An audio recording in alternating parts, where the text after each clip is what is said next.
Chapter 1. The beginning of everything in a desolate wilderness. The chilly autumn breeze did little to dampen Wang Yuan's cheerful disposition. After all, he had acquired the celestial system, granting him the ability to traverse myriad realms.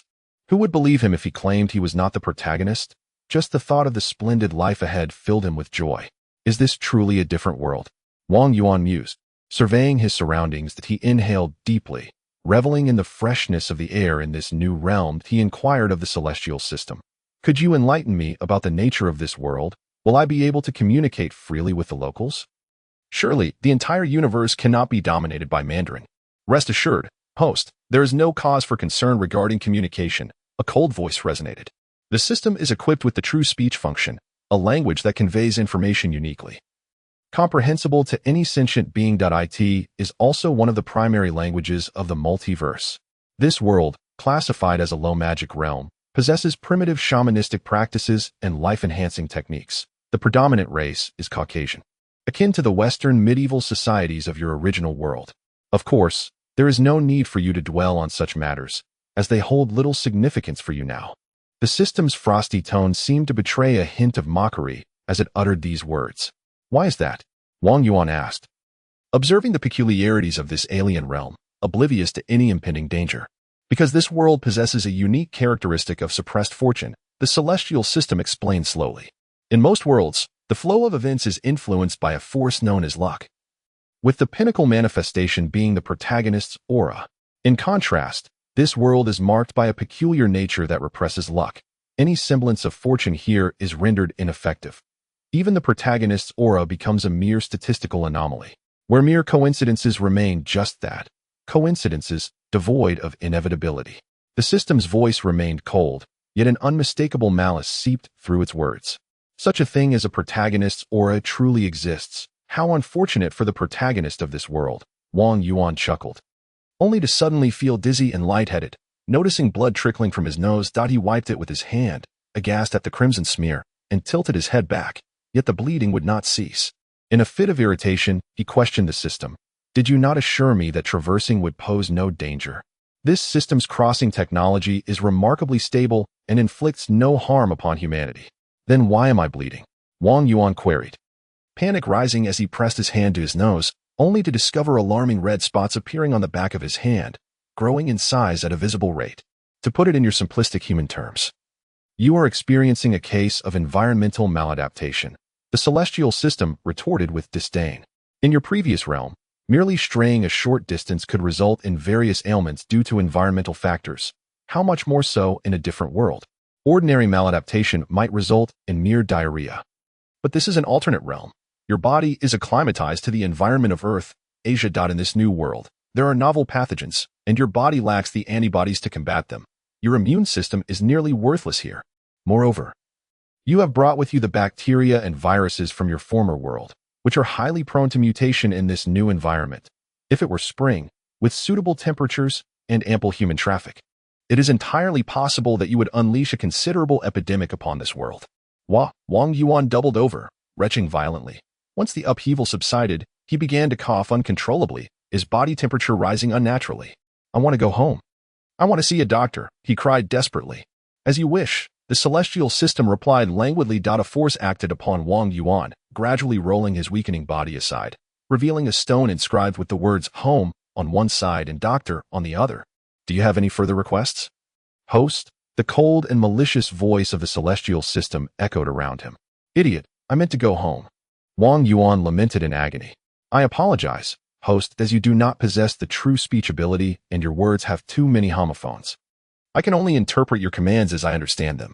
The system feigned an apology, though the sentiment was far from genuine. For example, this phrase can be interpreted differently depending on the season. Save me. Cure my illness. Wang Yuan grasped at the proverbial lifeline. As you wish, the celestial system affirmed, and in the next moment, Wang Yuan felt a sudden tug. As the system continued, I have understood your ailment. Do not engage in wordplay with me. Why do you wish to condemn me?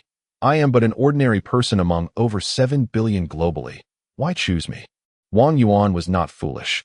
He recognized the system's intent to push him toward his demise. The lever of equivalent exchange is slightly lacking. Thus, let the host comprehend his fate. The celestial system seemed to be assessing something before continuing. An ordinary person is merely a self-perception of the host. You possess something of immense value within you. That is the protagonist's aura you carry. Had this system not intervened, you would have embarked on your journey as a protagonist shortly. To strip away the protagonist's aura involves 3 steps. The first step is to ensure the aura is in a suppressed state, which this world has achieved perfectly. The second step involves completing the lever of equivalent exchange. This system traversing with you, answering your inquiries, and fulfilling your wishes all contribute to this end. Though due to the system's mastery of the rules, this lever remains unbalanced. The third step is your demise, with the primary cause not being the system. Completing these 3 points, the protagonist's aura will be firmly within the grasp of this system. So you intend to kill me?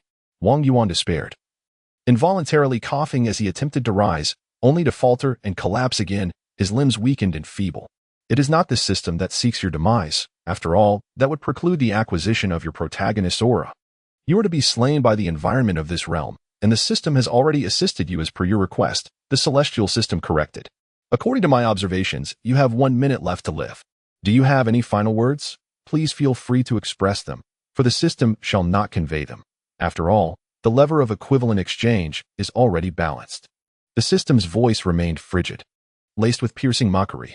Wang Yuan was rendered speechless by the icy taunts of the celestial system. He had numerous things to articulate, yet his desire to survive eclipsed all else. Regrettably, he found himself utterly powerless.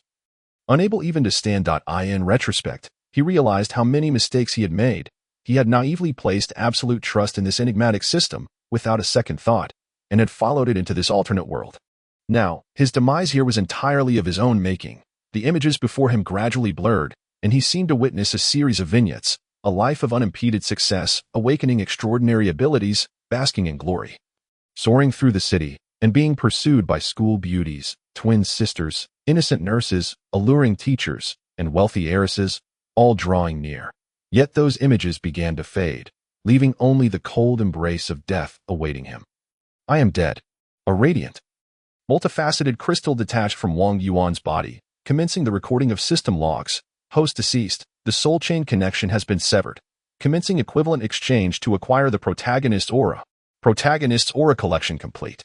Aura collector YD 2335 begins inventory registration. Category: urban superpower, quality, average, completeness, intact. Detecting the formation of a residual soul from the host. Initiating world traversal to prevent contamination of the protagonist aura. After completing the inventory registration of the protagonist aura, the multifaceted crystal pierced through the air, rapidly departing from this world, leaving behind the lifeless body of an interdimensional traveler and the gradually forming residual soul upon it. Chapter 2. The residual soul in the wilderness. Amidst the decaying body, numerous animal carcasses lay strewn about, transforming the area into a small, makeshift graveyard. Should one possess the ability to see spirits, they would observe a mosaic-like entity wandering aimlessly nearby. Vaguely humanoid in shape, white wisps of smoke continually emanated from the surrounding corpses, being absorbed by this humanoid form, rendering it increasingly solid. Yaya. A flock of crows descended from afar, seemingly drawn to the putrid flesh below, landing to feast upon the carrion. The indistinct figure halted its aimless wandering, fixating on the crows, its still confused thoughts grasping the understanding that shortly, these creatures would perish, yielding new white essences for it to consume. The vague figure instinctively recognized the importance of these white vapors, prompting it to patiently await the demise of these life forms, as anticipated. Shortly after the crows began feasting on the decaying flesh, they emitted a piercing cry before collapsing to the ground. Yet, the blurry figure found itself waiting in vain for the white essences to emerge from the corpses. Instead, a peculiar sensation blossomed within its consciousness. The crows rose again, resuming their consumption of the carrion. Gradually, the indistinct figure became clearer, revealing Wang Yuan's visage as he regained lucidity. For instance, his name is Wang Yuan. For instance, the reason he finds himself here. For instance, his current state, wherein he can even think clearly once more. My current condition, if I am not mistaken, is that of a ghost. Wang Yuan effortlessly accepted the reality of his transformation into a wandering spirit. Although he recalled many things, he had also lost countless others, far beyond the simplicity of life itself. For example, he could now watch calmly as crows pecked at his own corpse, devoid of any feelings of disgust, whether physiological or psychological. Had he seen such decaying bodies in the past, he would have fled far away. Within his consciousness, there were 13 nascent awarenesses interconnected, continuously transmitting a refreshing aura that had awakened Wang Yuan. These 13 nascent awarenesses belonged to the 13 crows feasting on his remains. Their feathers were shedding, replaced by fresh black down, as if their bodies were expanding. The pathogens that had caused Wang Yuan's demise had not annihilated these crows. Rather, they had mutated them, inexplicably linking their consciousness with his. Through the connection within his mind, Wang Yuan could convey his will to these crows, though they could only comprehend simple commands, such as flying to a nearby rock. Commanding them to dance was beyond their grasp, for they lacked the concept of dance. However, Wang Yuan was not in a hurry. He recalled having studied crows in the past. On Earth, the most intelligent birds were not the mimicking parrots but crows. As evidenced by the fable of the crow in the water, reflecting their cleverness, their brains were much smaller than those of dogs, yet their overall intelligence was comparable after a period of training. He believed these mutated crows would be able to follow more complex commands. More importantly, whatever the crows saw or heard, Wang Yuan could also perceive through their shared consciousness. The urgent task is to seek more sustenance, Wang Yuan thought gravely. He sensed his spiritual essence enveloped in a layer of white mist, which protected him. This mist was depleting constantly, and once it vanished, his soul would be utterly exposed. Although he did not know what would happen upon exposure, an instinctual urgency informed him that revealing his soul was undoubtedly perilous. The predicament he faced was that the wilderness around him had nearly become a desolate realm. Apart from the 13 crows and some microorganisms, there were virtually no other life forms. The decaying animal corpses could no longer provide substantial white mist. Without its supply, Wang Yuan would likely cease to exist. Fortunately, I am not as described in supernatural tales, where light brings death. With the white mist as a barrier, I can remain under the sun for a while. Though perhaps the sunlight in this other world is different, Wang Yuan mused as he watched the sunset stain the barren land crimson. Thus, my primary objective now is to migrate in search of abundant life forms to replenish the white mist. For not only do I need it, but the crows require sustenance as well. The cool aura conveyed by the crows was even more crucial than the white mist, which merely shielded his soul, while the refreshing essence bolstered it. However, the crows could only provide so much each day. Subsequently, Wang Yuan continued to test and gradually comprehend his newfound abilities. He was in a spiritual state, devoid of sight and sound, replaced by a spherical field that extended 3 meters in the air. Within this range, he could see and hear clearly, but upon contact with solid objects, this perception would swiftly diminish. For instance, his sensory field could only extend about 10 centimeters into the soil beneath him. This distance was due to the soil's porous nature. When he attempted to sense a stone, the field barely reached 1 centimeter. Furthermore, his mobility was limited. At full effort, he could only manage a speed akin to leisurely walking. His movement stemmed from a type of interference force generated by his spiritual essence, somewhat akin to the psychokinesis he had once learned about, though it was currently feeble, capable of merely propelling himself or stirring a leaf, with the range of interference mirroring that of his sensory field. This is indeed a pitiful state, Wang Yuan lamented. Aware that his current condition was a consequence of his own foolishness, one lesson of this kind was sufficient. What was that saying? What does not kill me only makes me stronger. Time passed, and Wang Yuan gazed upon the field littered with white bones, the white mist nearly depleted. The crows had completed their transformation, each having grown 2 or 3 times larger, their dark feathers regrown, talons and beaks glinting coldly sharp. Then let us depart, in search of new congregations of life. The remnants of his soul drifted slowly, followed by the 13 crows. The autumn wind swept through, laying the dried grass low, slightly covering the ghastly white bones, and it was likely that come spring, these bones would nourish new blades of grass. By then, no one would know what had transpired here, and the journey of the lingering soul of Wang Yuan was only just beginning. Chapter 3. Negri. A wisp of white mist emerged from the corpse of a creature reminiscent of a rabbit, which Wang Yuan absorbed into his being. He briefly sensed the situation outside regarding the white mist before setting forth once more. Along this journey, Wang Yuan made numerous new discoveries. The most significant of these was the testing of the 13 crows as he had anticipated. The bodily fluids of these crows still contained the mutated pathogens. They were 13 vectors of disease. Any animal that came into contact with the crow's fluids would become infected. Throughout his travels, he continuously instructed the crows to capture other animals for experiments on pathogen infection, having conducted over 100 trials thus far. The infected animals invariably succumbed within half an hour to a day, though this might also be due to a lack of experimental subjects. During these days, Wang Yuan also encountered a plethora of life forms unlike any on Earth. Yet none escaped the clutches of the 13 mutated crows, which carried lethal pathogens. Any creature pecked by them was unlikely to evade death. However, the infected subjects exhibited varying reactions. Among them were herbivorous creatures akin to rabbits and carnivorous animals resembling tigers, as well as omnivorous primates similar to monkeys. They initially exhibited symptoms of a runny nose and weakness in their limbs, followed by vomiting and diarrhea, ultimately collapsing lifelessly, with the entire process spanning approximately half an hour to an hour. Generally, omnivores tended to endure slightly longer. Insects fared even worse. Upon contact with the crow's excrement, they would struggle for merely 10 minutes before succumbing, providing a pitiful amount of white mist. Thus, Wang Yuan had entirely abandoned any research on insects.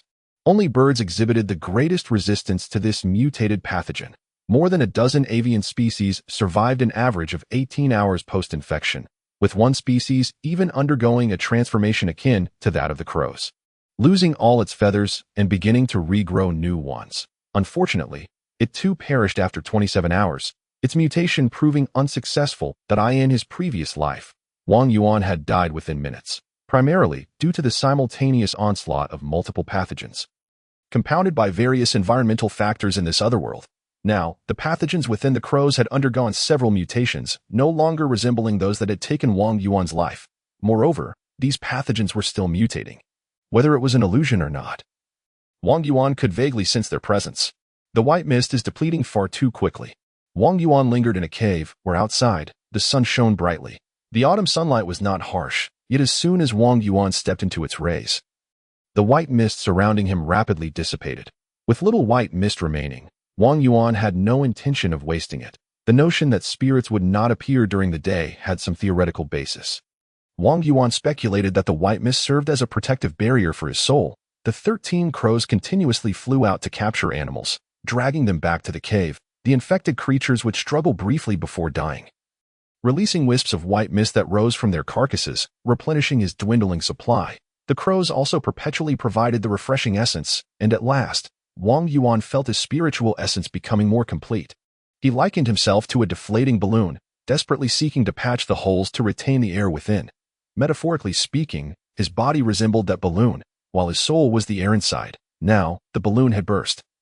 Much of the air had escaped, and he was constantly attempting to fill the gaps with other substances. Strictly speaking, he was no longer the same person he had been when he was human. A portion of his very soul now derived from the sustenance provided by the crows, rendering him merely an incomplete remnant of his former self, despite inheriting the majority of Wang Yuan's memories and essence. I require a stable supply of white mist. If possible, I need more crows to provide additional essence to restore my soul, Wang Yuan contemplated. Recognizing that while the 13 mutated crows continually supplied refreshing auras, it was still far from sufficient. Perhaps once my soul is restored, I will no longer need to fear the depletion of white mist or the exposure of my essence. Winter is fast approaching, while I need not worry about the cold. The crows do. The pathogens are undergoing continuous mutations. It is uncertain when these 13 crows may perish due to these changes. Once the crows succumb, without their assistance in capturing life forms and replenishing the white essence, the only fate awaiting me will be complete extinction. It is imperative to swiftly locate an intelligent species. Only then can my forces develop in an organized manner. Wang Yuan remained in the cave, unable to walk, consumed by thoughts of the path that lay ahead. A profound sense of urgency filled his heart, for he found himself teetering on the brink of annihilation. A moment's carelessness could lead to his utter demise. Leaving nothing behind this time. As dusk gradually descended, Wang Yuan set forth once more, dispatching the 13 crows to disperse and scout for signs of humanity. He floated forward with an ethereal grace, harboring a premonition that once he encountered humans, many of the issues he faced would be resolved with ease. Camaro, be cautious. A bearded elder carefully used a dagger to dislodge a spider clinging to the shoulder of a young man before crushing it underfoot. Thank you, Uncle Dekisi. The young man, named Camaro, appeared to be merely 14 or 15, his youthful face still marked by traces of fear as he hurriedly expressed his gratitude to the elder. You should reserve your thanks for Manas. I wonder if she is watching over us. It has been 3 days since we ventured into the mountains, and despite our efforts, we have only managed to catch this meager amount. Dekisi sheathed his dagger, stroking his beard with a sigh. Manas was the harbinger of misfortune revered by their Keshi people. The village's food supplies were dwindling, compounded by the troublesome Kent people. The formation of this hunting party was a desperate hope to bring back provisions for the winter, aiding the village to endure the season. Ah, ah, ah. An eerie sound echoed as a somewhat oversized crow alighted upon a branch, tilting its head to observe the group below. Damn it, the followers of Negri. It seems you have brought this omen with you. One member of the hunting party frowned upon spotting the crow perched above. In the tongue of the Kashi, Negri connoted filth, disease, darkness, and ill omen, simultaneously serving as the name of a deity. Crows, known for their pitch-black feathers, unpleasant calls, and scavenging nature, were commonly referred to as the followers of Negri. Legend had it that all crows were devotees of this deity, perpetually spreading disease and misfortune. Takisi drew back his bowstring, preparing to shoot, only to notice that the crow immediately took flight. Chapter 4. The Correct Method of Advancement. Have we finally discovered an intelligent life form? Wang Yuan remained motionless until the last vestige of white essence from the nearby corpse was fully absorbed. Before continuing to drift forward slowly, the depletion of the white essence was alarmingly rapid. Even in the absence of sunlight and despite his inactivity, it ebbed away incessantly. If there truly are other spirits, I wonder how they managed to survive. As he floated, Wang Yuan pondered. Could it be due to the low magic nature of this world? Were it not for the unexpected connection he forged with the 13 mutated crows, restoring his intellect and gaining their assistance in capturing other life forms, he would have long since run out of white essence. He could only speculate on how those mindless, nascent spirits endured. Regarding humanity, Wang Yuan had no intention of immediate contact, for a significant obstacle loomed: communication. This was a different world. While these humans appeared similar to Caucasians, without genetic testing, who could ascertain their true lineage? The language they spoke was entirely foreign to him. From their demeanor, it is evident they harbor a distaste for crows. Wang Yuan observed their expressions upon discovering the crows, rather than delight in finding prey. They exhibited unvarnished aversion. There are a total of 8 subjects, posing a definite threat to the crows. Wang Yuan was unwilling to risk his crows. He would mourn for a long time should even one of the 13 mutated crows perish. Until he could cultivate them on a larger scale, he had to exercise utmost caution. The wilderness at night was fraught with danger. Various nocturnal creatures lurked, and with limited visibility, humans without fire would likely never see the dawn. 8 individuals gathered around a fire, and the atmosphere among the hunting party fell off. Something was amiss this year, as game was remarkably scarce. They had been out for 3 days, yet their catch was barely sufficient for their own sustenance, raising concerns about fulfilling the village's mission. Let us not dwell on our misfortunes. Let us rest early and venture deeper tomorrow that we are sure to capture more game. Takisi consoled. The others nodded in agreement, encircling the fire as they succumbed to slumber, save for the young Kamaro, who appeared somewhat out of place. This was his first time participating in a hunting party, a blatant novice who stumbled through the hunt, and the lack of success left him feeling like a harbinger of disaster. Perhaps tomorrow will be better. Kamaro consoled himself, closing his eyes to sleep. Little did he know that not far from their location, Wang Yuan lingered, observing through the crow's perspective and his own perceptual field, leading to newfound revelations. These humans bore a thin layer of white essence enveloping them. However, unlike the essence he absorbed, this essence resonated with the fluctuations of their will. As Wang Yuan drew near, he noticed that the white essence enveloping his own form began to dissipate against theirs. What is this? Yang energy. This phenomenon of life forms enveloped in will-infused white essence was something Wang Yuan had not encountered in other animals. He was uncertain whether it was unique to humans or if these particular individuals possessed some extraordinary quality. Controlling one of the crows to swoop down from above, he orchestrated a fortuitous event. A clump of white substance fell from the sky, and Wang Yuan, utilizing a subtle force of interference, altered its trajectory, causing it to land directly on one man's face, adhering to his nose and mouth. The man jolted awake, his first instinct being to touch his face, which left him visibly disgruntled.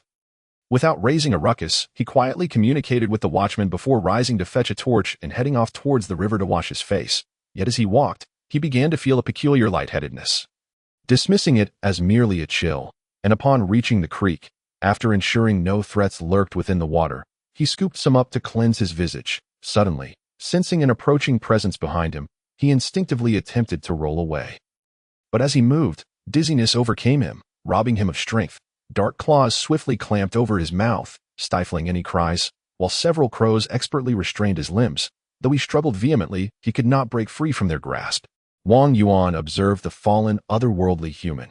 As his own essence waned, the will-infused white essence surrounding this individual diminished almost to nothing. That a primal craving surged within Wang Yuan's spirit. An overwhelming desire to kill this man arose. Without hesitation, he commanded the crows to act. Their sharp beaks plunged into the FLE. Certainly, it is far more probable that the specters could not even kill a single person. Wang Yuan floated lightly around the corpse, absorbing the white mist. Even in his current state, killing another human being proved exceedingly difficult without the assistance of crows. He had to approach the individual closely, using his own white mist to counteract the self-willed essence of the other S. And finally employ a feeble interference to disrupt the weak internal organs of his target. If the opponent was robust, he might not necessarily succeed in the act of murder. Thus, it is indeed challenging for specters to develop. Wang Yuan contemplated how to handle the remaining 7 individuals. Exterminating them all would be a tremendous waste. To avoid being tainted by the negative emotions of the deceased, he could not absorb their white mist. The reason I become polluted is that when I absorb others, their final emotions are filled with pain, resentment, and bitterness. Wang Yuan recalled a certain type of person, but what if they were to die with calmness or even joy? That is indeed feasible. He remembered the fragments of memory from the soul he had absorbed, Negri, the deity of disease and misfortune. According to this individual's recollections, the system did not lie. This world is truly a low magic realm. Wang Yuan believed in the existence of deities in this world. For after all, the phenomenon of transmigration had occurred, and the presence of gods did not seem exaggerated. Yet, he did not accept the notion that this world contained 800 deities, akin to the land of cherry blossoms. Within this person's memories, the world was divided into various races based on geography. For instance, they were the Kashi people, who attributed divine names to all things, such as Negri, symbolizing disease and misfortune. Venus, the goddess of calamity, and the goddess of new life, the tender branch. In addition, there were many other deities representing various aspects of their existence, based on the degree of faith. Most of these individuals remained in a state of superficial belief. For example, the deer served as a messenger of the goddess Rielis, and it was said that anyone who killed a deer would be forsaken by Rielis and shown to her sister Venus. However, if a deer were presented before a hunting party, would they refrain from killing it? While they would heed certain taboos of the gods when it did not affect them, once their own interests were at stake, they would disregard such concerns. Thus, those older, experienced members of the team must perish, Wang Yuan mused. The faith of some individuals fluctuated cyclically. In their youth, they might retain a degree of reverence, but after numerous experiences, they would come to understand that such beliefs were illusory. Interestingly, once people reached old age, they often returned to paying attention to these matters. I have but one task, to shatter their will and then dominate them. Wang Yuan was a keen learner. Having been treated in such a manner by the system, which had crushed him, governing his life and death, as well as the protagonist's aura that surrounded him. Now, in his quest to survive and thrive, he needed to pursue a similar course of action. Hearing the growing commotion nearby, Wang Yuan instructed the crows still feasting on the corpse to take flight, quietly awaiting by the body, with the current integrity of his soul body. Wang Yuan's perception of the bacteria within the crows became increasingly clear. He could sense that the bacteria were undergoing continuous mutations, which depleted the crows of their strength, leading them to incessantly feed. Indeed, under such circumstances, the crows cannot survive for long. Wang Yuan waited silently. I need to become more powerful. Before long, the hunting party arrived, armed and alert, and discovered the mutilated corpse. The face of the bearded Dakes appeared ominous and unpredictable in the flickering light of the torch. In previous years, the hunting party had encountered deaths among their ranks, but this time felt distinct. One person had died unexpectedly, without even a scream, giving rise to an ominous feeling within him. However, as the leader, Dakes suppressed his unease. Otherwise, the morale of the team might falter, making it difficult to lead them. Bury Nake's body on sight, Dakes ordered, suddenly narrowing his eyes as he picked up a black feather from the ground. Gazing at the wounds on the corpse, he stated solemnly, weapons should remain at hand. Be wary of attacks from above. Are the followers of Negri targeting us? Kamaro said fearfully, eyeing the black feather. What nonsense. Dakes's expression darkened. How could Negri be interested in us? This is merely an unfortunate accident. Everyone, return to sleep. Those on watch should be vigilant. Although the others appeared disconcerted, they did not contradict Dake's point. Two individuals, who were typically close to Nake, moved to lift his disfigured body aside and began to dig a grave. Preparing to bury the corpse, the two tasked with burying the body felt sorrowful but did not dwell on it excessively. Life in this world was such, dying from hunger, succumbing in conflicts with the Kent people, perishing from disease, or being attacked by wild beasts. They had witnessed death far too often. As they placed the body into the grave, inhaling the earthy aroma mingled with the scent of blood. They gradually covered it with dirt. The grave was not large, and it wouldn't be long before a beast might come, drawn by the smell of blood, to dig it up and feast. Yet, the two did not mind. For now, burying it brought them some peace of mind. As they gazed at the filled grave, they panted heavily, feeling an unprecedented fatigue, which puzzled them, as members of the hunting party. Poor health was akin to playing with their lives. After all, it was merely digging a grave to bury a corpse. How could it be so exhausting? Cough. Something feels amiss, one of them said. Coughing. It's not particularly cold tonight, yet I feel a bit dizzy. I feel it too. Let us hurry back to the fire and rest. The other's face was pale. They had been extraordinarily unlucky lately, fewer prey. And now one among them had died, and he too was showing signs of illness. The two rushed back to the fire, where the watchman inquired about their delay. They offered a few vague responses, drank some hot water, and lay down beside the fire, continually praying to the robust god Helro, hoping to awaken the next morning free of ailments. Wang Yuan drifted near them, observing the gradually weakening white mist surrounding their bodies. Remaining silent. Chapter 6. The Dominator. As the two buried the corpse, they inhaled a certain amount of bacteria. Though the quantity was minimal, under Wang Yuan's influence, the bacteria within their bodies began to reproduce rapidly, even undergoing mutations. Not sufficient. Wang Yuan floated beside them. His soul body was still not complete, and his control over the bacteria could only be described as feeble if his control were stronger. He could completely manipulate the bacteria to induce mutations in these two humans, rendering them akin to the crows, and then utterly dominate them. Patience is key. Success cannot be achieved in a single leap. Wang Yuan approached one of the infected individuals. Due to the interference of the bacteria, the white mist enveloping his body had become exceedingly faint. As Wang Yuan drew near, the white mists counteracted each other, and his perception field extended toward the individual's body. After days of nourishing the crows, and with the substantial gift from the previous individual, Wang Yuan's perception field gradually strengthened alongside the completion of his soul body. Now, it extended approximately 6 meters in the air and about 3 centimeters into the human body. Of course, this was without the protection of white mist.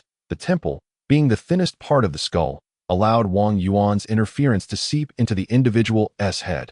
The person suddenly died from brain damage, having succumbed in his sleep, and in that moment, a surge of white mist erupted from him. Wang Yuan hesitated for a moment before absorbing the mass of white mist, feeling a sense of reassurance envelop him, along with a cool essence infused with the memories of the deceased entering his body. Accepting the memories of the individual, Wang Yuan stood quietly, slowly digesting and striving to reject those unimportant recollections. Indeed, this person's memories and emotions were much easier to absorb. His predominant emotion was confusion, while feelings of resentment were absent. With the experience of the first absorption and his mental preparedness, he was less susceptible to being influenced by these emotions. Continue. Feeling his soul body partially restored, Wang Yuan approached another individual infected with bacteria, and his slightly enhanced interference seeped once more into the person's mind. What is this sensation? Wang Yuan abruptly halted, refraining from immediately killing the individual. Perhaps due to the restoration of his soul body, he vaguely perceived the consciousness of the other, akin to that of the crows, yet significantly stronger. Unlike the crows, who were completely subservient to him, he could not dominate this individual. At most, he could communicate. Wang Yuan attempted to transmit some words to the sleeping person, who furrowed his brow and stirred restlessly, indicating that Wang Yuan's communication had indeed had an effect. Excellent. This will make it even easier to control them, Wang Yuan thought, and without hesitation, he killed him, absorbing his white mist and cool essence, further replenishing his soul-bodied in the early morning. As the night watchman came to awaken everyone, He discovered the two dead bodies. Standing before the corpses, the others appeared anxious and unsettled. With the previous death, 3 individuals had now perished, and with only 5 remaining in the hunting party, the losses were significant. What was the cause of death? Darcy spoke with a grave expression, remarking that their village's hunting team had not experienced such casualties in over a decade. The last occurrence of such an event was when he had just joined the hunting party. At that time, the team had ventured deep into the wilderness in pursuit of prey and encountered a Negri.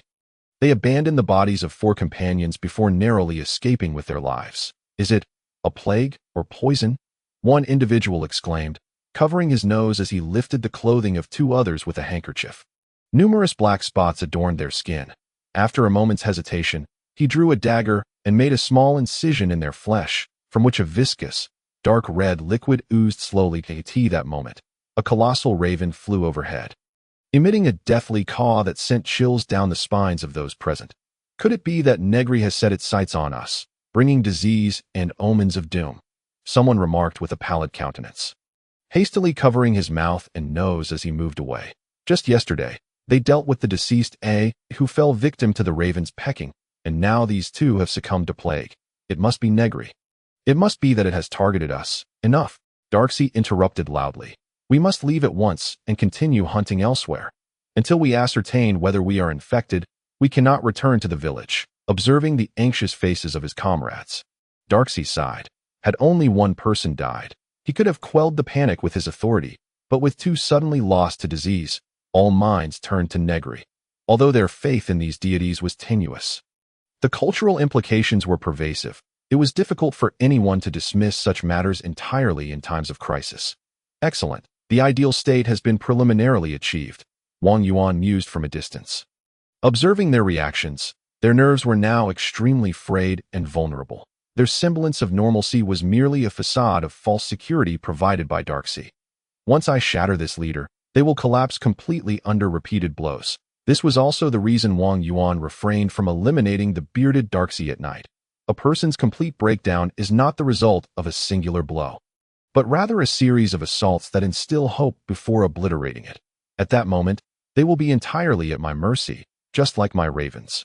Wang Yuan's thoughts danced, entranced by the pleasure of controlling others. And it was this very delight that instilled in him the desire to grow stronger, to dominate more, rather than being subjugated by others. It is precisely because of my weakness that I am controlled, that I have fallen to this pitiful state that I must continually strengthen myself to command more, so that I shall no longer be dominated. Wang Yuan gazed at the sun gradually ascending, and without much hesitation, he resolved to pursue his advantage. If he allowed them a moment's respite, they might discern his inherent weakness, making it exceedingly difficult for him to obliterate them completely. The white vapor dissipated rapidly under the sunlight. Yet Wang Yuan paid it little heed. Having absorbed the vapor from the 2 deceased, he could now endure for a considerable time under the sun that he was eager. Once he disposed of Darcy, he would seize control of this hunting party, and with their assistance, further dominate their village. With a multitude of humans aiding him, they would provide offerings, continuously supplying him with white vapor, and even raise ravens to create more mutated ones, thereby exerting control over even more entities. Chapter 7. The scheme. The hunting party traversed the wilderness in a state of trepidation. With the scarcity of beasts, their spirits were dampened, and their focus on hunting waned considerably. Cough. Cough. A cough that could not be suppressed rang out, causing the entire group to halt. All eyes turned to the source of the sound. It's just a tickle in my throat. I am not afflicted by the plague, the individual spoke, his voice tinged with anxiety as he attempted to maintain composure, yet his feet instinctively retreated. Bread, lift your shirt. Let us examine your skin. Darcy commanded sternly. In truth, whether it was a mere illusion. He too felt a slight itch in his throat, and his movements appeared somewhat lethargic. Bread's face stiffened, yet he complied, revealing small black spots upon his body. His breathing grew labored, and despair clouded his expression. Bread. Darcy murmured the name, pausing momentarily before slowly approaching him. We remaining members are still uncertain if we are infected. For the sake of the rest, please leave the group. Do not abandon me, Bread cried in despair, trembling uncontrollably. Bread. Darcy's commanding voice drew Bread's attention. His expression turned grave as he continued. You must listen carefully.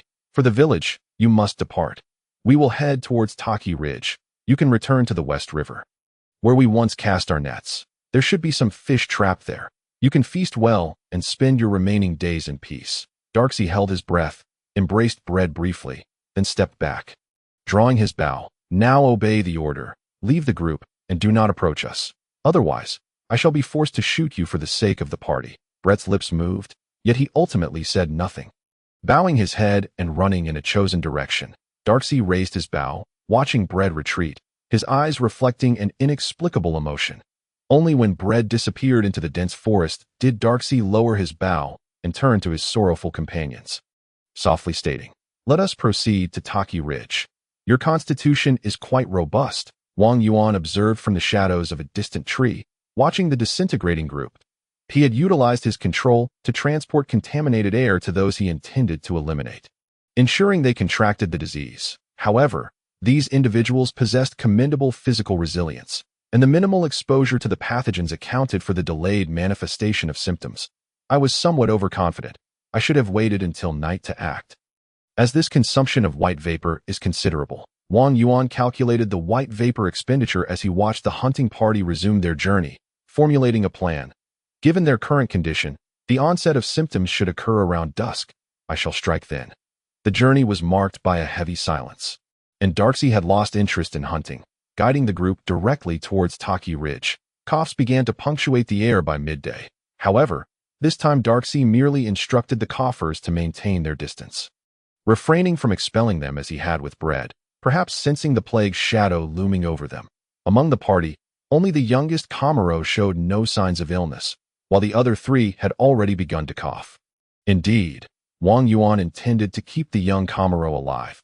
If he were the sole survivor to return to the village, Wang Yuan was confident he could fully subjugate him, ensuring his obedience. Adjacent to Taki Ridge lay a small cliff adorned with a cascading waterfall, the sound of rushing water resonating. A few members of the party lingered beneath the waterfall, coughing, while Kamaro shifted uneasily away from them. Darcy gazed at the setting sun, realizing that his life would soon descend like the sun itself. However, unlike the sun, which could rise again, he would never rise again.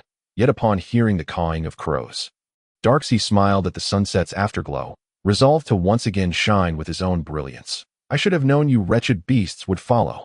Darcy strained to rise, half drawing his bowstring, releasing an arrow. However, the projectile flew too slowly, easily evaded by the mutated ravens, still struggling until the end. Wang Yuan observed the four-man team from afar, unperturbed by their resistance.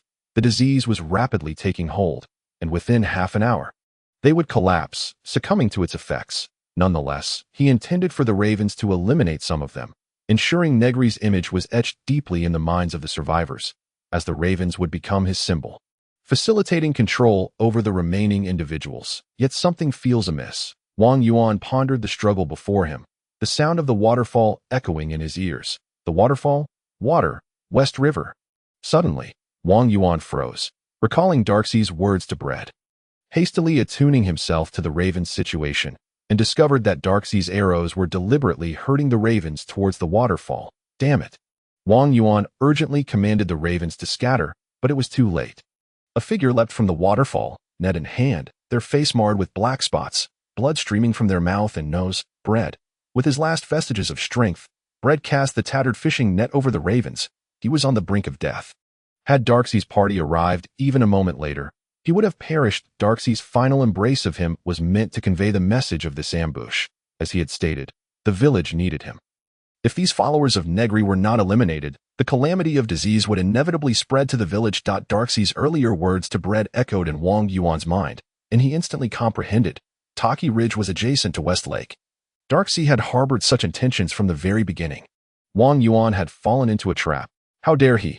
He could neither ascertain whether the crows would attack them nor determine if the man named Braid could comprehend and execute his commands. How could he dare? Wang Yuan, feeling the humiliation of being outsmarted by his prey, rushed toward that direction. The crows were ensnared in the fishing net, although Dax and his companions were powerless. How could they possibly miss their unmoving target? As the arrows flew forth, Wang Yuan felt the consciousness of a crow wane. His supply of white vapor was running low, although slaying these individuals would yield a significant amount of it. Losing the crows would be detrimental. Without their aid, he was far from any human settlement, and as a mere remnant soul, he might not reach the gathering of humanity before exhausting his white vapor. Cursed be this folly. How careless I have been. Wang Yuan sensed the diminishing consciousness of the crows as he frantically drifted toward the smiling faces of the humans. Chapter 8. Character Flaws. Dax's hands trembled. Blood streaming from his nose, yet he still loosed the arrow in his grasp. The projectile pierced the fishing net, striking the crows, and a joyous smile spread across Dax's face. What of Negri's followers? What of the disease? They were still ensnared by my cunning. Since the death of his companion, followed by the demise of 2 others from the plague, he had gradually become aware of the crows that trailed them. Thus, formulating his plan, their deaths mattered not. Eliminating these monsters would ensure the plague wound T returned to the village, and that was sufficient. Suddenly, one of his companion's eyes burst open, a surge of power erupted from the fissures, and black blood splattered forth as he collapsed, a mad smile frozen upon his face. Wang Yuan did not halt. He commanded the gravely wounded crows to obstruct the unscathed ones while charging at another human. His interference surging forth to claim the life of his target. Kamaro, slay those crows. Dax spat forth black blood, unable to draw back the bowstring as he fell to the ground, his life nearing its end. Kamaro, trembling as he clutched his bow and arrows, had previously been able to shoot alongside others, but now, with the others dead or dying, he found himself the sole attacker and thus hesitant to strike. Particularly since they were the messengers of Negri. Do not fear, Kamaro, Dax shouted with his last vestige of strength, instilling courage into Kamaro, who knocked an arrow and drew the bowstring. Wang Yuan scarcely had time to regret leaving Kamaro untainted by the disease. His mind raced with thoughts of how to turn the tide. Only 6 crows remained, 3 of which bore significant arrow wounds, their survival uncertain. The crux of the matter lay in resolving Kamaro. Otherwise, all the crows would perish. His white vapor is still potent. It would take me several minutes to negate the effects of slaying him. And in those minutes, he could easily eliminate the remaining crows. Wang Yuan charged toward Kamaro, the white vapor emanating from him rendering any dialogue impossible. There must be a way. He forced himself to remain calm. Glancing at the blood left by the crows, conceiving a seemingly viable plan, but my interference power is still insufficient.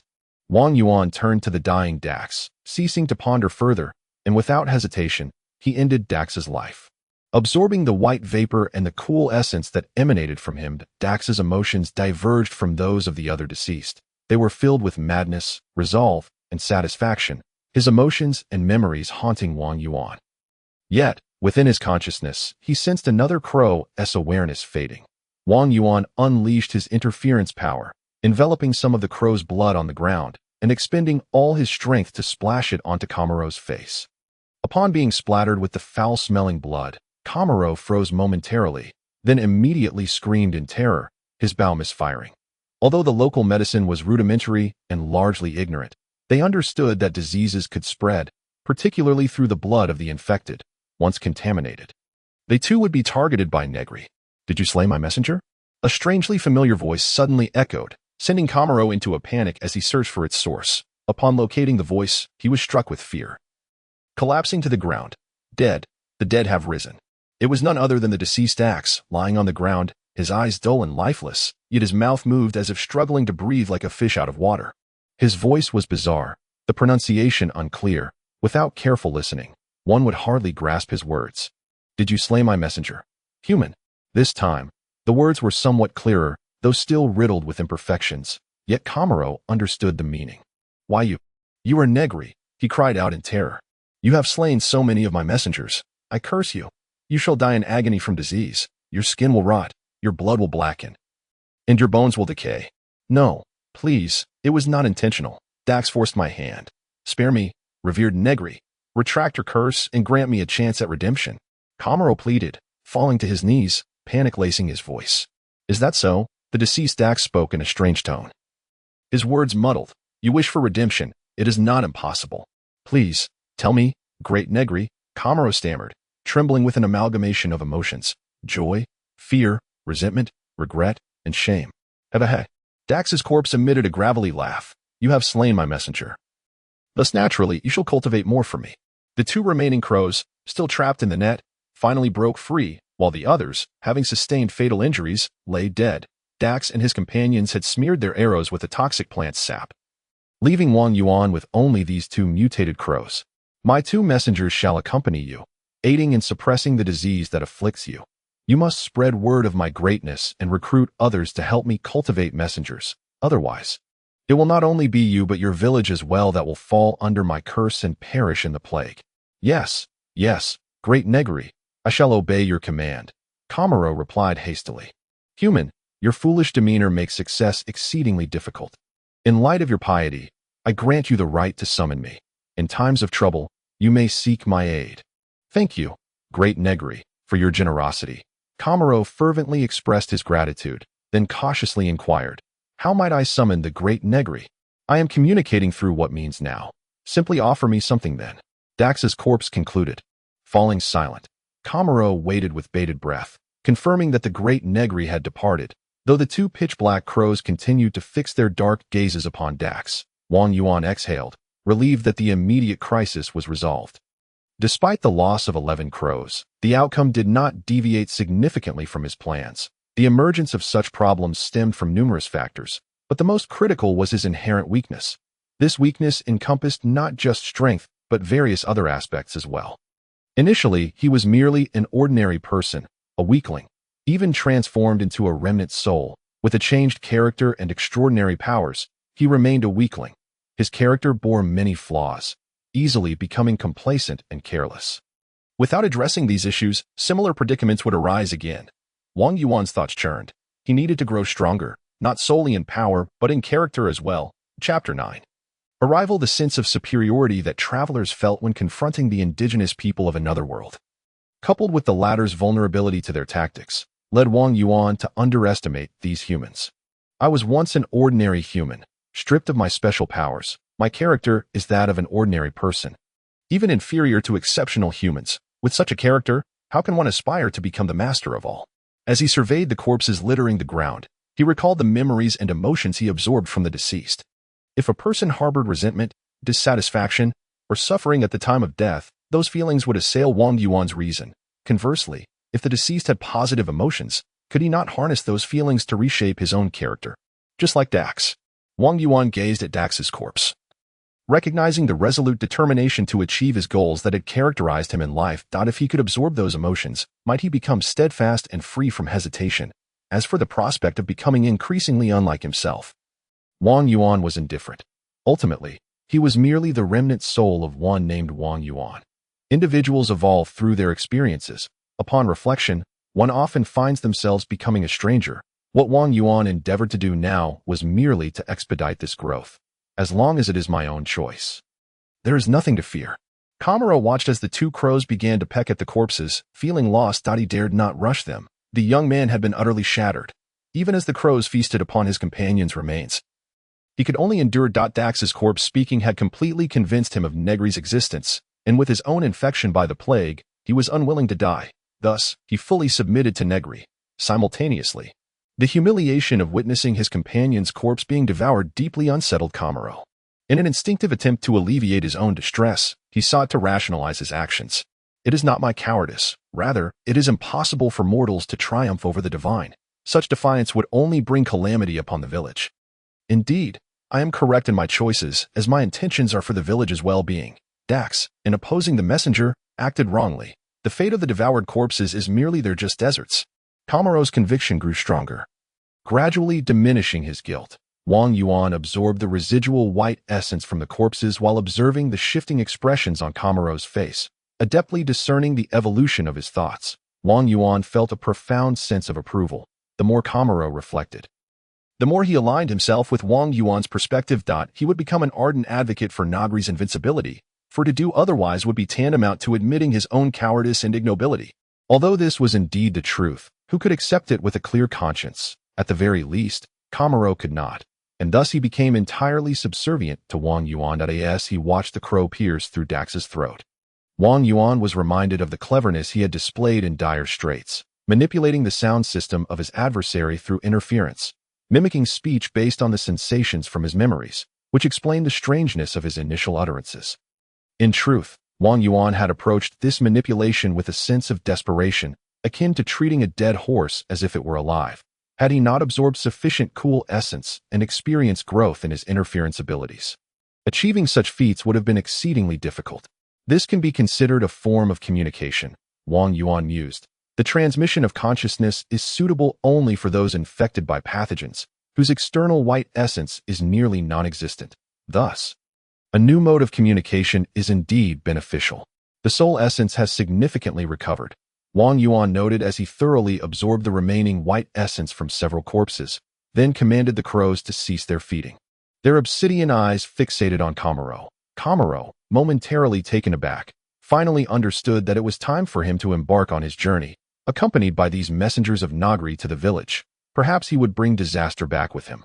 Or no, what he would carry back was glory, the glory of the great Negri. With Negri's protection, the village would undoubtedly flourish. At that point, there would be no need to concern themselves with the threats posed by the Kent people, nor the need to form a hunting party, for it was all for the good of the village. Wang Yuan trailed a short distance behind, acutely sensing the development of pathogens within Kamaro's body. With the further integrity of his soul essence, his control over the virus had grown even more potent. Presently, Kamaro was still of use to him. He could not afford to let him perish prematurely. Thus, Wang Yuan regulated the propagation of the pathogens within him, ensuring that he would not meet an untimely end. An arrow was launched, striking a creature resembling a wild boar, which they had dubbed a boar beast. The creature staggered twice before collapsing. Kamaro approached slowly, a smile of elation spreading across his face. With the assistance of the great Negri's messengers, he had effortlessly dealt with the once formidable boar beast, further solidifying his conviction that returning with Negri's messengers was for the betterment of the village. Please wait a moment. Esteemed messengers, Kamaro respectfully addressed the two crows, severing one of the boar beast's hind legs, chopping it into pieces, and offering it to them. He then kindled a fire and roasted some meat, cautiously pulling back his clothing to reveal small dark spots that had appeared on his skin, though they had not expanded in quite some time. Just ahead lies the village of the Kishi people, Wang Yuan mused as he absorbed the white essence from the boar beast. To avoid revealing that he was ill-suited for daytime travel, his movements appeared somewhat chaotic, resulting in a considerable expenditure of white essence. However, there was no need to dwell on that now. As they were near the village, Wang Yuan was devising strategies for the upcoming encounters, with Kamaro's aid. Disseminating the greatness of Negri within the village should pose no problem. Although the cultural significance of Negri, as a deity of all things, had permeated the Kishi people's lives to a considerable extent. Mobilizing everyone to assist in raising crows and periodically offering one or two individuals as sacrifices would be an insurmountable challenge. Conflict is inevitable. Only through conflict can one establish authority. Wang Yuan glanced at Kamaro, whose expression was one of complexity. During this time, Wang Yuan had continuously revealed glimpses of extraordinary power, aiming to bolster the boy's confidence so he could withstand the pressure of the situation. It appeared to be working, though it was merely adequate. Considering this lad's inherently timid nature, I must prepare some contingencies. After fully absorbing the white essence of the boar beast, Wang Yuan sought to devise a backup plan to address any unforeseen circumstances. A rodent-like creature approached the remnants of the boar beast, licking the blood that had pooled on the ground. Wang Yuan effortlessly approached the creature, using his interference ability to capture it, an idea blossoming within his mind. Ultimately, Kamaro returned to the entrance of the village, where the two crows alighted on a branch, their dark eyes reflecting the villagers within. Chapter 10. A direct fatal bite. Kamaro, why have you returned alone? What of Dax and the others? Guarding the village entrance was a robust-looking man in his 30s, exuding an air of authority in Wang Yuan's previous world, with his handsome features and muscular physique. This man would have captivated numerous young women. Kamaro recognized him. His name was Jacques, the captain of the village's guard and a respected figure among the villagers, rumored to be the next village chief. He was also a close friend of Dax, the leader of the hunting party. Contemplating this, Kamaro smirked and replied, Dax? Huh. He has offended the great Negri and is now suffering in agony from the plague. Kamaro, what nonsense are you spouting? Please, do not jest, Jacques said, narrowing his eyes in a serious manner. How could this be a jest? Kamaro retorted firmly. Dax, disregarding all caution, shot the messenger of the great Negri, provoking the plague. Had I not prayed to Negri for forgiveness in time, the disease would have already spread through the village. Kamaro, you. Jacques attempted to interject, but Kamaro raised his voice to address the gathering villagers who had been drawn by their argument. Enough. You have no evidence. Do not speak recklessly. Jacques interrupted, unable to accept that his friend had died under such ambiguous circumstances. He could not bring himself to believe in Negri. Kamaro, seeing Jacques' fury, swallowed hard. The man towered over him, and had he approached in anger in the past, Kamaro would have struggled to find his voice. However, times had changed. Now, standing behind him was the great Negri. With thoughts of Negri's wonders, Kamaro straightened his back and called out respectfully, "Evidence. I request the presence of the esteemed messengers." "Not bad," Wang Yuan observed from a distance. Approving of Kamaro's demeanor, he commanded the two crows to soar from the branch. Circling above them, their dark eyes fixed on the villagers below. "These two are the esteemed messengers of the great Negri. I have come to proclaim their divine will. Jacques, should you dare to obstruct us, you may perish from the plague, but do not drag our village down with you." Upon seeing the two dark crows circling above, the villagers were engulfed in a wave of fear. The cultural significance of Negri had permeated every aspect of their lives. They could neither wholly believe nor entirely dismiss it. Yet now, with the messengers of Negri hovering above, how could they remain skeptical? Their gazes toward Jacques shifted, filled with apprehension. Better to be cautious than to face the dire consequences of inviting a plague. Jacques too felt the weight of the villagers' scrutiny, that he contemplated shooting down the crows with his bow, but he was certain that if he made any move to draw it, someone would intervene. Dax and the others have slain the messengers of Negri. Angering the great Negri, originally, he intended to unleash a plague upon the village, leaving it barren and its people to perish in suffering. However, the great Negri has spared us, but demands we offer our foreheads and assist in nurturing new messengers. In the customs of the Kishi people, the act of offering one's forehead signified submission, relinquishing all to the divine. "Kamaro, are you certain that what you say is true?" A sudden voice emerged, belonging to an elder supported by a young woman. A smile gracing his face. The village chief, Kamaro's expression shifted. While he might have dared to confront Jacques, he found himself hesitant to deceive someone as esteemed as the village chief, a figure of long-standing respect. "I speak only the truth. If we do not offer our foreheads to Negri and assist in nurturing his messengers, the plague will surely descend upon the village. That I do this for the good of the village. I am telling the truth." Kamaro insisted stubbornly. "I understand. However, such matters cannot be resolved hastily. We must deliberate for a while," the village chief replied with a smile. With his life experience, he could easily discern the exaggeration and deception in Kamaro's words. Yet, the messengers of Negri could not be false. This matter required careful consideration. Thus, the village chief said, "Let us convene a meeting shortly. How about you and the esteemed messengers join us?" At that moment, Kamaro was taken aback. After all, he was merely a 15-year-old boy. The village chief's kind demeanor left him at a loss for words to counter. Wang Yuan shook his head nearby, realizing that Kamaro was still too young. Easily intimidated, if he obediently led the crows to that so-called meeting, his authority would diminish instantly. Even if the existence of Negri were real, Kamaro would be utterly devoured, leaving him with scant power, at best. Just helping to rear some crows, but any notion of sacrifice would be virtually impossible. Thus, Wang Yuan took action. Several rat-like creatures surged forth, their decaying skin exposing raw flesh, emitting horrid shrieks as they lunged at the old village chief. Suddenly, Kamaro felt a sharp pain and collapsed to the ground. The creatures leapt onto the old chief, gnawing incessantly, and despite his high status and authority, he fell to the ground, wailing in agony. Faced with such an attack, he was no different from an ordinary person, indeed, even weaker. "Grandfather, someone help!" the nearby girl cried, frantically trying to swat away the rats. But as she did, she recoiled in pain, revealing a deep crimson wound on her hand. She shouted to those around her, "Don't go near." Kamaro, groaning on the ground, exclaimed, "Those Nair beasts carry the curse of Negri. Once bitten, one will be infected by the plague." The village chief's words have angered the great Negri, and thus he has been punished. "If you assist, you will only further provoke Negri." Witnessing the once mighty village chief perish so tragically before him, Kamaro finally understood. In the presence of the great Negri, all village chiefs were insignificant. Those who had been poised to help abruptly halted, retreating from the chief and the bitten girl. Initial effects achieved, Wang Yuan remarked with a smile, relieved that he had prepared for contingencies.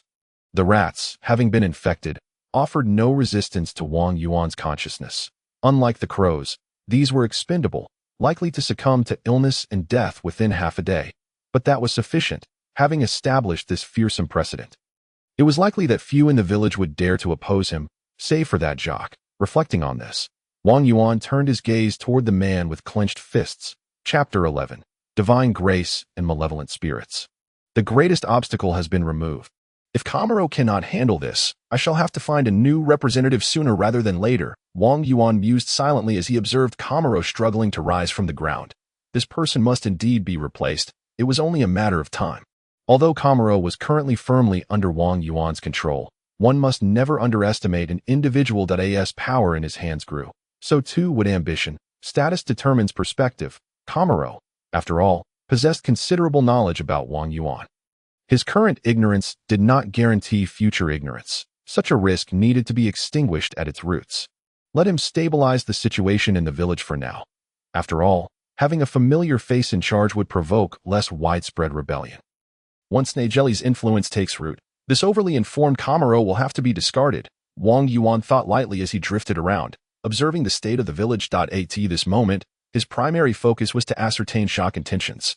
From his expression, it was clear that he did not seem inclined to submit, which was only natural. Before Wang Yuan and Kamaro arrived, Jacques had been the greatest beneficiary. The hunting captain was his close friend, and he was to be the next village chief. However, with Kamaro arriving under the auspices of Negri, having killed the old chief, he had immediately usurped a substantial amount of power in the village. For both personal and public reasons, Jacques could not relinquish his position, but under the threat of plague, the villagers had gathered around Kamaro. After all, Negri had already demonstrated his might. Jacques believed that had he dared to openly resist, he would have been overpowered by the villagers. The situation had unfolded too abruptly. They were unprepared. The esteemed village chief had been bitten to death before their eyes, leaving Jacques no choice but to swallow his pride and bide his time until he could devise a plan to confront Kamaro and the so-called Negri behind him. Pushing open the door to his home, Jacques inhaled deeply, forcing a smile as he entered. "Isabella, I'm back." "You're home so early," replied a golden-haired woman, her slightly rounded belly evident. "I thought I heard some commotion outside." "What happened?" "Yes, there were some issues, but rest assured, I will handle it," Jacques said confidently as he approached his wife, kneeling down carefully to rest his head against her belly, smiling as he said, "Nala, Daddy's back. Have you missed Daddy? That matter is not simple, is it?" The perceptive woman noticed Jacques' unease. "I am fine. Do not worry. I hail from the Taguil family." "Well, things are indeed a bit dire," Jacques sighed, looking at his wife. Only Kamaro returned from the hunting party, bringing with him the so-called messenger and decree of Negri, and then he killed the village chief. Now he is gathering the villagers, confirming their offerings to Negri. Jacques briefly explained the situation, shedding the facade of confidence. "My reason tells me to submit. That way there will be no danger. But my heart tells me that is wrong," Jacques said seriously. Dax and the others died without explanation, and the village chief was slain by them, yet the villagers, under the threat of plague, dare not stand up. If I do not rise, I will regret it. But if I do, and truly provoke the plague, I will not only let down the villagers but you as well." Jacques' eyes were filled with helplessness. He was caught in a profound dilemma between the wrong course of action and severe consequences. When faced with a difficult choice, choose what you believe to be right, Isabella said gently, embracing her husband's head. "I will support you. As for the Negri you mentioned, I suspect it may not be a deity." Isabella smiled. "What do you know?" "Isabella." Jacques raised his head to look at his wife, aware that she was not of Kishi descent and came from a notable background, possessing knowledge of many secrets. "That so-called Negri may be a malevolent spirit," Isabella recalled. "Such spirits possess various powers but are also heavily restricted, making it difficult for them to manifest in the world. Generally, these spirits lack reason and do not align with some of your descriptions." "A malevolent spirit?" Jacques nodded. "In my homeland, there was once an incident involving a malevolent spirit that resulted in many deaths. This spirit could manipulate fog and was dubbed the devil in the mist. Many vanished within the fog until a high priest of the Church of Divine Grace purified some of the spirits and bestowed the light of the Lord upon the people. His wife was a devout follower of the Church of Divine Grace, but that did not affect their relationship. Jacques respected her beliefs. "Are you saying that the Church of Divine Grace has methods to deal with malevolent spirits?" Jacques seized upon the key point in his wife's words. He had never been particularly interested in the Kishi belief that everything is divine, but he was not opposed to utilizing the Church's power to rid himself of Negri. "The Lord is omnipotent," Isabella said with a smile. "Even if Negri is not a malevolent spirit, he is close enough. The Church of Divine Grace possesses means to counter him." Wang Yuan, standing aside, listened to their conversation, contemplating the information gleaned from their dialogue. The Church of Divine Grace, a supernatural force in this world. This was a low magic world. Low magic did not equate to no magic. From the assured tone of the woman named Isabella, her assertions might be exaggerated, but they were unlikely to be false, indicating that the church possessed some form of supernatural power. The devil in the mist she mentioned might be akin to me, a lingering soul capable of manipulating folk. Wang Yuan absorbed the information from their words. Considering various scenarios, regardless of the circumstances, it is clear that Jacques cannot be allowed to remain. Observing Jacques, who was still deep in thought, Wang Yuan began to drift away. The Church of Divine Grace had established itself as a formidable sect, undoubtedly far stronger than Wang Yuan.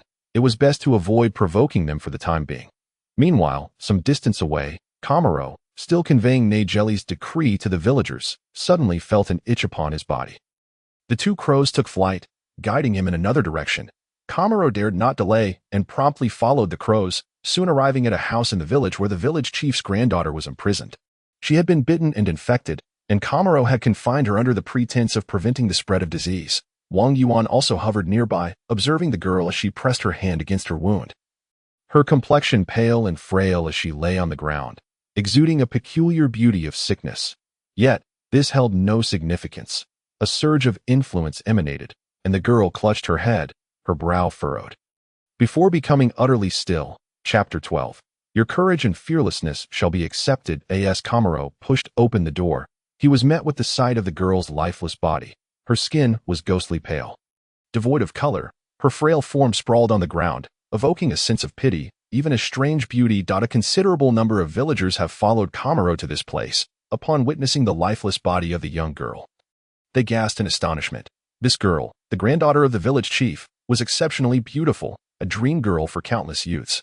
Yet, she now lay dead. Camaro's own dream girl had been her, but as he gazed upon her corpse, he felt not a shred of sorrow or regret, only an overwhelming sense of dread, an encounter with his most unbearable memories, those of cowardice and contempt that once again manifested before him.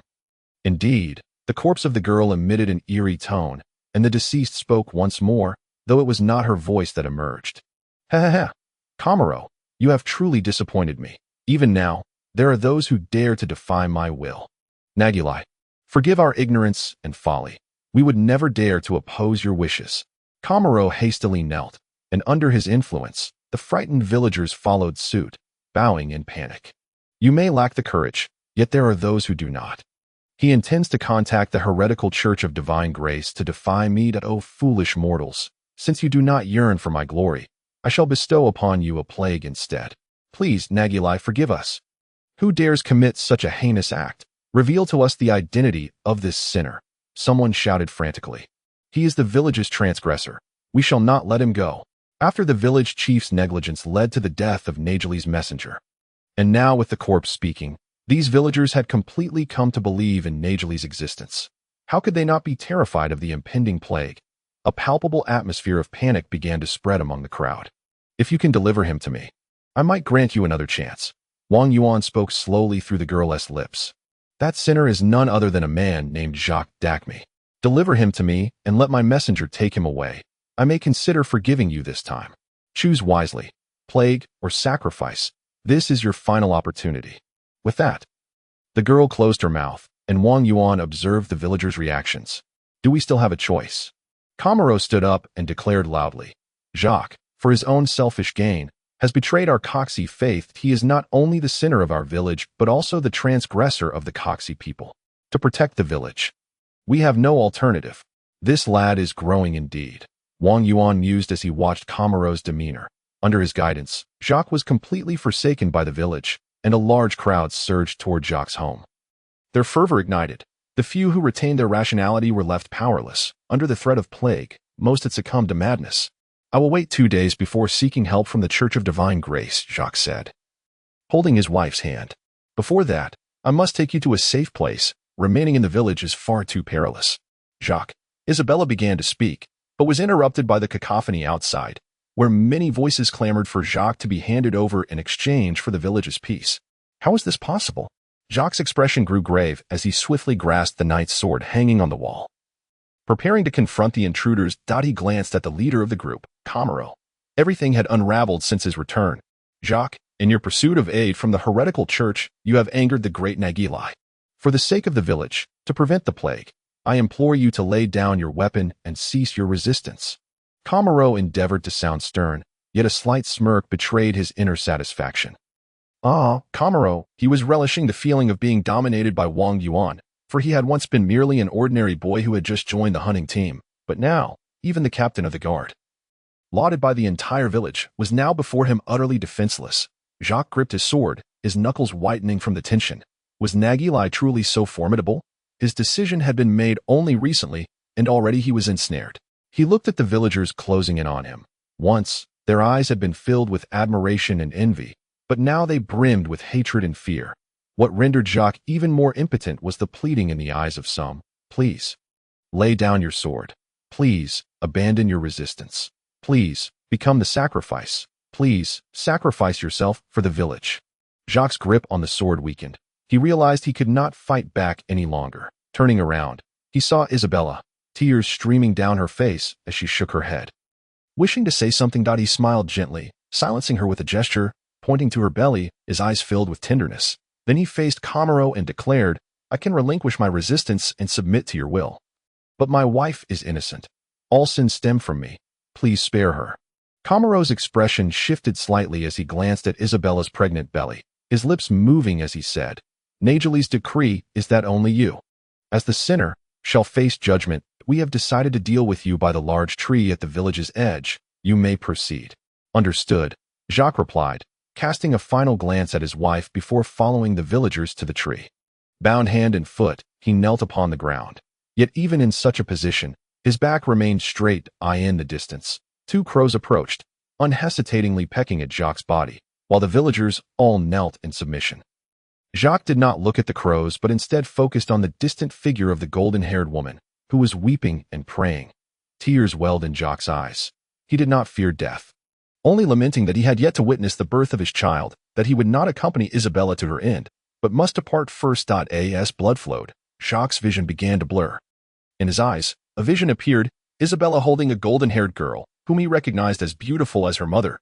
Wang Yuan floated not far from Jacques, possessing qualities worthy of admiration.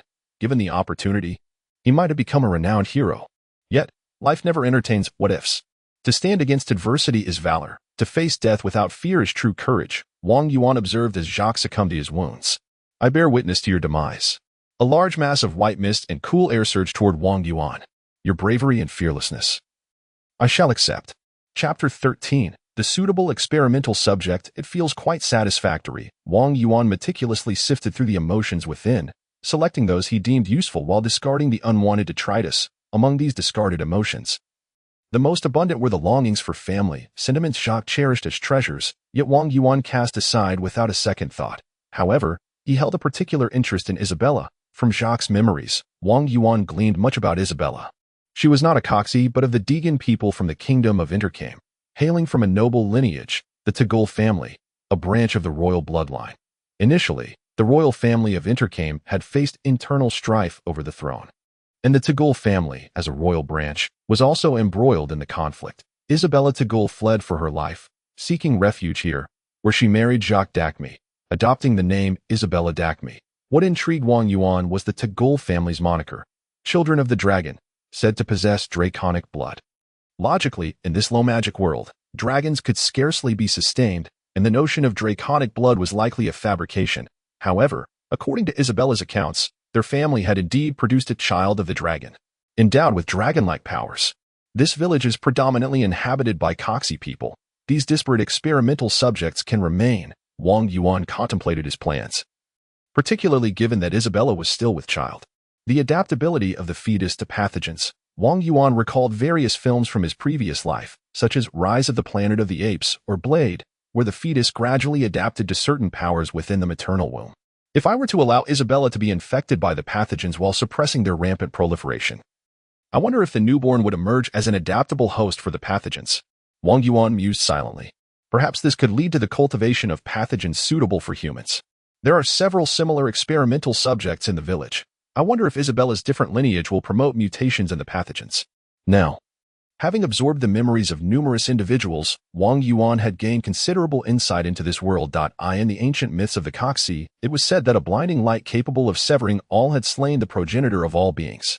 The progenitor's remains transformed into the present world, spawning all things. while the progenitors will become the spirits of all creation, bearing many divine names. By invoking these names, one could receive aid from the spirits of all creation. Yet, the Coxie people's fervent calls to these deities had yielded no results. According to the Coxie's accounts, the myriad races of the world emerged from various spirits, with the Coxie representing the essence of spirit, thus enabling them to perceive the divine names of various spirits. Hence, Coxie also connotes spiritual.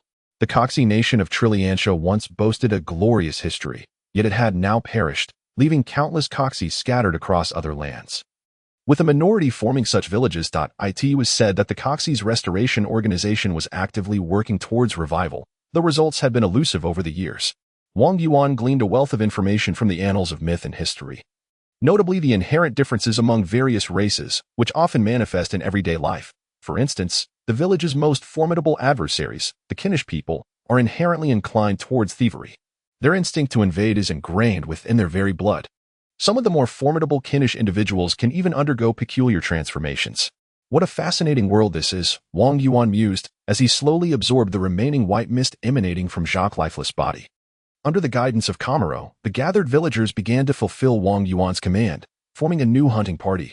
Their primary objective was no longer to hunt, but rather to seek out crows or their eggs and return them to the village.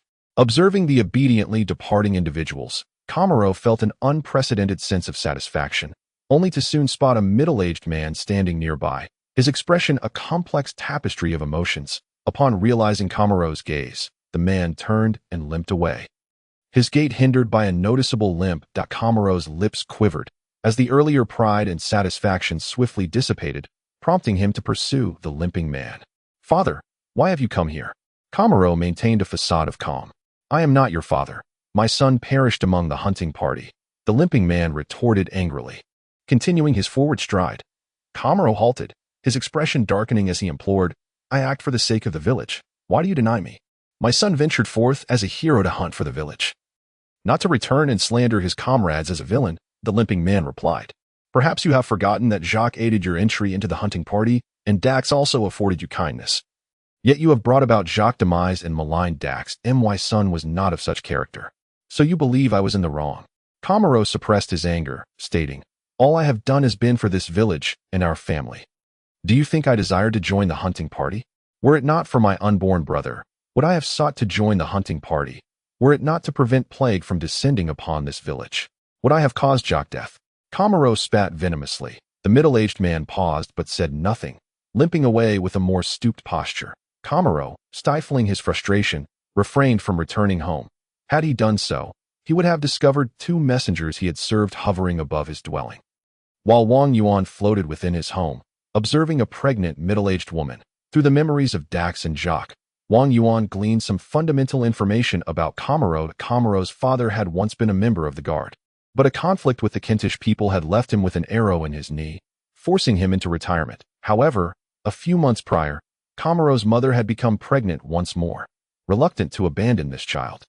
The financially strained household required a stable and substantial income, thus Kamaro was sent by his father into the hunting party.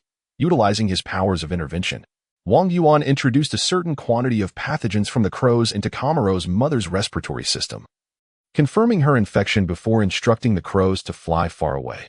Controlling the proliferation speed of the pathogens, Wang Yuan drifted towards other homes as numerous suitable candidates awaited infection. In the ensuing period, efforts would need to be made to develop this. Yet another concern loomed. According to the memories, winter was fast approaching, and the natural-born marauders, the Kinnish people, would soon arrive.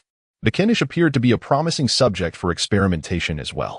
Chapter 14. Naming and Development. The first batch of the hunting party had returned. They had not captured any crows but had brought back several crow eggs. The 5 gray-green speckled eggs were placed beneath a large tree at the back of the village, where Wang Yuan's 2 mutated crows had already constructed a nest. The incubation period for crow eggs is 16 to 18 days. It was uncertain how long these eggs had already been incubating, but under Wang Yuan's orders, the 2 crows took over the hatching process, and it was believed that new crows would soon emerge. Since the fallout with his family, Kamaro had rebuilt a house in the back village, where he now resided, attending to various matters each day. With the village chief dead and Jacques, the presumed successor, also deceased, Kamaro now wielded the most influence in the village that in times past. Villagers would have gone about their lives independently. But now the brilliance of Negri cast a shadow over the village, leaving many uncertain whether their previous actions might provoke the wrath of the great Negri. For instance, if a sheep raised at home fell ill and died, it was customary to consume what could be eaten and bury the rest to enrich the soil. However, now, they feared that Negri might be watching that sheep, rendering them hesitant to dispose of it carelessly.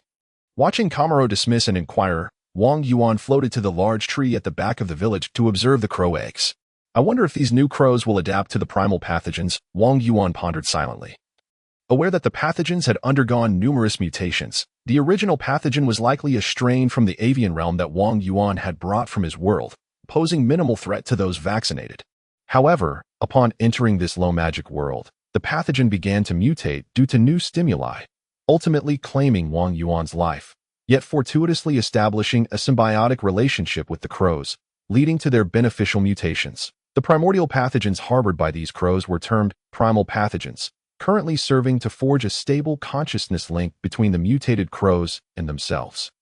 Yet, when applied to other life forms, it would be lethal due to the recipient's inherent constitution. Additionally, Wang Yuan assigned names to various phenomena. For instance, the white mist exuding from a deceased being was dubbed life qi, while a refreshing aura was termed soul qi. Other mutated pathogens derived from the primal pathogen were named based on characteristics or assigned numerical designations. Many of these mutated pathogens originated from the contributions of the Kashi people in the village that a new regulation emerged. Anyone falling ill must seek the blessings of Negri's messengers at the rear of the village.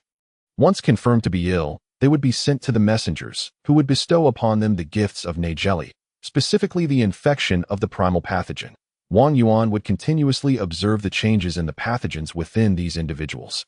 Some pathogens, such as those causing influenza, would be consumed by the primal pathogen, triggering a new wave of mutations. Wang Yuan aimed to study the effects of these mutated pathogens on the human body, ensuring that the carriers would not perish while collecting valuable pathogens. Others, whose ailments bore no relation to the pathogens, would also be infected, turning them into ordinary biological petri dishes to observe the pathogen's behavior in diverse populations. Wang Yuan was fortunate to maintain control over the proliferation of these pathogens, preventing infected individuals from dying or achieving complete immunity. Notably, a villager afflicted with a cancer-like disease had come to Wang Yuan's attention. Although not a medical professional, he sensed that the dying villager harbored a rapidly growing tumor. Once Wang Yuan's pathogens entered the villager's body, they quickly mutated due to the tumor, leading to a strain that partially eluded Wang Yuan's control. Proliferating wildly and causing numerous black spots to appear on the villager's body, these spots continued to expand until the villager transformed into a black man, his skin sprouting black crow feathers. However, before the feathers could fully manifest, he succumbed to death. Ultimately, this mutated pathogen was preserved by Wang Yuan, who periodically administered sustenance to maintain the vitality of the strain he called Black Crow. During the villager's transformation, he exhibited feats beyond human capability, once merely a dying patient. He effortlessly leaped 5 or 6 meters and could shatter the supportive beams of a house with a single punch. Wang Yuan deemed the Black Crow pathogen worthy of cultivation, though it required refinement. In addition to Black Crow, another pathogen warranted Wang Yuan's collection, originating from Kamaro, who had been infected the longest among the living, perhaps due to the prolonged suppression of the primal virus within Kamaro.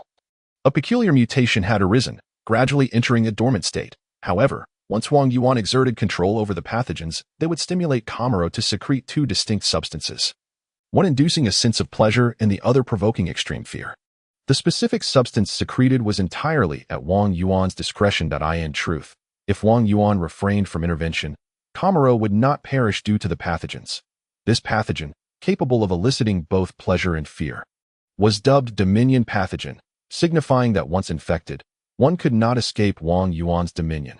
More importantly, Kamaro, akin to the mutated crows, could now provide Wang Yuan with soul qi, or the refreshing aura. Unlike the crows, the soul qi provided by Kamaro, absorbed from human corpses, carried emotional and even slight mnemonic impurities. This bears a striking resemblance to the phenomenon of deification through faith in my past life. Could it be that the true essence of soul qi lies in the power of belief? Wang Yuan contemplated. Though he ultimately relinquished the soul qi provided by Kamaro, Wang Yuan had no desire to become a deity sustained by faith. Such a god, while appearing to possess dominion over all, was, in reality, subservient to the whims of numerous devotees. A fate Wang Yuan could not abide that he could willingly embrace changes to his character, but could not accept being passively altered regarding his aspirations. Wang Yuan defines himself as a dominator rather than a deity. If such a god exists, he contemplates that one day he will exert control over it. This dominion pathogen is indeed quite useful, unfortunately. Its transmissibility has diminished significantly, preventing widespread infection. Currently, it is only present in Kamaro, Wang Yuan sighed. Then resumed his examination of the ancestral pathogen's development and mutation within various hosts. Kamaro's mother must be nearing her time to give birth, he mused. Chapter 15. The righteous, Noah heart-wrenching cries echoed within the room, while the limping man anxiously waited outside. As the newborn's first wails filled the air, Wang Yuan observed the infant. Kamaro, your successor has been found, he remarked. Sensing the soul energy emanating from the newborn immediately after its birth, under the influence of the pathogen, this infant exhibited remarkable health, quickly opening its eyes to reveal a pair of dark, sparkling orbs that gazed at Wang Yuan with a joyful smile. Can you sense my presence? Wang Yuan chuckled, although Kamaro was no longer able to escape Wang Yuan's dominion due to the pathogen. He was still privy to too much information, especially since this newborn surpassed him in potential. The infant was ultimately named Noah by his father, with the pathogen within him designated as the righteous pathogen. Wang Yuan named it with a certain perverse delight, as this pathogen, under current circumstances, could enhance the physical abilities of its host. The newborn displayed an extraordinary vitality that belied his recent arrival into the world. Furthermore, the righteous pathogen's relationship to humanity paralleled that of the ancestral pathogen to crows. Wang Yuan could easily perceive the infant's consciousness and exert considerable influence over it in the Bible. The term righteous fundamentally refers not merely to a person's moral conduct, which is merely a consequence, fruit, but rather to their covenant with the divine cause. In essence, a person who has faith in God adheres to his laws. Thus, those in covenant with God are deemed righteous. The covenant between Noah and Wang Yuan was encapsulated in the pathogen within him, which is why Wang Yuan bestowed upon it the name righteous pathogen. That is my brother. Kamaro stood at a distance, gazing at the child who had become the center of attention. His eyes flickered with envy and jealousy. Had it not been for the arrival of this sibling, he would never have joined the hunting team and encountered such misfortune. As he contemplated this, a wave of panic surged within him, instigated by the dominion pathogen in his system. Whenever he harbored negative thoughts about Negri, his instincts would trigger an automatic response, prompting him to secrete a substance that induced fear. Observing a family that no longer included him, Kamaro turned away, resolved to dedicate everything to Negri. Wang Yuan continued to monitor the effects of the righteous pathogen. Noah's growth was remarkably swift, coupled with impressive intelligence. Had it not been for Wang Yuan's constant connection to his consciousness, he might have mistaken him for a reincarnated soul. Bull, Noah babbled incoherently, and a small gray bird flew in through the window, its claws clutching a curled leaf, which it carefully positioned before Noah, pouring the dew into the infant's mouth. Wang Yuan watched this scene from a distance, and Noah's behavior reminded him of the legends of the Kosi people. In their language, Kosi signifies spirit, and the Kosi people are believed to have emerged from the primordial spirit of all beings. They possess the ability to discern the divine names of all things and can wield incredible powers through these names. After some time observing, Wang Yuan noted that Noah occasionally emitted indistinct sounds, through which he could command certain animals, particularly birds. Vold must mean dew drinker in the Kosi tongue. Wang Yuan pondered, contemplating the implications. Could it be that the myths of the Kosi people are rooted in truth? By connecting with Noah's consciousness, Wang Yuan recognized that despite his cleverness, the infant's young age hindered his ability to articulate his thoughts clearly. The sounds he produced were more instinctual than deliberate. Sensing Wang Yuan's gaze upon him, Noah beamed joyfully in his direction, prompting a smile from Wang Yuan. Regardless of the Kosi people's secrets, Noah was undeniably his righteous one. The pathogen still requires further refinement. Currently, these pathogens do not grant me sufficient power. Wang Yuan sensed the distribution of pathogens throughout the village when suddenly he received information from two mutated crows. Are the crow eggs about to hatch? He lightly detached himself from Noah and, propelled by his interference ability, swiftly floated towards the back of the village. Now, with his soul body significantly replenished, the power of his interference had notably increased. enhancing his speed as he swiftly arrived at the large tree behind the village. Within the crow's nest, 5 eggs had hatched 2 chicks, which, though covered in down, were lively and animated. This was the nest of the mutated crows, saturated with ancestral pathogens. The chicks showed no adverse reactions upon encountering the pathogens. Rather, they appeared vibrant and healthy, indicating that the current ancestral pathogens were well suited to these crows.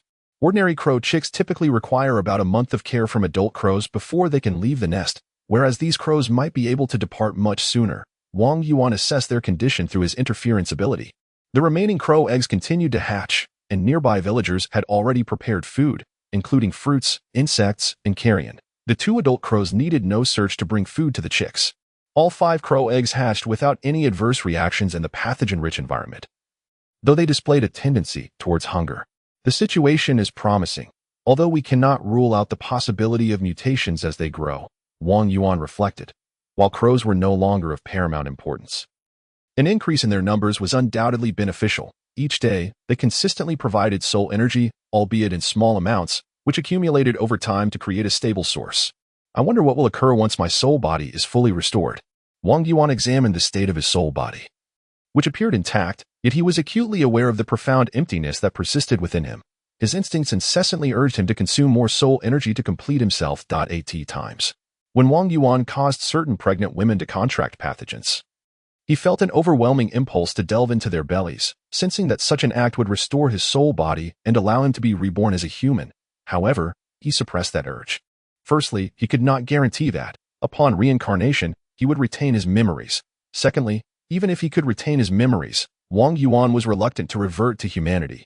Currently, he could still grow stronger by absorbing soul energy. Transforming into a human could ensnare him in a precarious situation, risking death as a human and potentially losing the chance to become a soul once more. Chapter 16. The Kenny people. 2 days later, the chicks had grown rapidly, now energetically chirping and awaiting food. The hunting party sent out previously had returned, bringing with them 7 or 8 crows. Kamaro stood beneath the tree, observing the bound crows with a cold gaze, pointing to an injured crow with a severed wing. He icily stated, though these crows remain unclaimed, that does not justify your harming it. Who injured it? Step forward. Kamaro scanned the new hunting team members. Unless you wish to provoke the great Negri. One individual, trembling and glancing around, finally stepped forward. Kamaro recognized him as a childhood companion, though now the only emotion reflected in his gaze was fear. Observing his former friend's terrified demeanor, Kamaro steeled his resolve. The wounded crow was merely an excuse. The true reason for this ruse stemmed from Negri's command for sacrifice. During this period, Wang Yuan had only absorbed the white energy provided by the black crow pathogens, and now the reserves were dwindling. Thus, a sacrifice was necessary.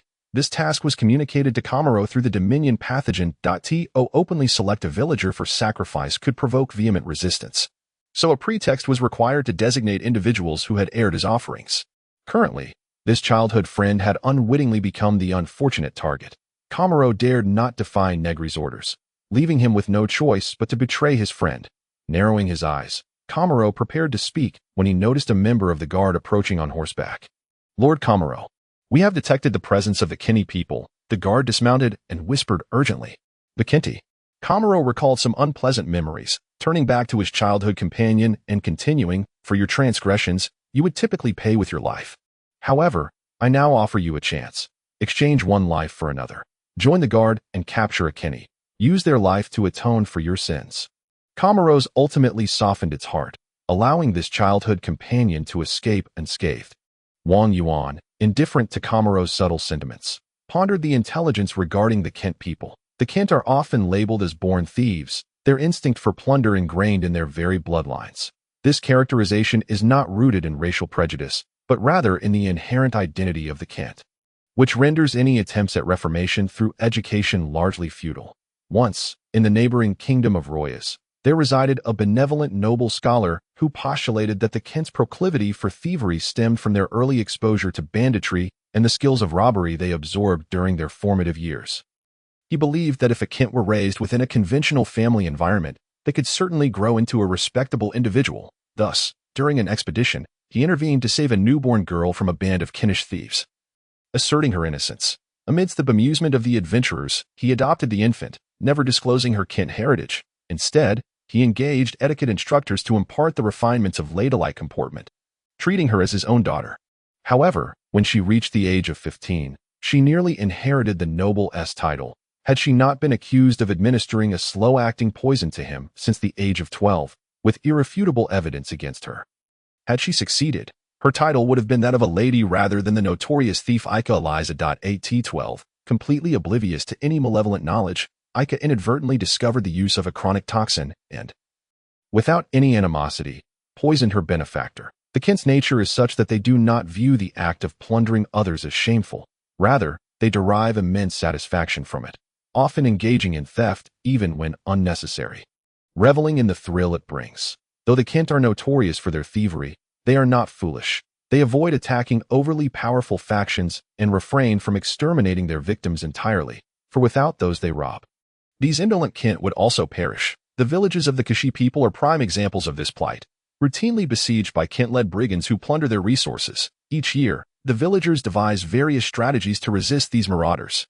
Should the village lack any means of defense and fall entirely to the bandits, everything would be left at their mercy. One particularly devastating raid saw the bandits invade the village and set it ablaze, destroying numerous homes. Had the Kent not spared the remaining villagers for the sake of sustainability, the village would have long ceased to exist, leaving many Kishi to perish from starvation or exposure that year. There have been quieter years when both sides displayed their strength, and the bandits, realizing the difficulty of their conquest, would demand a portion of the villagers' grain in exchange for retreat. However, this time the village was irrevocably altered. It now fell under Wang Yuan's dominion. He would never allow his possessions to be swayed by others again. Wang Yuan's decision regarding the Kent was one of total annihilation. After all, the Kishi were under his control, representing a sustainable asset, and he could not afford to treat them with excessive cruelty. Nevertheless, he felt little concern for the Kent in the current environment. Most pathogens bred would likely lack virulence. Yet he was intrigued to see if the Kent's inherent plundering instinct could cultivate highly infectious diseases. Before pursuing this idea, however, he required a certain level of armed force, as the village's original military strength was minimal, consisting mainly of a guard squad and a hunting team. The hunting team had been nearly annihilated, leaving only the novice Comoros, while the guard squad had suffered losses, with some members reassigned to the newly formed hunting team to track crows. The village's combat capability was at an unprecedented low. Were it not for his confidence in Negri, many villagers would likely have contemplated fleeing. As he gazed at the captured crows, Wang Yuan recalled the unfinished black crow pathogen, and an idea began to take shape. This Kishi village was far too insular, possessing scant information about the outside world. Perhaps this time, they could glean some insights from the Kentish brigands. Chapter 17. To be in the position of the weak is to be subjugated.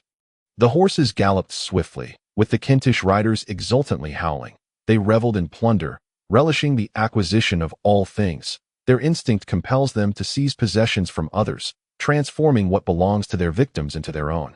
A satisfaction akin to indulging in another primal human instinct that yields profound pleasure. Conspiracy, violence, and the very notion of plunder are deeply etched into their essence. The Kishi guard squad detected their approach early and promptly dispatched someone to inform the village. Some began to set various traps along the route in an attempt to resist the Kentish thieves. However, their resistance proved feeble. A portion of the guard had been forcibly integrated into the hunting team to pursue crows. The brigands' raucous shouts echoed as they gleefully bullied the weak, their excitement only heightened by the Kishi's powerlessness. Only a fierce counterattack could earn them a modicum of respect, allowing them to show mercy while plundering. Now, the Kishi's inability to resist stirred the blood of plunder within the Kent. Should they invade the village without opposition, the tragic fate of past raids, where much of the village had been incinerated, might well repeat itself. The Kentish marauders pursued the fleeing guards, loosing arrows and careening past nearly useless traps, deriding the helpless Kishi as they fled. In previous years, the Kishi had thwarted the Kentish advance through traps and the guards' countermeasures. Yet, back then, the Kishi's guard resembled caretakers for unruly children or subservient attendants, unable to resist the Kent's assaults. Fearful of igniting the Kent's plundering bloodlust, they dared not retaliate too fiercely. Many villages had faced annihilation for slaying a few Kent. It was akin to dealing with a girlfriend. Treating her well leads to complaints, while treating her poorly elicits even greater discontent. As they remain in a position of weakness, this imbalance renders any action prone to error, be it in love or in the Kishi's dealings with the Kent. Their weakness necessitated a careful consideration of how to resist the Kent without going too far, yet not capitulating entirely. Wang Yuan observed the fleeing Kashi guards from a distance, recalling a phrase he once encountered: "Only the weak contemplate the larger picture, for they cannot afford the consequences of a disrupted situation." True strength lies in not needing to consider the broader implications, for the strong are the very essence of the larger picture. The original Kent were the embodiment of this reality, unconcerned with whether their slaughter of the Kashi was excessive, whether their pillaging of grain would leave them to survive, or whether they could tolerate the humiliation of their wives and daughters before their very eyes. All adverse states in the world arise from the inadequacies of those involved, Wang Yuan murmured. Had he been powerful enough, he would have discerned the flaws within the system's deception, playing the protagonist in his original world. Had the Kashi possessed greater strength, the Kent would not have dared tread past their village. Just as these Kent would never consider targeting the kingdom of Inarkamit. And now we are stronger than these Kent, thus they are the ones who find themselves subjugated. Wang Yuan commanded as he observed the approaching Kinnish bandits.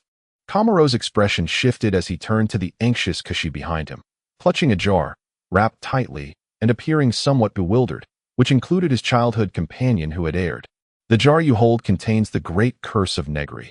Anyone who comes into contact with it will perish from the ensuing plague. Soon, you must cast it upon the Kent, drawing their attention. Kamaro's instructed, your next task is to capture as many untainted Kent as possible. They will serve as offerings to Negri. The more you capture, the greater the rewards. Especially you.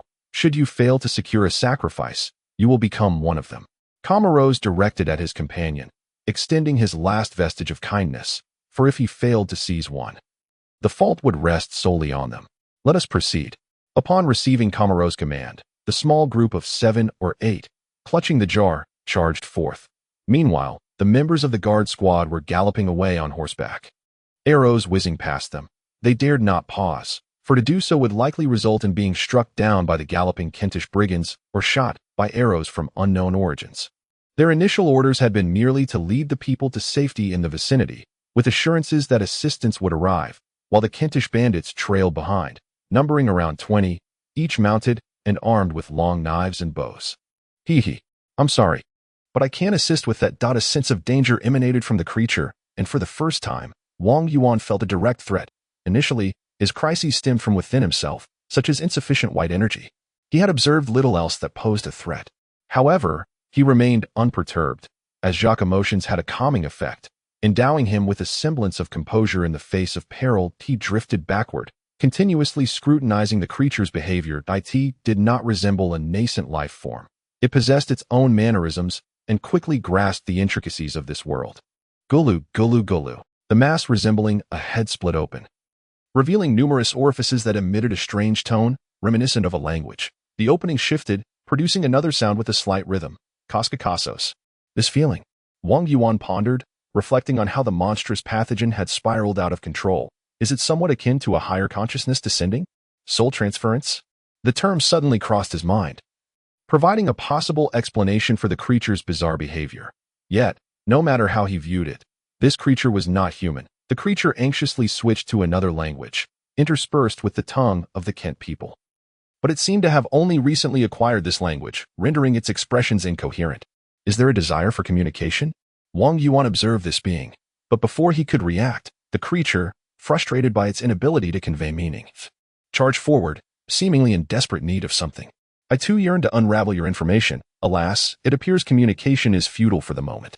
Wang Yuan contemplated alternative methods to obtain this knowledge. Interference surged forth, disrupting the creature's advance as several small, pathogen-infected animals with slightly decayed skin scurried forth. Although the primary goal was to test the black crow pathogen, Wang Yuan, increasingly cautious, considered the potential inadequacies of the Kojin's protective squad. Thus, he once again infected these small creatures, exerting control over them through his mastery of the pathogen, forcibly inputting information into their consciousness. Under the pathogen's stimulation, these animals rushed wildly toward the peculiar being, tearing at it with fervor, while the creature's appendages flailed swiftly, attempting to extract something from them. Regrettably, these small creatures, infected by Wang Yuan's pathogen, had nearly lost all self-awareness. He doubted the creature could extract anything of value. True to his expectations, the creature, enraged, discarded the small animals and ceased its movements, its multitude of eyes fixated on Wang Yuan, as if to etch his visage into memory. Subsequently, the creature's body began to collapse rapidly, and a surge of soul energy accompanied by a torrent of vitality overflowed from its corpse. Wang Yuan contemplated for a moment and waited until the soul energy neared disintegration before approaching to absorb it. A fragmented array of memories and emotions flooded into his soul. However, as the soul energy was on the verge of vanishing, the memories were severely compromised, leaving Wang Yuan with scant information. He could not even comprehend the creature's language. The only relatively clear insight pertained to its final actions. The creature's soul, through some means, had touched upon the depths of his own soul's consciousness, and subsequently, it cast aside a substantial portion of its soul energy. Vanishing from this world, is it truly soul transference, or was it the creature's volition? Wang Yuan felt a surge of excitement. In truth, his greatest fear prior to this was the prospect of being trapped in this so-called low magic world for eternity. In such a scenario, even if Wang Yuan were to dominate this entire realm, his desire for control would remain unfulfilled. He had come to understand that with the existence of low magic, there must also be intermediate and high magic. He could not allow himself to settle for a mere corner of this vast existence. To his astonishment, he had encountered an outsider from another world today and acquired the method of traversing worlds. Wang Yuan eagerly set about perceiving the depths of his soul, following the creature's lead. After a considerable duration, Wang Yuan opened his eyes. Everything around him seemed to settle like dust. The Kent bandits who had invaded the Kosian village lay dead or injured, with only a few escaping, among them 2 Kent individuals who were captured alive. Sin gazed at the captured Kent ants with palpable excitement. He had seized the opportunity to capture one as a substitute for himself, thereby averting his own demise. "I did it," Sin exclaimed in jubilation. Kamaro stood at a distance, instructing others to toss wood onto the decaying remains and ignite a flame. Otherwise, the black crow pathogen would recklessly infect all surrounding life. As for the final creature, Kamaro and his companions chose to ignore it. Hearing Sin's exultant cries, he smiled faintly. Although their friendship had faded, survival was still a commendable outcome. Sin wished to express more, but suddenly felt a chill. A force penetrated his forehead, and without any means of resistance, he collapsed to the ground, lifeless. Wang Yuan observed the soul energy and vitality escaping from Sin's corpse, feeling a slight release of the frustration and agitation that had been building within him. Just moments ago, he had utilized the creature's method to delve into the depths of his own soul. Unlike the creature's experience, he found nothing within. He finally comprehended what his soul had lost. Chapter 20. A new life not belonging to him. Wang Yuan was fortunate. Through an unforeseen incident, he had managed to capture a fragment of a soul transference individual's essence, acquiring the method to traverse worlds. Yet, he was also unfortunate, for this method proved utterly useless for him. The composition of the human soul remained a mystery to Wang Yuan. But from the creature's behavior, it was evident that it considered the depths of the soul and the memories contained therein to be the true essence of oneself. Thus, in its desperate departure from this world, it had relinquished most of its soul energy, retaining only the core aspects of its essence. Wang Yuan gazed into the depths of his own soul, finding it devoid of substance, rather than contemplating what he had lost. It felt more akin to him being the discarded remnants. Extracting the scattered information from the creature, Wang Yuan gained a deeper understanding of his situation. The essence within the depths of his soul was referred to in the creature's language as Gusa. This term roughly translates to the true self, root, or origin, representing the primordial existence of the soul. In the context of cultivation terminology, it equates to true spirit. The so-called soul body was merely a derivative, meaning that Wang Yuan's true spirit had already reincarnated. The current Wang Yuan was merely the vestiges of that former self. It mattered little that he was gradually becoming someone other than the previous Wang Yuan. From the perspective of soul perception, the creature's soul bore a resemblance to his own true spirit. While Wang Yuan's self-observation revealed that his soul body was riddled with impurities, these impurities were remnants from crows, various animals, and a significant portion derived from the Kosians. Since each individual's true spirit differed, their resultant soul bodies would naturally vary as well. While Wang Yuan absorbed the soul energy left behind by the deaths of other beings, bolstering his soul body rapidly, it also rendered it a chaotic amalgam. This is truly disheartening news. Among the fragmented information left by the creature, it was revealed that these beings could traverse different worlds by utilizing the properties of their true spirits. They had encountered numerous civilizations across alternate realms. The Gutta number served as their evaluation of a life form's soul potential. Their power system seemed to involve progressively liberating their true spirits to harness formidable strength from their roots. Conversely, The power systems of other civilizations and alternate realms invariably required engagement with the true spirit to attain higher echelons.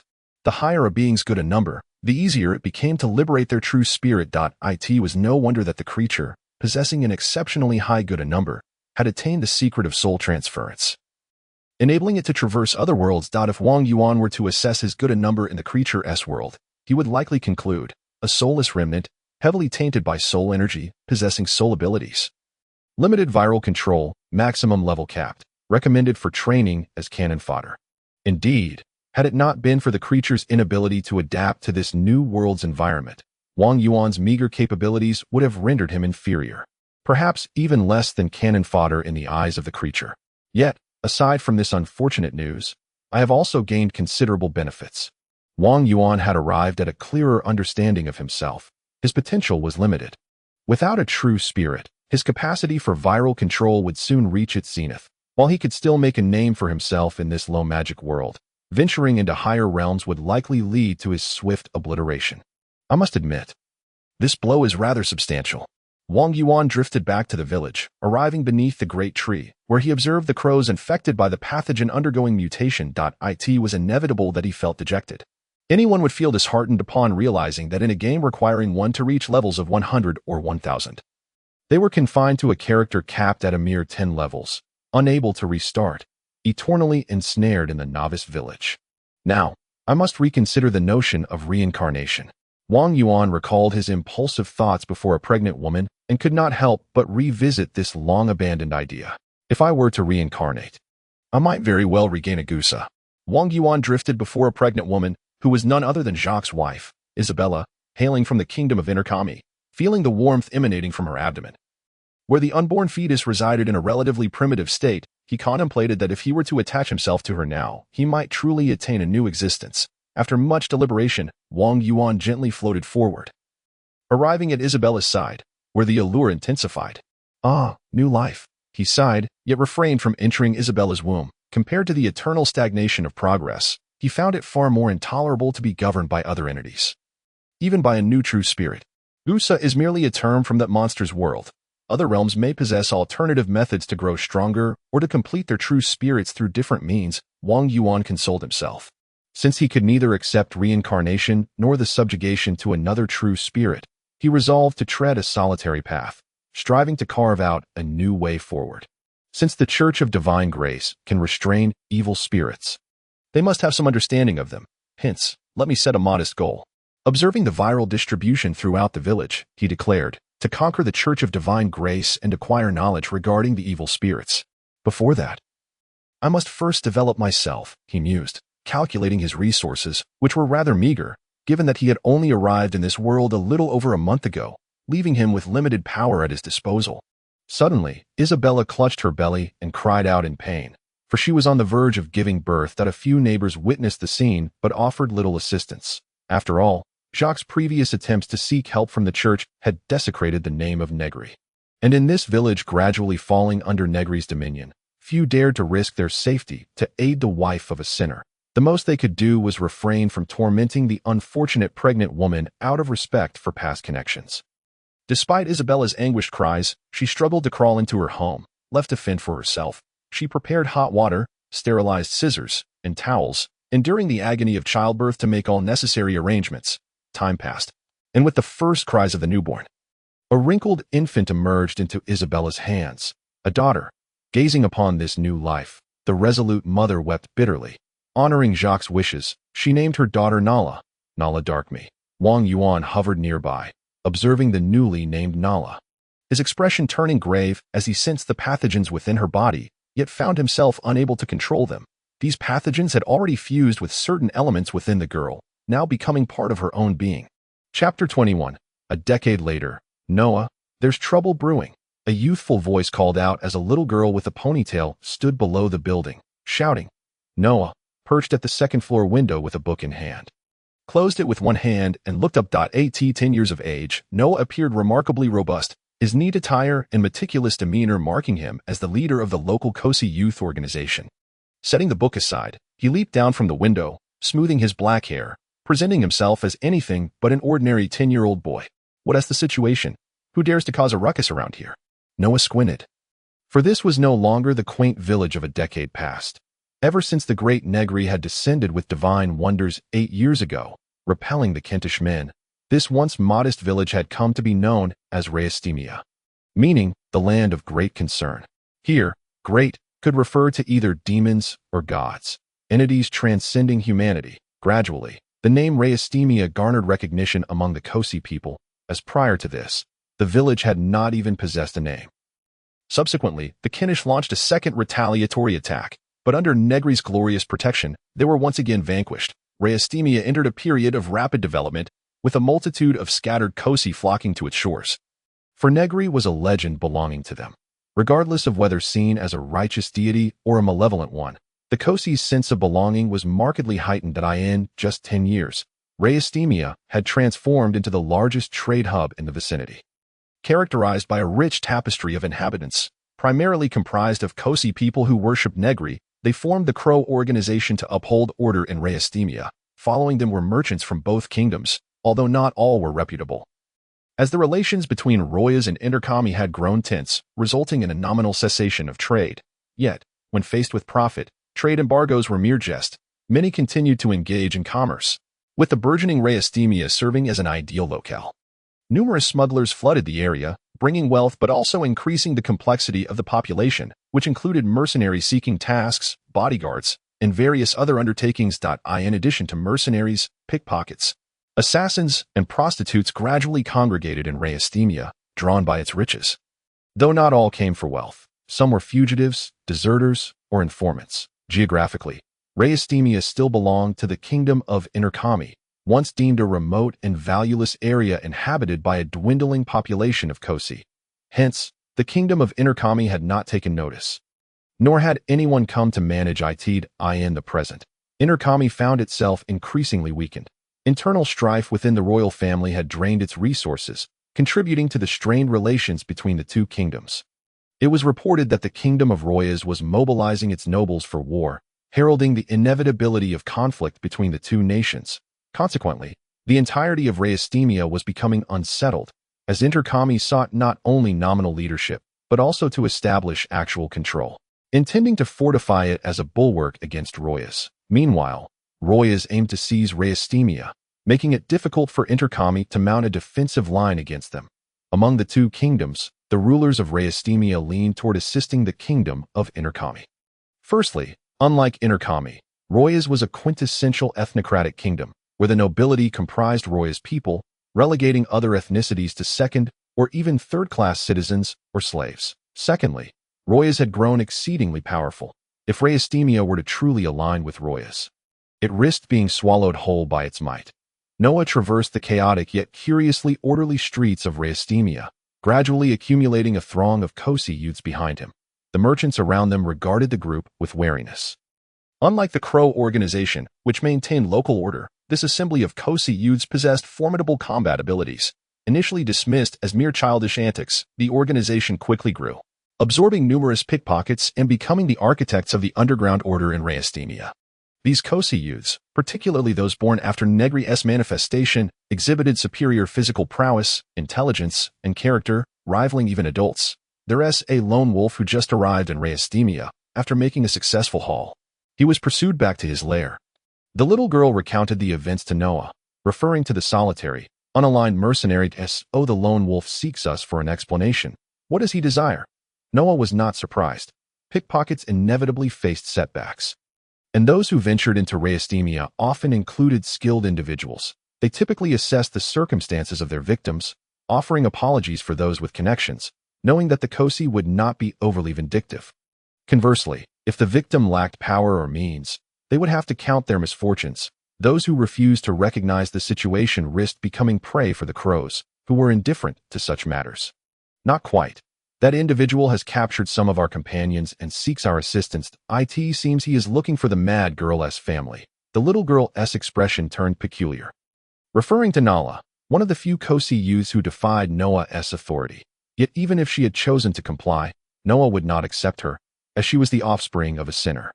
"Let us go meet this lone wolf," Noah resolved, heading toward the den of the pickpockets. Meanwhile, deep within Rayastemia, atop a grand tree, Wang Yuan opened his eyes, and a swarm of black entities erupted from the branches. Hundreds of crows taking flight, forming a vast flock, seeking Nala and Isabella. As Wang Yuan's confidant, Noah was privy to information that Wang Yuan could also discern that it appears they are not from the inner Kami royal family, but rather a mercenary.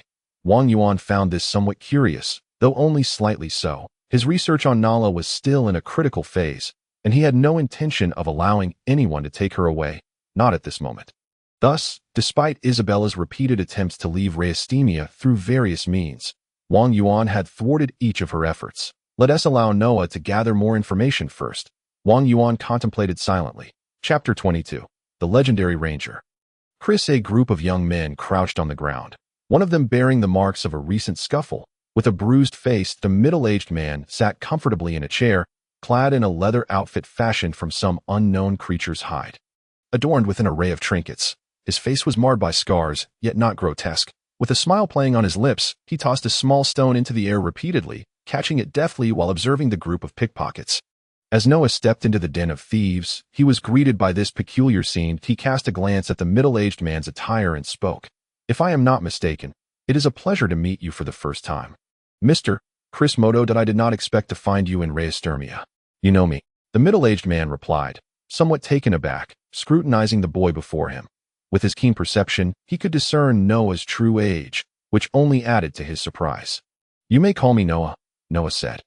Pulling up a chair to sit opposite the man, he continued earnestly, "I believe I ought to take some time to discuss your story with my associates. Sackley's writing is quite commendable. I particularly enjoyed the segment about the Snow Mountain escort." "I share your sentiment," Chris Moto replied with a smile. Though his expression bore an unusual quality, Chris Moto, a name renowned across the continent, the immortal miracle, whose legendary tales were chronicled by his friend Sackley, for the majority of young people on the continent. He was an idol to aspire to, celebrated for feats such as slaying the dragon that plagued villages, thwarting an evil organization that conducted necromantic experiments, and quelling the internal strife of the Tarika kingdom.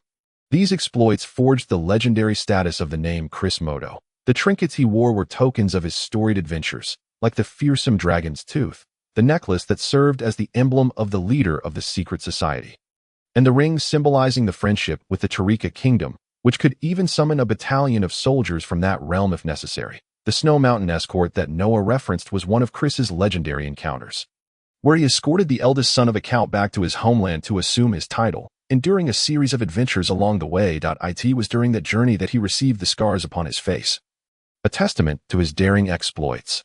"May I inquire what brings you to Rayastemia this time, Mr. Chris?"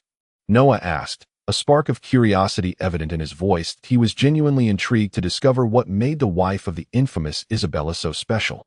"I have been commissioned to locate a woman," Chris replied gently. "According to the clues, she arrived here over a decade ago and has not departed since. Forgive my curiosity, but may I know more about this woman?" Noah inquired, his interest piqued. "I regret to inform you, Mr. Noah, that I can only disclose basic information. The woman's name is Isabella. She is now 29 years old and a follower of the Divine Grace Church," Chris stated, observing Noah and his companion's expressions before breaking into an understanding smile. "You know where she is, don't you?" Chris's tone grew serious as he pressed.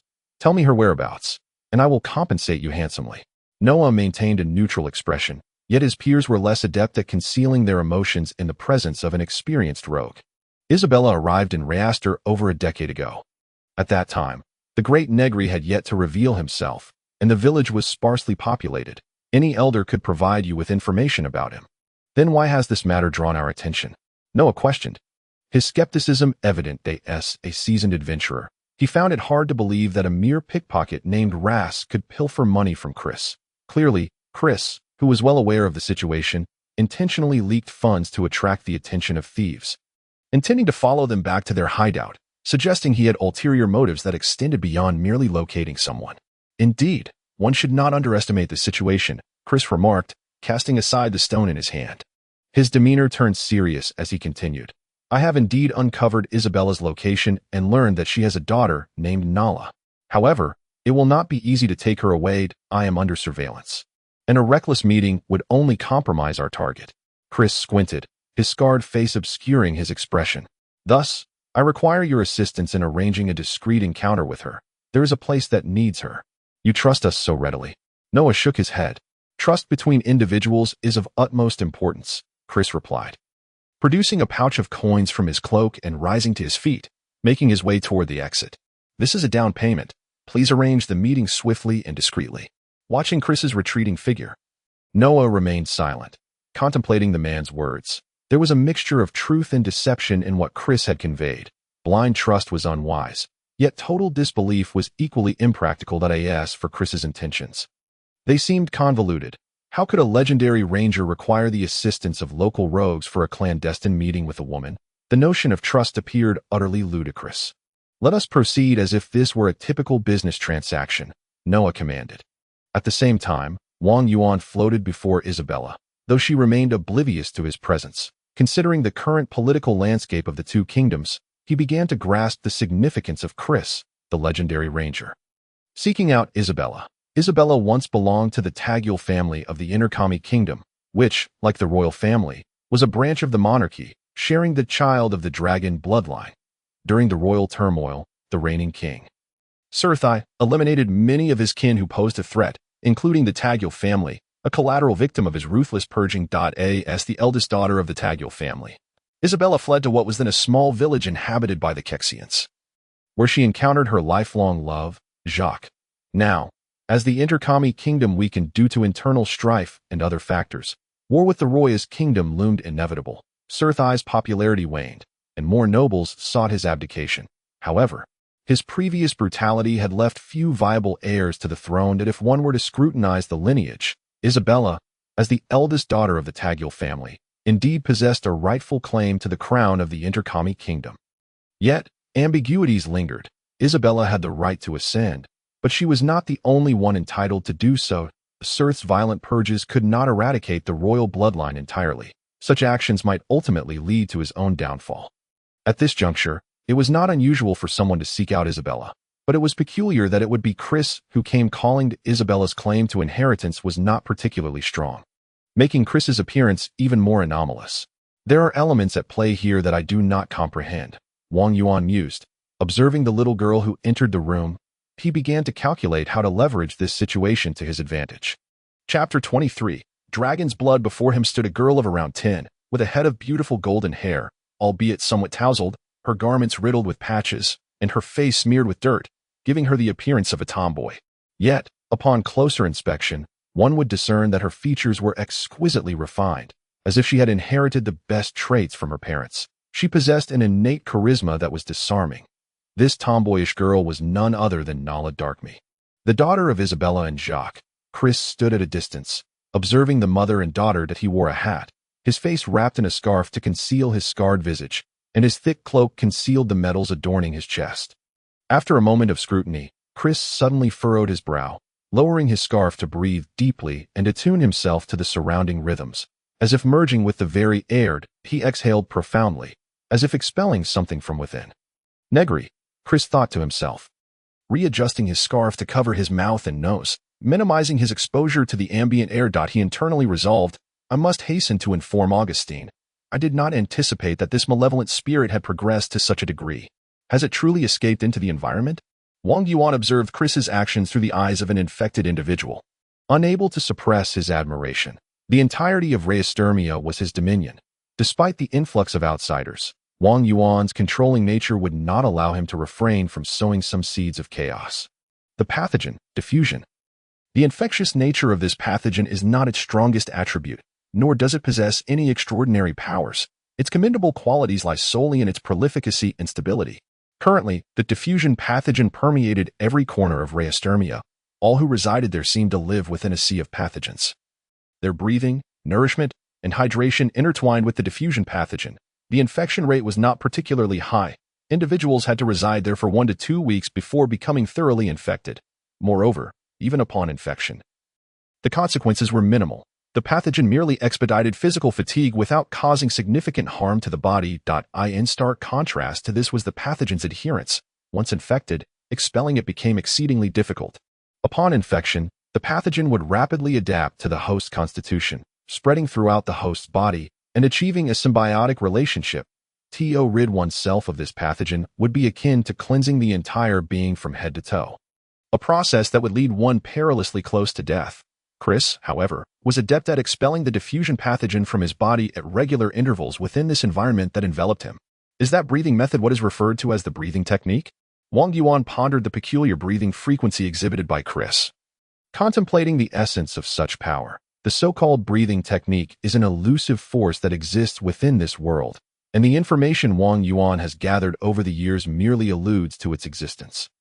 It is a practice preserved only by a select few nobles or royals, who attune themselves to the rhythms of all things through varied breathing patterns, enhancing their perception to an unprecedented degree while in harmony with these rhythms.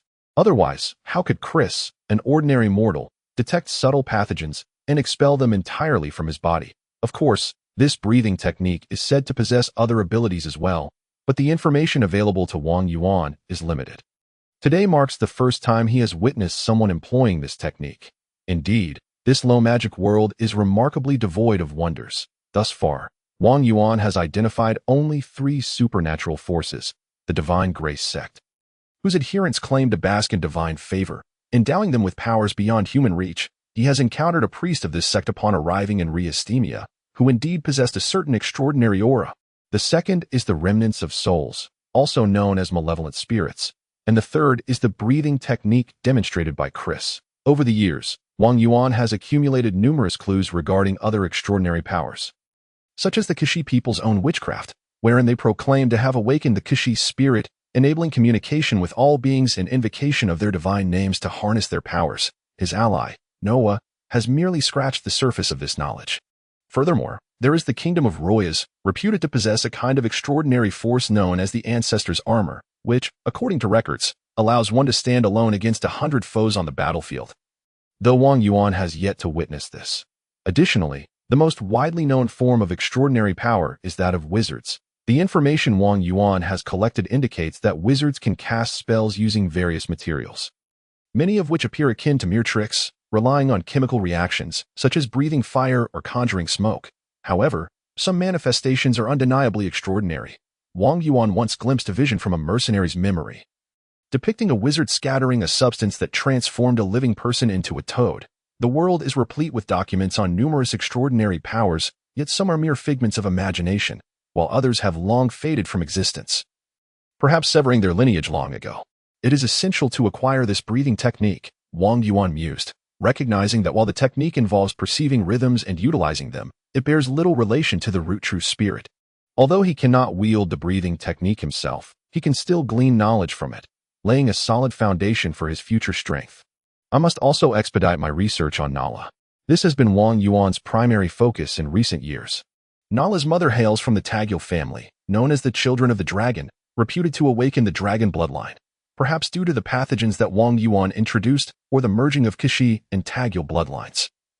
The dormant dragon bloodline, which had not awakened for generations, is gradually stirring within this young girl. Moreover, this dragon bloodline had partially fused with Wang Yuan through the maternal transmission of pathogens from Isabella during her pregnancy, rendering him incapable of controlling these pathogens. Yet, this very circumstance permits Wang Yuan to utilize the pathogens to perceive and study the dragon bloodline within Nala. Over the years, Wang Yuan has made significant progress in deciphering the dragon bloodline. For instance, the pervasive pathogens he previously engineered were a deliberate manipulation aimed at producing a variant with a specific structural mutation, compared to Wang Yuan's true aspirations. The so-called pervasive pathogens were merely an accidental byproduct. The ideal pathogen he envisions has yet to be cultivated. Nala, a young girl embodying the dragon bloodline and partially fused with the pathogens, serves as the perfect incubator. "Mother, I sold a lot of fabric today. Aren't I amazing?" the young Nala exclaimed, tilting her head to charm Isabella, a fleeting glimmer of gold flashing in her pupils. Chapter 24, Prophecy. Nala is the most impressive, Isabella praised, pinching her daughter's cheek affectionately. Due to Jacques' status as a crucified sinner, Isabella and Nala, as the wife and daughter of a sinner, have long faced ostracism from others, struggling to survive in this place. She had long desired to escape, yet each attempt has ended in failure. The first time, she seduced a passing merchant, hoping to leave with his caravan, only to discover the next day that the merchant had been found dead in his room, black blood oozing from his mouth and nose. The second time involved a powerful mercenary, during which Isabella witnessed despair firsthand, as a horde of enormous crows erupted from a tree now deemed forbidden. Enveloping the sky in darkness, the so-called powerful mercenary was reduced to bones in an instant. The third attempt occurred recently with a missionary from the Divine Grace sect, whom Isabella, trusting in the sect, chose to accompany on a flight to freedom. However, this time, she also encountered the terrifying nature of that individual. A shadow flickered in her heart, though she did not reveal it. She had resolved to abandon her escape plans. With the expansion of radiesthemia over the years, she could sustain herself through fabric weaving. Chris observed from a distance before departing, his breaths blending seamlessly with the air as he attuned himself to its rhythms. Wandering through the bustling streets of radiesthemia, the daytime city bustled with activity, merchants and mercenaries bustling through the thoroughfares, with traders from both nations exchanging their respective specialties. As the war between the two nations looms, trade has intensified. For instance, a type of fruit pastry from the kingdom of Incantations has always been beloved by the nobility of the kingdom of Royas, but given the tense relations, Incantations has no intention of catering to their rivals' desires, deliberately restricting access to such resources. Consequently, smuggling of these goods has become rampant, with mere pastries fetching prices equivalent to gold, inciting merchants to frenzy in pursuit of profit. Chris observed the city's prosperity while also sensing the undercurrents lurking beneath, particularly the hidden figures among the crowd. Understanding their purpose for being there. 6 months prior, someone had sought the counsel of a witch, inquiring about the future of the waning kingdom of Incantations. The witch prophesied that a savior maiden would emerge to rescue the kingdom. She would be the daughter of the dragon, a divine gift, and a being of true purity. After delivering the prophecy, the witch vanished, and this somewhat dubious prediction has found its way into the higher echelons of Incantations, garnering the belief of many. After half a year of searching, attention has turned towards the prophecy of the daughter of the dragon. The initial king of the kingdom of Incantations is said to have been the child of the dragon, possessing immense dragon power. This prophecy naturally evokes thoughts of royal bloodlines, leading to the mysterious deaths of several women of royal lineage. For King Cersei is not one to relinquish his grip easily. Although the missionary from the Divine Grace sect failed to take Isabella and Nala away, he did relay information about their existence to Bishop Augustine within the sect. Consequently, some among the believers of the prophecy in the kingdom of Incantations advocate for the rescue of the mother and daughter. The official forces of Incantations find it challenging to act, as King Cersei remains the visible ruler, and should he wish to harm Isabella openly, it would be a simple task. Both parties harbor their own concerns. Those aligned with Cersei do not wish for any potential savior to emerge into the public eye, while Augustine and his allies fear that exposing Isabella and her daughter will only exacerbate the chaos within the kingdom of Incantations. Thus, Bishop Augustine has enlisted his friend, the legendary ranger Chris, to assist in bringing Isabella to safety. The individuals surveilling Isabella are agents dispatched by those loyal to Cersei. Currently, 4 factions exist in this place. Chris analyzed the situation. The first is the local host, Negri, a cunning malevolent spirit whose power reigns supreme here, controlling the Kashi people, the unknown pathogens, and the crows under his command. For reasons unknown, he has confined Isabella and her daughter, serving as our greatest obstacle. Next are the spies of Cersei, among whom are many skilled individuals. Their objective is to eliminate Isabella and her daughter, though they may also become an ally against Negri when necessary. The third faction comprises local merchants and mercenaries, who act as a neutral force, willing to align with either side for profit. However, due to the pathogens, they may also turn into adversaries. Lastly, there is us. Augustine will soon arrive with his men. My current task is to gather sufficient intelligence and ensure the safety of Isabella and her daughter. Chris contemplated strategies to successfully complete his mission. The savior maiden, you say? Reflecting on that extraordinarily pure girl, Chris's thoughts drifted to the person he encountered in the snow-capped mountains. As he touched the scar on his face, shaking his head, he resumed his strategizing. The main members of the youth gang are predominantly Kashi people. They are undoubtedly connected to Negri. I wonder how they will respond to my demands. Will they reject me, expel me, or send someone to eliminate me? Chris recalled the scant information at his disposal. The multitude of crows posed the greatest threat, should they surge forth. He would possess no means to survive such an onslaught. However, from the records of the Church of Divine Grace, he understood that these malevolent spirits required sustenance to exist. Situated in the densely populated region of radiesthemia, Negri would find it unwise to unleash a vast swarm of crows upon him, for such an action would inevitably lead to the decline of radiesthemia, something the spirits dependent on sustenance would be loath to witness. The other menace lay in pathogens and diseases. Yet, with his mastery of breathing techniques, Chris felt little concern as long as he periodically adjusted his rhythm to expel those germs from his body. The pressing matter at hand was the existence that had slain Bugital. Bugital was the very missionary who had arrived here, endowed with divine gifts, his strength not far removed from Chris's own. He had not perished at the hands of the crows. Instead, he had employed the church's unique methods to relay information about Isabella's existence and warned of an unknown pursuer. Regrettably, after conveying that intelligence, Bugital had vanished, and the church confirmed his death through special means. Chris's expression turned grave as he lingered in a narrow alley, a white ring in his hand pulsating with a distinctive rhythm. Chapter 25. The Final Whispers, Part 1. Did Bugital meet his end here? Chris pondered, attuned to the ring's vibrations while surveying his surroundings. This ring was a vow ring of the Church of Divine Grace. The very one Bugital had held while swearing an oath to the divine. In that moment, his life became intertwined with the promise bound to this ring. Through it, Bugital had communicated with Augustine, stationed far away at the church's headquarters in the kingdom of Inarkami, conveying essential information. Are you lamenting as well? Chris placed the ring on the ground, pressing his hand against the earth, his breaths growing heavy as an unusual power emanated from him. Spreading outward. Rhythm of the heart. Chris's demeanor was resolute. Bugital, allow me to uncover the identity of your murderer. Let me hear your final whispers. Be cautious. Those crows will not strike en masse in populated areas. But one must remain vigilant against desperate foes, Bugital urged, clutching the wound on his shoulder. Meanwhile, Isabella clutched the sleeping Nala, her face a mask of terror. Mr. Bugital, you mustn't concern yourself with us. We cannot escape this place. That demon will not spare me. Fear not. Our Lord shall watch over us. Bugital's hand glowed with a white light as he pressed it against his wound, black blood spurting forth, when he had been escorting Isabella and her daughter.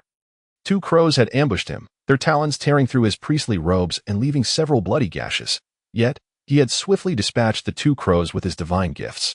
My Lord has promised me the power to save others. And for that promise, I shall not abandon any soul worthy of salvation, that I will extend my hand to anyone in need. With a gentle smile, Bugital encouraged Isabella. I shall procure a carriage and take the routes frequented by travelers. We need only to leave Rheastermia. Bugital spoke reassuringly. Yet he did not feel as at ease as he portrayed. Setting aside the possibility of a large-scale crow attack disregarding civilians, his survival was far from guaranteed. The sheer scale of such a crow assault would require military intervention to quell. Otherwise, few could withstand such a calamity. Moreover, the presence of rational, malevolent spirits was a rarity chronicled in the church, and this entity, named Negri, surely wielded other formidable powers. Samira, a soft whisper resonated from afar. And suddenly the winds howled. Bugital's expression shifted as he darted to one side, a gash appearing on his cheek, blood splattering. My Lord grants me the power to protect others. Bugital began chanting praises, a soft white glow enveloping him, shielding against the unseen threats lurking within the tempest. As the winds gradually subsided, Bugital's expression grew serious. Samira, the god of storms and Corsican lore, that he knew enough of Corsican legends to recognize the gravity of the situation. A shaman? Do Corsicans still carry such a legacy? We must leave at once. The Corsican ravenfolk are tasked with maintaining the order of Rheaster. They have no reason to impede the nobles' return to their homeland. Isabella, of noble lineage, felt compelled to conceal her identity. Unless Rheastermia was prepared to sever ties with Inarkami, they would not openly hinder their departure. Bugital hired a carriage and, with Isabella, set off toward the kingdom of Inarkami, all the while cautiously observing their surroundings. Nurella. The sudden sound caused Bugital's heart to race, as a green growth rapidly overtook the wooden boards of the carriage. In mere seconds, the entire vehicle splintered apart, the horses bolting uncontrollably into the distance. Nurella, the goddess of tender shoots representing new life in Corsican mythology, had caused the scattered wood to sprout vibrant green buds. Bugital crouched beside the remnants, his white glow forming a protective barrier around Isabella and Nala. He realized they could no longer delay. Avoiding confrontation would only exacerbate their predicament. Their only hope lay in uncovering the hidden pursuer and defeating them to secure Isabella and her daughter's escape. Augustine, listen closely. There is a suspected shaman serving Negri within Rheastermia, and he is currently pursuing me. I must engage him in battle. Await my good news. Through arcane means, Bugital transmitted his words into the vow ring. Drawing his sword from his waist, pressing the blade's side against his forehead, he murmured incantations. My Lord has bestowed upon me the eye to see all. There, he declared. Dissipate the darkness. A symbol appeared on Bugidal's forehead, granting him a unique vision that revealed the assailant's form. With a flash, he chanted, his sword radiating light as he swung toward the figure. Samira. The winds howled once more, battering Bugidal's body. Yet, the sword in his hand seemed imbued with an extraordinary power. Cleaving the tempest and unveiling the attacker. A composed youth stood before him, clad neatly, his long black hair lending him an air of icy detachment. He clutched a book, and Bugidal quickly discerned that it was none other than the Holy Bible of the Church of Divine Grace, a tome of their doctrines. A mere boy, Bugidal thought, not underestimating him. Corsicans had once unified the continent, achieving the grandeur of the Trelancia Empire, with shamans playing a pivotal role. The collapse of the Trelancia Empire had scattered the Corsicans, severing the lineage of shamans. Now, this boy, possessing such power, warranted serious consideration. Listen closely, lad. I care not for your motives in detaining Isabella and her daughter. She is a noble of the kingdom of Intercami and a devout follower of the church. I am resolutely determined to escort her from this place. My Lord shall grant me strength, Bugidal proclaimed, pointing his sword at Noah. The divine has made a covenant with you, granting you power, Noah recited from the Holy Bible, casting it aside and regarding Bugidal with cold indifference. I apologize, but as of today, the covenant between your God and you shall be terminated. Chapter 26. The Final Whispers, Part 2. Helro. Noah whispered the name of the God of strength, a divine vigor coursing through him, enhancing his physical prowess. The winds roared once more, though while fierce, they merely threatened to topple a person. The true peril lay in the concealed dangers within the storm. Bugidal remained unfazed, relinquishing restraint in battle. He was undoubtedly among the pinnacle of combatants in this realm, endowed with 5 divine gifts. The gift promised in the name of salvation could heal wounds and ailments. The gift pledged in the name of protection could form defenses against harm. The gift guaranteed in the name of true knowledge could unveil truths beyond human perception. The gift sworn in the name of justice could obliterate what he deemed wrong. The gift bestowed in the name of life could grant the bearer formidable vitality.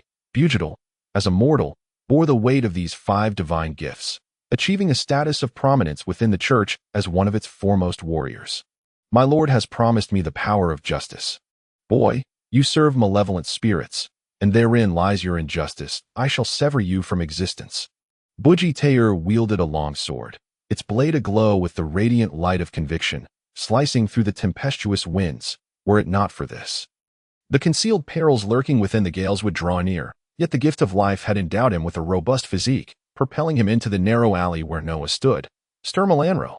Noah remained unfazed, skillfully uttering the name of the deity, summoning the spirit of the god of fortifications. In the air, something swiftly coalesced, forming a barrier before Bugitayer's sword.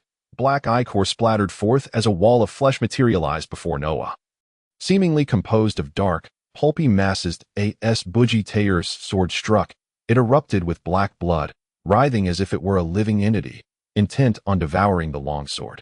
Abomination. Bugitayer scowled, the white radiance of his sword intensifying, shattering the fleshy wall into a pool of dark liquid. The mark upon his forehead glimmered brightly, and as he gazed at the composed Noah, he couldn't help but admire the boy.at merely 10 years of age.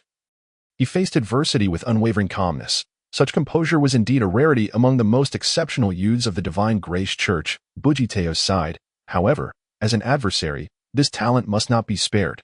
You, who adhere to wicked intentions, my hand of salvation shall not reach you. I am afraid. Without further ado, Bugitayer thrust his sword, imbued with the power of righteous grace, towards Noah. Oh, missionary, do you believe this is a battlefield? Noah regarded the approaching sword without an ounce of fear. If it came to a contest of strength, he knew he would be no match for Bugitayer. Even the abilities of a warlock were but half-hearted. The divine names he wielded were merely insights he had painstakingly uncovered.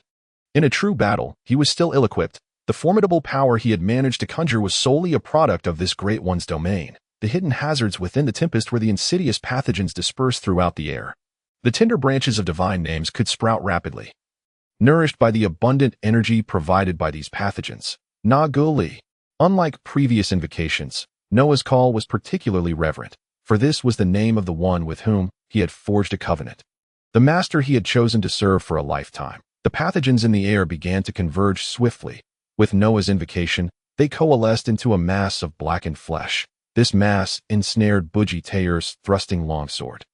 The writhing black substance transformed into a humanoid form, white viscous fluid oozing from the black mass, drying into a ghastly pallor, ultimately revealing a naked man before Bujitair, who found his sword firmly ensnared within the man's grasp. Noah shed his cloak, draping it over the man, and respectfully stepped aside. "Nah, go, Lee." Bujitair bellowed, attempting to swing his longsword, but found it gripped by an overwhelming force, rendering it immovable. Upon seeing the man, an overwhelming sense of foreboding surged through his soul. Reminiscent of Negri, the harbinger of disease and misfortune in Cajun mythology. "You may call me as such, missionary of the Divine Grace Church." Wang Yuan did not refute Bujitair's words. He was merely a remnant spirit devoid of true essence, and thus possessed no true name. Whether referred to as Wang Yuan or Negri was of no consequence. Is this the power bestowed by the Divine Grace Church? Quite intriguing, indeed. Wang Yuan grasped the blade of Bujitair's sword. Sensing the unique force it harbored, his body moving forward with a slight stiffness, the entity formed from the amalgamation of pathogens bore no skeletal structure, no internal organs or blood vessels. It merely resembled humanity on the surface, yet was fundamentally a conglomerate of pathogens, under Wang Yuan's control. "My master has granted me the power of justice. I shall cleave through the darkness." Bujitair shouted, channeling the divine grace bestowed upon him. Radiant light erupting from his sword. Yet the outcome plunged him into despair. His longsword remained firmly held by Wang Yuan, the grace failing to inflict any harm upon Negri. "How can this be possible?" Bujitair exclaimed in disbelief. "There is nothing impossible about it," Wang Yuan replied with a smile. "Once I discern the nature of the power your righteous grace represents, I cease to fear it. Every existence harbors a weakness, and I have unraveled yours. Your chances of victory have evaporated." Weakness? Bujitair seemed to grasp something, the runes upon his forehead shining brightly as he scrutinized his longsword. Unbeknownst to him, the essence of the blade had undergone a transformation. The essence of righteous grace is to repel all, yet this force is predicated upon my conviction, which is that this sword shall sever all. But now this sword has been entirely supplanted by Negri. The longsword was now marred by countless black filaments. It had, at some point, fragmented into shards, entirely reliant on pathogens for cohesion, thus rendering the pathogens an integral part of the sword. The body of pathogens intertwined with the sword also belonged to it, preventing the righteous grace from acting upon the pathogen entity. Chapter 27. The Final Whisper, Part 2. Cough. Bujitair suddenly doubled over, expelling a mouthful of black blood. "Unbeknownst to me, my body has also been infiltrated by pathogens." He released the hilt of his sword, his hands now riddled with wounds through which the pathogens surged into his body in great numbers. "My master has promised me the power to save others, the gift of salvation." As black blood spilled from his mouth, Bujitair's conviction solidified further, radiant light erupting from his being, clouds of white smoke billowing forth. The gift of salvation, the power to heal ailments and mend wounds. Wang Yuan made no attempt to impede him, merely observing as Bujitair sought to expel the invading pathogens. "You must understand, those pathogens have invaded too deeply into your flesh, becoming an irreplaceable part of you. While you may rid yourself of their nuisance, you draw ever closer to death." "Demon, what do you mean?" Bujitair fixed his gaze upon Negri, wounds appearing across his body, forcing the black blood to flow outward. "Submit to me." Wang Yuan extended his hand towards Bujitair. "With your injuries, even the gift of salvation may prove insufficient for healing. If that is the case, then submit to me. Allow my pathogens to flow into your body, offer me your brow, accept my gift, and share your life with the pathogens. Under my patronage, you shall live on and on." "Do you question my conviction, demon?"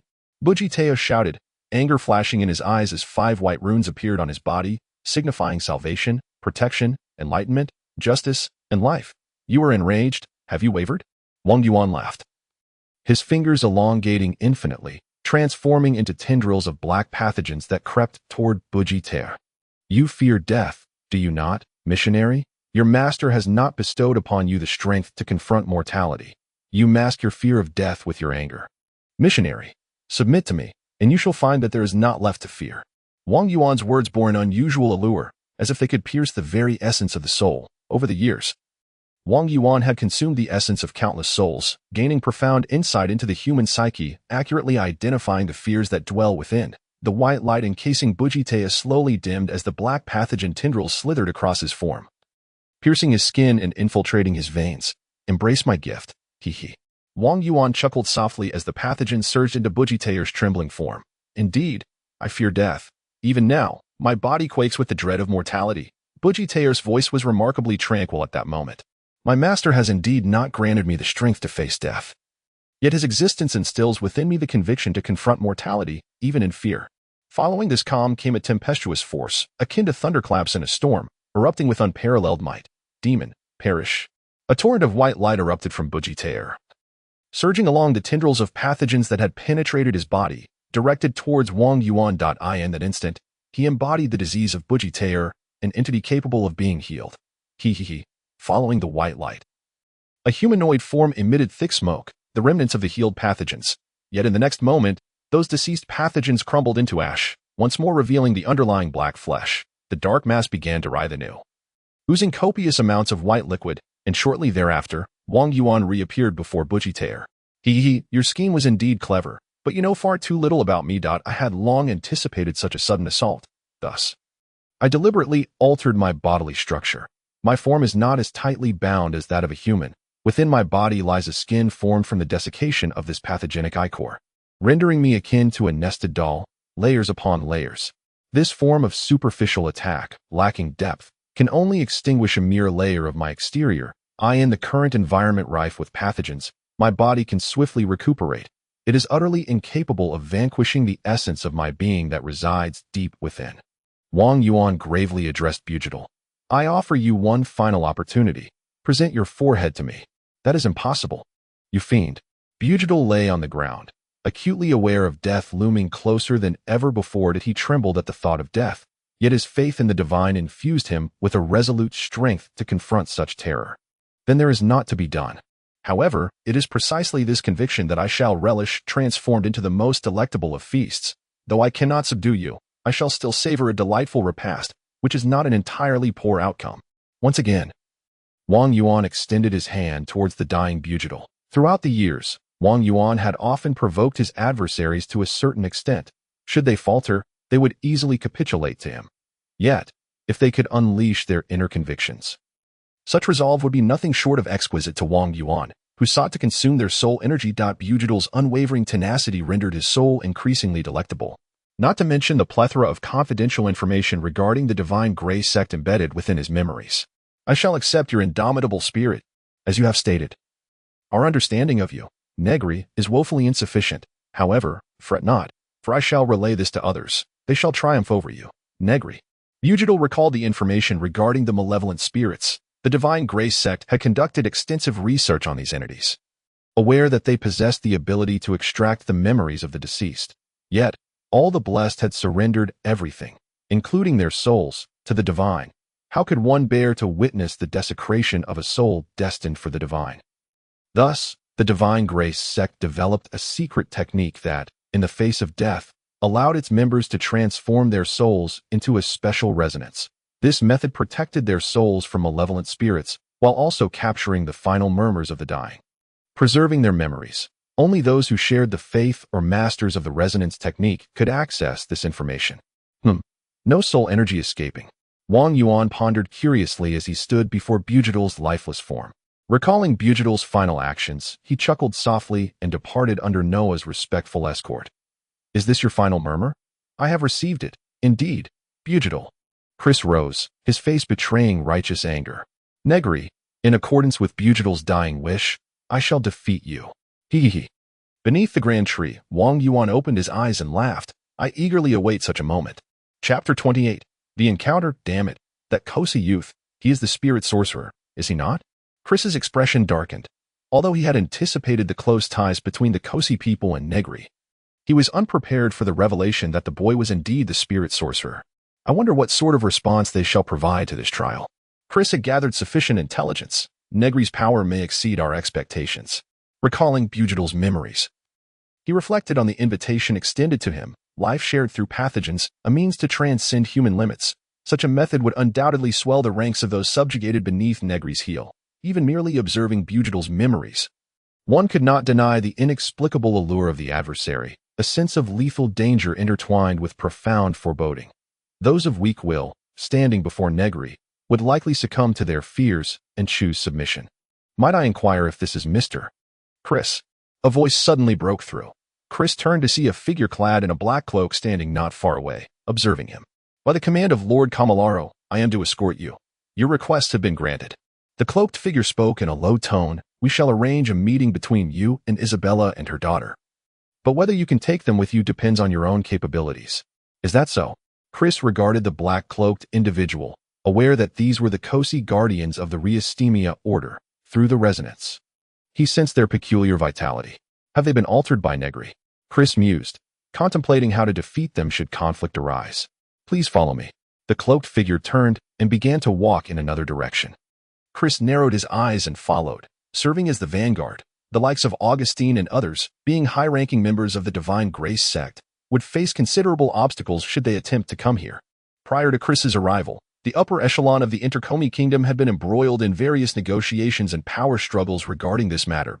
If all went as expected, Augustine would soon arrive with reinforcements. Only then would they have a chance to extricate Isabella from this place. Otherwise, Chris alone would find it exceedingly difficult to ensure the safety of Isabella and her daughter. This is the place. Mr. Chris, please enter. The black-cloaked figure guided Chris to a lavish estate and opened the grand door for him. Thank you, Chris replied solemnly, stepping forward without hesitation. No need for thanks, Mr. Chris. I hold your deeds in high regard and hope for an opportunity to cross blades with you. The cloaked figure politely stated, lifting his hood to reveal a face adorned with dark markings. My name is Nosades. I eagerly anticipate that day. Chris cast a glance at the black markings on Nosades' face, nodded, and entered the door. After traversing a lengthy corridor, he arrived at a hall where a young man was engaged in prayer. Legendary Ranger Chris Modo, it is an honor to meet you. I am Camilaro. The young man concluded his prayer and stood to address Chris. Camilaro retained the appearance of a youth in his late teens. A decade had barely touched his exterior. However, his essence had undergone a profound transformation. The former Camilaro had been a timid boy, roused to madness, but now anyone who beheld him would instinctively associate him with one word. Uncanny. It was as though a terrifying entity lurked within the depths of his being, ready to emerge and consume anyone who gazed upon him with unwarranted attention. Leader Camilaro, it is a privilege to meet you. Chris regarded the enigmatic young man and recalled the information he had gathered about Camilaro. It was this individual who had ushered in the faith of Negri, rising to become the leader of the Cosi organization that established the Radiance order. Radiance, aside from Negri, he wielded the greatest power, truly one man beneath whom countless others stood. However, upon meeting him, Chris's acute perception through the resonance technique detected an incongruity in Camilaro's rhythm. The principal secret of the resonance technique lay in harmonizing oneself with the rhythms of all things through breath. As a part of creation, humans possess unique rhythms, which can vary according to individual states. A proficient practitioner could discern the dissonance in another's rhythm, revealing any anomalies. Thus, many who disguised themselves found their efforts futile before a practitioner, unless they could alter their innate rhythm. Yet, the rhythm emanating from Camilaro appeared exceedingly bizarre, even more so than that of the Cosi Guardians, which bore peculiar elements that altered their rhythms. Camilaro's rhythm seemed a jarring amalgamation of two distinct flows. This chaotic and ominous sensation, merely sensing the rhythm, evokes a primal fear. Is this Negri's influence? Chris inhaled deeply, perceiving Camilaro before him as a manifestation of Negri, for a substantial part of his being had been corrupted and transformed into a mere puppet of obedience. Isabella and her daughter are currently in the back hall. You may visit them. As for whether they wish to accompany you, that is your concern, Camilaro stated calmly. And one last thing, do not disrupt the order of Rhea. Chris nodded, circumvented Camilaro, and proceeded into the back hall, where he found Isabella seated anxiously and her daughter Nala curiously observing their surroundings. Good day, Lady Isabella. Chris approached the mother and daughter, continually attuning himself to their rhythms through the resonance technique. Isabella's rhythm was normal, aside from the pervasive pathogens accumulated from years of living in Rhea. She exhibited only minor ailments. However, Chris was truly astounded by Nala. The young girl possessed a rhythm that rivaled his own, and within her rhythm echoed the roars of dragons. Even the pathogens seemed absent from her form. Has the bloodline of the dragon child been awakened? Nala is indeed the prophesied savior. Chris gazed into Nala's pure eyes, where a fleeting glimmer of gold shone, and he finally embraced the witch's prophecy. I believe you may have surmised my purpose for being here. Please prepare yourself, for it will not be long before someone comes to escort you home. Chris addressed Isabella, who bore a complex expression. Isabella's lips quivered slightly before she ultimately declared, "I refuse." Chapter 29. The final remarks, for us. Far too many lives have already been sacrificed, Isabella lamented, her voice heavy with anguish. I witnessed the martyrdom of the missionary Bugidal before my very eyes. That entity will undoubtedly not spare me. I believe you're mistaken. Chris chuckled, a glimmer of amusement in his eyes. I am not that fool, Bugidal. You. Isabella stared in disbelief at Chris. Bugidal sought to rescue you out of his convictions. He wished to extend a hand to any who were worthy of salvation. Yet now, it appears you have surrendered yourself, rendering you unworthy of Bugidal's efforts. However, I am merely a hired mercenary, tasked with escorting you away. Your willingness or reluctance matters not. I shall take you away regardless. After all, Bugidal paid with his life for this mission. Chris turned to stride toward the exit, his tone unusually solemn. Thus, I must fulfill this task, so as not to betray the sacrifice of that fool. As Isabella watched Chris recede into the distance, tears streamed uncontrollably down her cheeks. Her fate had been fraught with tribulation. Born into a noble family, she had been swept up in a coup that entangled her family, forcing her to flee alone to the borders where the Corsicans gathered. Fortuitously, she encountered a lover with whom she could share a lifetime of support, only to have him cruelly slain while she was with child. She struggled to bring her daughter into the world and raise her amidst the looming shadow of a demon. Had it not been for Isabella's resilient spirit, her care for her daughter, and Jacques' wish for her to live well, this woman might have long succumbed to madness. Mom, don't cry. Everything will pass, Nala comforted. Embracing her mother die in the distance, two figures cloaked in black observed Isabella and her daughter through the window, their gazes cold and unyielding. I initially thought Isabella had been thoroughly frightened, it seems. However, that thoughts of escape have rekindled within her. One of the cloaked figures remarked slowly. It seems appropriate to say, truly, she is the legendary Ranger Chris. Then it appears I shall have the opportunity to engage this esteemed legend. The other responded with a light chuckle, brimming with anticipation. If you wish to go, then go, Nosades. After all, he is your idol. It was his deeds that inspired your travels, was it not? The cloaked figure approached Isabella, continuing, I shall take care of Isabella. They are the individuals entrusted to me by the adults. Aside from that ranger, others have their designs on her. Understood, Lord Otter. Nosades nodded earnestly. Though Chris is my idol, with the grace of Lord Negri, I shall surely defeat him, for the utmost respect for an idol is to conquer him with one's own hands. Camaro prayed once more, indifferent to the departing Chris or the raven-like figures preparing to act. He could only pray, staring at the darkened holy relic surrounded by crows, repeating his supplications to numb himself. Although his body still belonged to him, he was acutely aware that his time was running short. Footsteps approached, and Camaro stiffened momentarily before relaxing. He stood to face the handsome youth before him, whose visage bore a resemblance to his own, awakening a flicker of clarity within Camaro. I never expected it to be you, he said, a semblance of a broken smile crossing his face. Is this the cruel whim of Lord, that esteemed one? I merely happened to have the time, Noah replied calmly, even aware of the connection they shared and the events that would soon unfold. Betraying no emotional turbulence. Inside, Camaro felt a chilling void. He remained the cowardly boy he had always been, still too afraid to utter the name of that esteemed one in a fleeting moment. He was transported back a decade. Armed with a bow and arrow, he faced the ensnared crows as Uncle Dax lay nearby, blood seeping from his lips, frantically urging him to shoot down the ravens. Gathering his courage, he prepared to unleash his arrows. Yet in the next instant, the net was torn asunder, and that figure, no, that demon, emerged from amidst the crows, exuding an aura of malevolence and foreboding. Just the sight of that figure drained Camaro of all his courage. What do you want from me? Camaro screamed in desperation. Am I not even allowed to resist in my dreams, to entertain the notion even for a moment? O foolish one, have you not already offered your forehead to me? Why then do you still fear me? Wang Yuan stood amidst the heap of corpses, a twisted, alluring beauty emanating from him, his smile exuding an irresistible charm that ensnared many. Corsicans, Kinshins, mercenaries, merchants, even rangers and pious priests. None could escape the fate governed by this entity.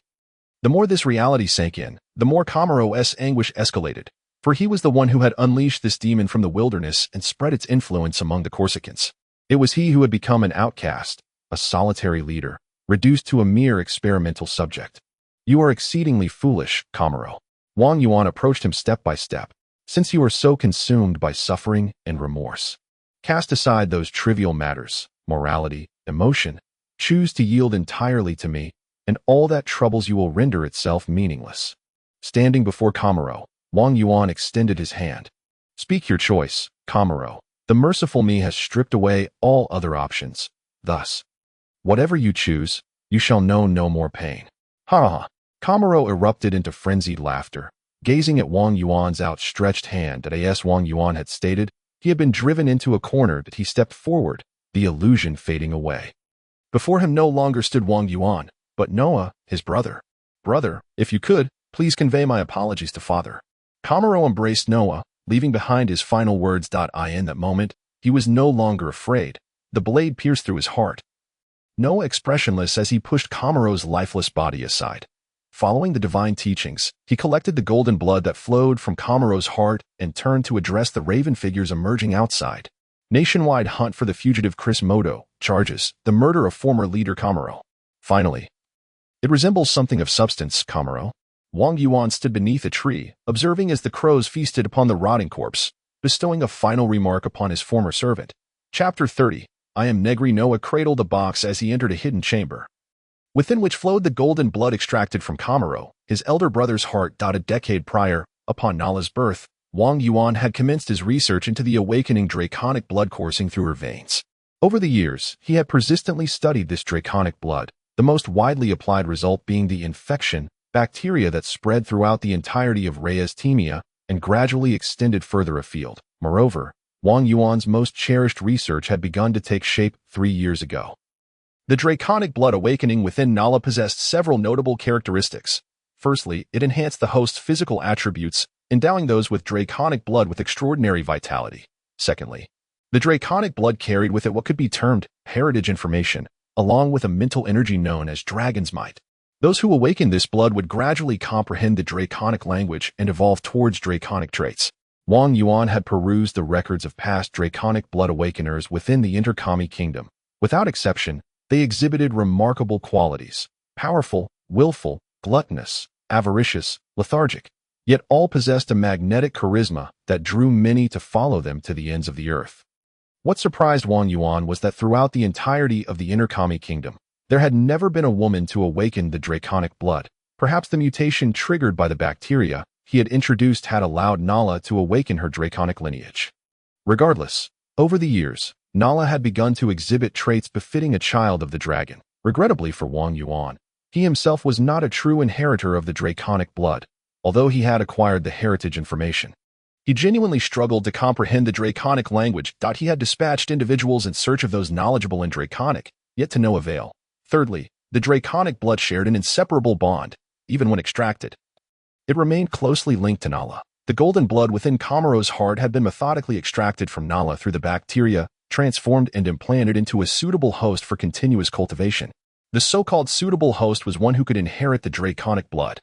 Uncertain whether the mutation of the draconic blood had caused this, the requirements to become a suitable host were threefold. First, the body must be thoroughly infected with Wang Yuan's bacteria. Second, the individual must possess Corsican mixed blood, as Kamaro and Noah's mother had ancestry from a minor race. With these two conditions met, one could theoretically undergo draconic blood implantation. However, the recipient would gradually become unable to withstand the oppressive force of the dragon's might within the blood, leading to madness. Only those whose souls inclined towards the dragon could endure this pressure and even wield it as a means of attack. Few individuals embody these three qualities, among whom are Kamaro and Noah. As a righteous man bound by a contract with Wang Yuan, Noah naturally cannot become a test subject, especially considering the inherent instability of the experiment. The dragon's blood concocted by Wang Yuan remains merely in its embryonic form. Over the past 3 years, this dragon's blood has changed hands 5 times, with Kamaro being the 5th host. Through Kamaro, this dragon's blood has finally been completely transformed by Wang Yuan, evolving into the blood of souls, which may also be referred to as the Negri pathogen. While dragon's blood and blood of souls share similarities, one is primarily characterized by dragon, while the other is defined by Negri. Wang Yuan anticipates that the blood of souls will enhance the physical prowess of its host and, to some extent, bolster their mental faculties, potentially awakening abilities akin to those of a shaman. Much like Noah, Wang Yuan's interest in the blood of souls is primarily due to its two remaining effects. Noah gazes at the golden liquid within the box. It stirs and reveals the darkness lurking behind its golden facade. Calmly, he loosens his garments and retrieves the ritual dagger he had prepared earlier. He plunges the dagger into the box, soaking it in the golden blood, and without hesitation, pierces it into the region of his heart. As he withdraws the dagger, no blood splatters forth. Instead, the golden blood seems to wriggle like a living entity, mending the wound created by the dagger. Ultimately, a peculiar mark emerges at the site of the injury. Resembling a crow soaring aloft or a colossal dragon gliding through the skies, Noah senses something within himself being drawn forth, as if something is beginning to gestate. For the first time, this expressionless youth reveals a smile of joy. He realizes he is becoming a part of the magnificent Negri, drawing closer to his deity than ever before. Meanwhile, Nala, walking home with her mother, suddenly clutches her chest as an inexplicable palpitation surges within her. Yet, this sensation dissipates as swiftly as it arose, leaving her gaze increasingly pure.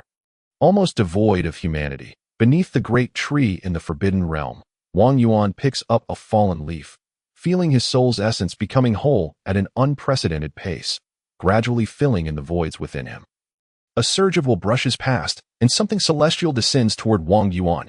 His soul's essence stirs with an unprecedented vitality, instinctively urging him to accept this entity and integrate it deep within his soul, thereby achieving completeness. In that moment, Wang Yuan comprehends the nature of this entity. It is the most significant aspect he has lost, his true spirit, the origin of his soul, his very essence. By reclaiming it and acquiring a living body, he can transform into a genuine being rather than a mere remnant of a soul. With this reclamation, he would be able to employ the soul transference method acquired from monsters, venturing into other worlds without the fear of being trapped in this low magic realm. Feeling the presence of that entity, Wang Yuan's soul urges him to reclaim it desperately. Only by recovering it can he become the true Wang Yuan, rather than a mere specter bearing his name. Those who have not experienced such a phenomenon cannot fathom the immense allure that this entity holds for Wang Yuan. The exhilarating sensation of imminent restoration and regaining something precious. Wang Yuan has extended his hand to many, compelling them to submit to him. Yet now, he senses an existence extending its hand toward him. Gazing at the proximity of his reclamation, Wang Yuan drifts backward, his soul beginning to thrash and fracture as remnants of his past desperately strive to pull him back. With every inch he retreats, he distances himself further from becoming the true Wang Yuan. Thus, from this day forth, I shall officially become a part of Negri. Severing the remnants of his past, he supports his crumbling soul, revealing a brilliantly radiant smile. Chapter 31, The Ravenous Ones, Part 1. This ominous rhythm. Chris halted in his tracks, his expression darkening significantly. He had battled the frenzied dragon and faced the most savage of Kintarians, encountering a myriad of foes, yet this foreboding rhythm was unlike anything he had ever sensed before. What has transpired? It feels as though Negri is simultaneously weaker than ever and, paradoxically, more powerful. Chris maintained his composure, aligning his rhythm with the surrounding environment, extending his perception to discern the unfolding events. Is that chaotic rhythm truly Negri's? If one seeks to eliminate him, this is the optimal opportunity. Chris's expression grew serious. Despite the uncertainty of the circumstances, he recognized this as the perfect moment. He could sense that with each passing moment, Negri was healing, becoming even more formidable. Chris altered his course, heading toward the source of his perception, only to suddenly leap aside to evade a flying stone. The stone struck the ground, creating a small crater, indicating considerable force. Had a human been hit in a vital area, it would likely result in death. Mr. Chris, how fortuitous to meet you again so soon, proclaimed Nosades, clad in black robes, as he approached Chris. I perceive your intent is to venture into the forbidden realm. Are you here to thwart my efforts? Chris's gaze sharpened. I have long desired to engage you in combat. Mr. Chris, or should I say, Senior, Nosades replied with palpable excitement. It was your legendary deeds that inspired me to leave home and confront this complex world. To defeat you personally would be an exhilarating achievement. Originally, the Ravenous One's code forbade me from assaulting guests of Rhea, and I had contemplated excuses, but now it is unnecessary. Nosades proclaimed loudly, this man before you is the perpetrator responsible for the death of Rhea's leader, Kamaro. All unrelated parties are requested to vacate this street. Quickly, the street emptied entirely. In Rheastemia, The ravenous ones serve as enforcers of order, bound by strict discipline that prohibits them from attacking those who have not violated Rhea's laws. However, any provocations against Rheastemia's order would result in ruthless extermination by the ravenous ones. It is precisely this stringent order that draws many merchants. This framing is excessive, Chris remarked, raising an eyebrow. It matters not. After all, Lord Comoro is indeed deceased, and there are witnesses who saw him enter his estate. That suffices. Nosade shrugged, slowly shedding his black robe to reveal his bare torso. His body was adorned with various twisted black lines that morphed and shifted with his movements, creating a disconcerting, discordant visual impact that even elicited feelings of nausea. Is that what Negri has done to you? Chris inquired, fixated on the black lines, sensing the ominous, distorted rhythm. His breathing patterns began to alter. Realizing that Negri was in the process of recovering, he had no time to squander on this ravenous one. This is a gift from my lord, and you too shall fall beneath its power, Nosades replied. Gradually calming his demeanor, maintaining a steady mindset in battle is essential for a competent warrior. While emotional outbursts can enhance temporary performance, they are hardly a sustainable strategy. Chris took a deep breath and launched a punch at Nosades. The speed of his strike was not particularly swift, yet it possessed an uncanny rhythm that created an impression of inevitability. Nosades' black tendrils reacted preemptively, intercepting Chris's punch with a force that made Chris grunt and take a step back. The gift of Lord Negri has granted me strength and speed beyond human limits. In a direct contest of power, you shall not prevail against me. Rather than rushing to retaliate, Nosades spoke slowly. Can you keep up with the rhythm fist? Chris remained silent. The mental state during combat is crucial. Thus, many combatants often engage in dialogue to provoke their opponent's emotions, seeking to destabilize their focus. Chris's rhythm fist is predicated on the opponent's rhythm, creating a unique fighting style that complicates their response due to its infringement upon their own rhythmic techniques. Those black lines are peculiar, Chris mused, realizing that they must serve more than merely augmenting strength and speed. Otherwise, raw power and velocity alone could not pose a challenge for him. Among Chris's past adversaries, creatures like the A-Dragon transcended humanity to such an extent that even extraordinary strength and speed were insignificant in their presence. Chris steadied himself, enduring Nosades' strength as he unleashed his rhythm fist. Each strike landed on sensitive points, yet Nosades consistently managed to block Chris's attacks. Strangely enough, Nosades never initiated a counterattack, even with the advantage of strength, refraining from launching any offensive against Chris. A bit disappointing, Senior. I initially anticipated you to be stronger, Nosades remarked as he once again deflected Chris's punch, suddenly speaking up. Your breathing technique indeed grants you the ability to strike at weaknesses. But with Lord Negri's blessing, I have surpassed humanity. Nosades abruptly abandoned his previously defensive strategy, launching an offensive punch toward Chris to Chris's astonishment. Nosades' technique mirrored his own rhythm fist. This method of targeting human weaknesses through rhythm was impossible for someone without knowledge of breathing techniques to execute. Chris found himself in a predicament, barely evading Nosades' strike while attentively observing his breathing. That is incorrect. His breathing does not align with the principles of the breathing technique at all. Chris furrowed his brow and took a deep breath once more, his own rhythm harmonizing momentarily with the surrounding environment. An astonishingly swift punch surged towards Nosades. If the rhythm fist targets the weak points of an opponent's rhythm, then the technique Chris now employed was the silent fist, a manifestation of his own rhythm attuned to the environment. As the silent fist flowed with the rhythms around it, the resistance encountered was unprecedentedly minimal and exceedingly difficult to detect, thus earning its moniker as the assassination fist. The fist grazed past Nosades' head, the gust of wind sending his brown hair flying. Though it appeared somewhat strained, at the last moment, Nosades managed to evade Chris' attack. He halted his offensive rhythm once more, a smile gracing his face. Now this feels right, esteemed senior. Please, showcase your true strength. Only then will my sense of accomplishment grow even greater after defeating you. Chapter 32. The Corvid Part 2. Nosades once again allowed Chris to attack.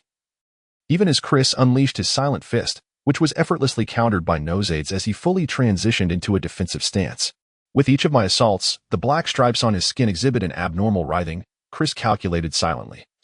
Inhaling deeply once again as he struck towards Nosades' head, the black stripes on Nosades' face twisted slightly, prompting him to retreat swiftly, countering with a punch of his own.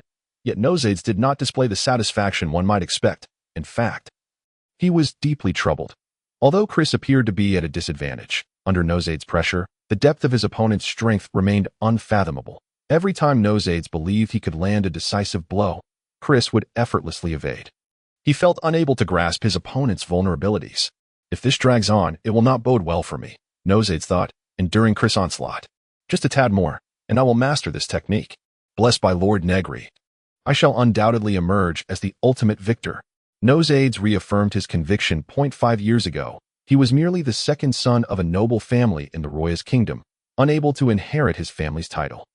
Faced with a choice between becoming his elder brother's steward or following a scholar as an apprentice, he foresaw the dullness of his future life. It was the series of biographies on Chris Moto published by Sakuri that inspired Nose.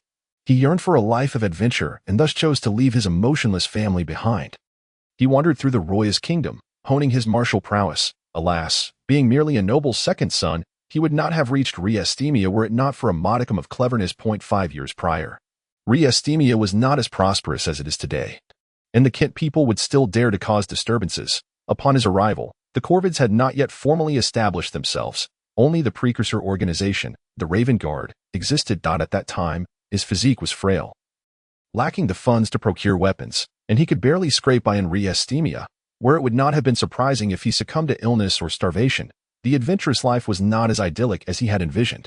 During one of his endeavors to transport goods with a merchant caravan, they were intercepted by Kent raiders. He attempted to resist, but was mercilessly beaten down, much like now, facing a barrage of fists and feet. Silently enduring the pain of the blows, he seized the moment when a Kent raider let his guard down and bit into the man's neck. It was this primal instinct that led to his rescue by the Raven Guard. And then the captain, Otter, invited him to join the burgeoning Corvid organization. The suffering he endured at the hands of the Kent raiders was a means to an end. Today, enduring Chris attacks served the same purpose. Remembering his initiation into the Corvids and the decision to implant the gifts of Lord Negri, he recognized his strengths and weaknesses. Thus, he distributed the gifts of Black Crow evenly throughout his body. This substance, known as Black Crow, coalesced with him, not only pushing his physical capabilities beyond human limits, but also bestowing upon him a unique ability. The Black Crow pathogen was, in fact, a fragile entity, easily destroyed by external stimuli. Thus, with each of Chris' strikes not yet landing, a portion of the Black Crow pathogens perished, the sting of their demise allowing Nose to anticipate the locations of Chris attacks. Furthermore, the methods of his adversary's assaults would be meticulously recorded by the Black Crow pathogens dispersed throughout his body, as long as the data gathered was sufficient. He could replicate the very techniques used against him. In the face of such an enemy, he stood virtually invulnerable, subsequently learning their methods of attack, which would deliver a severe psychological blow to his opponent. The moment he discerned their weakness, he would easily defeat them. I can feel it, the memories recorded by the Black Crow coursing through my body. This is the technique. Nose dodged yet another of Chris' attacks. And following the memory etched by the Black Crow pathogens, he unleashed a punch, that exquisitely harmonious silent fist, supported by Nose's already formidable physique, moved with incredible speed, catching Chris, who had blended into the surrounding rhythm. Off guard. Just like that, as long as I land a single blow, even a legendary ranger, at their core, is merely human. Even if they do not perish, they will undoubtedly lose their combat prowess. At this moment, Nose could no longer maintain his composure, for this punch would determine whether he could triumph over his idol. A gleam of victory illuminated Nose's face, but this fleeting joy was abruptly halted as he felt his heart skip a beat. In that instant, something extraordinarily discordant surged forth, his fist grazing Chris' cheek as his body collapsed to the ground. What is this? Nose coughed up blood, disbelief etched across his features. He had not perceived any attack in that moment. It was as if he had lost all sensation. By the time he regained awareness, he had already lost. Chris paid Nose no further mind as he advanced, for Negri was continuously recovering, and time could not be wasted. It must be the breathing. Nose struggled to rise but slipped and fell once more. That discordant phenomenon was indeed the breathing. Images of Chris' attacks flashed through Nose's mind. He recalled how Chris would take a deep breath before launching several assaults. And in that fleeting moment, Chris exhaled, igniting something within him and causing Nose to lose his combat effectiveness in an instant. Best to remain lying down. My technique has already damaged your internal organs. If you continue to move recklessly, your body will undoubtedly be ruined, or worse, you may face death. Chris did not glance back. Continuing forward, he bore no animosity towards Nose. Yet he would not voluntarily reveal the secrets of his techniques. The battle is not yet over. Nose, gritting his teeth against the pain in his insides, lunged forward, grasping Chris' right leg. The black stripes on his body surged towards his face as he bit down fiercely on Chris' right leg. This rhythm of gold. Chris inhaled deeply, synchronizing his rhythm with that of the metal, a technique that could temporarily enhance his defense but would cause a dissonance in his own rhythm. My deep, chaotic rhythm has thoroughly injured his internal organs.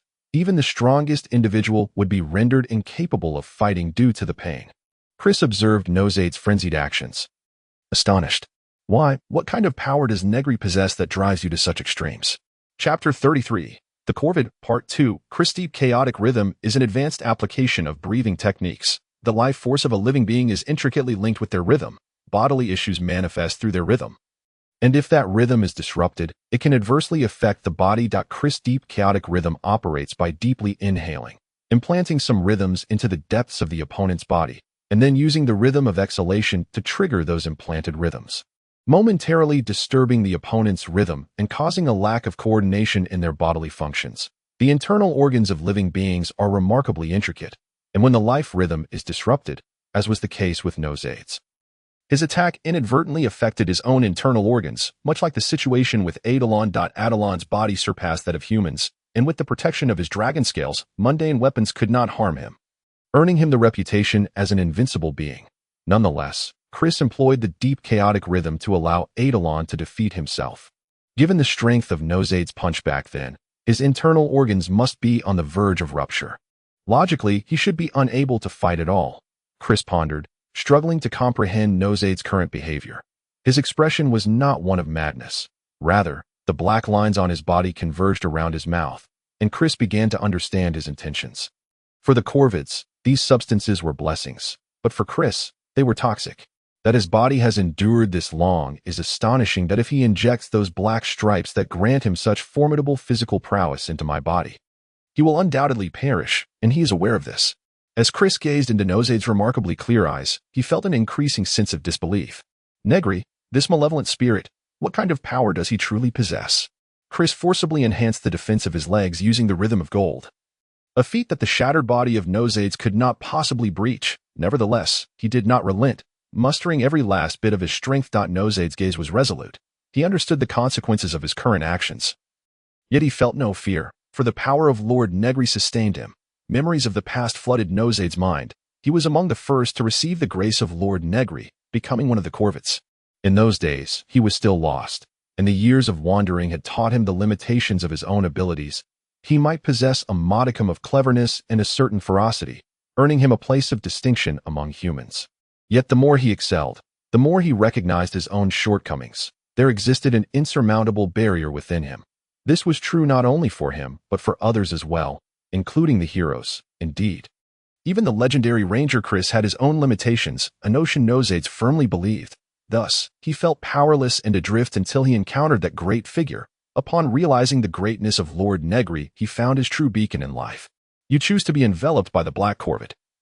An intriguing notion, Lord Negri had remarked.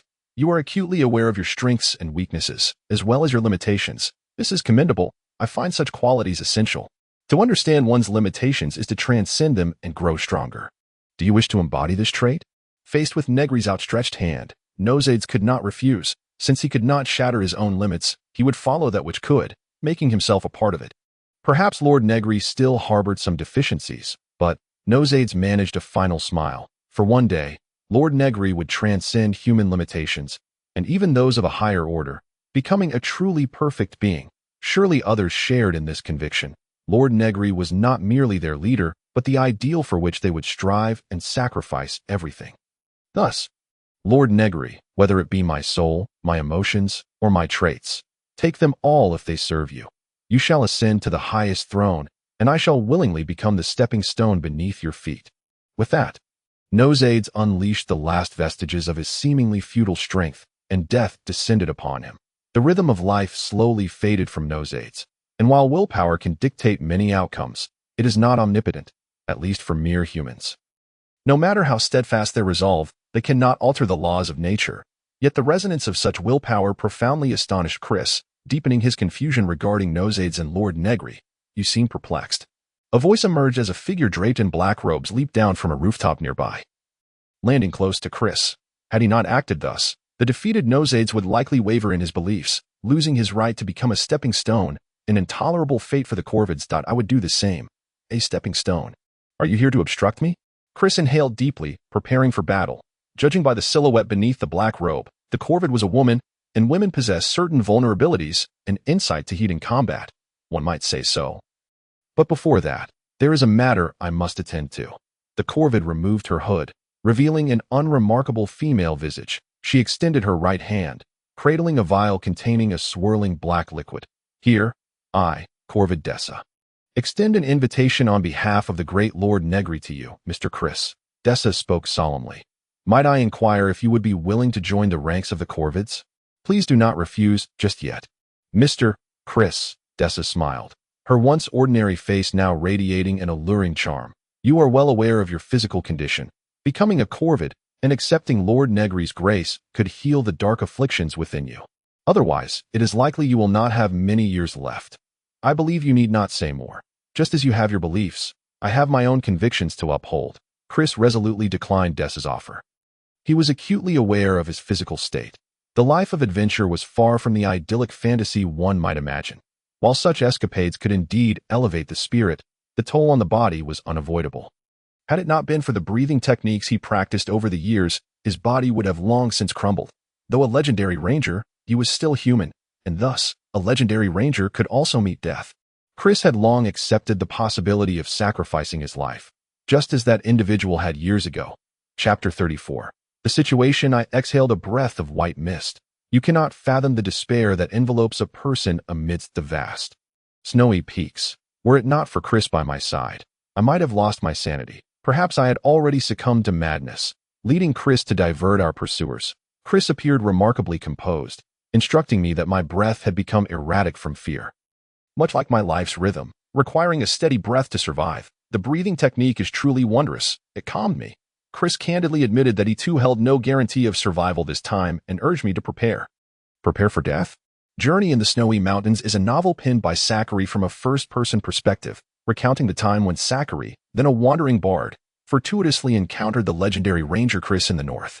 At that time, Chris was tasked with escorting the son of a count back to his homeland to inherit his title. Perhaps captivated by Chris's aura, Zachary chose to accompany him along the way. To divert their pursuers, the two separated from the count's son, traversing a vast expanse of snow-covered mountains. It was during this period that Chris recounted various details of his experiences to Zachary. After they ultimately triumphed over their pursuers and fulfilled their mission, Zachary immortalized Chris's tales in a book, further amplifying the legendary ranger's name across the continent. The escorting chapter in the Snowy Mountains is the final and most riveting segment. During that battle, Chris's face was scarred, and Zachary sustained considerable injuries. Thus, shortly after publishing the book, Zachary succumbed to illness. In the aftermath, the legendary exploits of Chris were transformed into narratives crafted by others, based on the accounts of witnesses, though they roughly aligned with the original events. Many inaccuracies emerged. Chris softly murmured his own name with a hint of nostalgia. Then his gaze sharpened as he addressed Dessa. Time has nearly run out. Kindly step aside, Miss Dessa, though you are a lady. Should you truly impede my path, I will show no mercy in defense of my convictions. Dessa smiled slightly, her once ordinary features becoming more enchanting with her grin. I am not Nosades. The phrase about showing no mercy should be mine to utter. I shall ask you one last time. Mr. Chris. Dessa drew a slender sword from beneath her black robe, her hands emanating a surge of darkness, indicative of the black corvid pathogen coursing through her. You possess qualities that Lord Negri requires. Submit to him, and you shall not only heal your dark afflictions but also gain the powers bestowed by Lord Negri. Chris's expression remained unchanged as he resolutely swung his fist toward the woman. What a nauseating little pest, Yadri remarked as he withdrew his hand from a lifeless body. At his wrist, dark matter slowly receded into his body, while the fallen corpse wore bewildered expressions. Seemingly unaware of its demise, this group had ambushed Isabella and her daughter on their way home, intent on taking their lives. However, regrettably for them, the presence of the Corvid forces rendered their mission futile, resulting in their own deaths. Meanwhile, Isabella and her daughter remained blissfully ignorant of the thwarted ambush, continuing their journey home with shifting expressions. The Black Corvid pathogen latest news. Bishop Augustine of the Church of Divine Grace has arrived near Rhea. accompanied by a pair of divine knights. Garland's voice was as unremarkable as his appearance, lacking any distinctive qualities. Aiding hand. Otter nodded, acknowledging the information. Additionally, there is one rather uncertain piece of news. Garland hesitated momentarily before continuing. I have gleaned some tidbits from a merchant of Royas. It seems that the Kingdom of Royas may dispatch someone to Rhea. The Kingdom of Royas is joining this affair as well. Otter furrowed his brow, realizing the situation was becoming increasingly complex. I am already aware of the matter. Continue gathering information, but exercise caution. Understood. Garland's skin shifted once more, turning dark, and then transformed into the visage of a somewhat youthful boy. After changing his attire, he appeared as a novice mercenary who had just left home. Lord Negri. Otter murmured as he watched Garland depart, then turned his gaze towards the forbidden area. Over a third of his body had already been replaced by the Black Crow Plague, allowing him to perceive some changes in Lord Negri through the connection with the plague. Otter, is it? A somewhat weary voice resonated through the Black Crow Plague within him, prompting Otter to quickly kneel on one knee and lower his head respectfully. It is I. Lord Negri, what are your commands? I require a period of slumber. During this time, Noah must remain by my side and cannot leave. The Order of Rhea will be entrusted to you. Do not allow anyone to disturb me. Furthermore, Nosades has been defeated by Chris, and it seems that Desha is also nearing defeat. Shortly, I shall impart to you the method to control the aberrant scales. Take them to intercept Chris, if you can kill him. That would be ideal, but do not force it if you cannot. The most crucial task now is to smoothly navigate through my slumber. Yes, Lord Negri. Chapter 35. Opportunity, Lord Negri. Noah stood a short distance away from Negri, his voice tinged with curiosity. Are you perplexed? Beneath the shadow of the great tree, surrounded by the bones of myriad creatures, which had served as sustenance for the crows and himself over the years, many of which were human, Negri sat upon a throne constructed from an abundance of bones. Indeed, I find your actions puzzling, Noah replied earnestly. This was a sentiment that had never before surfaced in Noah. He had always obeyed Negri's every command. Yet now he questioned, you do not seem to require a slumber period. Although your soul body has temporarily fractured, under my nourishment, you shall soon recover. It appears that our merging has granted you a further liberation, Negri mused from his bony throne, propping his right index finger against his brow as dozens of crows descended from afar, dropping a corpse at his feet. Nosades. Upon uttering the name of the corpse, Negri beckoned with his left hand, and the Black Crow Plague erupted from the body, gradually merging with Negri's own form. The great tree behind him shifted from stillness to frenetic motion, as hundreds of crows surged forth, enveloping Nosades' corpse. Within mere seconds, a fresh skeleton was produced. The black tide returned to the tree, and tranquility reigned once more. Negri's finger gestured again, and the skull descended into his palm under the influence of his will. After a moment's contemplation, he selected a spot on the steps of his throne and placed the skull there. Negri settled back into his seat, resting his head against his right index finger. However, he exerted too much pressure, causing his finger to pierce through his skull. That a wisp of spirit energy floated away as Negri withdrew his finger, revealing several dark tendrils intertwining at the site of the wound, swiftly mending it. Subsequently, a white viscous substance oozed forth, drying to form a pallid skin. It seems this body still possesses considerable flaws. Negri felt no regret. Imperfections were to be expected. What he needed to contemplate was how to rectify these deficiencies gradually. This body was one of Negri's research outcomes, a synthesis of numerous pathogens and spirit energy, resulting in a corporeal form of remarkable strength, even surpassing that of the crow people. Additionally, it bore various abilities. For instance, his nails were composed of a special pathogen that thrived on metal, rendering them as sharp and resilient as blades when aggregated. Furthermore, the layer of skin formed by the white viscous pathogen created a disruption barrier, which Noah had tested. His spiritual perception could not sense Negri when enveloped by this barrier. Moreover, Negri's soul resided within, and his will and perceptive field remained unimpeded, allowing him to control the crows without obstruction. Most importantly, this layer of flesh significantly slowed the consumption of spirit energy, preventing sunlight from hastening its depletion. This was the protective layer Negri had crafted for his soul. Regrettably, it was not yet entirely successful. His control over force remained unstable, occasionally resulting in self-inflicted harm. Perhaps acquiring the breath technique would resolve this issue. Nosades has still revealed quite a bit of Chris's trump cards. After absorbing the Black Crow Plague from Nosades, Negri spoke slowly. In the past, He could only absorb spirit energy and soul energy immediately after a living being's demise. However, the Black Crow Plague and similar pathogens remedied this limitation upon the death of a crow person. The spirit energy and soul energy they emitted would be absorbed and preserved by the Black Crow Plague implanted within them, allowing Negri to gradually draw upon that energy later. "Noah, what do you think Chris would do if he knew I were in this so-called slumber?" Negri inquired of Noah beside him. Their mission would no longer simply be to rescue Isabella and her daughter. He would seek to defeat you. And upon realizing his own shortcomings, he would undoubtedly seek assistance. Without waiting for Noah's response, Negri provided the answer himself. Such assistance could come from the imminent arrival of the bishop and knights of the Church of Divine Grace. Or perhaps from the response forces of the Kingdom of Interkami. Along with spies from the Kingdom of Royas, there are countless factions involved. In our endeavor to develop Reastemia, we have unwittingly accepted an excess of external forces along the way, resulting in many elements within Rhea gradually slipping from our grasp. Even with the pervasive plague, it remains a covert power. This presents an opportunity to cleanse the forces within Rhea while simultaneously extending our reach further. These disordered factions also require a chance, and I have afforded them this opportunity, instilling in them the illusion that they must unite to eliminate me. Chris is a capable individual. It is only fitting that he leads this united front, Negri remarked slowly. Thus, you entrusted the aberrant scales to Otter to exert pressure on those individuals. Are you not concerned that Chris might be slain by the aberrant scales? Noah, understanding Negri's intentions, expressed concern for Chris.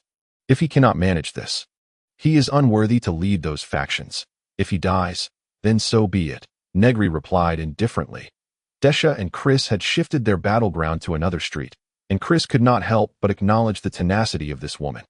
Her slender sword was remarkably precise, coupled with an inhuman speed of attack, forcing Chris to exert every ounce of his strength to counter her onslaught. Despite this, he bore several wounds, blood ceaselessly flowing. Huff! Huff! Desha panted, acknowledging Chris as a legendary ranger. Grounded in the breath technique, his capabilities were exceedingly comprehensive. She utilized her physical prowess and weaponry to perpetually press the attack, yet all she managed to inflict were insignificant injuries. If this continued, she was likely to lose. This is absolutely unacceptable. Desha ceased her assault, biting down on the back of her right hand, allowing blood and the black crow plague to flow forth and stain her slender sword. Each one of them is so formidable. What a terrifying allure Negri possesses, Chris sighed. Not long ago, Negri's ominous presence had entirely dissipated, as if he had concealed himself, prompting Chris to realize that he could not afford to delay any longer. Otherwise, he would miss the best chance to vanquish Negri. But am I truly enough on my own? Chris pondered, glancing at Desha across from him. The thought crossed his mind that each of Negri's loyal subordinates was incredibly powerful and unpredictable, leaving him to wonder just how strong Negri truly was. Perhaps I should seek some assistance. Chapter 36. The greatness of humanity. Daughters are utterly useless, especially when they are not beautiful. The man known as Father uttered these words, leaving a profound impression on young Desha's heart. She was merely the product of her father's fleeting night of passion, her mother a powerless commoner who, after a natural disaster, was compelled to seek out the father who aspired to ascend into high society. Bringing her 6-year-old daughter along. In the end, her mother humbly toiled within a merchant caravan, and the merchant begrudgingly allowed them to remain, as most merchants were indifferent, caring only for profit, absent any tangible benefits. Even women with whom they had shared a brief dalliance, even daughters of their own blood, received no attention. Only when some profit could be gleaned would they deign to bestow a modicum of affection. Desha was raised amidst the caravan, her mother laboring tirelessly until her untimely demise met with derision rather than sympathy. Despite her fury, she came to comprehend a harsh truth of the world. Women, more often than not, were mere appendages to men, and lacking strength meant eternal obscurity. Determined, she diligently pursued knowledge that would serve her, gradually ascending in importance within the caravan, until those who once scorned her began to address her as Miss.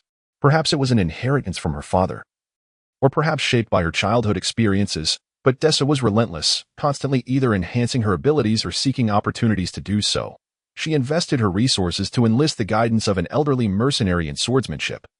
Yet on the very first day, he coldly asserted that a woman's strength would always fall short of a man's, and thus, no matter her exertions, significant accomplishments remained elusive. When the caravan arrived at Reastemia, Desha seized her chance without hesitation, choosing to break away and embrace the life of a raven. This was her nature. She grasped every opportunity. Kamaro is dead. The balance of power in Rhea is bound to shift. At this juncture, only through deeds and the demonstration of my abilities can I hope to ascend further. Becoming a raven is by no means my final destination, Dessa declared, her gaze fierce as she observed the blood mingling with the black raven bacteria that coated her slender blade. Once more assuming a stance to strike at Chris, when she initially chose to become a raven, she had deliberately infused her hands with the black raven bacteria, granting her remarkable steadiness and elevating her swordsmanship to extraordinary heights. The old mercenary who had predicted her lack of success could no longer withstand her assault. Defeating you is my opportunity for advancement, and I shall seize it at all costs. With her slender sword, Dessa lunged forward, the blade darting towards Chris with the speed of lightning. Chris, your strength is predicated upon your breathing technique, and therein lies your vulnerability. That sword is tainted with those black substances. Being pierced by it would certainly not bode well. Chris sensed the shifting energies around him, dodging Dessa's frenzied thrusts. Now, the rhythm of gold. Chris inhaled deeply, sealing the pores of his hands, which took on a metallic sheen, accurately trapping the incoming slender sword. With a swift motion, he twisted his hands, snapping the blade, and angled his body closer to Dessa, unleashing the rhythm of the fist towards her. Dessa, undeterred by Chris's approaching fist, puffed her cheeks and expelled a spray of blood mixed with the black raven bacteria towards him. A punch struck her face, sending her sprawling to the side, a few bloodied teeth scattering on the ground, starkly visible. The black bacteria writhed as if alive, attempting to invade Chris's mouth and nose, forcing his breathing technique to falter, and the heightened awareness that came from attuning to the rhythms of all things began to fade. She deliberately coated her slender sword with her blood, not merely to enhance its potency, but to divert my attention towards her blade while she stealthily infused some of that black substance into her mouth. Chris fumbled to dislodge the encroaching black matter from his mouth and nose, disoriented without the perception granted by his breathing technique. Much like a person accustomed to sight suddenly blinded, Dessa struggled to rise, her face swollen and contorted, rendering her already unremarkable appearance even more comical. Yet she cared not. To seize an opportunity, one must be willing to pay the price. Although she had infused her hands with the black raven bacteria, her physical attributes had been significantly enhanced. Otherwise, enduring Chris's punch would have surely rendered her unconscious. I have won. Dessa chose not to pursue further, having rendered Chris's breathing technique ineffective, which constituted a victory in her eyes, once merely a bastard child within the caravan. Had she not exercised caution, she may have perished during that trade journey. Now, though Chris's breathing technique was compromised, he might still possess hidden trump cards. There was no need to close the distance. Someone, kill Chris. Whoever slays him shall earn my request for Lord Negri to grant them the right to become a raven. Dessa proclaimed in a voice that strained against the wind, after a brief silence. Several figures emerged cautiously, weapons in hand, approaching Chris. The black raven bacteria, suitable for human implantation, did not proliferate rapidly, making the opportunity to become a raven exceedingly rare. The clash between the ravens and Chris had unveiled the sheer potency of power to those who had been lurking nearby. The prospect of acquiring Chris's breathing technique seemed too remote, requiring both talent and diligent practice, far less appealing than becoming a raven. As the lack of breath starved his brain of oxygen, Chris's vision became increasingly distorted and hazy, revealing only shadowy figures approaching with ill intent. 10 years prior, during the Great Snow Mountain pursuit, figures had similarly approached with malice, while he was temporarily blinded by snow blindness, rendering their shapes indistinct.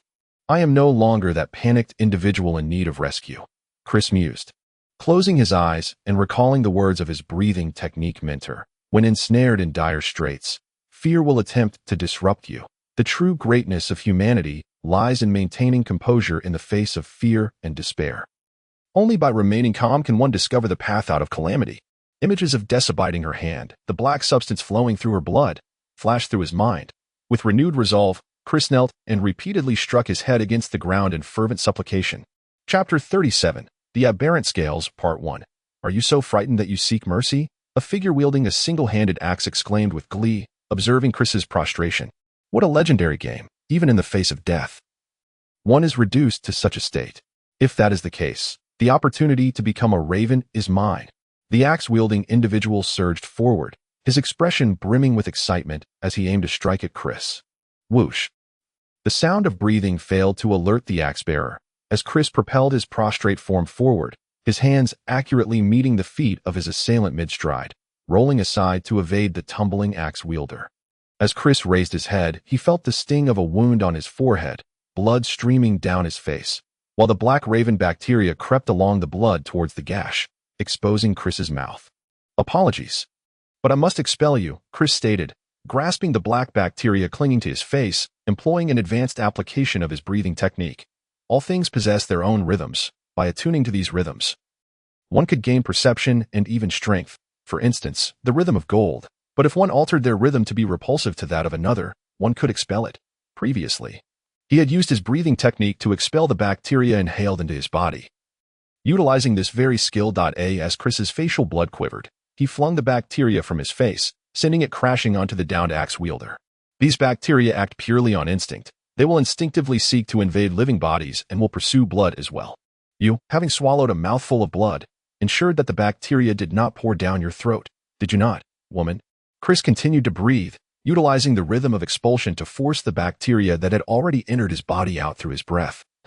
While the bacteria that struck the axe-wielder's face surged into his body through his mouth and nose, the axe-wielder howled in agony as black spots began to mar his face. It would not be long before he succumbed to the black raven disease. Simply being infected with the bacteria did not grant one the title of raven. Otherwise, there would be far more ravens, as there were limitations on the number of slots available. One might say you are a legendary ranger.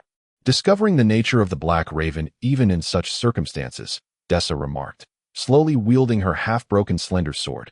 She could have cautiously instructed others to assassinate Chris, yet faced with this situation, she would not retreat. Just as she had stated, when confronted with a predicament akin to Nozard's, she would choose the same course of action, to become a part of Lord Negri, to ascend alongside him to the pinnacle, seizing the chance to transform death into a stepping stone. The image of Negri extending his hand to her flickered in Dessa's mind. Humans invariably seek recognition and validation from others. Her relentless efforts stemmed from a desire to no longer receive worthless evaluations. Are they all so careless with their lives? Chris observed the attackers who had retreated in fright, contrasting them with Dessa, who now advanced with unwavering resolve. A flicker of admiration crossed his eyes. Regardless of whether they were adversaries or what beliefs they held, those who clearly understood their needs steadfastly adhered to their convictions, and were willing to sacrifice their lives for them deserved respect, even if one derided their beliefs as misguided. "That is enough, Dessa," a voice called out from a distance, halting her advance. Otter, clad in the black robe of the ravens, stood atop a rooftop, his expression grave as he implored, "Rhea still requires capable individuals. For the sake of Lord Negri, please leave behind those who are of use." "I understand." Dessa glared intently at Chris, relinquishing her slender sword and hastily retreating. A new enemy approaches. Chris continued to breathe steadily, adjusting his state. The 2 consecutive battles had drained a considerable amount of his stamina. This newly emerged adversary, in terms of rhythm alone, was undeniably more formidable. "It's truly unbearable. My physical condition is deteriorating by the moment." Chris narrowed his eyes. The art of breathing was a wondrous technique. Through diligent practice, it could harmonize one's rhythm, bolstering health and extending life. Yet, Chris's relentless escapades and his continuous application of various breathing techniques in combat had paradoxically led to a decline in his physical state. For instance, the rhythm of gold, which sought to align human movements with that of metal, would disrupt his own rhythm with each use, resulting in a growing discordance. Over time, this dissonance had manifested as hidden injuries. And should they erupt, Chris feared he might meet his demise on the spot. "Who can kill me? Who can kill me?" The axe-wielder shouted frenziedly, infected by the raven plague, feeling as if his entire body was racked with twisted pain. For him, death had become a release. He staggered towards Chris, drawing a portion of Chris's attention. "The chaos you've wrought has been more than sufficient. It is time for you to rest here." "Chris Moto." Otter did not pay heed to the axe-wielder. His gaze was stern, and his voice carried an odd timbre. "Scaly one, eliminate him." A flash of dark golden light surged forth, and in an instant, suddenly, Yadley burst into laughter, and 4 otherworldly beings, shimmering with a dark golden hue, descended beside him. Perched atop these beings were 4 figures clad in black robes. Among them was Dessa, who had recently acquired a slender sword and was casting a cold, piercing gaze at Chris. Chris surveyed the crows encircling him along with the otherworldly beings, a bitter smile forming on his lips. Confronted by such overwhelming power, he found himself utterly helpless, for he was, after all, merely human. At that moment, a melodious voice resonated. It appears we have arrived just in time. Chapter 39, The Church of Divine Grace. The newcomer wore a white robe adorned with simple patterns, possessing a delicately androgynous visage coupled with remarkably neat golden hair, instantly evoking a sense of goodwill. Augustine, you have finally come. Chris exhaled in relief. The visitor was none other than Augustine, Chris's friend within the Church of Divine Grace, and his patron in this endeavor, the high priest of the church. Behind him stood 2 priests and 3 armored knights wielding knightly swords, each having undergone rigorous knightly training and endowed with divine grace, capable of exhibiting powers that transcended ordinary mortals. So, the Church of Divine Grace intends to shelter the sinner who has slain the leader of Comoros. Yadley spoke with a frosty demeanor. The so-called charges are merely fabricated by your own hand. The true circumstances remain unclear to anyone. This cannot be deemed convincing, can it, Glorisk? Augustine replied with a smile, his demeanor exceedingly natural. Indeed, Lord Yadley, I share the same sentiment. A slightly rotund middle-aged man stepped forward, a hint of wryness and shyness gracing his features. Such statements leave us feeling quite insecure, Glorisk. One of the merchants from the kingdom of Intercomet, traversing to Rheastermia, was a figure of influence among the merchants, subtly representing all Intercomet traders and border trade. Behind these border traders, or rather, the smuggling merchants, lay the nobility of the Intercomet kingdom, and after a series of power struggles, these representatives of smuggling merchants had no choice but to align with the Church of Divine Grace, exerting pressure on Rheaster's rulers. We concur with this assessment. Another voice chimed in. As several individuals clad in matching attire emerged from the opposite side, identifiable by their facial features as denizens of the kingdom of Royas. Behind them was a merchant-like figure, the representative of Royas's trading merchants. Have you united due to the exposure of considerable power? Yadley furrowed his brow.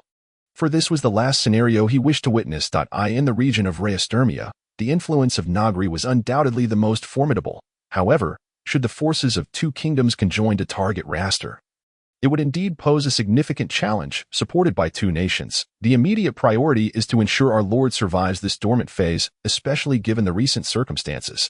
Yadley suppressed the involuntary utterances that had escaped him, snorting disdainfully. As for the demise of the leader of Comoros, we shall conduct a separate investigation, but the suspect, Chris, must be confined to prevent any further actions until the truth is unveiled. No objections. Let us temporarily cease hostilities. Chris nodded in agreement. Recognizing the unfathomable strength of Negri, although he yearned to strike while the opponent was supposedly in a dormant state, their current power rendered success improbable. Thus, you shall remain within this courtyard. Should you venture outside without permission, it shall be deemed a voluntary confession of guilt, and the enforcers of Rheaster may execute you forthwith. Yadley confined Chris to a courtyard. He had contemplated seizing and restraining him directly. Yet with the backing of the Church of Divine Grace and the merchants of Intercomet, Yadley found his hands tied. I hope your side can apprehend the true culprit soon, Augustine, standing aside, remarked with a gentle smile. May the leader of Comoros find peace. Shortly thereafter, a knight from the Church of Divine Grace escorted Isabella and her daughter to the small courtyard. The young knight gazed at the streets that were swiftly returning to their former prosperity, a look of bewilderment flickering in his eyes. Even in the capital of the Intercomet kingdom, many succumbed to illness. The priest of the Church of Divine Grace, endowed with healing grace, could cure most ailments, yet the number of priests capable of wielding such grace was limited. Utilizing this divine gift required considerable physical stamina and energy. They could not afford to use their blessings daily to treat the common folk. What puzzled the knight was that while he had gone to fetch Isabella and her daughter, the majority of the inhabitants in Rheaster appeared healthy, as if disease was a foreign concept in this place. Meyerson, what are you pondering? A voice jolted the young knight from his reverie, and turning, he beheld one of the priests in the procession, Augustine's disciple, Windona. Win, thank you for accompanying me to heal those impoverished families. Meyerson expressed his heartfelt gratitude. Born in the slums of the capital, he had been discovered to possess a physique suitable for divine grace, prompting his departure from that life of hardship. However, he still vividly recalled the events of that time. That year, the capital had been ravaged by a plague, with the slums bearing the brunt of the devastation, as lives were lost daily, and decaying corpses littered the streets. Meyerson himself had teetered on the brink of death. And it was during the church's intervention to cleanse the slums that he was rescued, and subsequently discovered his potential to become a Knight of Divine Grace. Regrettably, he was suited for combat-related grace and could not adapt to the healing grace. Thus becoming a Knight of Divine Grace. After gaining proficiency, he often returned to the slums to assist those unable to fend for themselves. He would invite priests with healing grace to the slums for voluntary treatment. Yet most declined, preferring to treat the nobility for substantial monetary gain rather than wading through the filth and stench of the slums, where refuse and even corpses were commonplace. Such self-proclaimed highborn priests would hardly deign to enter that realm. It is my duty to do so.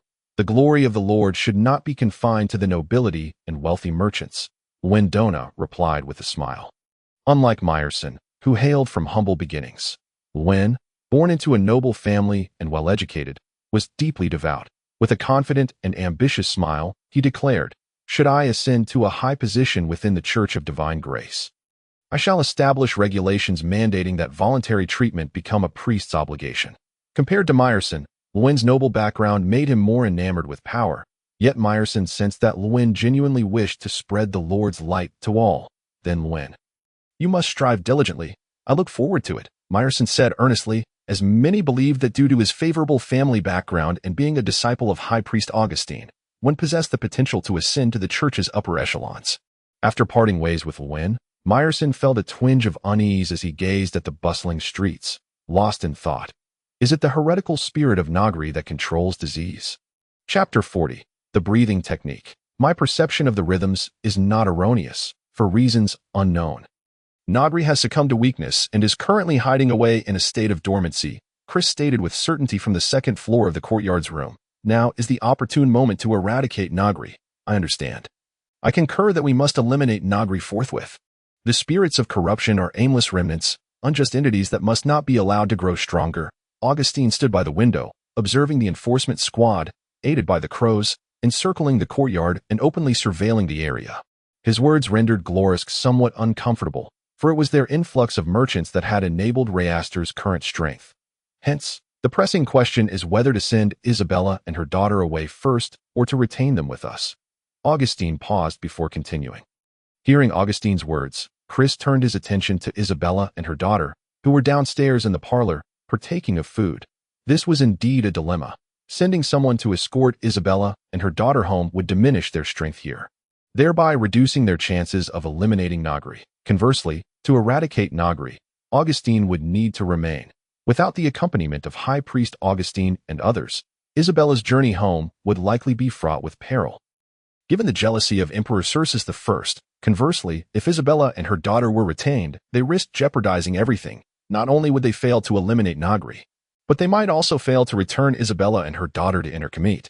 Most critically, Rayaster was not entirely secure. Assassins dispatched by Emperor Circe I, along with the intentions of those from the kingdom of Royas towards the so-called Savior Saint, were far from benevolent. For the time being, it may be safer for Isabella and her daughter to remain in Rayaster. Chris pondered for a prolonged moment before speaking. Although there are adversaries here, the individuals aligned with Negri would likely protect Isabella and her daughter for the sake of the dragon's blood. The daughter of the dragon. The Savior Saint, is she? Augustine's forehead bore the glimmering mark of enlightenment as he observed Nala downstairs. Am I truly allowed to eat all of this? Nala lifted her head, her large, sparkling eyes inquiring of another female priest. For in the Intercommit kingdom, few women possess the physical suitability for divine grace, allowing them to serve as priests and knights of divine grace. Of course, there is no problem. These are all prepared for you. If there is not enough, I will fetch some more later.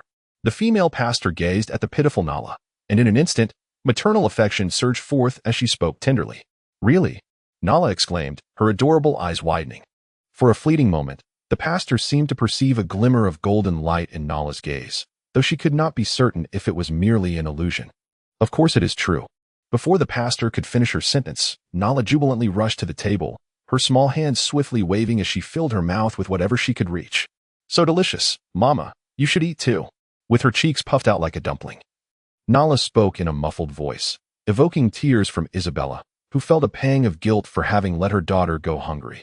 Just a gluttonous little girl, Augustine remarked, resting his forehead in his hand. Yet exchanging a heavy glance with Chris, a silent acknowledgement passing between them. Is the dragon's trait beginning to awaken? Now, it is a matter of overcoming Negri. With our current strength, it seems quite challenging, Chris elaborated. Revealing the intelligence he had gathered during this time, Negri controls 4 aberrant lizardmen, if not more. These creatures are exceptionally powerful, not to mention the unquantified number of ravenfolk, the sorceress youth, and Negri himself. To eradicate Negri, we require greater power. Jalosk, you have been in business here for quite some time. Are there any skilled individuals we can hire who are trustworthy? Augustine inquired, turning to the merchant beside him. I know of 2 individuals, though I cannot guarantee you will be able to persuade them to assist, Jalosk replied after a moment's contemplation. Both possess unique abilities, yet their personalities are rather eccentric, and I am uncertain if they are still in Ray. Then let us go meet these 2 individuals. Chris, you should rest here. If your body is further pushed, it may soon reach its limit, Augustine admonished, having already utilized the gift of salvation on Chris upon entering, thus understanding the dire state of Chris's health. Understood, Chris replied nonchalantly. He was well aware of his own condition. He did not fear death. Perhaps, for him, death was more of a release. Suddenly inspired by a thought, Chris rose to his feet. Nala, still flailing her hands at the dining table, was abruptly called from upstairs. Her mouth stuffed with a chicken leg, while she poked at a piece of steak with a fork. The golden-haired girl turned, staring blankly at Chris, who stood on the staircase, seemingly momentarily lost. Nala, Mr. Chris is calling for you, Isabella said, simultaneously feeling both pity and reproach. And you must also be mindful of etiquette while eating. Your manner is rather uncouth, not befitting a lady. I understand, Mama. With a few quick bites, Nala devoured the chicken leg. Reluctantly placing the steak back on her plate, she wiped her hands and mouth with a napkin, glancing back longingly at the food on the table as she approached Chris. Mr. Chris, may I ask what you need? Nala inquired with wide eyes, occasionally casting furtive glances over her shoulder, clearly still preoccupied with the delicacies left behind. Nala, do you wish to protect your mother? Chris asked, placing a hand on her shoulder as he attuned himself to her rhythm, sensing no dissonance in her movements, which allowed him to relax. Of course, Nala will always protect her mother, she affirmed earnestly, nodding her head. I will teach you some things, and you must learn them well to better protect both your mother and yourself. Will you commit to learning? Chris said seriously, observing Nala's innocent gaze, reminiscent of his own past self, lost and wandering without understanding. Nala was still too young, with much to learn. Perhaps by the time she comprehended these lessons, she would have grown into the savior she was destined to be. What I will impart to you is called the breathing method, Chris declared, pressing his hand on Nala's shoulder, initiating a peculiar rhythm in his breath, allowing the resonance to flow into Nala, guiding her to breathe in sync. A fleeting glimmer of golden light flashed in Nala's eyes, and Chris watched, astonished, as her breath synchronized with his almost instantaneously, harmonizing effortlessly with the surrounding rhythm. Chapter 41. Alliance. Augustine walked alongside Jalosk down the bustling street, the divine gift of true knowledge enabling him to keenly perceive that many eyes were upon him. Among them were those drawn by his exquisitely beautiful visage, harboring unsavory thoughts, while others were mere observers. Please, enlighten me about those 2 individuals, Augustine said, unfazed by the surrounding scrutiny, directing his inquiry toward Jalosk. Ah, certainly, Jalosk replied, momentarily taken aback before continuing.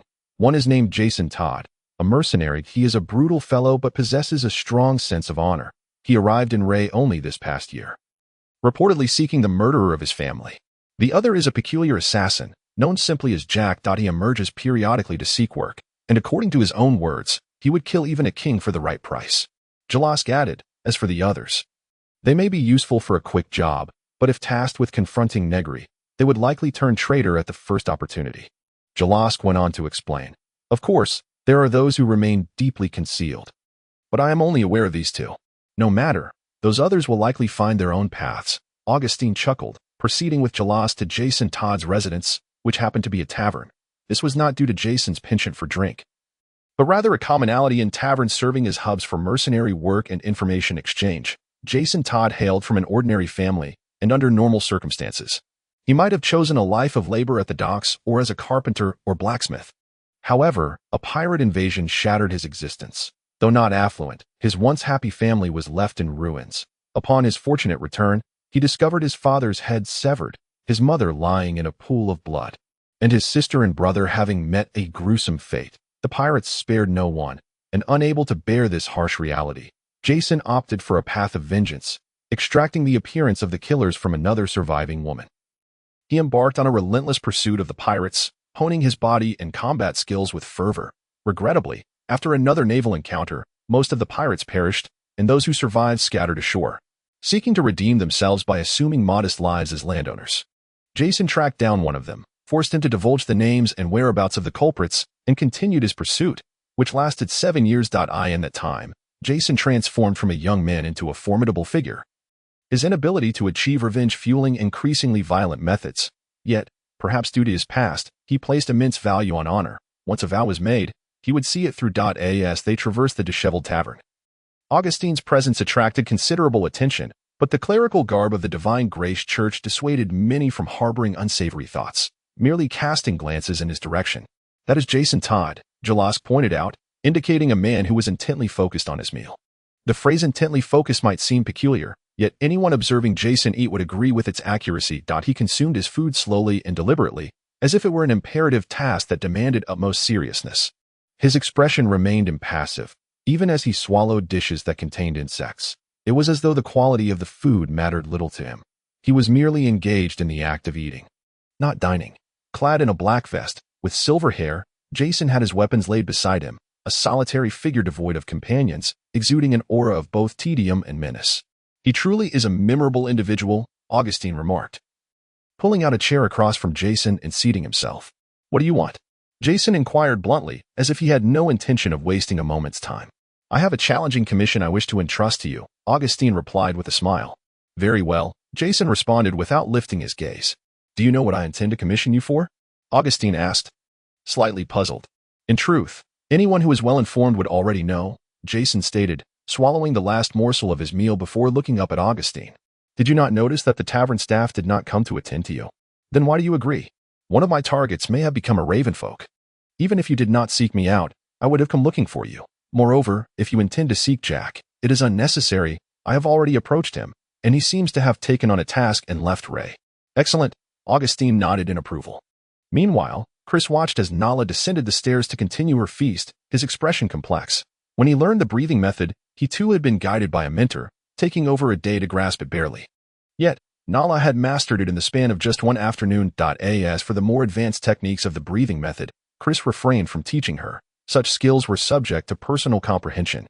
Once the foundational abilities were learned, the advanced techniques could be acquired through understanding. The breathing technique remains the same, yet every master employs it in their own unique manner. Of course, the noble families possess ancestral breathing techniques that harbor other esoteric methods passed down through generations, which are not easily grasped through mere comprehension but rather represent the collective wisdom of many.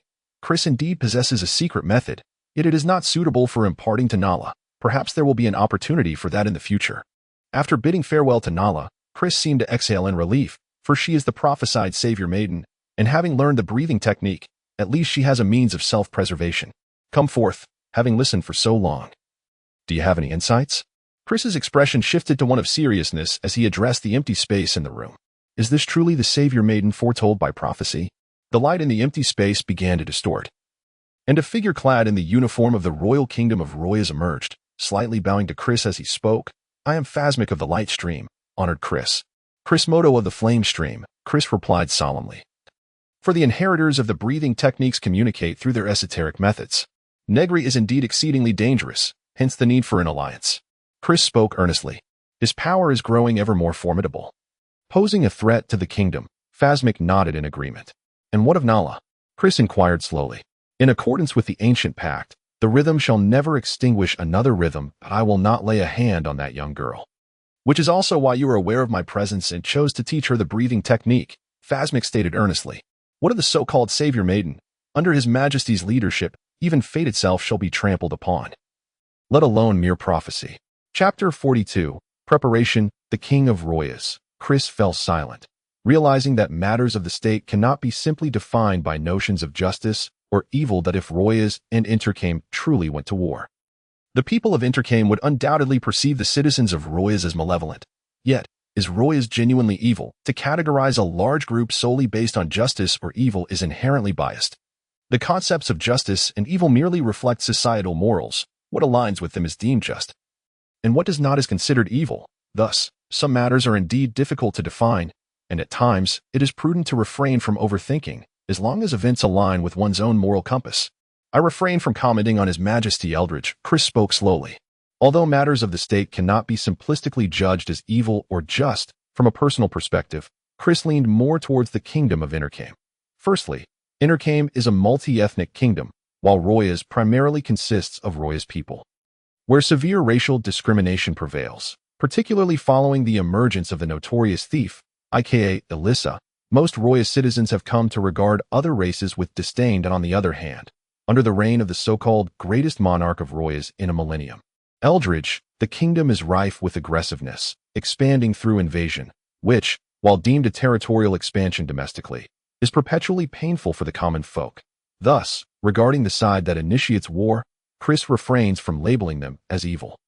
Yet his perception of them inevitably diminishes.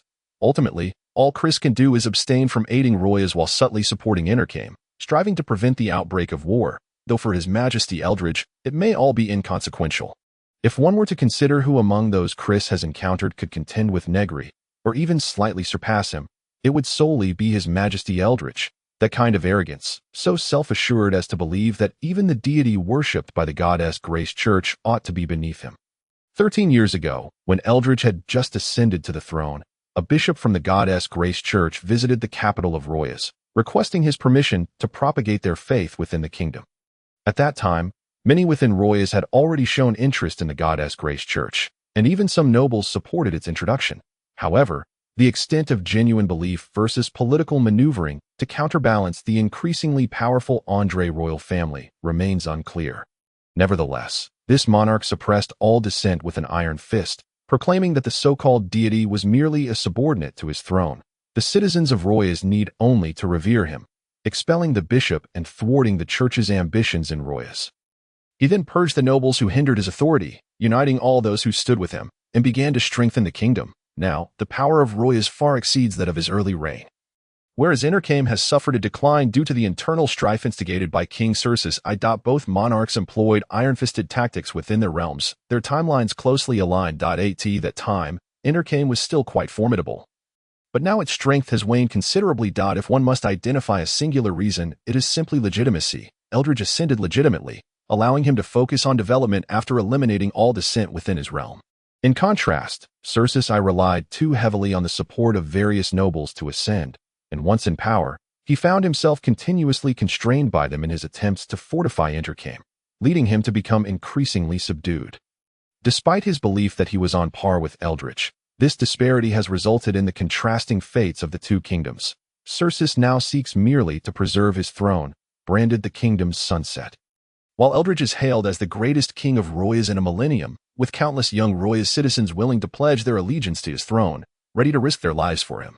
As a member of the Royas nobility, I feel a sense of dread at Eldridge's might, yet as a citizen of Royas, I take immense pride in having such a king, Phasmic remarked, his expression complex. Let us conclude this topic. I will not harm that young girl. Furthermore, I can restrain my subordinates. They will not act until Negri is dealt with, Phasmic stated with gravity.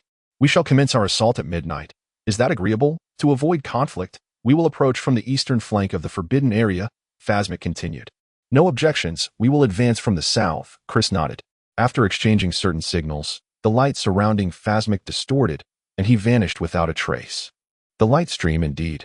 Chris sighed. Eldridge has nearly solidified his dictatorial rule. The most opposed to this should be the nobility within Royas. Yet, upon discussing Eldridge, even Phasmic reveals an air of admiration, illustrating just how powerful Royas has become.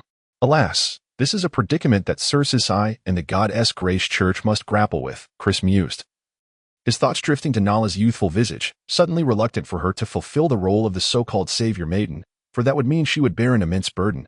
After reviewing the situation, Chris gradually closed his eyes. He needed to rest well in preparation for the battle that lay ahead. Meanwhile, Aderai, with a peculiar demeanor, organized the defense of the forbidden area, anticipating an assault from those who would seek to undermine the mighty Negri.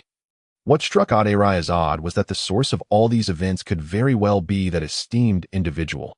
He had gleaned some understanding of their intentions, yet many uncertainties lingered.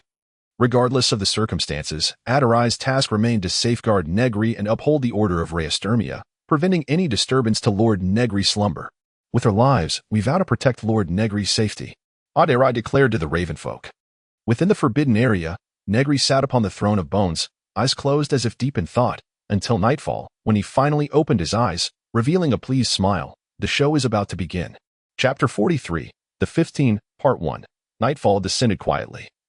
Swiftly approaching midnight, as all forces had gathered, countless souls likely lost their rest in anticipation, for tonight's battle would irrevocably alter the landscape of Rheastermia. Would Lord Negri, the master of Rheaster, clear away the other powerful factions and seize sole dominion? Or would the combined might of the two kingdoms triumph over Negri, fundamentally shifting the balance of power in Rheaster? Most would assume the two kingdoms had the upper hand, bolstered by the resources of entire nations. While Negri had only risen to prominence in the last decade, undoubtedly lacking the depth of the two kingdoms, yet those who had once recognized Negri's greatness merely smiled, while logically, the two kingdoms possessed a greater chance of victory. The mere thought of that figure instilled a primal fear within them. The sheer ominous presence made humanity feel like mere prey before him, an innate sense of danger incessantly warning every witness. Danger. Danger. Danger. Lie low or flee, and pray fervently to avoid drawing his attention, for he transcends humanity. The sole means by which they could find solace was to submit to him, to proffer their foreheads in reverence. Thus, fear and unease would no longer plague them, for they had become his possessions, already submerged in the depths of hell. What fear could they harbor of descending further? Chris lifted his gaze towards the heavens beyond the window, where thick, ominous clouds obscured the moonlight, hinting at foreboding tidings. Nevertheless, the arrow was nocked, and it was imperative to release it. Should they delay their action any longer, Negri might very well regain his strength. Turning around, he beheld the assemblage of their forces. The Church of Divine Grace, commanded by Bishop Augustine, flanked by 2 priests and 3 paladins, a total of 6. Additionally, the merchant Glarask had brought 3 bodyguards, all of whom were his trusted confidants. Alongside them stood Jason Todd, who had enlisted for vengeance on behalf of his family, as well as 4 individuals of various disguises encountered along the way. They were likely from the Rhea region. Hesitant to openly oppose Negri, though the possibility of spies among them could not be dismissed, including Chris himself, and with the merchant Glarask and the Isabella mother-daughter duo abstaining, they now numbered 15. Poised to venture into the forbidden domain of Rhea, where Negri resided, it was reasonable to assume that a considerable assembly was also gathering across the Roya's kingdom. The mere congregation of these individuals could vanquish even the resurrected Elon with their current might. The only pressing matter is the crows, Chris spoke in a grave tone. These avian creatures, most prevalent in the Rhea region, fall under Negri's dominion. Once they launch an assault in the hundreds, even a battalion of 100 men would be dispatched with alarming ease, without a means to restrain those crows. Our endeavor is destined for failure, he concluded. Fear not, Mr. Chris, Glarask replied with a reassuring smile.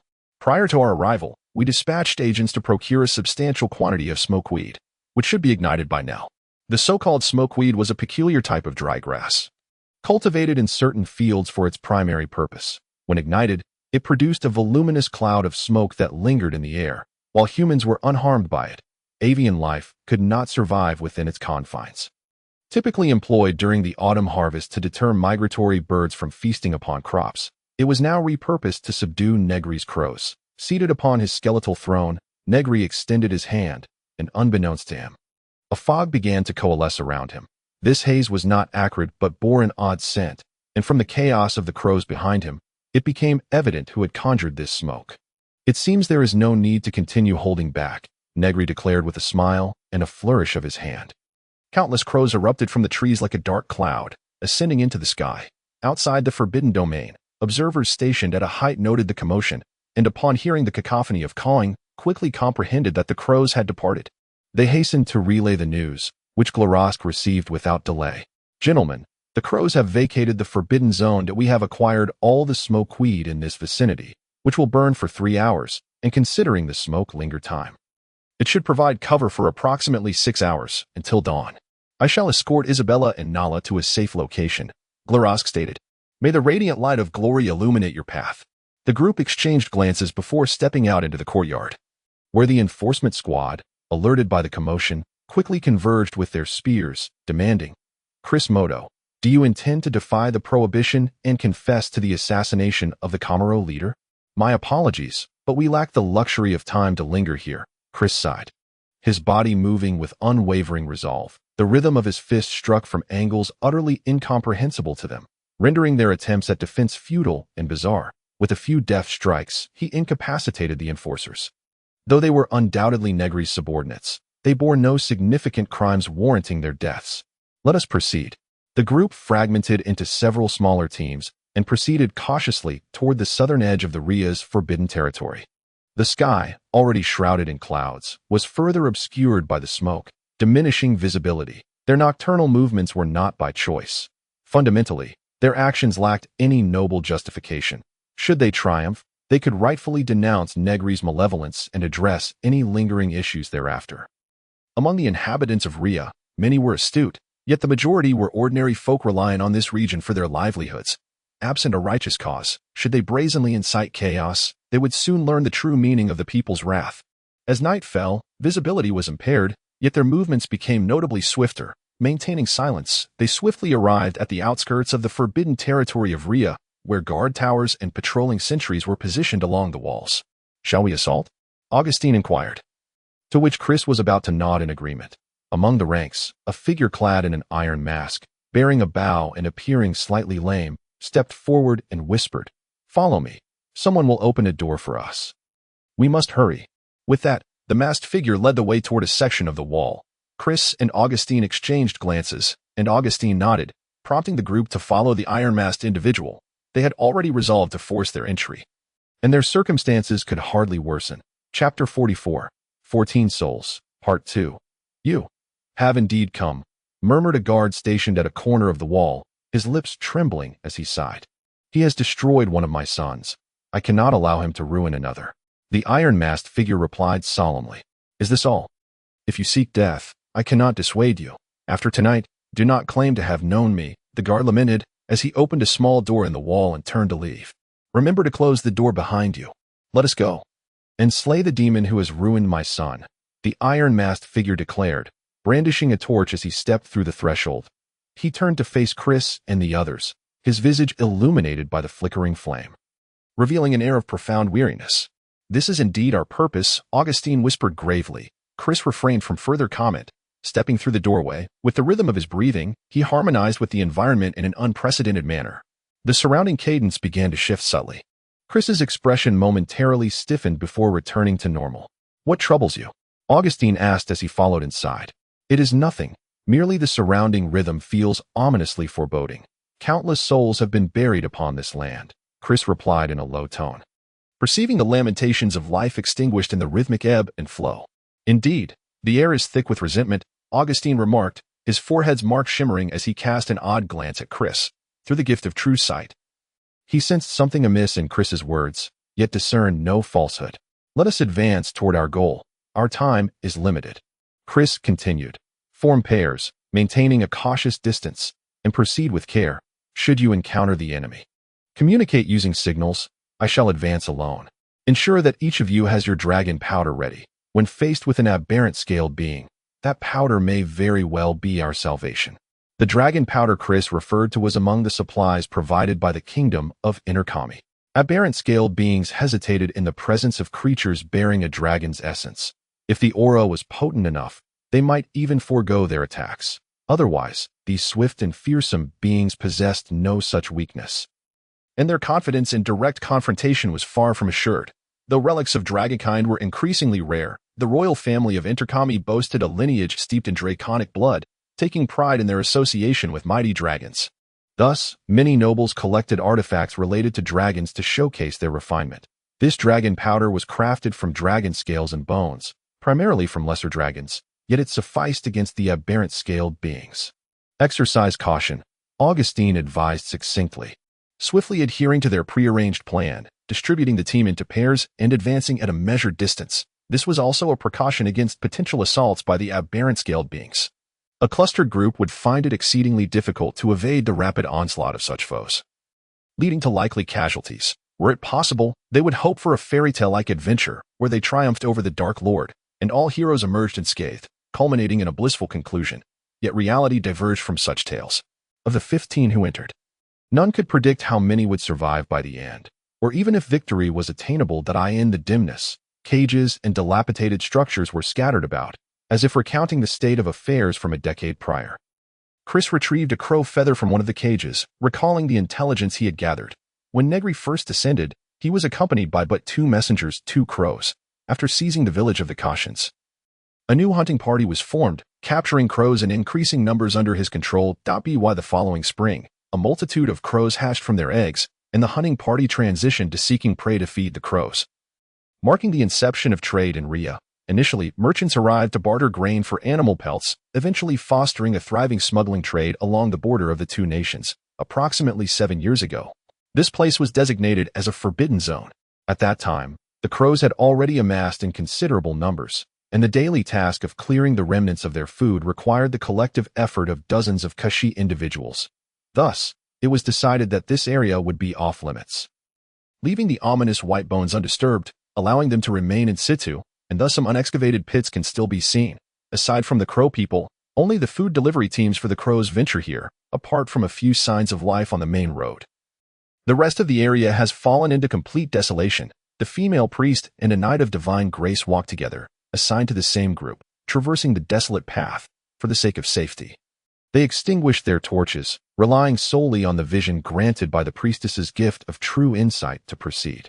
Be cautious. There are traces of biological activity here, the priestess whispered. The gift of true insight manifests as a rune upon the forehead of the recipient, allowing them to perceive the world in a somber gray, revealing the essence of things in vivid colors within that haze, granting the recipient the power to pierce through darkness and fog, unveiling many things invisible to the naked eye. The use of this gift can further develop advanced abilities. For instance, Ostguden, through the gift of true insight, has reached a point where he can discern the morality of individuals. The thoughts that each person harbors manifest in colors before him, enabling him to differentiate friend from foe. Thus, when the iron-masked man led the way, Chris would glance at Ostguden, wary that the iron-masked man might be leading them into a trap. Only after receiving a trustworthy response would he follow along. Understood, came the muffled voice of the Knight of Divine Grace from beneath his helm. As he half drew his knightly sword, alert to the sounds around him, the pouch of dragon powder affixed to him quivered slightly, releasing a scent of dragon to prevent an instant demise at the hands of the aberrant scaled beings. If only they could hold out for a little longer, other teams would come to their aid. Of course, at certain moments, sacrifices would need to be made, sacrifices of life, to draw the enemy's attention, allowing other teams to reach Negri safely. Wait, be careful. The priestess seemed to have noticed something, but before she could articulate her discovery, blood splattered forth, staining the knight's armor. Without hesitation, the Knight of Divine Grace drew his sword, remaining vigilant to the surroundings, making no sound, while some liquid unknowingly trickled from beneath his helm. Thus, from the 15-member assault team, one had fallen. Chapter 45, 12:3. This is a disgrace. Beyond doubt. As a Knight of Divine Grace, one must always protect the priestess behind them, yet now her blood has spattered upon him. This is indeed a humiliation. Rivers, wielding his knightly sword, gently caressed the armor that bore traces of the struggle. The warmth of her blood contrasting against the slightly marred metal that he slowed his breathing. Her death had come in an instant. She had been utilizing the gift of true insight, and even with her cloaking ability, she could not escape his perception. Thus the enemy's location was a matter of grave consideration. The dilemma now was that he lacked the gift of true insight. In this pitch-black night, he could not only advance but even discern the enemy's position, making victory seem insurmountable. Tears streamed down his cheeks as he contemplated, his fingers lightly tapping against his armor, the sound ringing distinctly in the stillness of the night. Pff, a soft sound. And Rivers quickly ducked as something shot past him, embedding itself in a nearby abandoned building. If I am not mistaken, they are sensing my location through sound. Suppressing his sorrow, Rivers pondered, the attacks are in the form of projectiles. And moreover, they are not coming from the same position. Her blood splattered on me, which means the attack was directed at me. Yet this time the assault came from my side. They have changed their position. But I heard no sound. Pff, another sound of cutting air, and Rivers immediately heightened his defenses, only to realize that the attack was not aimed at him. Following that sound, he distinctly heard a flesh-penetrating thud.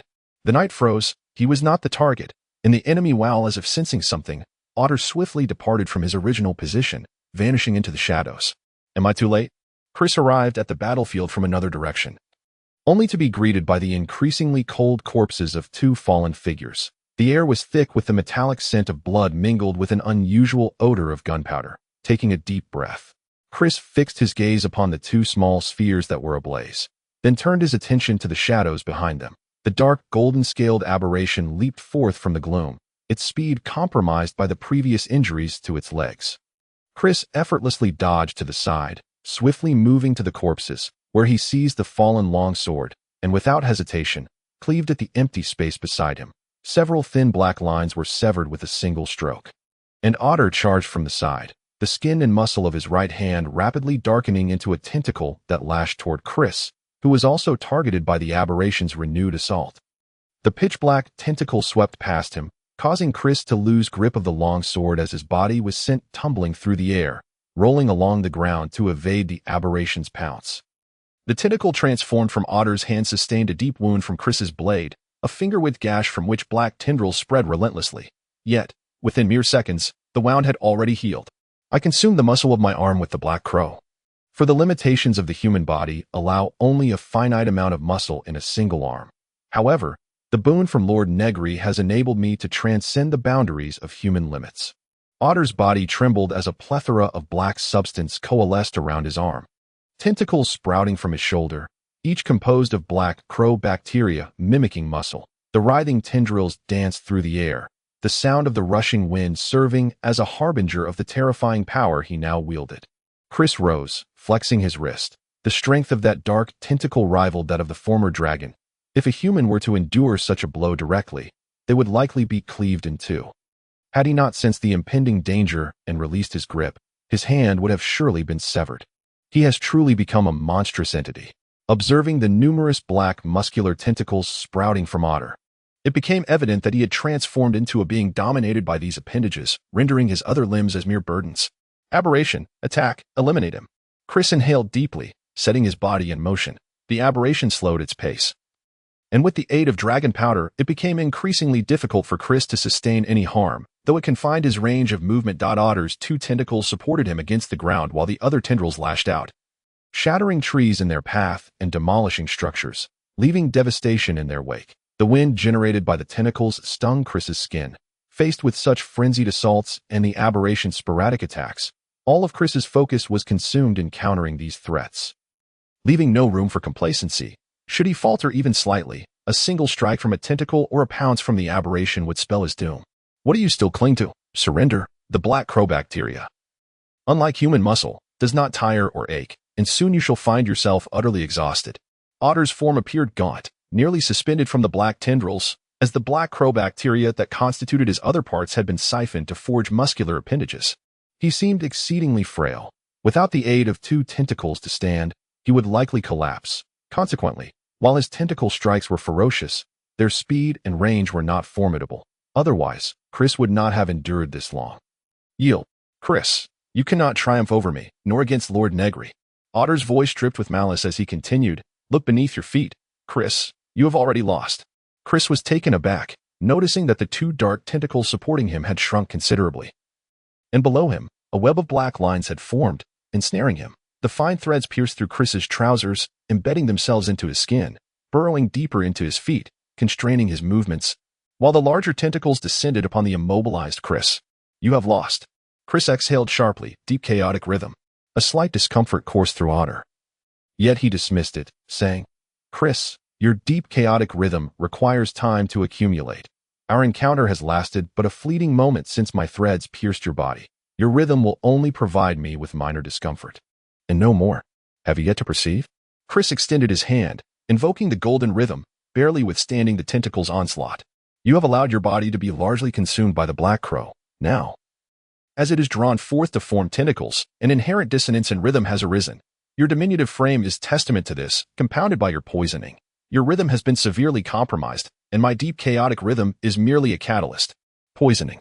Otter's gaze shifted, landing on the two nearly extinguished spheres and the remnants of the two individuals still chewing their last morsels, suddenly realizing the implications. I'm losing strength. Chris braced himself against the tentacle's assault.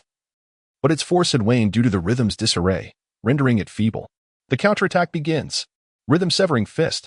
Chris swung his fist, striking the tentacle as if it were a target. The rhythm fist could exploit the weak points of an enemy's rhythm, rendering them unable to react, while the severing aspect could generate a repulsive force against the severed entity. Thus, with each punch, Chris infused it with immense repulsive power. The threads embedded in his feet were torn free. One punch following another, culminating in a decisive blow to Otter's chest, the repulsive force shattering the heart and halting its beat. Sensing Otter's life force gradually waning, Chris forced himself to remain vigilant against the aberration's ambush. Though the encounter appeared to favor him, he was indeed at the brink of exhaustion. Should Otter persist even a moment longer, he might very well face defeat. Now, he found himself powerless against the aberration. Hoping desperately that, bereft of its master-esque control, it would refrain from attacking him, imbued with dragon powder. Upon Otter's demise, the aberration became frenzied, fixating on Otter's corpse, inching closer before retreating, until it let out a roar and lunged at Otter's lifeless body. Sinking its teeth into the ruptured neck, rupturing a small bulge embedded within, from which golden blood spilled forth. Observing the aberration licking the golden liquid, Chris began to retreat slowly. He had dispatched one enemy. But what of the others? As he pondered, a radiant light erupted not far away, its brilliance strikingly magnificent. Chapter 47, 11 Individuals, Part 5, That Light. Chris, captivated by the rising brilliance, disregarded his need for recuperation and dashed toward it. On the ground, the aberration was frantically lapping up the blood from Otter's neck, when suddenly its movements froze. Numerous slender black tendrils emerged from Otter's neck, piercing into the aberration's mouth. The massive muscular tendrils began to writhe, constricting around the aberration's throat, effortlessly twisting its neck into a grotesque spiral before casting it aside. The aberration's head tumbled to the ground, revealing a creature that was even more monstrous than itself. As the dark tendrils delved into its body, extracting a still-beating heart, the tendrils gradually returned to Otter, who opened his eyes, the black crow bacteria within him writhing incessantly. I truly came perilously close to death. Otter rose, his new heart beginning to function, accompanied by the residual dragon blood coursing through his veins. Such a nuisance. I am ill-suited for dragon blood transplantation. It is only a matter of time before I become a mindless aberration. Otter felt an unprecedented fatigue wash over him. The black crow bacteria have labored long enough. I require sustenance. Subsequently, Otter surveyed the aberration's corpse on the ground, extending his right hand as the dark tendrils spread forth, penetrating the carcass. Otter no longer cared for the contamination of dragon blood. He had resolved to replenish his energy and then pursue Chris and the others, determined to halt the enemy's advance with his very life before succumbing to the aberration's fate. That is sufficient. Return, Otter. A sudden voice echoed within Otter's mind, prompting him to kneel and declare, "For Lord Negri, I shall spare no effort. Even if it costs my last drop of blood, I will fight to the end for my master. Do you believe you have performed admirably?" Negri's voice rendered Otter's face pale. Some enemies are already drawing near. Negri sat upon a throne of bones, his tone icy as he continued. "Do you know why I spread the false rumor of my slumber? I believe it was to draw out those enemies who hide in the shadows." Otter hesitated before voicing his thoughts. "That is indeed one reason. The other is that I believe you are gradually falling behind my pace." Negri's tone remained eerily calm. Yet the content of his words sent chills down Otter's spine. "Behold the weaknesses you have laid bare in the heat of battle: pride, arrogance, and a lack of ambition. You have become increasingly feeble, lost in the power I have bestowed upon you." Nagli's words plunged Otter even into despair, rendering the very essence of his existence null and void. He found himself devoid of any hope for survival. However, in comparison, you are still somewhat fortunate. Your current act of merging with the heart of the has sparked a flicker of thought in me. You still hold some utility, so return for now. Understood, Lord Negri. Adrevan knelt, tears streaming down his face, his eyes filled with a blend of shame and determination, and no matter the cost, he vowed to seize this opportunity and not disappoint his lord again. Time retreated slightly. At this moment, the blessed knight Rivers stood vigil by the body of his fallen comrade, bracing for an imminent assault. "Did you hear that commotion over there?" A mocking voice echoed from all directions, its source indiscernible. "It is the sound of your comrades meeting their demise." The voice continued with fervor. "Your companions, much like this woman, were slaughtered without resistance, their flesh pierced, blood spilled, the precious gift of life lost in an instant. How utterly ridiculous you all are! Why not cherish life instead of courting death, only to cling to your fallen comrades' corpses in a futile attempt to shield them from desecration? Such foolishness draws you ever closer to your own demise." "Silence," Rivers snapped in a low voice, just as he heard two nearly simultaneous whistling sounds. "Guardian." The faint white light of the protective grace shimmered, granting Rivers a modicum of visibility, allowing him to discern the trajectory of two bone spears. Yet, It was too late to evade or deflect them. He managed to cleave one spear with his knight's sword, but the other pierced through his protective light and struck his chest directly. Remarkably resilient. Are you not, knight? The voice continued to taunt. Yet your strength only serves to inflict greater torment upon yourself. You have failed to detect my position. The next strike will herald your death. Who says I cannot discern your location? You filthy, foolish, burrowing rodent. These repeated assaults have allowed me to pinpoint you. Rivers shouted in fury. My lord has granted me the right to sacrifice myself for the ideals that reside in my heart. I shall not hesitate. Rivers leapt into the air, a brilliant white light emanating from him as he plunged his knight's sword into the earth below. A cacophony of cracking ensued, and the ground began to sink, revealing the remnants of what had once been a vast pit where ravenous remains were buried. Within this pit lay a multitude of bones, their surfaces encrusted with a layer of earth, with gaps among the bones forming several passageways that interconnected various subterranean locations. The voice had traveled through these channels, creating an illusion of omnipresence. The sounds resonated underground due to the phenomenon of bone conduction.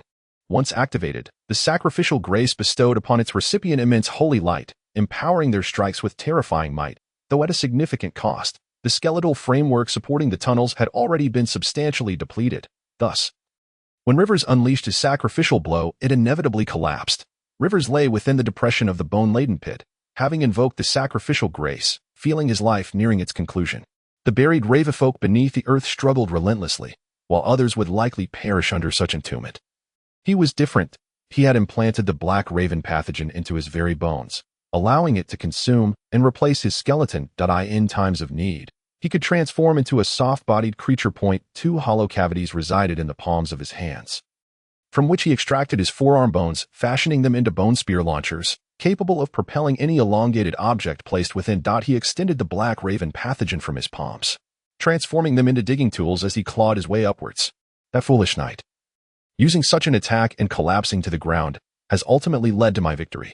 The ravenfolk emerged from the soil, but before he could express his triumph, he found Chris and two others standing before him. Thus, the blessed knight Rivers, having invoked the sacrificial grace, was rendered unable to fight. From the original 15 in the attacking force, only 11 remained. Chapter 48, 10 men, and what is the situation? This inquiry came from another guardian under Gelrosk, who was teamed with another blessed knight. The guardian's expression bore a heavy weight, clearly aware of the demise of the other two guardians. I utilized a breathing technique to stabilize his rhythm, preserving his life for the moment, yet he requires immediate treatment. Otherwise, he may never awaken, Chris stated as he rose. Rivers' body leaned against the wall, eyes tightly shut, lost to unconsciousness. The sacrificial grace had drained him excessively. Had Chris not arrived in time to alleviate his aftereffects, he would likely be a lifeless corpse now. Meanwhile, another blessed knight was poised with his knight's sword, preventing the captured ravenfolk from fleeing, while preparing to extract information. After all, the previous ravenfolk had exhibited a willingness to sacrifice themselves for Negri. Yet this one squatted there, aware of Chris's gaze, offering him a charming smile. Will you spare me? I can divulge everything. Let me go, and I shall promptly depart from Leia, never to appear before you again. The ravenfolk hunched his body, attempting to appear as pitiful as possible, his tone exceedingly humble. Isn't it said that Negri's ravenfolk are fearless in the face of death? Chris inquired pointedly. Lord Negri chooses the ravenfolk to complete himself. Thus, as long as one possesses admirable traits, they can be accepted, the ravenfolk replied with a hint of pride. While I may not match the combat prowess of those above me, my will to survive surpasses that of anyone else. Complete himself, you say? Chris narrowed his eyes. Elaborate further. Divulge everything you know about Negri and the other ravenfolk. I shall tell you. I will speak at once. The ravenfolk maintained his smile, seemingly possessing an enchanting quality that caused all who beheld him to gradually relinquish hostility. For every movement he made seemed to cater to their comfort, compelling them to spare him. I do not know much about Lord Negri. My selection as a ravenfolk was somewhat serendipitous, and I have encountered Lord Negri only a few times. He spoke cautiously. Back then, Lord Negri did not possess the otherworldly aura he carries now. At that time, he exuded a sense of overwhelming authority, akin to a king, stirring an instinctive desire to follow him. However, as his enemies fell one by one before him, and ravenfolk offered their lives to him, he grew increasingly powerful and ever less human. Honestly, unlike those who desperately seek to draw closer to him, I found myself wanting to distance myself instead, for within his presence, I was constantly overwhelmed by an impulse to offer my life. Thus, My advice to you is to leave this place, truly. The Raven folks gaze bore an earnestness that was unsettling. Lord Negri has transcended the very nature of humanity. Each time he encounters me, he tempts me towards self-destruction, urging me to surrender my will to survive unto him. And every time I break free from his allure, I sense his delight, akin to a farmer witnessing the flourishing growth of his crops. Even now, a voice echoes in my mind, urging me to hasten my demise and offer myself to Lord Negri. Doing so would free me from all worries and fears. Do you not agree? The Raven folk's eyes widened, revealing a glint of madness. His boneless form shrank, and in the next moment, he lunged towards the blessed night, like a serpent seizing its prey, his arms outstretched as two segments of pitch-black bone protruded from the hollows in his hands. For Lord Negri, the Raven folk screamed in frenzy, involuntarily recollecting the moment Negri extended his hand to him as he recounted the terror of Negri, and this time he could not withstand it.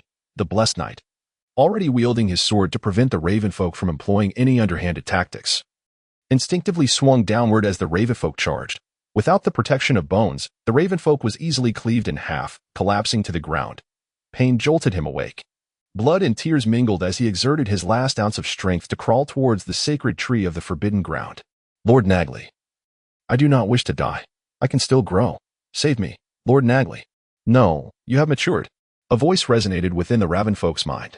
Now is the moment when your will to survive is most potent. Lord Negri, until his final breath. The Raven folk pleaded for mercy, yet death remained inevitable. His life officially ceased, and the black raven pathogen oozed slowly from the hollow in his hand, merging with the earth as it flowed inexorably towards Negri. The three witnesses stood in shock, observing the scene unfold before them.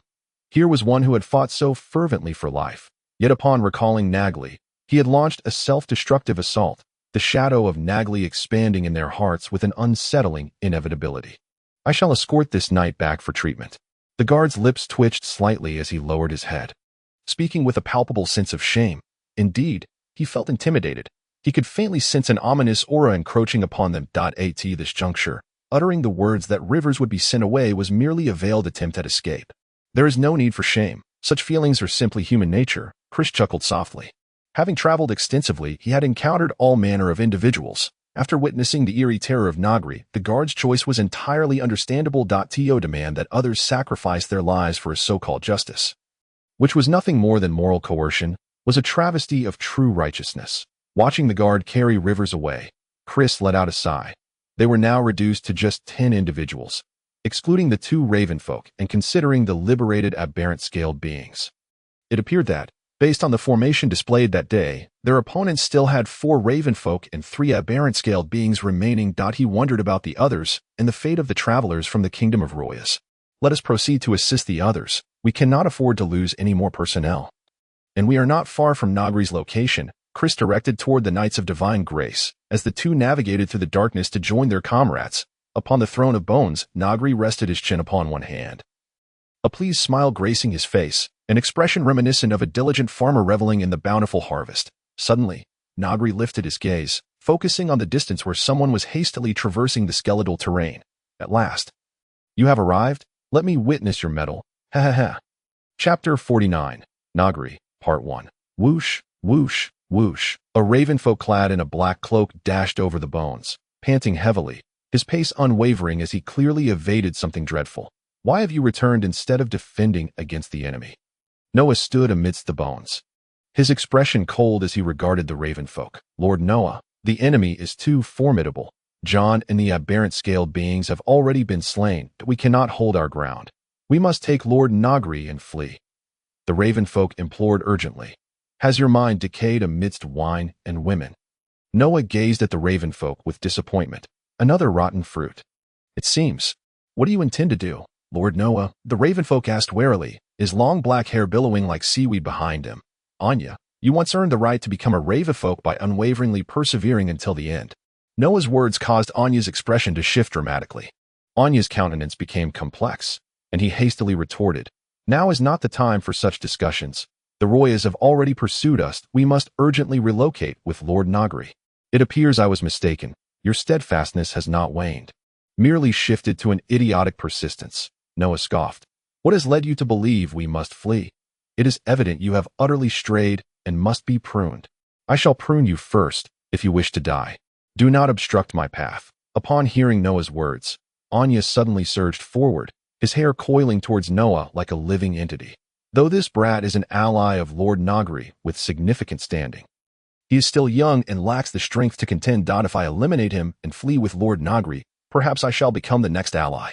Anya thought to himself. He implanted the black raven bacteria into his scalp, transforming his hair into tendrils of the dark substance.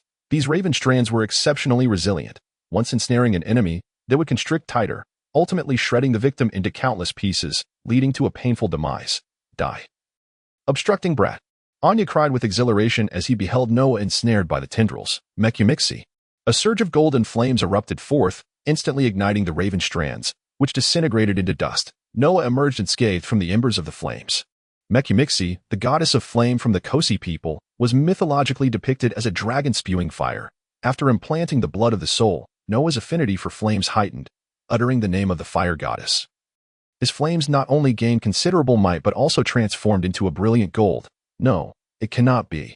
The flames licked up Anya's body, enveloping him in a golden torch of agony, the despair deepening as Noah's prowess became apparent. Your spirit sorcery cannot be this powerful, Anya protested in resentment. Do you believe everyone else is like you? Who, after struggling, simply ceases to progress? Noah coldly regarded the torch, saying, "You, who have halted your advancement, are unworthy even to step upon the threshold of adulthood. Let the darkness within you be purified by the flames." Not far off, the sound of cracking bones echoed as a group of 7 or 8 uniformly clad Royas approached from another direction. Smick observed the charred remains of Anya before shifting his gaze to Noah. The unnaturally calm youth. What? Are you turning upon each other in a bid to surrender to us, to pledge fealty to His Majesty Eldritch? Smick feigned inquiry, knowing that young men often could not withstand provocation, which might reveal valuable information. A futile probe, Noah maintained his inscrutable expression, addressing the Royas party slowly. Lord Negri invites you to his domain to discuss certain matters. Is he seeking to ally with Royas? Smick narrowed his eyes, attempting to glean information from Noah's demeanor, but found nothing. Had he encountered this youth at the same age, he would have felt thoroughly undermined. Please, follow me. Noah turned, seemingly unperturbed by the possibility of an ambush from the Royas. Smick furrowed his brow. If one were to think positively, perhaps Negri truly feared and sought negotiation. This would be ideal, for the Royas could claim Riastemia as a staging ground for an offensive against the kingdom of Interkami. However, the youth's expression and behavior belied any intention of surrender. Through his breathing techniques, he had sensed the ominous presence emanating from Negri. He could not deny that such a level of resonance could only be rivaled by His Majesty Eldritch. Furthermore, from the scant information gathered, Negri seemed to be continuously evolving, becoming ever more terrifying. Smick contemplated. Even if they genuinely wished to negotiate, they would likely seek an opportunity to suppress Negri's momentum, ensuring he cannot advance further. Stay alert for traps, Smick whispered to his companions as he followed Noah onward. An unsettling danger exuded an otherworldly charm that surpassed humanity. This was the sensation that arose within Smick upon beholding Negri seated upon the throne of bones. Ah, so you are the individuals from the kingdom of Royas. You appear quite commendable, Negri remarked as he opened his eyes to regard the secretive Royas contingent. His tone leisurely, that manner of speaking, those eyes, sent tremors coursing through Smick's body. Negri appeared akin to a diner inspecting his meal, smiling as he remarked, "Look, this steak is quite exquisite, exceptionally tender." This evoked in Smick a visceral sensation of being the very food on the table. No, it was not merely a sensation. Observing the myriad bones scattered about, he noted the skeletal remains of various creatures, with the majority being human. As a soldier of the kingdom of Royas, Smick had likely slain more individuals than many would encounter in a lifetime. Though this was the duty of a soldier, and in combat, the notions of right and wrong were often blurred, he sometimes felt guilt and unease. Yet, in the presence of this being, Smick could profoundly sense that Negri regarded them as mere sustenance, consumed without a hint of remorse, for to him, it was simply the natural order of things. Negri, Smick declared solemnly, as a member of the rancher family, as a bearer of the light stream's legacy, as a soldier of the kingdom of Royas, and as a fellow human, I demand your immediate surrender, lest you face annihilation. Hehehe, what a stirring declaration, Negri mused, propping his chin upon one hand. His delight palpable as he responded to Smick's words. Then come forth, humans. Chapter 50, Negri, Part 2. When Negri referred to humans, it was as if he were speaking of mere slices of bread. sending chills down the spines of the Roya's soldiers. "Attack!" Smick shouted, his form twisting and vanishing from sight, while the others drew their knightly swords and charged toward Negri in unison. On the belts of these Roya's soldiers hung a series of small vials, each containing various liquid hues. With practiced precision, one soldier drew forth a vial filled with a shimmering crimson liquid, tossing it into the air as their knightly swords struck true. The vial shattered, spilling its fiery contents onto the blades, which now glimmered with an eerie crimson flame, exuding a peculiar and ominous power. This power? Negri squinted, scrutinizing the blood-red flames, aware from his intelligence that in past eras, the primary extraordinary forces of the Kingdom of Royas had been limited to two types. One method is a breathing technique mastered by the nobility, while the other is the ancestral spirit armor, known as the national treasure. According to historical records, the entire Royas kingdom possesses only a handful of these armors, which are ordinary in appearance but extraordinary in their connection to the ancestral spirits. The so-called ancestral spirits are the heroes from the history of the Royas kingdom. Upon realizing their impending mortality, they undergo a ritual, sacrificing their lives to transform into entities known as ancestral spirits. Subsequently, the artisans of the Royas kingdom attach these ancestral spirits to the armor, allowing anyone who gains the spirit's recognition to don the armor and receive its enhancements. Warriors clad in ancestral spirit armor are formidable on the battlefield, often capable of taking on 100 foes single-handedly. Upon learning of the existence of ancestral spirits, Negri became exceedingly intrigued. His current knowledge: when humans die, their true essence departs from this world, leaving behind only the soul that is a derivative of that essence. These residual souls typically dissipate directly, transforming into a form of soul energy imbued with the emotions and partial memories from their final moments. However, if the corpse remains intact and the soul possesses sufficient strength, it can become a residual soul. These residual souls lack any rationality, wandering aimlessly beside their corpses, sustained only by absorbing vitality. When the corpse eventually loses its vitality, if the residual soul fails to obtain further sustenance, it will completely dissipate into soul energy. In his previous life, Negri had encountered a joke suggesting that some claim not to fear ghosts, for being killed by one would simply transform them into a ghost. How awkward. Yet the reality is that when Negri kills a person, he absorbs a significant portion of their vitality. If the remaining soul cannot even draw energy from its own corpse, it will not become a ghost, let alone a residual soul. Although such a residual soul may awaken a fundamental ability, it would still be at the mercy of other, more developed residual souls. Furthermore, Negri has yet to witness a soul transforming into any other form after death. He has attempted to intercept the true essence post-mortem, but unfortunately, he cannot control its departure. The ancestral spirit ritual of the Royas kingdom may potentially utilize the true essence, which has long piqued Negri's interest. However, it appears that the Royas warriors are wielding an entirely new power. According to the intelligence he has gathered, after Eldridge unified the domestic factions, he summoned various skilled artisans, even wizards, in an attempt to create something unprecedented. Is this the creation of that Eldridge? Negri mused as he flicked his fingers, causing a finger bone to levitate. Another flick sent the bone shooting towards one warrior's knight's sword, deflecting it, and then striking the center of his forehead. The warrior's body crumpled weakly into the pile of bones, and rather than blood flowing from the wound, a bizarre crimson flame ignited, rapidly engulfing the entire corpse, transforming it into a blazing torch. The flames danced across the body, seemingly attempting to morph into some form. Yet for reasons unknown, it remained unsuccessful. The burning knight's sword fell amidst the bones. Curiously, the surrounding bones remained unchanged. And the flames, such manifestly supernatural phenomena, while not entirely absent in this low magic world, are exceedingly rare. They are either bound by stringent traditions or reduced to mere remnants, in the case of the Royas warriors. Their methodology for acquiring supernatural powers through various potions has reached a level of remarkable sophistication, enabling mass production. The ability to manufacture extraordinary potions in this low magic realm clearly indicates the acquisition of some significant resources. Naturally, such supernatural abilities ought to possess a temporal limitation and side effects. Otherwise, these individuals would not have waited until now to commence their usage, Negri analyzed. Moreover, among these potions, some resemble dragon's blood, imbued with a fragmented consciousness. Negri observed the Royas warriors, noting the continual shifts in their mental state since they began using the golden potion.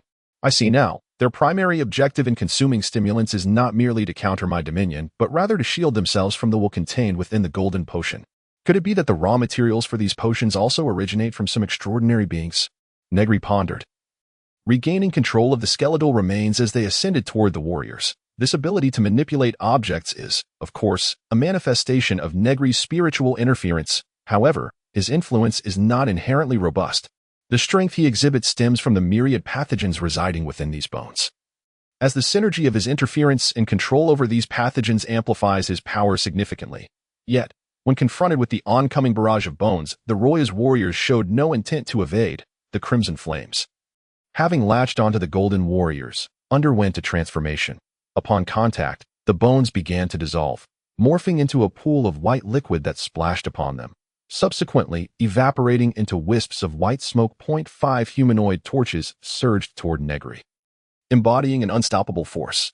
At last, they have begun to resemble something substantial, Negri mused, finally descending from his throne, a spark of excitement igniting within him. Since the formation of the Crow Legion, all of Rhea's adversaries had fallen to the crows.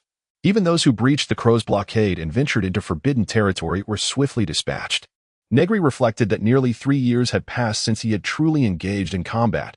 The crows had gradually fallen behind him, and now he finally had the opportunity to strike, with adversaries that warranted a more substantial display of his prowess. As he beheld the approaching Roya's warriors, Negri clenched his fists and smiled with delight. Chapter 52. Negri, Part 4. Those flames initially only induce a transformation in the blood. It is only after they adhere to the golden warriors that they undergo a change, Negri meticulously analyzed. In battle, unless one achieves a decisive advantage, the information regarding one's opponent's capabilities remains of utmost importance. Thus, I shall probe. With a clenched fist, Negri struck at the advancing Roya's warrior. If it really had acquired powers far exceeding those of humanity by substituting the majority of pathogens with black crows. Then Negri's body was composed entirely of pathogens. The simulated muscle he possessed could exert a force that allowed him to pierce through the Roya's warrior's chest before they could react. The warrior, undaunted, felt his spirit elevate under the dual influences of the stimulant and the golden potion. Death no longer instilled fear within him. Driven by a singular purpose, he expended his final strength to grasp Negri's arm. You are doomed. The fires of the End God will consume you entirely, reducing you to ashes. Even as his body was pierced, no blood spilled forth, only the vivid crimson flames. Is this flame truly called the End God's fire? Negri inquired, observing his rapidly melting right hand with a sense of intrigue rather than panic, keenly attuned to the nature of the flames. As the fire threatened to spread to his shoulder, his right hand detached effortlessly, revealing a smooth, clean break, from which a black, gelatinous arm, the size of an infant, emerged. The arm swelled rapidly, soon attaining a normal size, as a layer of white slime oozed forth from the black muscle, swiftly forming new skin. I have now grasped the burning speed and temperature of this flame. Negri flexed his newly regenerated right hand. Sensing something coalesce in the air, he extended his hand, and his pristine nails began to grow. It appears you may now meet your demise. The echoes of Negri's words lingered as he tightened his form. Materializing behind Roya's warrior, his immaculate nails, akin to slender blades, pierced through the flames, effortlessly slicing through skin and muscle, all unfolding with an ease that belied any exertion. By the time several of them regained their senses, their bodies had been reduced to mere fragments. The gradually melting nails in Negri's hand detached from his fingers. During the brief interval when the flames consumed his right arm, he had mobilized various pathogens within his body to combat the fire, ultimately discovering that the gold-eating pathogen, constituting his nails and bones, possessed the highest resistance to these flames. Should he continue his research, he could potentially experiment with combinations of pathogens to create even more resistant nails. However, it was no longer necessary. Those ensnared by the will of the potions had elevated their convictions to their utmost potential. Thus, there was no point in wasting time. With the right seasoning, these individuals can serve as a delightful appetizer. Negri turned to Smick. Is the first course ready, my good sir? As a malevolent spirit, you were once human, were you not? Smick gazed at Negri in astonishment. Though he had anticipated Negri's strength, he had not fathomed it to be so formidable. In the blink of an eye, the End God squadron he led had been annihilated, with Negri surpassing them in physical prowess, combat skills, and battle awareness, marking him as one of the world's elite. Contemplating ascension to dominion, one must engage in combat. How could Negri neglect to refine this aspect of himself? Rhea was home to numerous mercenaries, some of whom had undertaken a task at one point, instructing a prominent figure in combat. Although they may not have equaled the legendary Ranger Chris or the well-bred Smick, their years spent as mercenaries endowed them with a wealth of expertise. With dozens of such mentors imparting their combat experiences, techniques, and instincts, Negri had absorbed their knowledge to become a paragon of human excellence, especially possessing a body fortified by pathogens. He had transcended the limits of humanity, wielding an overwhelming advantage over those Roy's warriors who had imbibed the potions, allowing him to dispatch them with ease. And what of it? Should I be ensnared by my human identity, concerned that my actions may not align with societal norms? Fearing the condemnation of my own conscience, Negri chuckled nonchalantly. In comparison to my pursuits, those are trivial matters. What I desire is to dominate everything, not to be governed by such trifles. I need only heed my own intentions. Negri spoke with calm conviction. The essence of the Roy's warriors was absorbed by Negri, granting him insight, after which he addressed Smick. Ordinary individuals, to varying degrees, possess a conscience, a product of existence within this society, tainted by the construct of public morality. When one engages in actions that diverge from this public morality, one inevitably finds oneself encumbered by conscience, succumbing to hesitation. You too, Smick. Negri remarked, you waver between Eldritch and the interests of the nobility. Uncertain whether to align with Eldritch, which could fortify the Roy's kingdom, or to side with the nobility of your birth. However, Smick, those factors causing your indecision are merely worthless distractions. Negri extended his hand towards Smick. Take the plunge. Smick, push open that door of betrayal, cast aside the useless trappings, and submit to me. You will discover a lasting peace. Smick trembled, compelled to acknowledge his own wavering. At that moment, his convictions crumbled against Negri's invitation. Everyone is bound within a colossal cage, ensnared by myriad ropes. Undeniably, deep within, each individual yearns to break free from such constraints, but in doing so, they find themselves indulging in the pleasures of betrayal. And now, that temptation beckoned him. Smick Lancher gazed at his military uniform, observing the Lancher family crest emblazoned upon it. He inhaled deeply, his resolve rekindled. Negri, perhaps the worthless distractions you speak of continuously trouble me. Yet they are also integral to the essence of Smick Lancher. I am not a monster like you. I cannot forsake those elements. You have made a commendable choice, Smick, Negri acknowledged. It is this very self that qualifies you to become the first course. Chapter 53. Negri, v. Although my willpower is as solid as a rock, unchanging even through the passage of millennia, I believe that to become the master of all, my resolve is still insufficient. The character you possess, which compels you to uphold your beliefs in the face of temptation, is precisely what I have long sought. Negri gazed at Smick, a smile gracing his lips, and said, as a reward for earning my approval, I shall suppress my physical prowess, reducing my strength and speed to the pinnacle of human capability, and refrain from using my telekinetic abilities. If you manage to defeat me, I shall grant you clemency and consider collaborating with your sovereign. Enough with the grandstanding. Smick's voice rang out from a short distance away, even though he stood not far from Negri. Have you forgotten your lessons? Negri's right hand shifted, the gold eater bacteria converging upon it, a pristine blade extending from his wrist to intercept the unseen weapon. Suddenly, Negri tilted his head, and a wound appeared on his cheek, revealing the dark bacteria within, a wisp of white vitality dissipating, though the small injury swiftly mended. You were able to detect me thanks to those particles floating in the air, weren't you? Smick's voice echoed. They pervade the entire space, allowing you to discern my position and even my movements, even when I conceal myself. I have seen through your little tricks, Negri. Smick retreated, gradually revealing his form. More and more of him becoming visible. Light flow technique, light illusion. By manipulating the rhythm of light, he conjured various illusions. Light was not without lethal capacity. These phantasms, although resembling humans, emanated the aura of suns, with the encroaching bacteria obliterated by the rhythm of light. Now you can no longer discern the truth among my illusions. A dozen Smicks stood in different positions, their voices seemingly modified, making it impossible to identify their source. You certainly possess remarkable skills. Smick, Negri complimented, unleash more of your potential, and let your soul become ever more delectable. Raising his right hand, Negri charged toward the Smicks, indeed following through, suppressing his physical abilities to the zenith of humanity. Though still astonishingly fast, it was no longer the kind of speed that left one utterly unprepared. A dozen Smicks surged forward.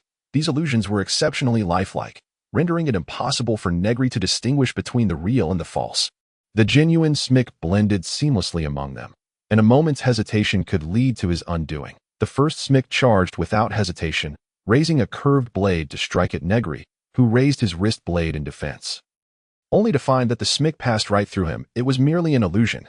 Seizing the moment Negri was preoccupied with the defense, several smicks simultaneously brandished their curved blades from various angles. While attempting to counter this onslaught, Negri found himself unable to respond to all of them. Should he choose to counter the illusionary attacks, the true smick would strike him unguarded. In the next instant. However, Negri's 5 fingers on his left hand erupted, dark liquid splattering onto the surrounding smicks, all of it passing through effortlessly. The truth revealed itself. All the attacking smicks were mere phantoms. So cautious. Are we? Negri remarked, somewhat surprised. He had already anticipated this testing method. Had Smick truly been among those illusions, Negri would have delivered a fatal blow without hesitation. Smick remained silent. And over a dozen phantoms continued to shift positions, occasionally overlapping, then separating again, making it impossible to discern which was real and which was not. In this uncertainty, it felt as though a dozen smicks were attacking him. Negri's left wrist sprouted a blade as he wielded both hands, slicing through any approaching smick.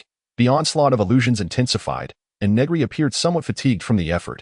His blade sliced through one smick's visage, and as it passed without obstruction, he turned to attack the other illusions.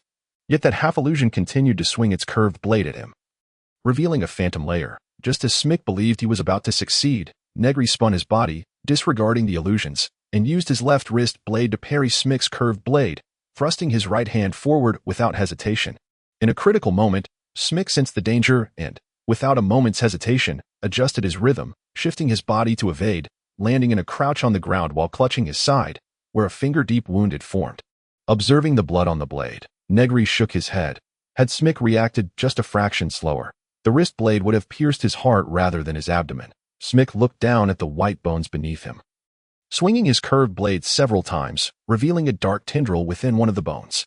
Your illusions, while remarkably lifelike, are still mere fabrications. Among them, only you possess true weight, Negri explained with a smile. Thus, I have concentrated an excess of bacteria within certain bones, hidden among them. Even your light rhythm cannot instantaneously annihilate them. Your footsteps will cause the bacteria to shift position, thereby revealing your location. Of course, there was one point Negri refrained from sharing with Smick. The light flow technique was utterly ineffective before his perception field. Mere fluctuations of light could not obstruct his awareness. Hence, from the outset, Smick stood no chance against Negri. The situation he presented was merely an illusion, designed to provoke his opponent's potential, while in essence, Negri maintained complete control over the battle's trajectory, holding several trump cards tightly in hand. It was precisely due to this absolute advantage that Negri sought to elicit his opponent's potential, making various concessions. In this world, there was no protagonist's halo. Under the weight of fate, one could rely only on strength and wisdom. So, Smick, continue to showcase your potential. I find myself increasingly intrigued, Negri said with a smile. Or you may surrender and submit to me. Breathlessly, Smick adjusted his rhythm, gazing at Negri across from him, rising to his feet and preparing for battle once more. Unwilling to succumb, he chose to continue the fight. It was this very perseverance that brought a greater joy to Negri's smile. Chapter 54, Negri 6, Have we arrived too late? A voice, slightly raspy from coughing, interrupted Smick's assault. Chris and a group of 10 had finally made their way to the scene. Chris surveyed the scattered bones with a sigh before fixing his gaze on Negri. Before encountering him, Chris had only sensed the ominous rhythm emanating from Negri, but upon seeing him in person, he concluded that such an existence should not be present in this world. Evil spirits are a grave error that should never exist in this realm. They are the natural enemies of humanity, and thus, they must be eradicated. Osco, his demeanor grave, had previously fought against evil spirits and understood their peril. Each developed evil spirit was a calamity. Their existence demanded the lives of others every moment.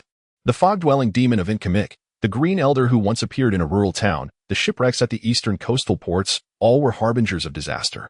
What filled Osco and the entire Divine Grace Church with unease was the increasingly frequent emergence of evil spirits, forcing one to ponder whether the calamities recorded in the sacred texts might indeed come to pass, especially with the appearance of a sentient evil spirit like Negri, according to the annals of the Divine Grace Church.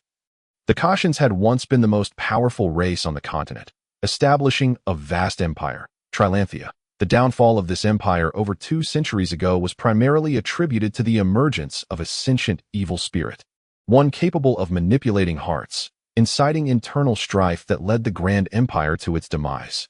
Evil spirits are the source of chaos. They are the erroneous outcome of existence. and their presence will lead to even greater calamities. Thus, they must be purified. This was the consensus within the Divine Grace Church. Are the main courses growing impatient? Negri's gaze swept across the group, his predatory eyes sending chills through them. Then let us engage together. I do not mind your numbers. For the outcome will be the same. After all, most of you have a vested interest in defeating me, do you not? Negri remarked with a smile, pointing to Jason Todd within the ranks. You are Jason. Correct. You came to Rhea in search of Caddis Marek. Negri's words ignited a surge of emotion in Jason, who would never forget the devastation of that fateful day when his home was ravaged. The sole belief sustaining him through the destruction of everything he held dear was the quest for vengeance against the perpetrator of that calamity. That bastard is indeed with you, Jason exclaimed with fervor. Having pursued the pirates who had slain his kin for 7 years, finally uncovering their trail here. Not merely a single one, for after Caddis Marek arrived here, he summoned his companions to assist him. Negri asserted with certainty, all your adversaries now lie under my command. If you seek vengeance, then muster all your strength to defeat me, Negri taunted. He then shifted his gaze to the figure in the iron mask. Before Kamaro's demise, he instructed Noah to convey his apologies to you. However, as Noah is preoccupied with my affairs, I shall relay his message on his behalf. Upon hearing this, the masked figure's grip on the bow trembled incessantly. As a father, nothing incites a father's fury more than the ruin of his children's lives. And in this case, it is twofold. Negri paid no heed to the masked figure's wrath.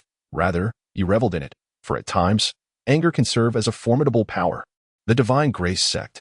It is truly regrettable that Bugidal's soul has not been savored. I hope you find it more palatable. This remark ignited the fury of the Divine Grace Knights and priests alike. And you, Chris, Negri finally fixed his gaze upon the legendary ranger. If you wish to keep your secrets from being exposed, then fight with all your might. Trust me, news travels swiftly in Leia, should you fall. All of your efforts and sacrifices will be rendered futile. Negri's words made Chris's pupils constrict. He refrained from questioning how Negri had discerned his weaknesses. That was now of little importance. What he needed to do was to triumph over Negri. No need for further words. Let us engage in battle. Jason's eyes blazed with vengeful fury as he raised his bow and aimed at Negri. Chris, the Divine Grace Knight Meyerson, and another Divine Grace Knight charged towards Negri, who stood amidst the skeletal remains. The two Divine Grace Knights activated their protective blessings, their swords radiating with the light of justice. Vowing to vanquish this malevolent spirit, Jason, the masked figure, and another newcomer drew their bows, unleashing a flurry of arrows to disrupt Negri's movements. Oskid and his disciple, Wendona, invoked their gift of insight, remaining vigilant against Negri's subtle maneuvers. Occasionally employing their healing blessings to dispel the pervasive miasma, Smick, however, once again concealed his presence, waiting for the opportune moment to strike. As for the masked warriors who had joined along the way, they took a backseat, being members of a gang formed by outsiders within Leia, seeking to gain more from this conflict. For them, the more intense the battle between Negri and the others, the better. Their primary concern was self-preservation. Negri found himself besieged, his wrist blades flashing as he wielded them with precision. The knight swords, imbued with the gift of justice, proved capable of cleaving through anything. Chris remained composed, occasionally throwing punches, but mostly observing. Since you lack the heart to fight, then perish. Negri's gaze suddenly fixated on the two masked warriors lingering at the periphery, disregarding the attacks of others. With a swift motion, he released his wrist blades, which shot forth and pierced the bodies of both individuals. My master has granted me the power of justice. I shall sever the darkness. The Divine Grace Knight wasted no time, bringing down his sword, augmented by the gift of justice, upon Negri's neck. Under the influence of this divine boon, the knight's sword sliced through as effortlessly as a hot knife through butter, cleaving Negri's neck. Yet, as he still did not wish to perish, he aspired to ascend to the upper echelons of the Church of Divine Grace, even to the position of the Pope, to cultivate and expand the Church, spreading the Lord's glory to a greater multitude. Despite such thoughts, when confronted by Negri, he felt an overwhelming stiffness seize his body, rendering him immobile in the grip of fear. The sheer volume of human souls consumed by Negri was staggering. When he focused his mental might on an individual, that person would succumb to the oppressive force of Negri's will. Although Win was exceptional, he remained too youthful. Our Lord bestows courage upon the world, granting the strength to face all adversities. Augustine invoked the gift of courage once more, a boon capable of empowering others to resist mental influences. Win gasped and retreated to the side, with Chris quickly following suit, taking a deep breath to employ his silent fist against Negri. Meanwhile, Meyerson observed the deteriorating situation with a growing sense of dread. he silently uttered an apology, raising his knight's sword as the light of the gift of justice began to shine upon it. Delivering a decisive blow to the corpse of the headless knight, gazing upon his companion's mangled remains, a wave of guilt surged within Meyerson. He suppressed the discomfort and charged toward Negri. Though his fighting spirit waned. Chapter 56, Negri 8. You are still far too weak. Negri stood effortlessly among the heaps of bones, still restraining his true power. These individuals failed to exert any pressure upon him. Now, only 6 adversaries remained: the legendary ranger Quasimodo, the Pope of the Church of Divine Grace Augustine, his disciple, the priest Windona, the knight Meyerson, the commander of the Roy's demigod forces, Smick Rancher, and the Avenger Jason Todd. Each possessed their own strengths, being notable figures among humanity, though Wynn and Meyerson were somewhat inexperienced. Your resolve is still insufficient, Negri lamented, realizing that the pinnacle of human potential in this world was roughly equivalent to their level, according to known intelligence. The only being surpassing them was Eldritch from Royas. If this is the extent of the elite, my progress will be limited. Sighing, Negri recognized the barrier that loomed ahead, an insurmountable obstacle, after all. This was merely a low magic world. Then I shall raise the stakes. Negri spoke slowly. Surely you have noticed that in Reastermia, most diseases are non-existent. This is due to my control over the factors that cause those ailments. The merchants traveling to and from Rhea each year carry with them local specialties, which I bestow upon them. Negri stated earnestly, these items typically lie dormant, posing no threat to humanity. However, should I command them to activate, they would manifest diseases, infecting their hosts, the merchants roaming the continent, who would then become the vectors of plague.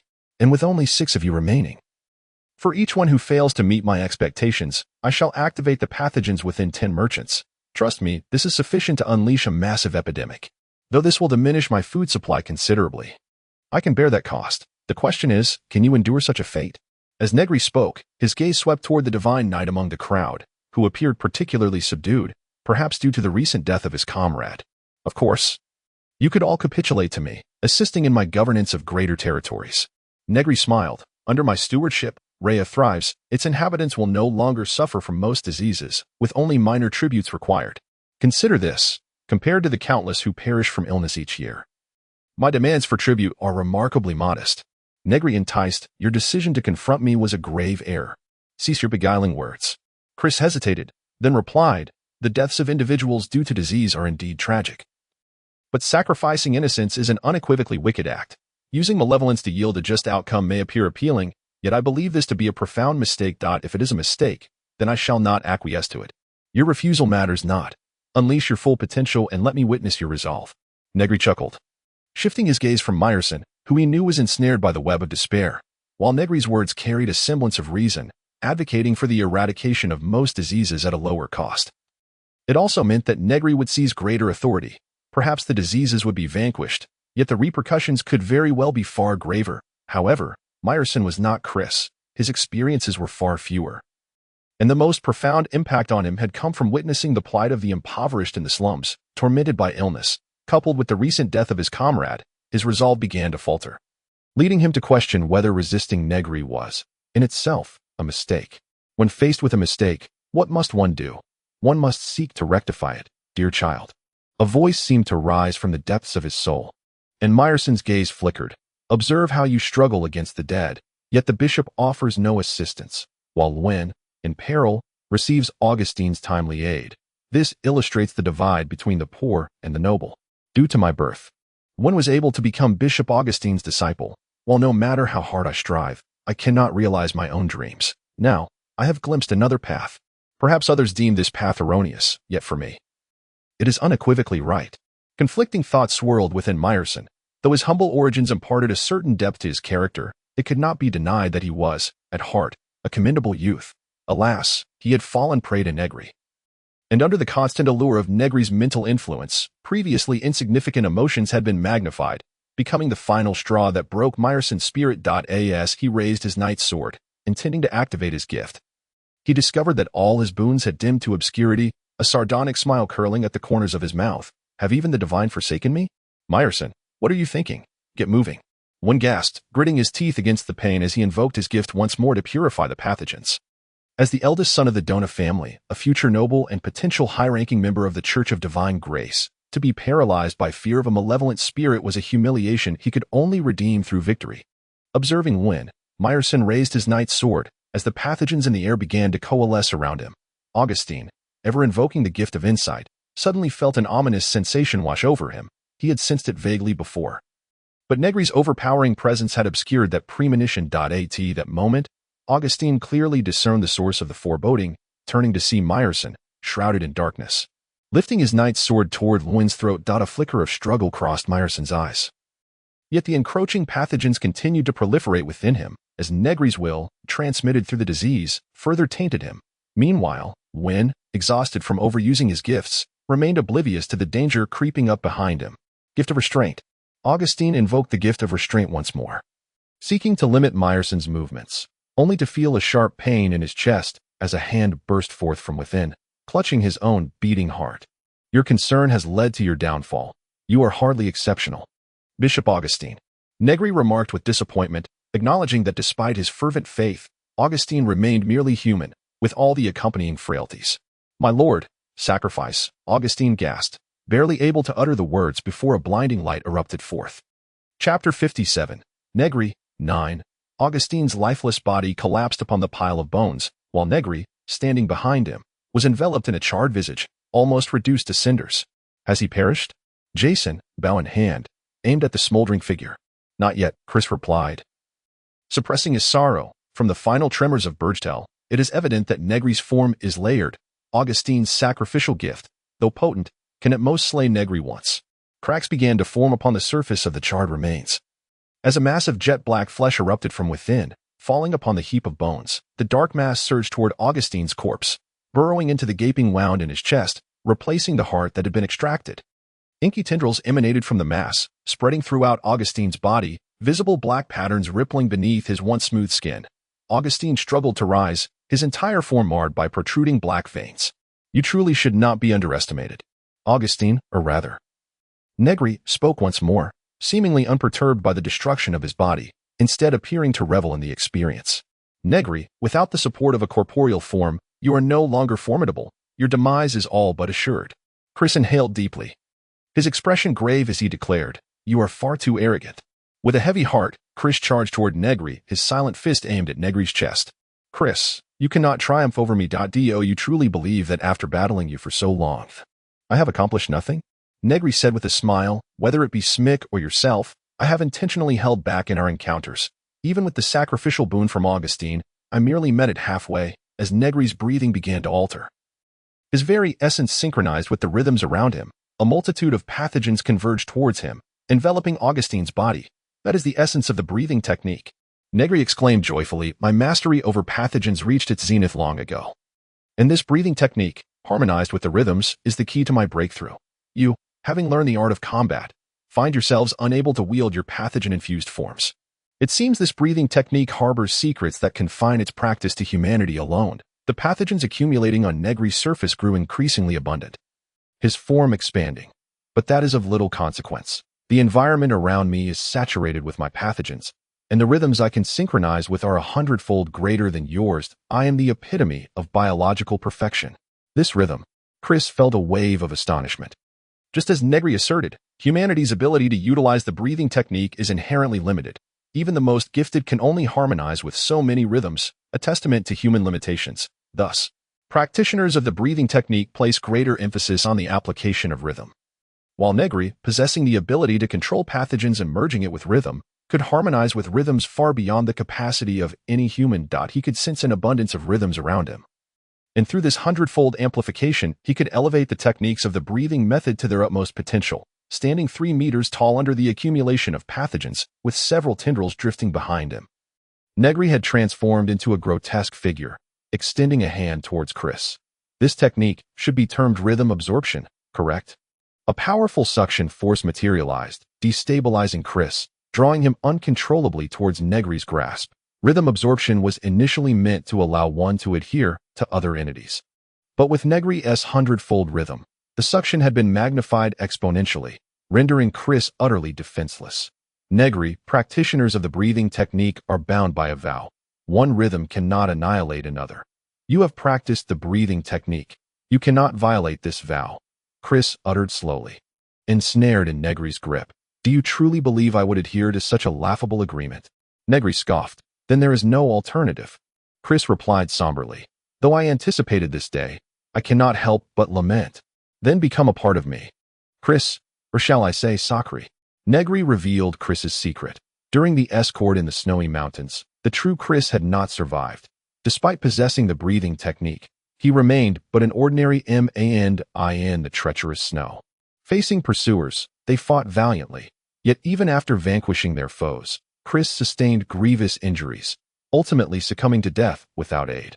Sakri recalled Chris's final moments, grasping his hand and imparting his last words. This world ever yearns for hope. Sakri, I implore you. Though frail, Chris's gaze shone brightly. This continent is on the brink of darkness, and in that darkness, people will always seek the flicker of hope. Sakri, become my legacy. Strive to be a legend. And let your existence serve as a beacon of hope for others. After departing the snowy mountains with a trove of Chris's mementos, Sakri chronicled his adventures into a novel, subsequently altering his appearance to assume Chris's identity. Year after year, Sakri fully embodied Chris, the indomitable legend, inspiring countless souls to embark on the path of the Ranger, including the ravenous Nosades, who indeed ignited hope within many. The name of Chris will become an enduring faith. I harbor no regrets, reflecting on the methods left behind. A grotesque yet profoundly beautiful smile emerged on Chris's scarred visage. The flow of flame technique, the ultimate secret, the passing of flame. Chris's rhythm surged, forcibly entering Negri's being, instigating a transformation within Negri's own rhythms. The intent of generations of flow of flame practitioners flooded into Negri, encompassing not only the techniques of the breathing method, but also ideals of hope, justice, and righteousness, endeavoring to reshape Negri's very essence. The flow of flame technique possessed but this one secret, enabling its inheritor to rapidly assimilate various techniques of the breathing method and instantaneously elevate their rhythm to its pinnacle. Initially, Sakri had been no more than a wandering bard. It was through the acceptance of this secret that he quickly ascended to become Chris. Do you believe I could be swayed by such trivial notions? Negri seethed, enduring the onslaught of intent. Light's secret technique, blade of luminous flow. A curved blade pierced Negri's body, striking true at the dark mass of his heart, unleashing boundless light and heat. Chapter 58. Negri, End. Smick revealed his form. The foundational application of the light flow technique allows one to obscure their presence, achieving optical invisibility. The ultimate secret of the light flow technique, the blade of luminous flow, involves synchronizing one's rhythm infinitely with light, causing a momentary loss of perception. One becomes light, arriving at a predetermined location to deliver the strike. This state of perfect synchronization with light can only be maintained for an instant, lest the body collapse. Yet as long as the designated target is accurate, such an attack is nearly impossible to evade. With Chris utilizing the flow of flame technique to restrain him, Smick's strike found its mark. As the outer layer of pathogens provided no substantial defense, the curved blade struck the dark mass within, releasing a golden liquid that splattered onto his hands, resembling a rare treasure, drawing Smick's attention momentarily. The blade, under the influence of the golden fluid, seemed to come alive, instilling within Smick a peculiar sensation, as if he could effortlessly slay anyone before him. Chris collapsed to the ground, appearing decades older. As life ebbed away, leaving him too weak to even turn his head, death arrived as anticipated. Not a faint essence escaped from his corpse. The passing of flame came at a cost, and Chris's residual spirit surged forth. Years of adventure had granted him a spirit far beyond the ordinary, allowing him to retain a semblance of reason even as a fading soul. An unusual suction force manifested around Chris's lingering spirit. Is this the path to the divine realm? Chris pondered in confusion. As his spirit traversed the skeletal remains, ultimately landing in the hands of another. Noah's lips curled into a pleased smile. The leaders of those ghostly battalions have found their destination. In the next moment, Chris felt a torrent of emotions flood into his spirit, those sentiments relentlessly crashing against him, predominantly negative: hatred, resentment, despair, and profound fear and obedience directed towards that individual. Negri. Chris cried in desperation, but after a lengthy silence, only two words remained: Master. Noah regarded the now completely subservient Chris, recalling the prior conversation with Lord Negri. Do you understand, Noah? At that time, Negri had not resided within the viral form, or rather, he had never been confined to it. He floated above the trees. Surveying the sea of bones, humans are fascinating creatures. They develop mental inertia towards certain matters, making it arduous to break free from such thought patterns. Negri continued slowly. They overlook certain phenomena, choosing only to believe in what they perceive. I too was once ensnared in such a cycle. Yet why would I limit myself to the mere form of humanity? Negri chuckled. When I transcended limitations, I became one, and yet I am also myriad. This world differs from others, a world imbued with absolute fate properties, where protagonists do not arrive, and the demon lord does not await others' arrival to complete his final evolution. Negri would not foolishly wait for others. In truth, he had completed his upgrade long before Chris and the others ventured into the forbidden grounds. His soul could be said to comprise numerous components, all of which he chose himself. Why then confine himself to a single soul or the form of humanity? Thus, the true purpose of the blood of souls is revealed. The blood of dragons has three functions: to enhance the host's physical prowess, to carry legacy information and dragon might, and to establish an inseparable connection. The blood of souls replicates these three functions, augmenting the host's body, allowing it to become formidable, carrying the essence of Negri, and interlinking them. Noah, having assimilated the blood of souls, found Negri manifesting as his other self, hence why Noah claimed to be one with Lord Negri. And such a bond would endure through the lineage of blood. Should Noah bequeath offspring, they would inherently possess the blood of souls, and as they matured, the true spirit would continually give rise to their soul, awakening the infection of Negri's soul pathogens within the nascent spirit. Even if not entirely consumed by Negri, a subordinate persona named Negri would lie dormant within the bloodline. Overall, Negri has transformed from a mere specter into a soul pathogen deeply rooted in his lineage. As he infects more individuals, he grows ever larger in stature. The Negri that Chris and Smick dispatched was indeed a part of him. He absorbed the emotions of various people. However, the number of those self-aware enough to become sacrificial offerings remains exceedingly scarce. Most of those absorbed were warriors in life. Despite Negri's meticulous discernment of emotions, he inevitably assimilated a considerable amount of combat spirit, compelling him towards battle. Hence, he amalgamated a portion of this combat spirit with unwanted emotions and concealed some soul blood within his pathogenic form. In truth, Negri owes a debt of gratitude to Chris and his companions for assisting him in expelling the unnecessary parts while simultaneously aiding in the dissemination of his soul blood. Caddis Mareg. Connor Kenway, Noah, or rather Negri, murmured softly. Suddenly, the heap of bones trembled, and a rotund figure, towering 4 or 5 meters high, emerged from the pile. On his shoulder sat a figure bearing a long spear, clad in pitch-black armor and helmets obscuring their features. They knelt reverently before Negri, fervently proclaiming, "The Phantom Legion pays homage to Lord Negri. It is time for your appearance. Clear the area. There is no need for full force. Let those who can flee escape," Negri commanded. The previously transcendent aura began to shift gradually, revealing a perfect, righteous Noah once more. A dark spear flew through the air, embedding itself in a skull. The figure bearing the spear leaped down from the rotund man's shoulder and approached the crowd, lifting his visor to reveal a face brimming with malevolence. Upon seeing this visage, Jason's emotions spiraled into utter madness. Caddis Mareg. "Oh ho ho, Jason Todd, your sister is truly remarkable," the Phantom chuckled.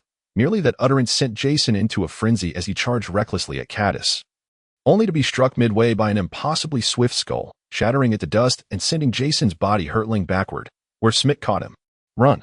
Negri is not dead," Smick exclaimed in terror, already sensing a malevolent and overwhelming will invading his body, infecting and supplanting him. Chapter 59. The Phantom and the Infected. "Nara, are you hungry?" Isabella whispered. They were currently in the secret hideout of Grelisk, a haven established by the smuggler for his safety, replete with many such clandestine retreats. "Allow me to prepare some food for you," Grelisk offered reassuringly. "Good news should arrive shortly, so there is no need for excessive worry." "Thank you," Isabella replied softly, though an inexplicable sense of foreboding lingered in her mind, hoping it was merely her imagination. "Nara Dakmi," observed Grelisk as he stood to leave, a flicker of gold shimmering in her obsidian pupils, her aura gradually shifting. Once Grelisk exited his secret lair, his demeanor became uncharacteristically unsettling. A hint of guilt flashing across his face thought he did not prepare food as promised, instead departing the premises entirely. Following Grelisk's departure, a squad of expressionless figures approached the hideout, dispatched by the Kingdom of Intercamet, directly under the command of Emperor Cersis I's assassin organization, tasked with executing the prophesied savior.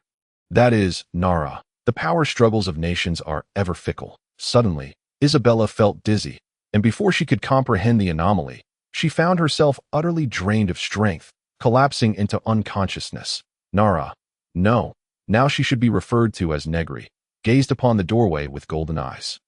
The raw material for soul blood, dragon blood, was drawn from Nara. Soul blood and dragon blood are two sides of the same coin. During this time, Nara's spiritual impurities were continuously absorbed, giving rise to her second persona, Negri, rendering Nara increasingly pure. The substance within Nara was dragon blood, not soul blood. In her body, Negri was an intruder. Were it not for his far superior mastery over the soul, he would find it challenging to emerge and dominate the body. The stealth squad entered without uttering a word, breaking down the door and raising their weapons towards their target. Though the target was an exceedingly charming young girl, the members of this covert organization possessed no sense of mercy. Whether old, young, woman, or scholar, anyone designated as a target must be eliminated. Yet in the next moment, the girl smiled, and a profound dread emanating from her soul instantly enveloped the hearts of the assassins.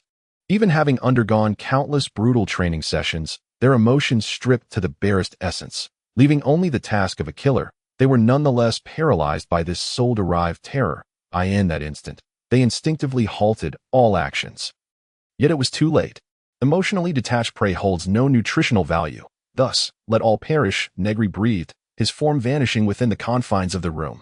Having battled with Smick for so long, even if merely a combat spirit, Negri had 18 opportunities to dispatch Smick. The only reason he spared him was for his lightstream technique. Within Negri's realm of perception, the mysteries of the lightstream technique were fully unraveled. A pristine hand plunged into the neck of one of the assassins, not pausing, taking with it the flowing blood, as Negri approached the remaining assassins without hesitation, dispatching them with ruthless efficiency. In mere minutes, all the assassins lay dead. For Negri, such was the nature of his existence. He held no trivial emotions. Those of use could be sacrificed, while the useless were doomed to die. Crows caught above, lifting the bodies into the sky. Negri cleaned the blood from his hands, slowly sinking into the bloodlines. Although the soul blood had been completed, Nara remained a vital subject. Otherwise, Negri would not have wished to emerge at this moment to wield the body. Smick carried Jason and Ruin as they fled, with Smick already infected by soul blood, marking him as a target best spared. Ruin possessed qualities that could elevate him to the status of prime sustenance. It was too early to eliminate him now, especially since he needed to escort Nara back to Intercamet. As for Jason, having been struck by the skull thrown by the phantom Connor Kenway, his innards were shattered, and he was unlikely to survive for long. Should he manage to endure, he would possess the potential to become top-tier sustenance. Otherwise, should he perish in Rhea, his lingering soul would not escape fate. Noah cradled Chris's residual soul, approaching the kneeling Meyerson, who had succumbed to darkness. Having indirectly caused the demise of Augustine, he could not turn back. Only forward into eternal night. Lord Negri has made arrangements for you. Noah spoke gently to Meyerson. Accept Chris's residual soul and become the leader of the Phantom Legion. Phantom? Indeed, the Crowmen are those who have been implanted with the Black Crow pathogen and have stagnated, leading to their obliteration in this battle. Soon, the Crowmen Legion will undergo reorganization, Noah explained. The Phantoms are a newly established force, distinct from the Crowmen. Currently, there are only 3 genuine members. You will be the 4th and the soon-to-be leader. The so-called Phantoms are those who have undergone soul implantation. Noah placed Chris's residual soul before Meyerson, stating, your designated secondary soul is Chris's residual essence. You shall acquire his abilities. Though to successfully implant the residual soul, you must first undergo transformation into a living dead. Your body will undergo comprehensive modification. Weaknesses such as your heart, throat, and head will be eradicated. You will no longer require breath or sustenance, Noah stated coldly. Of course, you will also gain the abilities you have long desired, stemming from disease. Thank you for your grace, Lord Negri. Meyerson solemnly accepted Chris's residual soul. Smick carried Jason to the stronghold of the Roya's kingdom in Rhea, where Jason had already lapsed into unconsciousness, his life force dwindling. Ruin had departed at some point, seeking the divine night rivers, intending to hastily escort Isabella and her daughter away from Rhea. Smick gazed at Jason, sighing. Having fought alongside him, he wished for nothing more than to see Jason survive. Holding the curved blade that shimmered with a peculiar light, an idea suddenly sparked in Smick's mind. This blade could save him. Clutching his head, Smick breathed deeply, examining his own rhythm, yet he failed to perceive Negri's malevolent and ominous will. Rather, he felt his body growing stronger, surpassing past limits. The fleeting golden glow flickered in Smick's eyes as he raised the curved blade and plunged it into Jason's heart. Jason's eyes widened as he awoke from his stupor, sensing something within himself had irrevocably changed. Chapter 60. Jack House, what is this? Meyerson asked, frowning at the black liquid before him. To become a phantom, you must first be transformed into a living dead body, Noah replied. This bowl contains a special pathogen. It will induce a near-death state, facilitating the transformation into a living dead. Rest assured, this modification is not particularly difficult. Understood. Meyerson had no choice, or perhaps this was his choice all along. Drinking the pitch-black liquid, a searing sensation coursed from his throat down to his belly, suffocating him as though his very insides were on the verge of melting away. Then, Noah produced a dagger that shimmered with a golden hue and, with a grave expression, declared, "This is the blade of the ritual. Those who are on the brink of death, when pierced by it in the heart, will become living corpses. However, without the accompanying potion, the experience would likely be excruciating." As the blade of the ritual pierced his heart, Meyerson felt as if the entire world had transformed. If the past realm was vibrant with color, now it was shrouded in an eerie silence, as though a barrier had formed between him and reality. The so-called living dead are, in truth, individuals kept in a state of near death, their souls suspended between existence and oblivion through a special method that in such a state, the significance of the body diminishes, and consequently, there are no critical vulnerabilities. The essence that sustains your body lies in the presence of our Lord upon this blade of the ritual. Noah stowed the dagger away, preparing to implant Chris's remnant soul into Meyerson. A living body cannot harbor two souls, otherwise they would taint one another, resulting either in the host being corrupted by the remnant's influence, leading to a drastic alteration in character, or the remnant devouring the host's soul to seize its true essence. However, once transformed into a living corpse, the two souls could coexist harmoniously under the influence of the soul's blood of Negri. Malevolent spirits are often muddled and unable to wield their own power, giving rise to the ghostly army, Noah remarked, his demeanor shifting ominously. From this moment forth, you shall be the leader of the ghostly army. Yes, Lord Negri. Meyerson, feeling his newfound power, knelt submissively. Previously, Lord Noah mentioned that there are 4 of us in the ghostly army, including Caddis Mareg and Connor Kenway. May I inquire who else is part of this assembly? There is one unreliable fellow. Meet Killer Jack. As dawn broke, a man clad in a white robe, appearing benevolent, was distributing flyers to early morning merchants. If one were to overlook his words and the content on the sheets, they might mistake him for a preacher of the Church of Divine Grace. I can't shake the feeling that this white robe doesn't quite suit me. Perhaps I should be donned in a black hooded cloak instead. But never mind that, Jack mused, then handed a flyer to a matron selling food. Madam, allow me to introduce you to Killer Jack. I can't read, and I have no need for a killer, the matron replied. That's precisely where you're mistaken, Madam, Jack retorted, brandishing the flyer. Hiring a killer is not limited to age or gender. Who knows, your son might meet an untimely end one day, and that is when you'll think of me. Trust me. Madam, even women require killers. My companion, Jack House, has made a name for himself, prompting countless women to seek his services. Jack asserted earnestly, you know House, right? The one with the loud and raucous demeanor. You lunatic. Get away from me and stop hindering my business, or I'll call the enforcers, the matron shouted vehemently. Business is tough these days, Jack sighed, continuing to distribute flyers throughout the street. A scruffy, middle-aged man, his face tinged with embarrassment, hesitated before approaching Jack, respectfully stating, Sir Jack, my brother has called for an important meeting and asked me to inform you. Oh, it's you. Little Boo. Go back and tell your brother that I have pressing matters to attend to. And I won't be attending that meeting, Jack replied dismissively. My name is Brown, not Little Boo, the scruffy man protested weakly. Moreover, this meeting is truly significant. My brother insists you must come. Oh, I see. This must be the moment for my grand entrance. So, I shall leave the distribution of flyers to you. Don't slack off, Little Boo, Jack instructed, handing the flyers to Brown with a serious tone. The ghostly army now officially comprises only 4 members. The rest are auxiliary troops. Some were former pirates who followed me, while others are criminals from various nations who fled to Leah. Caddis Mareg, seated nearby, introduced himself to Meyerson. Though he held little respect for this captain, he dared not voice his grievances, given that he was chosen by Lord Negri.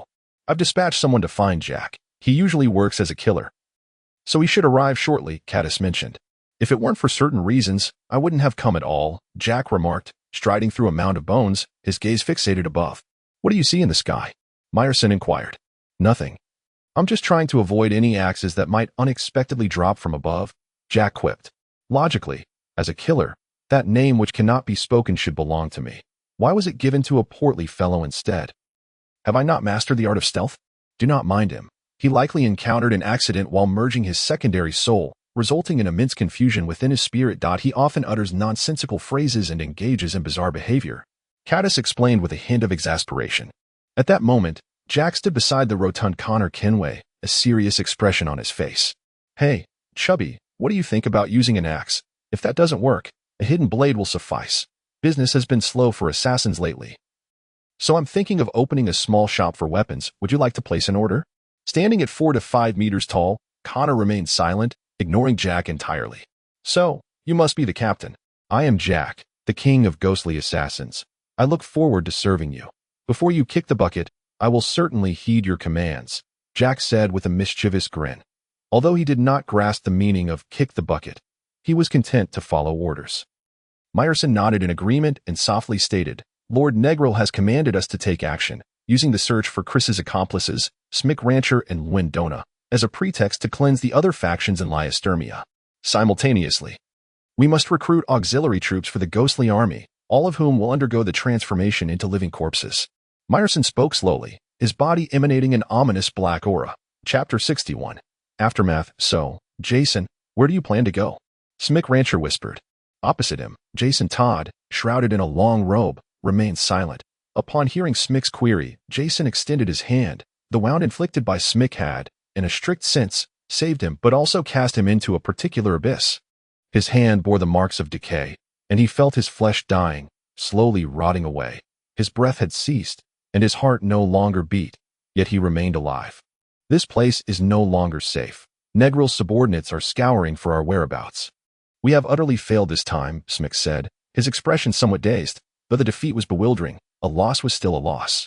Why not return with me? You seek vengeance, and I believe the kingdom of Royas has solutions for your current condition, Smick continued. No. I have always existed solely for the purpose of revenge, and I harbor no dissatisfaction with my current state. Jason finally spoke, rising unsteadily. I must go to a certain place to obtain the power for my vengeance. This time, crushed by the enemy and rendered ineffective in his battle against Negri, Jason keenly recognized his own weakness. He needed to grow stronger. Years ago, he had forsaken an opportunity due to its low success rate. For failure meant death. He chose to abandon it for the sake of revenge, and now he sought to pursue that opportunity once more, driven by the same desire for vengeance. Please arrange for a house beast. I need to reach a destination before my body completely decays, Jason stated sternly. No problem, Smick replied. Feeling a twinge of guilt for Jason's current state, glancing at the curved blade in his hand, he inadvertently caught a glimpse of golden light in his eyes. Meanwhile, Windona had also found the slightly recovering Rivers and informed him of the grim news. Meyerson's betrayal. The deaths of Bishop Osgood and others, leaving only their remaining support from the Church of Divine Grace. We must locate Isabella and her daughter. We need to return to Intercomi swiftly. Negri, this malevolent spirit must be contained. Wind said, his expression sorrowful. This experience would likely haunt him for a lifetime. Where's Galrosk? I'm not quite sure. I awoke here, Rivers replied solemnly. Please follow me. Negri's subordinates are using the pretext of hunting down fugitives to eliminate various factions. If we don't leave soon, we truly won't be able to, Galrosk interjected promptly. Isabella and her daughter are with me. Galrosk led the two to a secret hideout, where a carriage had long been prepared. Isabella and her daughter were already inside, instructing the guards to take them away from Leah. Galrosk chose to remain behind, citing unfinished business. Watching the carriage gradually depart, Galrosk sighed. At that moment, Adley, whose face had sprouted scales, emerged, wearing a grim smile. Well done, Galrosk. You have made the right choice. The tendrils rooted in your heart will remain there. Do not worry. They won't take your life as long as you keep your mouth shut. Adir contemplated. Gazing at the carriage that had vanished from sight, a flicker of thought crossing his eyes. Originally, Lord Negri had held Nala firmly in his grasp, yet this time he willingly allowed the followers of the Divine Grace Church to take her away. It seemed that from this point forward, the Divine Grace Church would know no peace. Adir chuckled softly, unaware that a glimmer of golden light flickered in his eyes. Nala sat within the carriage, a fleeting golden glow shimmering in her gaze. Everything appeared to have been settled. This battle had been decisively won by Negri. However, in the aftermath of this conflict, the number of those who had encountered Negri dwindled. As the forces of Rayastemia were subjected to a thorough cleansing by the ghostly army, a multitude of factions were either subdued or obliterated, and the territory of Liya, which had gradually slipped from control, was once again returned to the hands of the Cossacks, more precisely, to the grasp of Negri himself. Smik had successfully returned to the kingdom of Royas, yet the failure of the operation against Liya resulted in disciplinary action against him. And within the Lancher family, there seemed to be dissent regarding his proposal to become the clan leader. Seated in his study, with a curved dagger hanging at his side, Smik sighed, to secure his future position as clan leader. His father had arranged a marriage for him, suggesting that his future would likely be more as Sir Lancher than as the warrior Smik. What troubled him further was his body, which had surpassed human limits. He glanced at the dagger at his waist, fully aware of the reason behind it, though that sinister will had yet to manifest. An ominous feeling lingered within him. Meanwhile, Jason, enveloped in a robe that exuded a foul odor, moved with extreme sluggishness as he approached a canyon, the headquarters of the Sacred Valley Organization. This so-called Sacred Valley Organization was a clandestine group of assassins who honed their killing skills in pursuit of some lofty ideal. Tirelessly searching for something, Jason had once trained here. Why have you returned? A voice echoed within the valley. Jason shed his robe, revealing a body so decayed it was unrecognizable, and in a hoarse voice. He replied, for vengeance, I have no other choice. May life favor me. The political landscape has shifted. It would be best if your existence remained unknown, due to the side effects of the sacrificial grace. Rivers could no longer fight, and thus he stepped down from his position as a knight of the divine grace. He presented a set of men's clothing to Nala, his expression earnest as he said, you are still quite young. You can disguise yourself as a boy for now. I will teach you how to fight. Although your physique is not suited for the Lord's grace, with Chris's breathing technique, you will surely become a formidable warrior. Understood, Mr. Rivers. I will train diligently. Nala nodded earnestly. In a few days. I must also make a trip to Tao Roy, Rivers sighed, mentioning a small nation located in the opposite direction of Inturkam. Nala inquired, looking at Rivers with curiosity. Rivers held up a box filled with various cluttered items.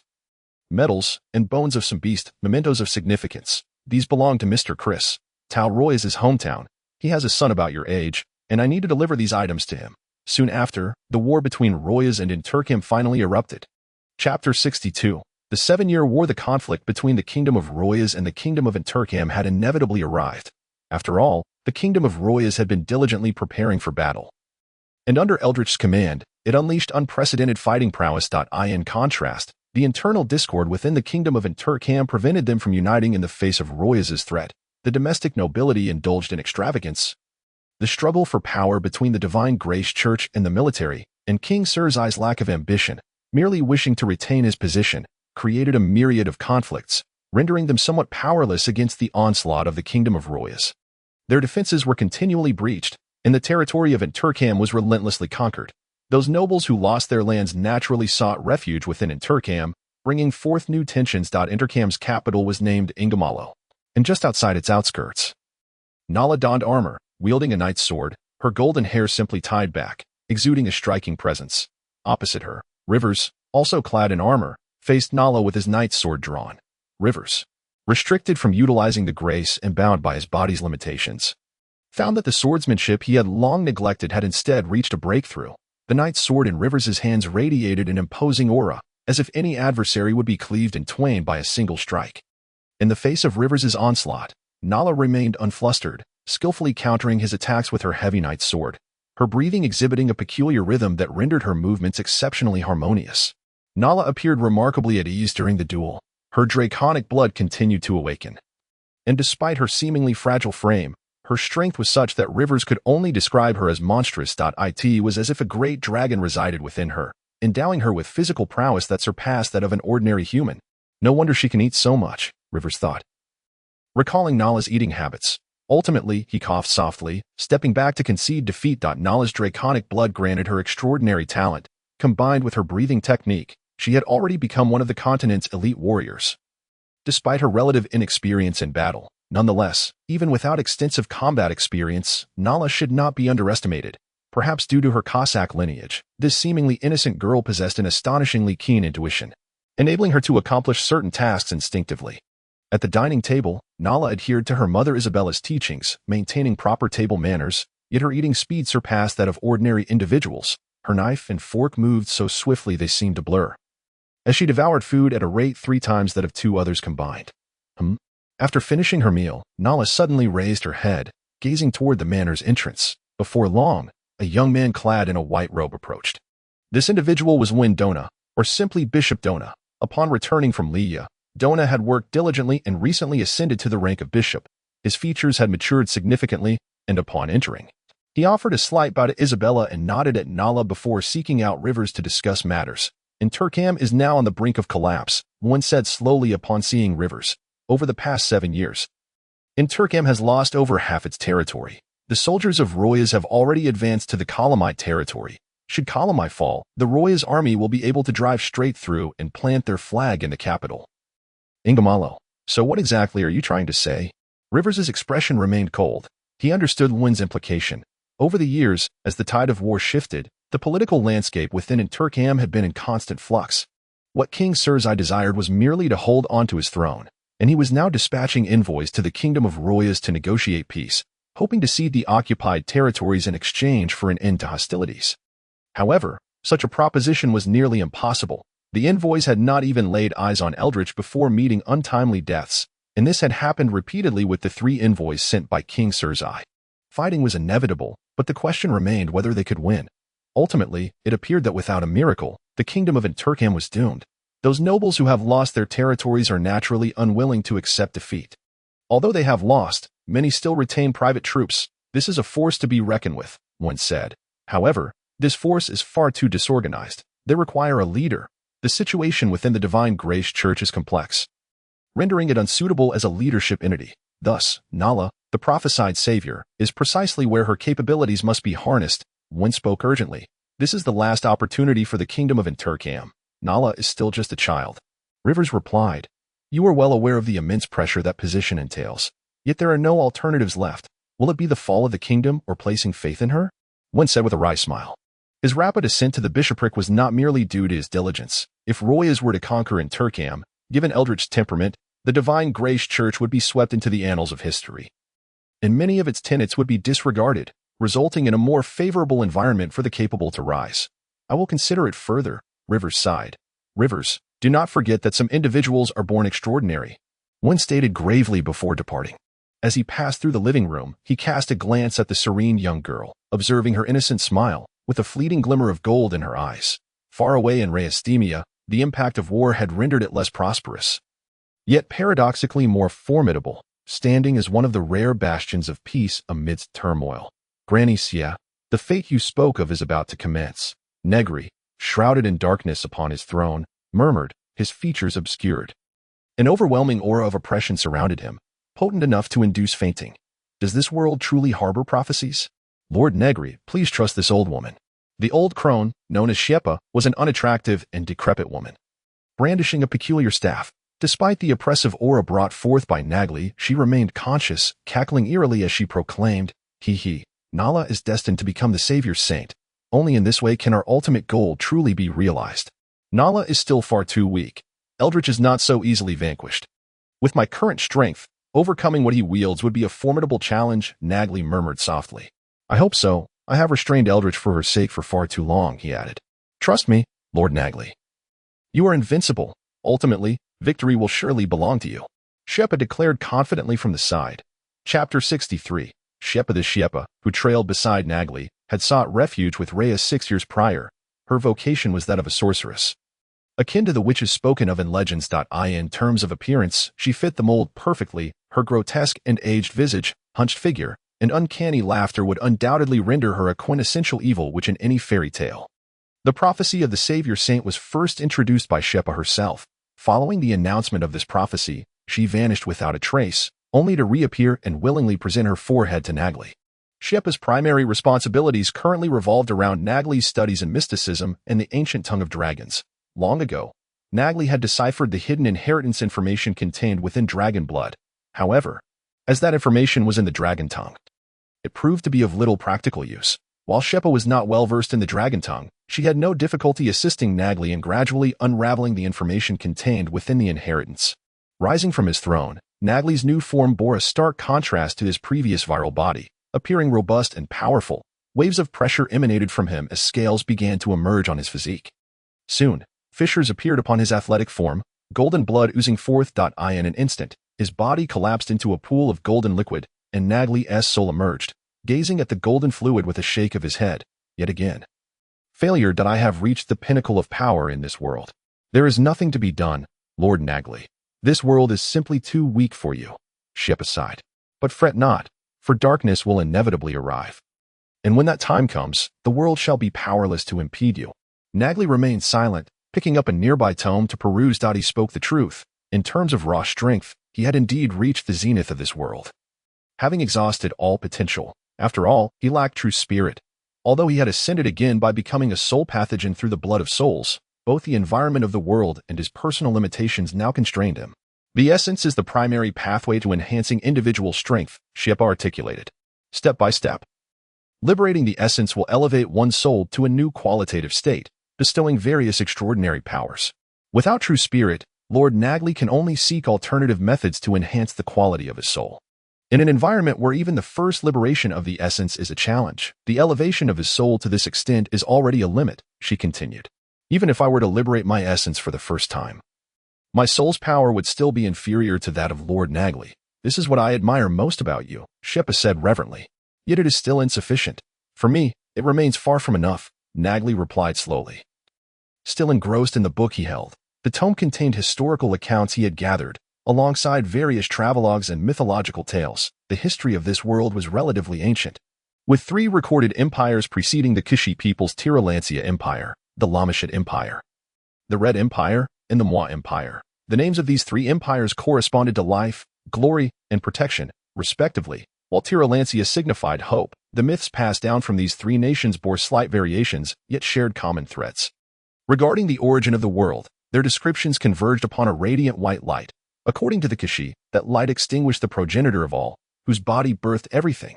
The Lamashid narrative claimed that the light shattered a portion of the divine realm, which subsequently fell, transforming into this world.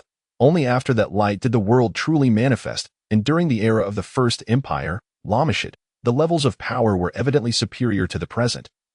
With true deities walking among mortals, the breathing techniques originated from that time, and to this day, practitioners of these methods maintain ancient agreements, suggesting that the breathing techniques are tied to something profoundly significant. Strangely enough, the breathing techniques, which fundamentally serve as a means of perceiving rhythm, can only be executed by humans. Although Negri was well-versed in these techniques, he could not perform them without possessing a human body. That eldritch fellow seemed to have acquired something from the First Empire, resulting in the creation of the End God Army. The demise of the First Empire remained shrouded in mystery, and it is said that no evil spirits existed during that time. Following a prolonged period of chaos, the Second Empire, Ret, was established, marking the first appearance of evil spirits. The Church of Divine Grace was also founded based on some legacy of the Second Empire. The fall of the Second Empire seemed inevitable, as the ruling royal family wielded absolute power, oppressing other races for an extended period, ultimately igniting a series of uprisings that led to its downfall. The Third Empire quickly emerged thereafter. The Third Empire, the Mwa Empire, existed for a brief period. It appeared to have engaged in a battle against an unknown force shortly after its establishment, resulting in the mysterious annihilation of the royal family and most of the army, which granted the Kishi the opportunity to establish the Fourth Empire, Tiralancia. Unfortunately, Tiralancia also fell apart due to the interference of a cunning evil spirit, leading to the current state of affairs, where the Kishi are scattered, several kingdoms coexist, and numerous small nations emerge, with no empire ever uniting the continent again. Within the Church of Divine Grace, evil spirits are referred to as the source of calamity, a misrepresentation. As time passes, the increasing number of evil spirits heralds the approach of some disaster. This world seems to conceal some secrets, possessing an unusual connection with the breathing techniques, the Church of Divine Grace, and evil spirits, along with the world's inherent attributes. Through her practice of sorcery, Shiepa had liberated her essence once, gaining a semblance of precognitive ability. She sought out Negri to convey visions of the future she had witnessed. In that future, a despairing darkness would descend, and aligning with Negri was the only path to salvation in the era of darkness. The veracity of her words was ambiguous, yet since Shiepa had offered her loyalty by presenting her forehead, displaying mastery in sorcery and knowledge of the dragon tongue, she held considerable value in Negri's eyes. Thus, he accepted her allegiance. It was through her assistance that Negri could swiftly ascend to the pinnacle of power in this world. Given her importation of valuable knowledge, Negri afforded her a measure of respect, referring to her as Shepa. Chapter 64. The realm of Inakami was now in utter disarray, rife with conflicting factions. After 7 years of war, internal strife had plagued Inakami from the outset, resulting in a series of defeats for its army. Presently, the morale of the Inakami kingdom's forces was non-existent. Even more infuriating, neighboring small nations had declared war on Inakami, dispatching soldiers to occupy its territory. The armies of Royas had already reached the final bastion of Kalamai. Should Kalamai fall, Inakami would be akin to a cornered maiden, entirely at the mercy of others. Yet, there was a pervasive lack of confidence nationwide in the defense of Kalamai. Despite its geographical advantages, the kingdom of Royas was overwhelmingly powerful. Its troops, morale, armaments, and provisions far outclassed those of Inakami. Inakami was not devoid of wealth. However, the riches were hoarded within the estates of nobles and the pockets of merchants, leaving the kingdom with scant military funds. In theory, if all of Inakami's forces were united, they would not be without the ability to fight. Yet if reason could resolve conflicts, the world would not be rife with such contradictions. By night, and Gramelo was aglow with revelry, noble soirees occurring in abundance, appearing more prosperous than ever.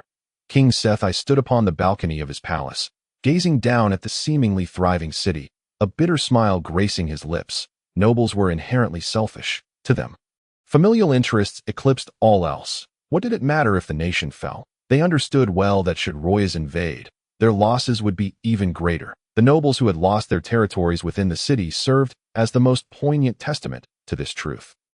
Yet, to compel them to relinquish wealth and men to defend the nation without compensation was met with a resolute no. The nobles were not foolish, rather, they had received an education from a young age, rendering them far more astute than the majority of commoners. They were not blind to the dire situation of Inakami. In fact, they comprehended it better than anyone. However, as long as the blade of Royas did not descend upon them, they would never express regret, because they are nobles. Even if Royas completely conquers the kingdom of Inakami, they will still remain nobles to govern the country. It is essential to rely on them. Otherwise, with those ignorant commoners, the nation would descend into utter chaos. If they were to completely submit to the authority of His Majesty Seasai, offering more than their obligatory contributions in terms of both wealth and manpower, then the monarchy would undoubtedly supersede the nobility, a situation that these nobles could never allow. Nobles possess their own rights and obligations, and after fulfilling their respective duties, should more be demanded of them. It is imperative that greater benefits be offered in return to this juncture. What remains to Seasai is but the throne, yet relinquishing it is an impossibility. The present predicament can be largely attributed to Seasai himself. It was he who instigated the royal turmoil that ultimately led him to ascend the throne of the kingdom of Inakami. In his pursuit of power, he made numerous promises to the nobles, securing their support. However, what has been given cannot be reclaimed, and the nobles cling fiercely to those rights, even if it means the destruction of their own nation. For familial interests take precedence above all else. The nobles indulge in revelry, numbing themselves to the looming threat of ruin, leaving Seasai helpless. When asked whether he regrets his actions that instigated the royal discord, he sees nothing to lament, only wishing he had been more patient in the past. Had he been steadier, he would not have had to relinquish so much power. Your Majesty, the emissaries of the Divine Grace Church have arrived. A minister cautiously approached Seasai, speaking in hushed tones. The impact of the war had rendered Seasai quite mercurial. Despite his apparent impotence in the face of conflict, he still wielded considerable influence, and many ministers had suddenly disappeared as a result. What do they want now?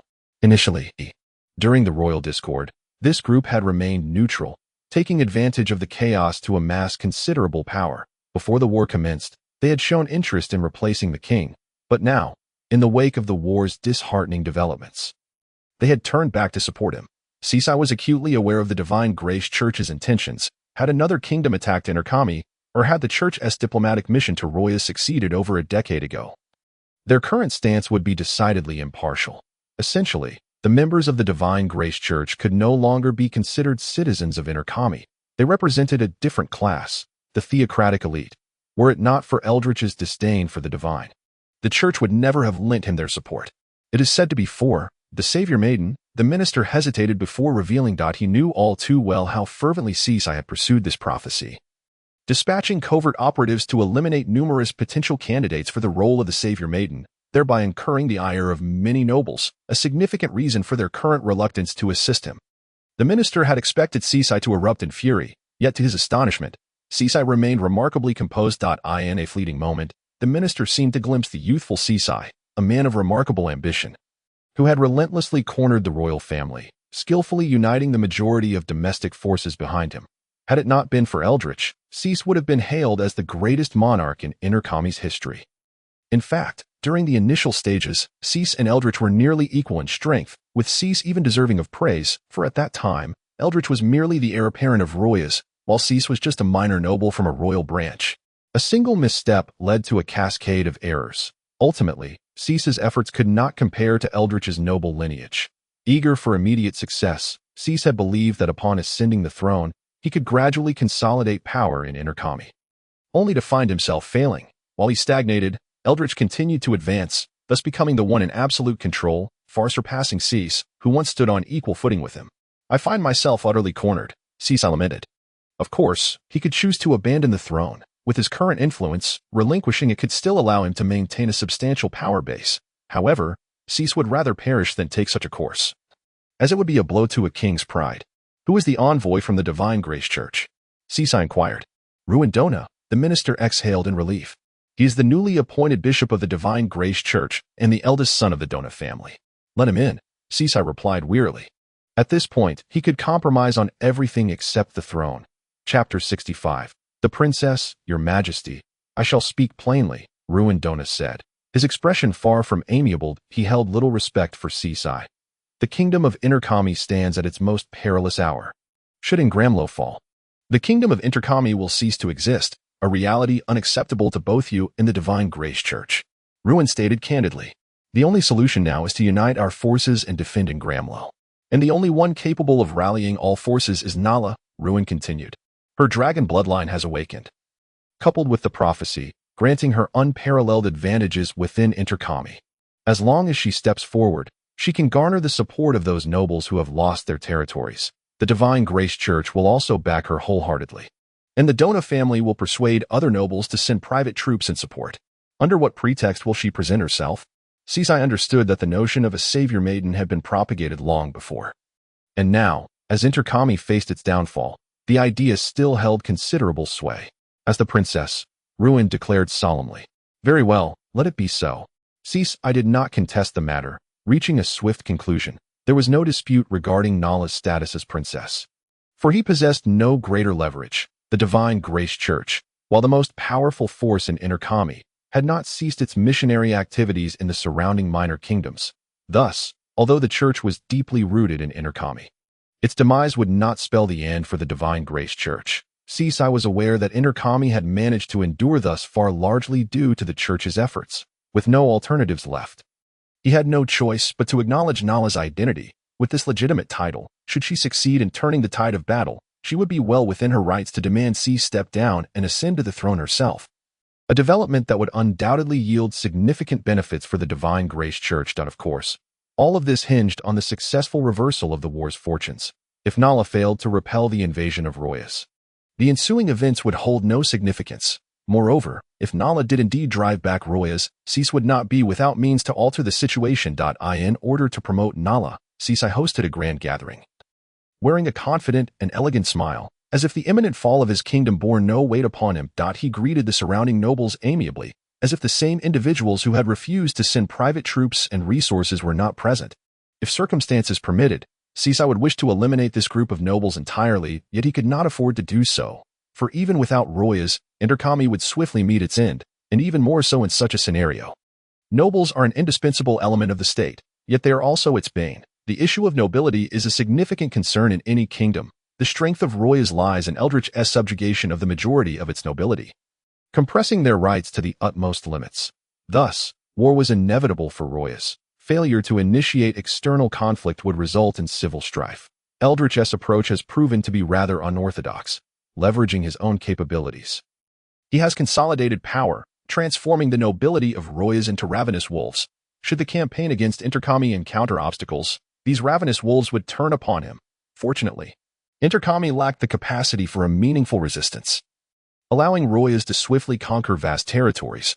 Otherwise, Eldritch would have faced severe losses. In truth, were it not for Negri's intervention, prompted by the prophecy of the West Old Woman, which delayed certain covert forces within Royas from aiding the assault.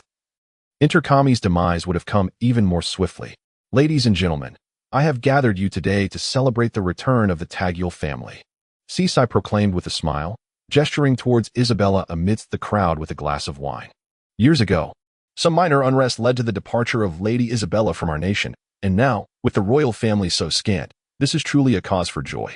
The irony of his words was not lost on him, for it was he who had orchestrated that unrest, and the scarcity of royal members was a result of his own fears of losing the throne to others. The royal family may be few, but the kingdom of Interkami was destined for ruin regardless.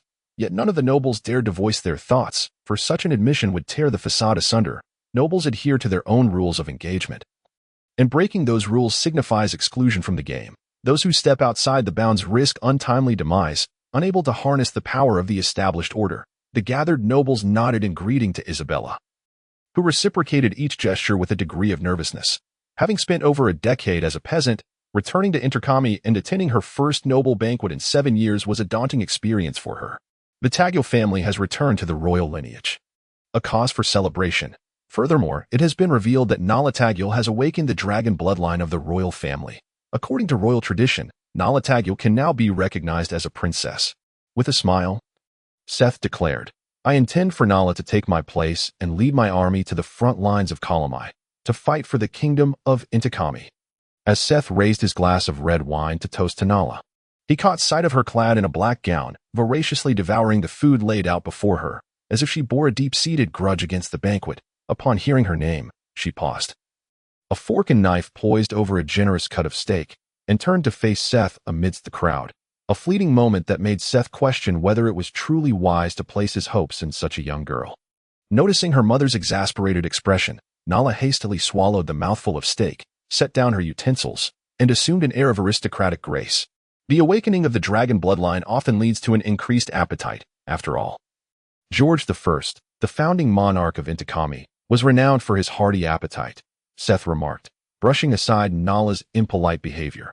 Regardless, the gathering proved successful, as Nala's awakening validated the prophecy of the Savior's saint and dragon maiden, prompting various factions within the kingdom of Interkami to rally under her banner. Clad in mail armor, her youthful visage obscured by a helmet, Nala rode a majestic white steed, the flag of Interkami billowing behind her as she led her troops to support the front lines at Kalamai.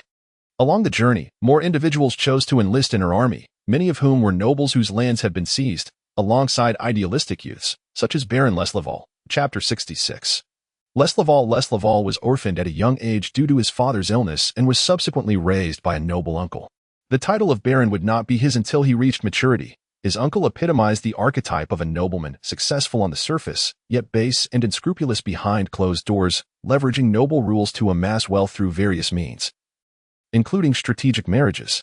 Even at a tender age, Les was betrothed to a noblewoman and sent to her castle, a dark chapter in his life that culminated in her untimely demise under mysterious circumstances. Through the marriage contract, the noblewoman's estate passed into Les's hands, though, in truth, it was his uncle who controlled it. As Les grew older, the accidents surrounding him became increasingly frequent. Upon reaching adulthood, he inherited the barony and sought to distance himself from his uncle. Yet he remained under the shadow of that influence, grappling with authority over his lands. He sensed a conspiracy at play. Given that his uncle had governed his territory for so long, one could never be certain when he, too, might fall victim to a similar fate. His survival thus far had been aided by the distraction of the Royas kingdom's incursions, which had drawn his uncle's attention away. Les shared a temperament similar to that of his uncle. Adept at exploiting the rules, skills honed out of necessity in a world where trust was scarce, he had witnessed darkness and yearned for light, holding on to his ideals. Thus, when the news of the Savior's saint emerged, he seized the opportunity, using his lordship's name to siphon off resources and muster a private army to join the fight. Within the military ranks, his uncle's schemes were readily unraveling, and Les recognized this as a chance to truly establish his legacy. Observing the Savior's saint on her white steed, Les felt an undeniable affinity for her. For him, her appearance was akin to the light he so desperately craved, embodying purity and beauty. That girl possesses a power that inspires belief, Les sighed. Having grown up in an environment devoid of trust, to fully trust another would surely be a form of bliss. Let us rest at the village ahead, have someone scout the area, Les suggested to Nala. Though the situation in Kalamai is urgent, we must also ensure the soldiers are well rested. or they will be ineffective in battle. Very well. I shall defer to your judgment, Nala replied, nodding. Although she was not well versed in military matters, she decided to place her faith in someone who appeared reliable, this man named Les. Let us be cautious not to disturb the villagers. Inside a modest dwelling within the village, a man with an unremarkable visage suddenly opened his eyes, a fervent glint illuminating his expression as he frantically rummaged through his cabinet, discarding its contents until he unearthed a book. "The master calls to me," he murmured, almost delirious with excitement. "The master calls to me." He cradled the book like a precious artifact, his fingers tracing its cover, before placing it reverently on the table. The tome was small, its cover adorned with a vividly illustrated golden dragon. With a sense of grave purpose, he withdrew a dagger, ceremoniously slicing his palm before pressing it against the book's cover. Blood seeped forth, causing the golden dragon to writhe, transforming into tendrils that absorbed the crimson liquid and burrowed into the man's hand. Nala abruptly turned her gaze towards the village, her heightened sensitivity allowing her to perceive an ominous presence. A shadowy figure, marked by golden lines, clutched the book, while his features remained ordinary. An unsettling aura began to emanate from him, a dangerous allure that was both terrifying and enthralling. Such a presence was rare on the continent, possessed only by Negri, and this man was one of the pawns dispatched by Negri over the years. The book served as a means of communication with Negri. Its cover painted in soul's blood, by activating it with his own blood, he could temporarily house the soul's blood within his body, allowing Negri to exert control over him and manifest his presence. However, not everyone could endure the burden of the soul's blood. Once Negri descended, the man's body would inevitably succumb to its weight. Yet, these pawns were fully aware of this fate and willingly embraced it. For the descent of their god would grant them a transcendence from their mundane existence, merging their souls with the divine, a glorious honor indeed. Negri's gaze seemed to pierce through walls, observing the support troops. A rabble, he soon assessed. Noting the disarray of the assembled forces, which, under the guise of the so-called savior saint, appeared formidable yet was rife with chaos, a hodgepodge of individuals lacking combat experience, should this motley crew venture to aid Kalamai, it would merely serve as a sacrificial offering, accomplishing nothing in their quest to save the nation. Then let us first train the troops, Negri mused, clutching the book as he strode towards the other side of the village. This book, aside from summoning Negri, also functioned as a repository for pathogens, crafted from special materials. Each page contained a distinct germ, which would activate upon contact with blood, when paired with specific knowledge. This tome could conjure monsters for battle. Ascending a hillside, Negri beheld a multitude of gravestones, for the villagers were predominantly interred here after death, and the ravages of war had left no one feeling secure. Nobles were conscripting soldiers left and right, and the toll of death had risen alarmingly. "Grow swiftly, Nala," Negri murmured as he flipped to a page showcasing grotesque creatures, their decaying forms devoid of emotion, akin to soulless monstrosities. "There are no traps in the village. I have identified a suitable location for the army to camp and rest for the night," Les reported after his reconnaissance. "Very well, let us proceed with caution, and ensure we have sentinels on watch. I have an unsettling premonition," Nala replied, dismounting her horse to survey their surroundings with a serious demeanor. As night fell, a decayed hand erupted from the earth, casting a shadow over the village below. Chapter 67. The sword-wielding maiden. In this era, the survival rate of the populace was low, resulting in a sparsely populated land, despite being a village. The homes were sufficiently distanced from one another. The troop was not large, but to avoid alarming the residents, Nala opted not to allow the army to enter the village. Instead, establishing their camp in the fields to the south, Nala remained near the fire. Her heavy armor still donned, occasionally glancing towards the other side of the village, a persistent sense of foreboding lingering in her heart. "How's the arrangement for the night patrol?" Nala inquired of Les as he approached. "It has been organized," Les replied, his expression grim. "However, I doubt they will take their watch seriously. Their morale is too low," Les lamented, taking a seat with a heavy sigh. "They see no hope, believe they cannot win, and thus lack the motivation for any action." "I understand," Nala nodded. The past 7 years of conflict had instilled fear in the hearts of the Intakami soldiers, their resolve eroded by repeated defeats. Their willingness to step onto the battlefield stemmed from their lack of alternatives. The status of a deserter is woefully low elsewhere. If discovered and captured, they may be relegated to the status of a nameless slave, a fate that is arguably worse than death itself. In such a state, the army marches to the front lines solely to meet their demise. Nara turned to gaze at the soldiers, sensing their confusion. They did not fear death, yet this lack of trepidation was not particularly noble. They were merely devoid of purpose. At times, when she looked at this group of soldiers, she felt as though she were observing a throng of corpses. Only those who have clarified their beliefs and are willing to face death for those beliefs deserve admiration. Otherwise, this so-called state of death merely elicits sighs of sorrow. Something must be done to revive their spirits.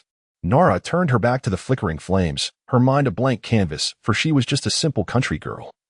Ill-equipped to inspire morale, she had grown up in Reestimia, where most people had shunned her, and her interactions with others had been scarce. Upon arriving in Intercamet, she had spent years on the farm to avoid the watchful eyes of Serthai.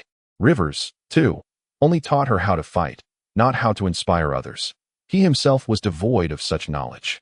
Indeed, leading troops into battle is the most challenging task of all, Nara mused, her cheeks puffed in frustration. All she craved was a hearty meal, yet the rations were insufficient, a heavy burden resting on her shoulders, compounding her distress. Nara had little understanding of her country, yet Intercamet was Isabella's homeland, where life had once been incredibly hard for her. Isabella often recounted the events that transpired in Intercamet during Nara's childhood. If Intercamet were to fall, Mother would be heartbroken, Nara thought, which was why she had agreed to Ruin's request to step forward. Lays observed from the side, watching Nara, a mere 17-year-old girl untrained in military affairs. This burden should not fall upon her, yet when she alone was able to shoulder that responsibility, she stepped forward. Though troubled, with no inclination to flee. How beautiful, Lays thought. I hope she does not perish in this war. The rising cacophony of terrified cries jolted Nara from her distress. The screams are coming from the village. Something has happened there. Nara rose, her expression grave, realizing that the ominous sensation she had felt upon arrival was indeed correct. A calamity had befallen them. Gather a group and follow me to investigate, the rest of you. Stand guard and remain on alert, Nara commanded, drawing her knight's sword. The pristine blade, illuminated by the flickering flames, seemed to ignite with a fire of its own. The sight of the armored maiden wielding the flaming sword resonated profoundly with the onlookers. Yes, a few individuals instinctively rose, obeying Nara's command. However, Nara did not wait for them. She loosened the reins of her white horse, mounted swiftly, and galloped toward the village, sword in hand, observing the young woman on the white steed. Lays chose to remain behind, tending to various matters at the camp. In such a moment of crisis, he realized that the issues plaguing this unit extended beyond mere low morale. The management was exceedingly chaotic. The private soldiers brought by the nobles, upon hearing his command, instinctively sought to protect their lord, completely disregarding Lays's orders. Multiple individuals within the ranks were issuing commands simultaneously.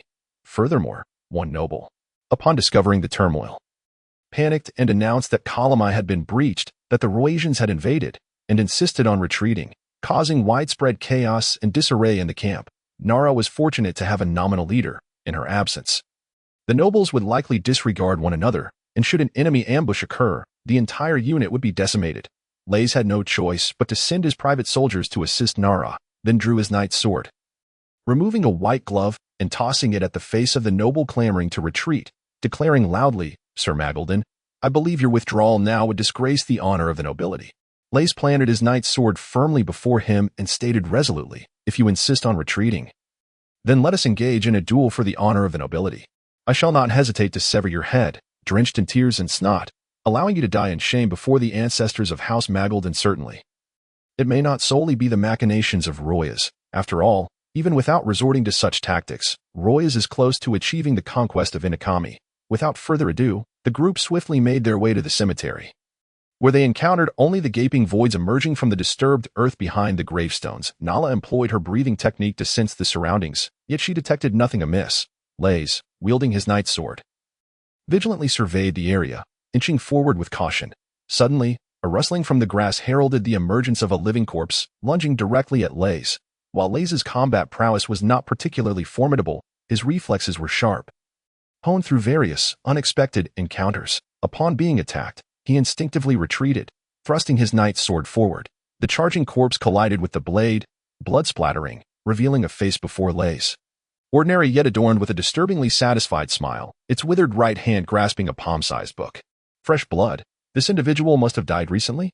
Lays's mind flickered with this thought as he raised his sword, causing the corpse to cease its movements and collapse to the ground, the book slipping from its grasp and falling at Lays's feet. The moment he laid eyes on the book, an unsettling urge stirred within him, compelling him to step forward and shield it from view. Hearing the commotion, Nala and the others hurried over, glancing at the fallen corpse and inquiring, "Are you all right?" "Nothing to worry about," Lays responded with a forced smile. Inexplicably withholding the existence of the book from his companions as he deflected their concern, later discreetly retrieving it.as he examined the book, flipping through its pages. He realized it was the source of the living corpse calamity. Comprising 9 pages, each detailed the creation of various monsters. The first page described a creature altered through drugs and surgery. Each monster was illustrated in simple black lines that somehow rendered them vividly lifelike, as though they might spring to life at any moment. The 5th page depicted the living corpse. Although it lacked an illustration, Lays tucked the book away, his gaze darkening. Within its pages lay a creature that could significantly aid in warfare. And it was evident that Nala could never harness such a thing to triumph in battle. Although she sought the light, she would not hesitate to employ less virtuous methods. After a fruitless search, the group returned to their camp. Chapter 69. The wish to return to the abyss of darkness, passable, I suppose, Negri remarked as he sat upon his throne, observing Nala's initial foray into battle, regardless of the outcome. Her efforts had garnered some support, and with Lays' assistance, this motley band of reinforcements had begun to coalesce. As for Nala, she must rely on herself now. I have already offered sufficient aid. Squinting, Negri turned to the elderly woman, Shepa, and inquired, "Shepa, have you noticed those individuals?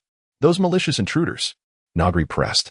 "Lord Negri, I have foreseen the intentions of those individuals," Shepa cackled, adding, "They belong to a faction known as Hales, whose name signifies return, and they have long concealed themselves from the goddess Grace Inquisition, evading relentless pursuit.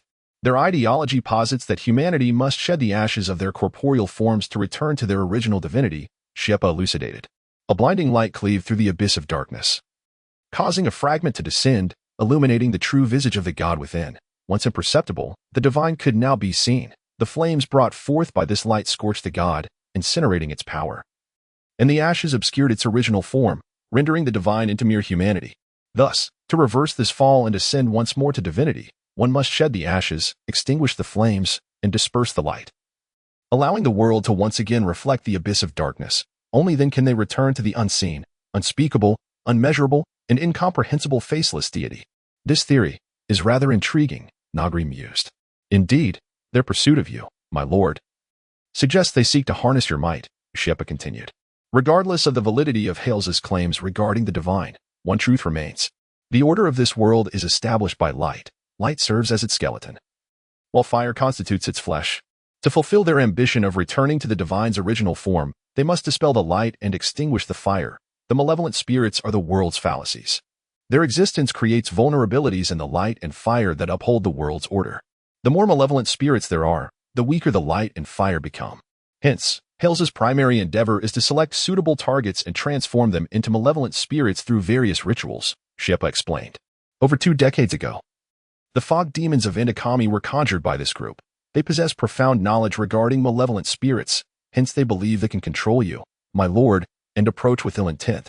Shepa chuckled sinisterly, yet, how could these fools comprehend that your strength transcends humanity and malevolent spirits alike, embodying true invincibility? Nevertheless, despite your invincible power, one must remain vigilant of the forces of the abyss, Shepa remarked, shifting the topic. The original state of the world, the abyss. Negri's gaze seemed capable of piercing through any facade, emanating an indescribable pressure. Indeed, since the blinding light cleaved through the abyss, igniting flames, this world has seen the rise of 4 empires: glory, life, guardianship, and hope. The flames ignited by the white light are on the verge of extinguishment, while the forces of the abyss are stirring restlessly. Such power can transcend the framework of this world. Though scarce, it is exceedingly troublesome. Is that so? Negri waved his hand, opening the door to the obsidian palace, revealing 3 figures clad in black masks, with tears of white streaming from the corners of their eyes, standing outside the palace. May the abyss envelop, all things shedding their facades. We welcome the blinding one as he casts aside his facade and returns to his original form. The trio approached Negri, an aura of black mist swirling around them. Truly arrogant, Negri remarked, disregarding the will of others and forcefully imposing their own perceptions upon them. How fortuitous! I am of the same ilk. The ground morphed into a black mire, tendrils emerging to ensnare the 3 Hales members, yet their forms appeared illusory within the black mist, effortlessly slipping through the binds of the tendrils as they advanced toward Negri upon his throne. The unseen divine is perceived only in fragments. Beneath the cover of that black mist, no attack could reach their true selves. This was Hales's reliance. Each official member could obtain this black mist derived from the abyss through rituals. When faced with members of Hales, malevolent spirits inherently find themselves at a disadvantage, for malevolent spirits are errors of the world. Where they exist, the light and fire are rendered exceptionally weak. In places untouched by light or fire, the power of the abyss grows formidable. This signifies that we will be fearfully strong. The three leapt into the air, the black mist enveloping them, transforming into countless chains that ensnared Negri. Just a band of jesters. Negri remained seated upon his throne as an overwhelming pressure surged forth, accompanied by a thunderous roar, as if the very air were fracturing inch by inch. All else faded into insignificance. Within this world, only Negri existed. The soulless bodies of the three plummeted from the sky, the black mist dissipating to reveal their bare forms. Hales believed that clothing was a product of light and fire, distorting their original appearances. Their skin was etched with various incantations and scars, revealing the extensive tortures they had endured: stabbings, whippings, amputations, flayings, and castrations, among others. The flesh is the impure ash of fire. They reject the products of light and fire, believing that through torture they can shed a portion of the ashes, Shepa elucidated. It is said that their ultimate goal is to shed their corporeal forms and acquire new bodies composed of black mist. What then? Is the so-called blinding one? The ground writhed, swallowing the three bodies whole. Unsurprisingly, none of them emitted any trace of a soul, indicating that Hales likely dealt more frequently with malevolent spirits than the goddess Grace, possessing defenses against them. Thus, Negri could only glean more information from Shepa. Shepa, having liberated the first root, gained what one might call foresight, understanding many of the secrets of various organizations and the hidden truths of this world, making her a truly erudite individual. Hales believes that the divine is unseen, unspeakable, unmeasurable, and incomprehensible. Thus, when observing the divine, one can perceive only four states, known as the four aspects of the divine. The blinding one represents the unseen. The tongue cutter represents the unspeakable, the hand cutter represents the unmeasurable, and the head cutter represents the incomprehensible. Since your ailments are vast and invisible, they have deemed you the blinding one, Shepa explained. Hales has mustered the audacity to emerge once more, believing the tongue cutter has returned. Chapter 70. The Ritual, the Four Aspects of the Divine. How utterly mundane, Negri declared, rising from his throne. However, since they extended their hand to me, I must reciprocate in kind. Nagli's figure gradually faded. This matter shall be entrusted to you. Encia. Yes, Lord Negri, Kikik. In the territory of Scoro, Miss Morley stood by the castle's attic window, gazing down at the knights practicing in the grass below, her chin propped in one hand, lost in a dull reverie.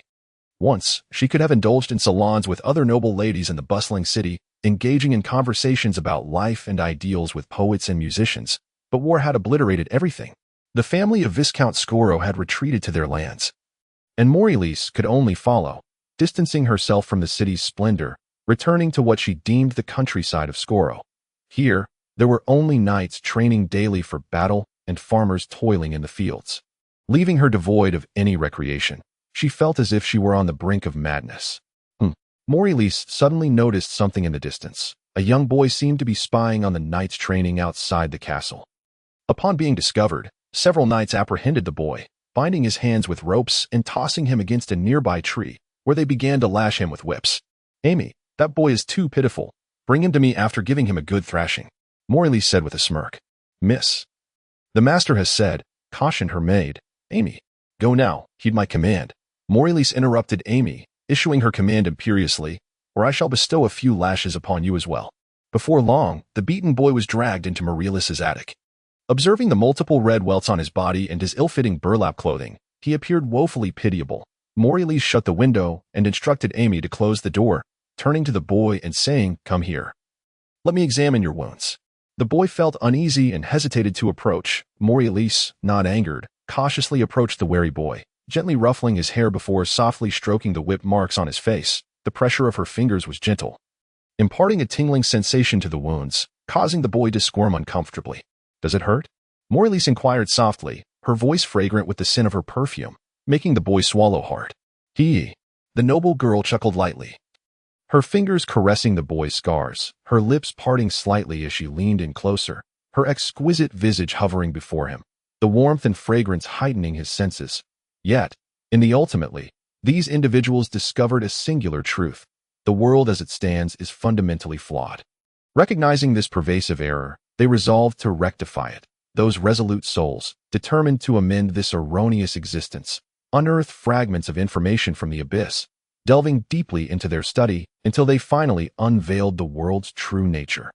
A radiant light pierced through the abyss, igniting flames that transformed their very essence into mere ashes. Thus, at that moment, the organization known as Hells was established. The term Hells signifies a return from its inception. It harbored a grand and noble ideal: to eradicate the ashes, extinguish the flames, and disperse the light, restoring the world to its primordial state of the abyss. Clothing is a product of flames. Wealth is a product of flames. Sustenance is a product of flames. Power is a product of flames. Desire is a product of flames. Indeed, the vast majority of worldly matters now emerge from flames. Therefore, when returning to the abyss, all vestiges of humanity shall be stripped away. Noble status, wealth, nourishment, power, and even women shall be discarded. All will revert to the abyss, to their original forms, resulting in a time when all distinctions shall vanish. What a magnificent aspiration!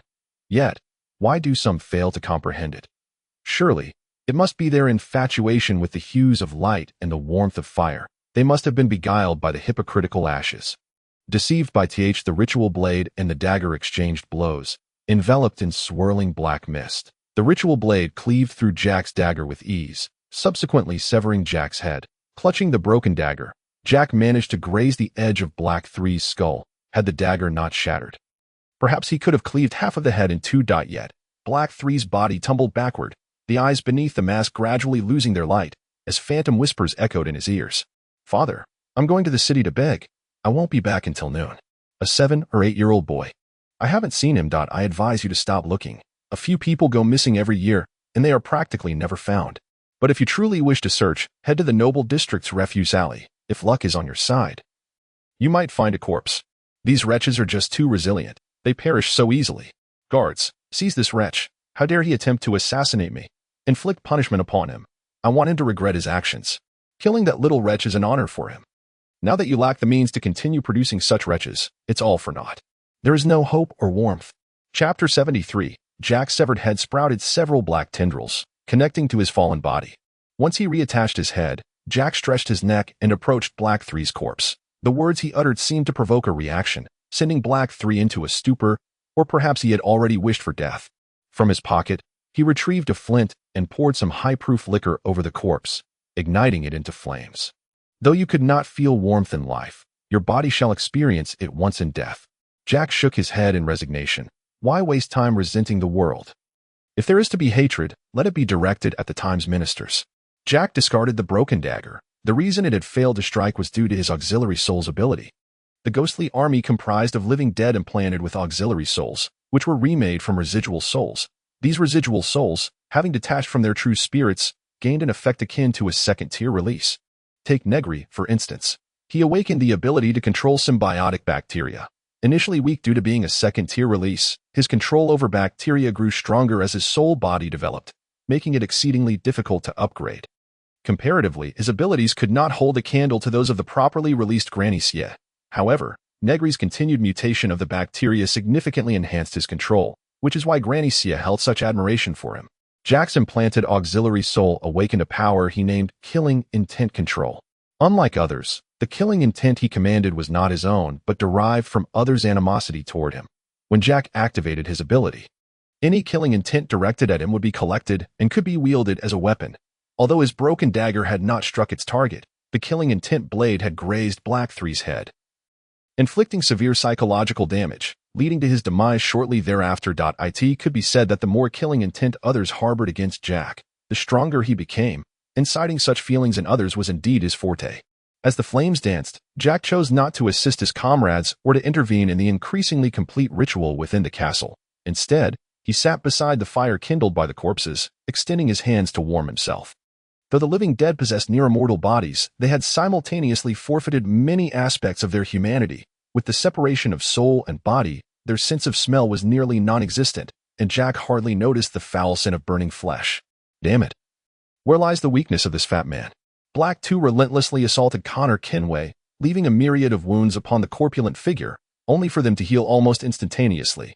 The undead body bore no fatal wounds, composed of bacteria.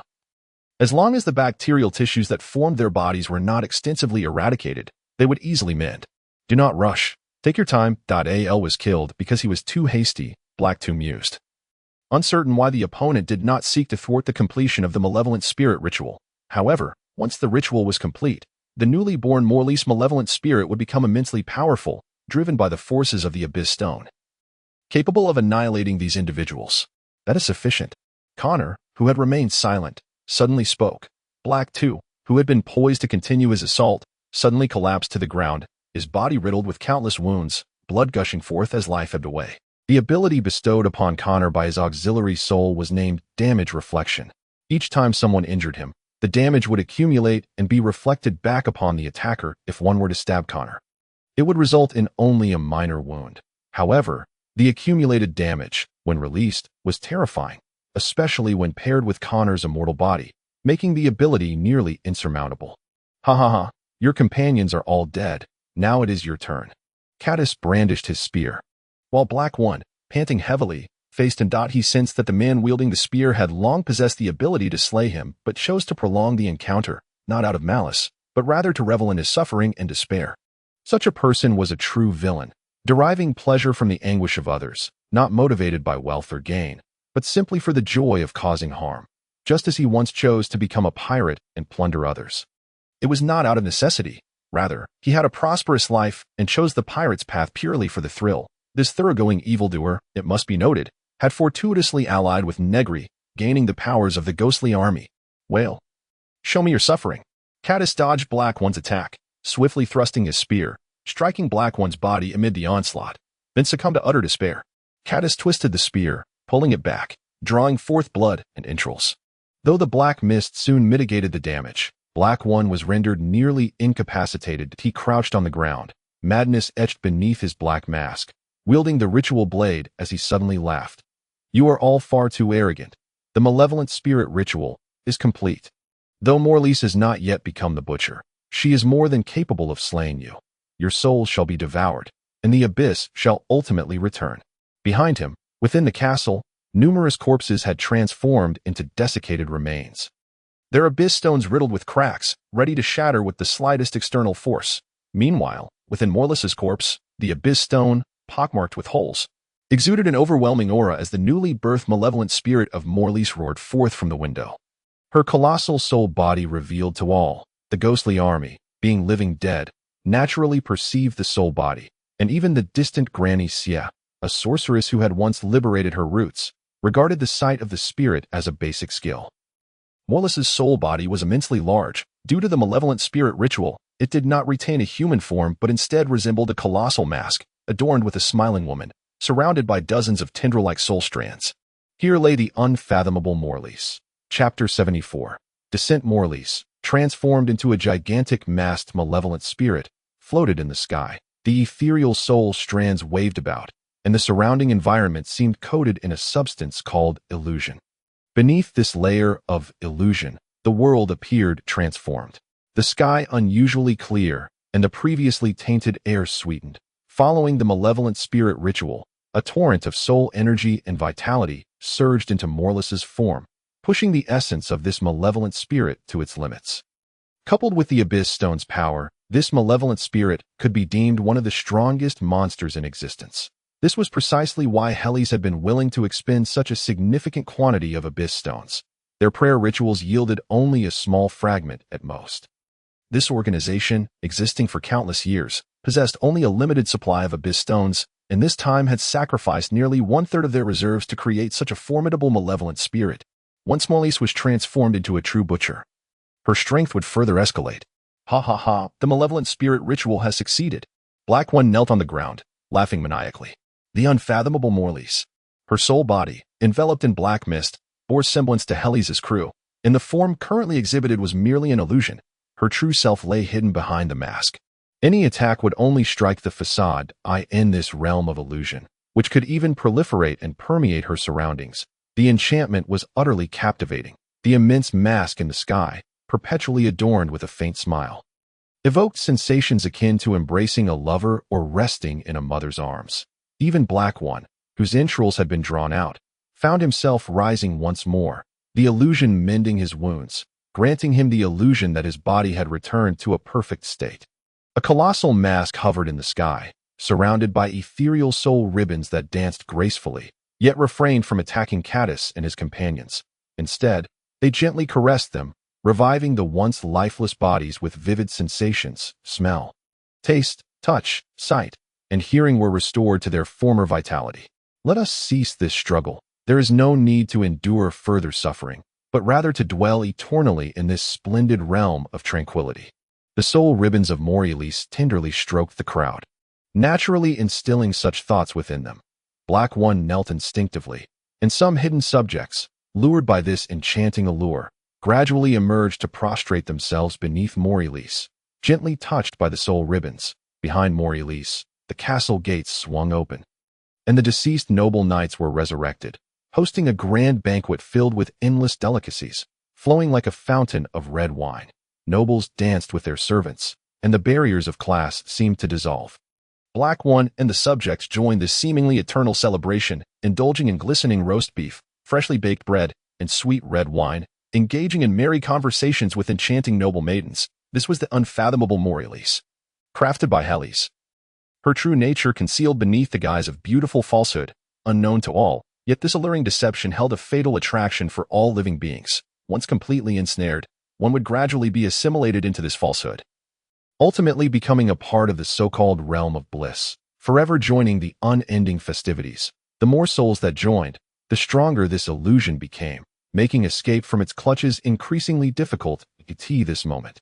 Apart from the four subordinates of Negri, all living beings nearby had succumbed to this revelry. Even the animals were drawn in, creating an atmosphere of eerie harmony. Join us, join us, join us. A gentle voice seemed to whisper in the ears of many, evoking their deepest desires. Then, in the next instant, blue flames erupted from Black One, spreading and igniting the revelers and their surroundings in flames. The ability brought forth by Caddis's subsoul, the fire of malice. Each of his attacks marked the target with his malevolence, and when enough marks accumulated, he could ignite the fire of malice, with the intensity of the flames dictated by the malice he exerted. I apologize, but my desire is for the entire world to ignite in an everlasting flame, with destruction, disaster, suffering, and despair reigning supreme. Your beauty is precisely what I abhor, Caddis declared with a smile, embodying a quintessential villain.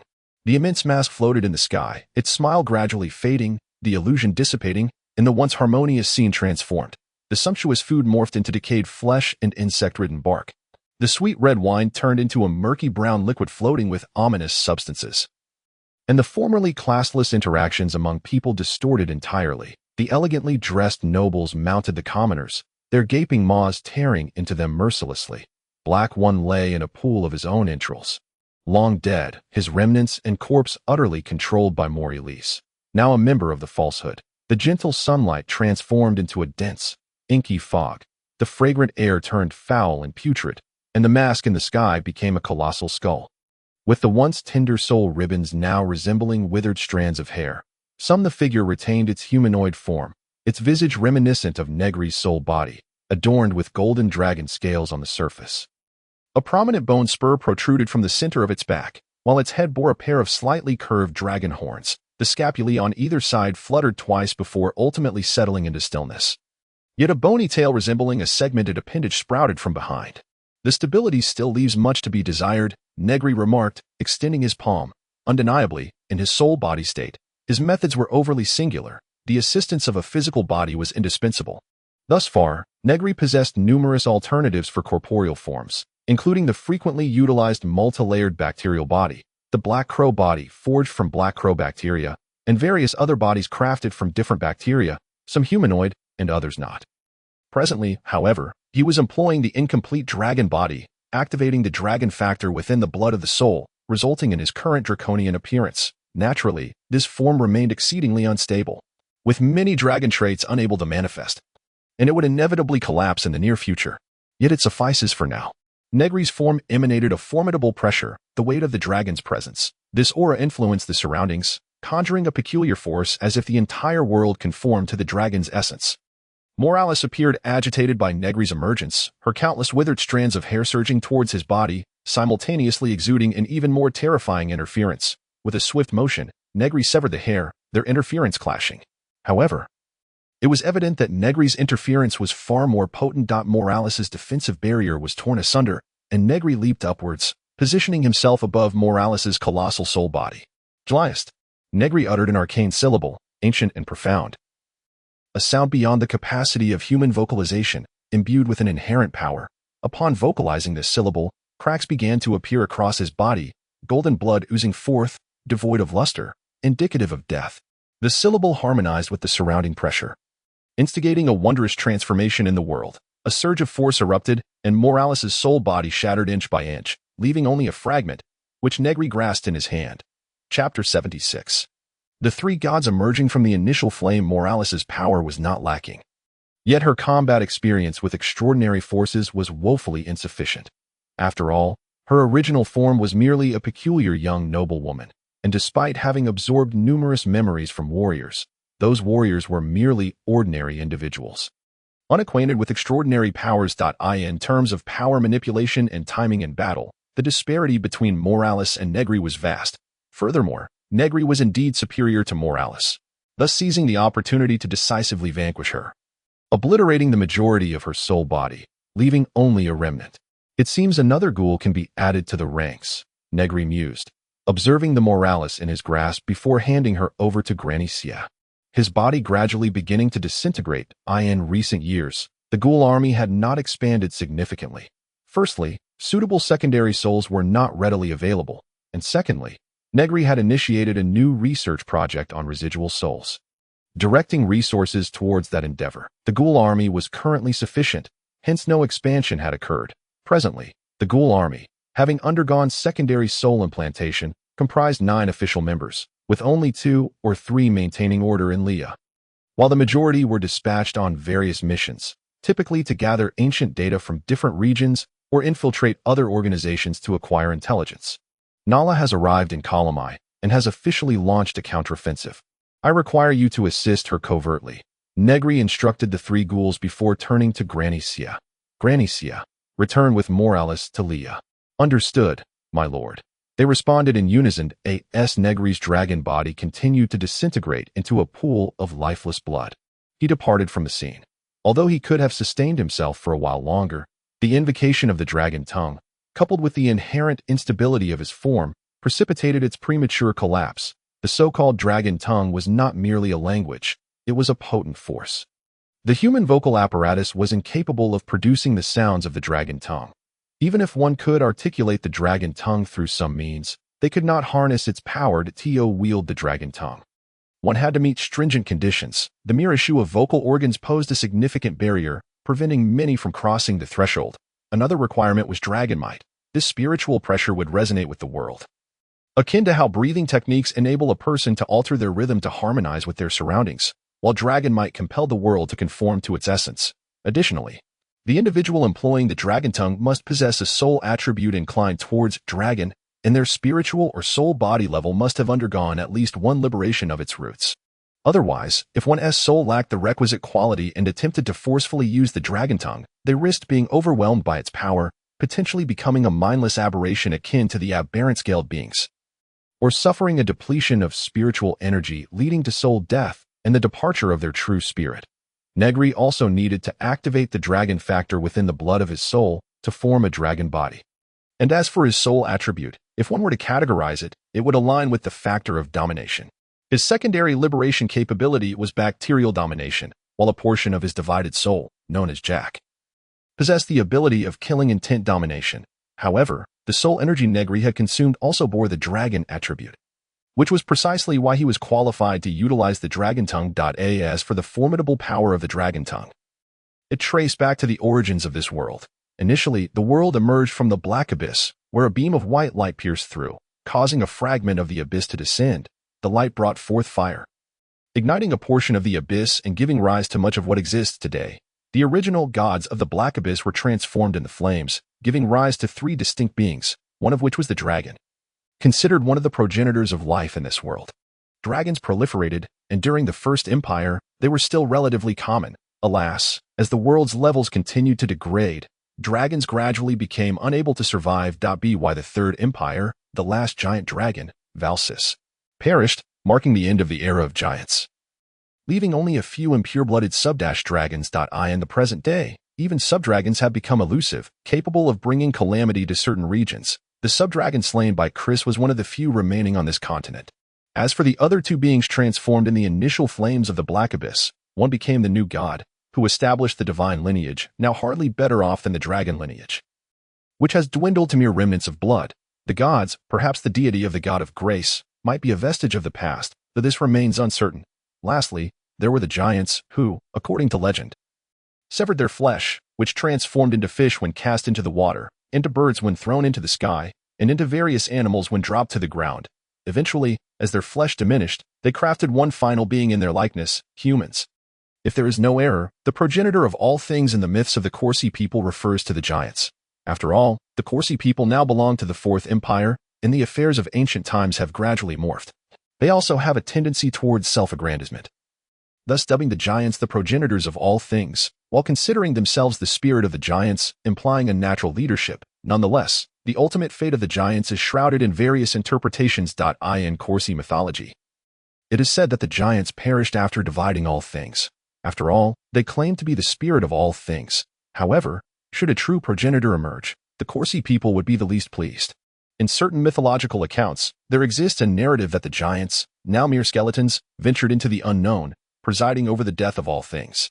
Others suggest that the giants did not abandon the initial flames brought forth by light, but instead remained there as guardians of the flame. In any case, the original three gods have not reappeared, and this world has ultimately devolved into a low magic realm, on the brink of the extinguishing flames and the gradual demise of the world birthed from white light. Regardless, life must continue. For Nala, despite her aversion to war, the struggle must persist. However, this young woman is no longer the same. She has transformed from a mere lifeline, once perceived as a harbinger of doom by many who ridiculed her as a rustic bumpkin. Yet such derision has waned significantly, for she has genuinely instilled hope in others. Merely 3 days prior, she had led soldiers to Kalamai, coinciding with the siege of Kalamai by the forces of Royas. Utilizing some instinct, she had successfully launched a surprise attack from the side as the enemy advanced, achieving a long-awaited victory for the intercom. Chapter 77. The heroic dragon. The consecutive victories of Royas had rendered them somewhat intoxicated with triumph.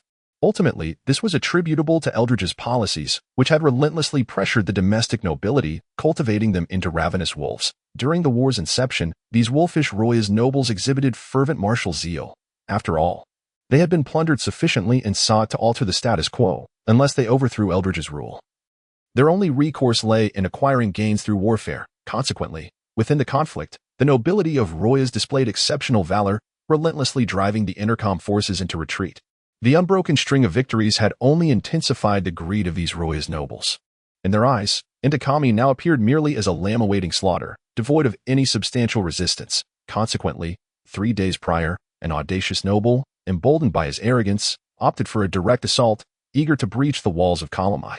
However, during their siege, Nala, accompanied by a contingent of reinforcements, took a circuitous route to the battlefield. With her keen instincts, she identified the most opportune moment to launch a surprise attack on the overzealous forces from behind. Fortuitously, Nala had already established her credibility among the support troops, prompting the soldiers to follow her lead into battle. Under her command, Intakami experienced a long-awaited victory. Throughout the skirmish, Nala, the Saint of Salvation, fought valiantly at the forefront, embodying hope with her courageous demeanor and striking beauty, thus garnering the admiration of many, for most people are inherently visual creatures. Even Negri, whose subordinates predominantly comprised humans, presented himself in a human form before the masses, as this reflected a sense of racial identity. Were he to reveal his true appearance as a tentacled monstrosity, even with his lethal charm, the sense of recognition among the populace would diminish considerably. Save for those with peculiar inclinations, undoubtedly, appearance plays a significant role. Had Nala possessed a less than appealing physique, it is unlikely that Marshal Wells would have so readily relinquished command of Kalamai. Following their initial victory, a newfound confidence surged among the nobles of Intakami, prompting some to extend their support to Kalamai.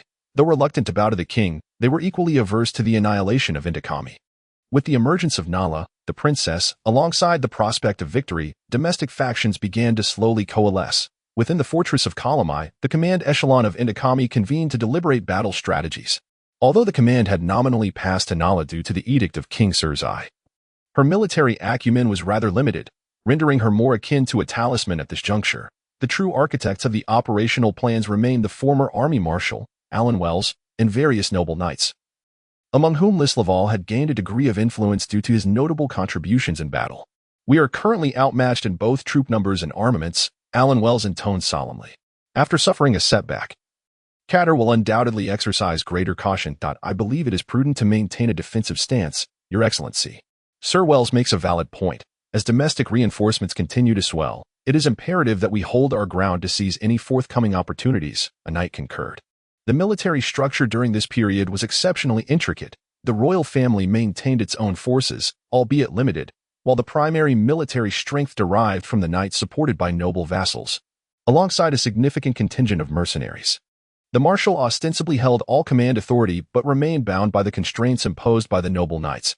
Under the feudal system, vassals wielded considerable autonomy once they fulfilled their obligations, which was one of the reasons why many nobles were reluctant to mobilize troops, even in the face of national extinction. "I find this course of action unwise," Lys interjected. "The forces of Royas are indeed superior to our own, and it is precisely for this reason that we cannot afford to simply adopt a defensive posture, lest we risk losing our stronghold. If Royas were merely marginally stronger than Intakami, then a defensive strategy would be appropriate. However, as it stands, even a defensive stance would see Royas swiftly overwhelm Kalamai, given their overwhelming superiority. Thus, to truly seize an opportunity, we must devise a means to take the offensive, to teach Royas a lesson, undermine their morale, and apply pressure, compelling them to slow their advance and granting us additional time to await reinforcements," Lys asserted. "Are you jesting?" a knight scoffed. "In a position of weakness, to forego defense in favor of an offensive maneuver is tantamount to courting death. What you deem impossible, the people of Royas also regard as such. Therein lies our slim chance," Lys lamented. Recognizing the perilous nature of such a move, should it fail, annihilation would surely follow. Were circumstances different, he would not wish to gamble. Yet, the current situation dictated that unyielding defense would afford no opportunities. "Then let us dispatch a select contingent of elite troops for a night raid this evening," Nala, who had previously seemed lost in thought, suddenly proclaimed, leaving all present momentarily speechless. "Your Excellency, are you serious?" Alan Wells exclaimed in astonishment, rising to his feet. "Indeed, it is decided. I shall lead the charge. Who among you is willing to join me?" Nala affirmed, her instincts compelling her to believe in the high probability of success for this endeavor. "If it felt right, then it must be acted upon." "This is exceedingly perilous, Your Excellency," a knight protested loudly. "Yet Inakami has reached a juncture where risks must be taken," Nala replied softly, her gaze steady upon the knight. "But there is no need for Your Excellency to take such risks. I could lead the charge instead." The knight retreated under Nala's unwavering gaze, lowering his head. "I fear nothing," Nala declared, her eyes alight with determination. "Knight, please, share your name with me." "Alx," the knight stood tall, gripping his sword, as if accepting a mantle of honor. "Alx Rie, heir to the steel flow. Then are you willing to accompany me this night?" Nala inquired, a smile gracing her features, her unique charm reminiscent of a dragoness heroism, captivating all present. Alx tightened his grip on the hilt, bowing his head, his tone now softened. "I shall obey your will." Chapter 78. The corpse worms. Lys observed from the sidelines, feeling a stirring within him. This was indeed the mark of the dragon's heroism. Throughout history, those who awakened the blood of dragons invariably possessed extraordinary qualities, whether they became demon lords or heroes. They all bore an innate charisma that compelled others to follow them, making them undisputed leaders. Nala, in her current state, epitomized this truth.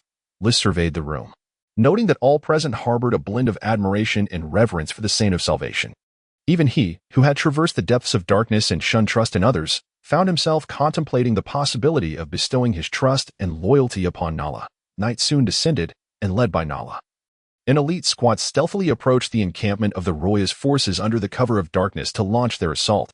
The long-standing victories had bred a sense of arrogance among the nobles of Royas, despite Marshal Catter's prior defeat. They still regarded Inakami as nothing more than a lamb awaiting slaughter. Although sentinels had been assigned to keep watch, the Royas warriors, having been in a constant state of aggression, did not take their post seriously, exhibiting a lackadaisical attitude. Thus, the elite squad infiltrated the Royas camp with ease. "Our objective is to eliminate the command echelon, inciting internal strife within Royas to buy time for our reinforcements," Lys reiterated. "We have only half an hour. Once that time elapses, regardless of our success, we must retreat immediately."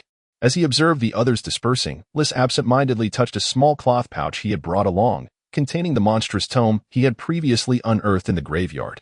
The opportunity he had proposed was never truly about the assassination of the command hierarchy. Such an act might induce a degree of chaos within the Roya's forces, yet it would not address the underlying crisis. It was impossible to eradicate the entirety of Roya's command structure.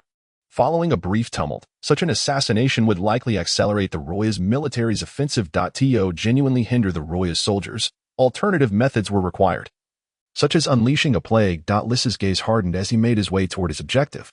He had previously inquired about the water source for the Roya's soldiers, learning that they drew from a small lake. He stealthily eliminated a sentinel station nearby the lake, gazing at the lifeless body. He hesitated momentarily before opening the tome to a specific page, which detailed an underwater creature. This creature, while easily vanquished by a child who could conquer their fear, could transform into the most terrifying of demons if allowed to unleash its full potential. As chaos erupted within the camp, it was evident that the others had already engaged in their assault. There was no time for further hesitation. Lys drew a dagger and plunged. His current actions not only spell disaster for the soldiers of Royas, but may also leave a lasting curse for future generations, turning this lake into a forbidden zone. The monstrosity he has unleashed, known as the floating corpse worm, can be easily slain. However, its true menace lies in its capacity to breed within the water, producing a multitude of larvae that blend seamlessly into their surroundings, devoid of odor, color, or shape, indistinguishable from ordinary lake water. Yet, once a person comes into contact with this tainted water, they become hosts to the floating corpse worm, leading to debilitating weakness, dizziness, and an insatiable hunger.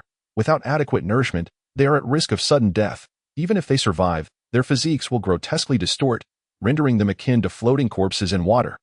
Even more terrifying is that the movement of these worms is nearly indistinguishable from the water itself, making it impossible for even the most adept practitioners of breathing techniques to detect their presence. It can be said that unless someone is aware of these worms and specifically targets them, they will likely remain undetected, only revealing their sinister nature after prolonged observation. I suspect that this lake will soon be labeled as cursed, Lys mused, gazing at the tranquil waters, suddenly gripped by a chill, knowing this very lake may claim countless lives, all due to his own actions. As he looked at yet another blank page in the Tome of Monsters. With 7 pages still remaining, he finally wrapped it up and hastened back to Kalamai. Meanwhile, Nala found herself embroiled in a fierce battle against a middle-aged officer from Royas. Unsettlingly, she sensed a peculiar power coursing through him, a force that resonated with her draconic blood yet repelled her simultaneously. The officer wielded a curved dagger, which exuded an ominous aura, causing Nala to furrow her brow. "Oh, the savior saint of Inakami," Smik sighed. "It has been 7 years since we last met, though I anticipated this day would come." "Who are you?" Nala replied, gripping her knight's sword, realizing from his words that he had encountered her 7 years prior. "I am Smik Rancher, a comrade of Chris, after all. We fought side by side 7 years ago," he reminisced, eyes glimmering with memory, that battle still vivid in his mind despite the passage of time. "Regardless, our allegiances diverge. You, a potential disruptor of the Royas battlefront, should remain here." With that, Smik drew his curved dagger and slowly faded from view. "Is that so?" Nala recalled River's words about a Royas warrior named Smik, with whom they had allied 7 years ago. However, as he indicated, their positions were now at odds, leaving little room for discussion. Nala steadied her breath, recognizing from his breathing pattern that he too was a practitioner of breathing techniques, and his sudden disappearance was likely the result of a particular school of such techniques. In a fleeting moment, she sensed his impending attack and raised her knight's sword to defend herself, only to quickly realize something was amiss as she retreated, finding her sword's blade had been severed. Chapter 79. The sword, that curved dagger. Nala's heart sank. She had not anticipated such sharpness from his eerie weapon. Her knight's sword, a gift from the king, though not a legendary blade, was nevertheless a fine piece, worthy of being passed down through generations among noble knights. Yet, with a single stroke, it had been cleaved in twain. Such an affront. "Though bound by an ancient vow not to kill you, I must insist you cease your resistance," Smik's voice echoed, unpredictable and haunting, with no indication of where he might strike next to end her life. "I shall imprison you until the war concludes." "Not a chance." Nala narrowed her eyes, finally growing serious. A wave of pressure began to emanate from her, her azure pupils transforming into golden slits, her alabaster throat undulating as if something profound was shifting within her. Smik, astonished, observed as the very rhythm of their surroundings began to bend to Nala's will, aligning with her breathing technique, giving him an overwhelming sense of entrapment. "The dragon's daughter," he thought, recalling another of her titles, and without hesitation, he unleashed his deadly strike, his figure vanishing only to reappear before her. His dagger poised to strike. Nala's slit pupils remained unblinking, seemingly oblivious to the descending dagger, as if time itself had momentarily stalled to obstruct Smick's attack, even disrupting his connection to the environment's rhythm. With her severed sword, she swung, and an invisible blade appeared before her, carving a wound across Smick's chest. Gradually, her eyes returned to their original hue as the clamor of clashing armor surged from outside, indicating that the Roya's forces had begun to respond. She did not linger to assess Smick's condition, trusting her instincts as she swiftly retreated. Not long after Nala's departure, a throng of soldiers converged upon the area. Smick rose from the ground, the gash across his chest already scabbing over. Infected by the blood of souls, his physique had transcended humanity, allowing him to heal in the blink of an eye. He gazed toward the direction Nala had fled, his expression a tempest of emotions, raising his hand to examine its strength, a deep-seated fear coursing through him. He ultimately chose to hold back, and Smick covered his face, unleashing a frenzied howl. Soon, an elite squad returned to Kalamai, their mission yielding moderate success. They had destroyed a granary, slain 5 commanding officers along with several soldiers, creating a measure of chaos, albeit with the loss of 3 or 4 elite members of their own. However, if one accounted for the floating corpse worms released by Lees, this mission could be deemed a considerable triumph. For Inakami, who had been on the receiving end of relentless assaults, this was a rare victory, prompting him to organize a modest gathering to bolster morale. Yet, amidst the festivities, the focal point, Nala, appeared somewhat distracted. What a pity about my sword. If I encounter him again, I shall undoubtedly suffer the loss of my weapon, she reflected, glancing at the severed blade in her grasp. Are you troubled by your weapon, Your Excellency? A nearby knight inquired. And you are? Nala responded, unfamiliar with the individual. I am Elbas Chi, he replied. My estate lies near Kalamai, where I possess a fine sword that I believe will satisfy Your Excellency. To be honest, I had intended to keep that sword as a family heirloom, but it seems that entrusting it to you may be the right choice. Perhaps that sword has long awaited your arrival, he continued. Nala was somewhat puzzled. I have already dispatched someone to retrieve the sword. Please wait a moment, and I shall present it to you, Elbas stated with a smile. As evening approached, when the sword was delivered, Nala understood the implications of his words upon laying eyes on it. In that instant, she felt an inexplicable connection to the sword. This blade, it is said, was forged with dragon's blood, and when wielded, one can hear the roar of a dragon. Alas, I cannot utilize it, Elbas lamented. Each swing feels as though my heart is being crushed, and should I force its use, I may cough up blood. Perhaps it is a matter of our unworthiness, while Your Excellency's draconic bloodline has awakened, making you the destined wielder of this sword. Lees, standing nearby, sensed an oddity. It was rather coincidental for Nala's sword to shatter and for a perfectly suited one to materialize. However, he had inquired and confirmed that Elbas was indeed a local nobleman, and the sword had undergone inspection, revealing no poisons or curses. Moreover, Nala's inhuman intuition had detected no malice, leading her to accept the knightly sword. The hilt bore the likeness of a dragon's wings, and upon closer inspection, one could discern dragon scale patterns along the blade. Grasping the sword, Nala established a connection between her bloodline and the weapon, as if it were an extension of her arm, significantly enhancing her powers, at least by 30%. With a swift motion, she swung the sword, and its whistle echoed like a dragon's roar, prompting praises from the surrounding noble knights. Such displays could elevate morale, and if they echoed through history, they might even become part of legend. In the crowd, Elbas smiled. Having fulfilled Lord Negri's task. It was now evident that Nala's intuition did not awaken to pure goodwill, suggesting that an abundance of goodwill might not always be beneficial. In the ensuing days, the offensive of Royas indeed slowed, as the floating corpse worms began to spread among their ranks. Although the worms were easily dispatched, the presence of water in the encampments facilitated their proliferation. In this era, there were limited means to combat disease, and by the time the taint in the water was detected, many soldiers and officers had already succumbed to infection. The tide of battle gradually shifted, no longer overwhelmingly one-sided. With reinforcements steadily arriving, the crisis in Kalamai was effectively alleviated, prompting many Intakami citizens to exclaim their gratitude for divine protection. As the clarion call for the counteroffensive of Inakami resounded, hidden from the world, several battles continued to unfold in secrecy. Eldridge, how much longer can you endure? Negri sat regally upon his throne, gazing into the distance, his figure gradually fading from sight. The infiltration of the Church of Divine Grace must also be expedited. Chapter 80. The 3-year War with Negri's intervention. The tide of war began to shift in favor of Inakami, igniting a fervent counterattack. Led by Nala, They gradually reclaimed lost territories, igniting a fervor within the nearly broken Intercomi, once on the brink of annihilation. Intercomi revived anew, and the title of the Savior Saint became ever more fitting. However, the war grew increasingly brutal. Many nobles perished in the reclaimed lands. Those who distinguished themselves in battle might find themselves elevated from commoners to knights.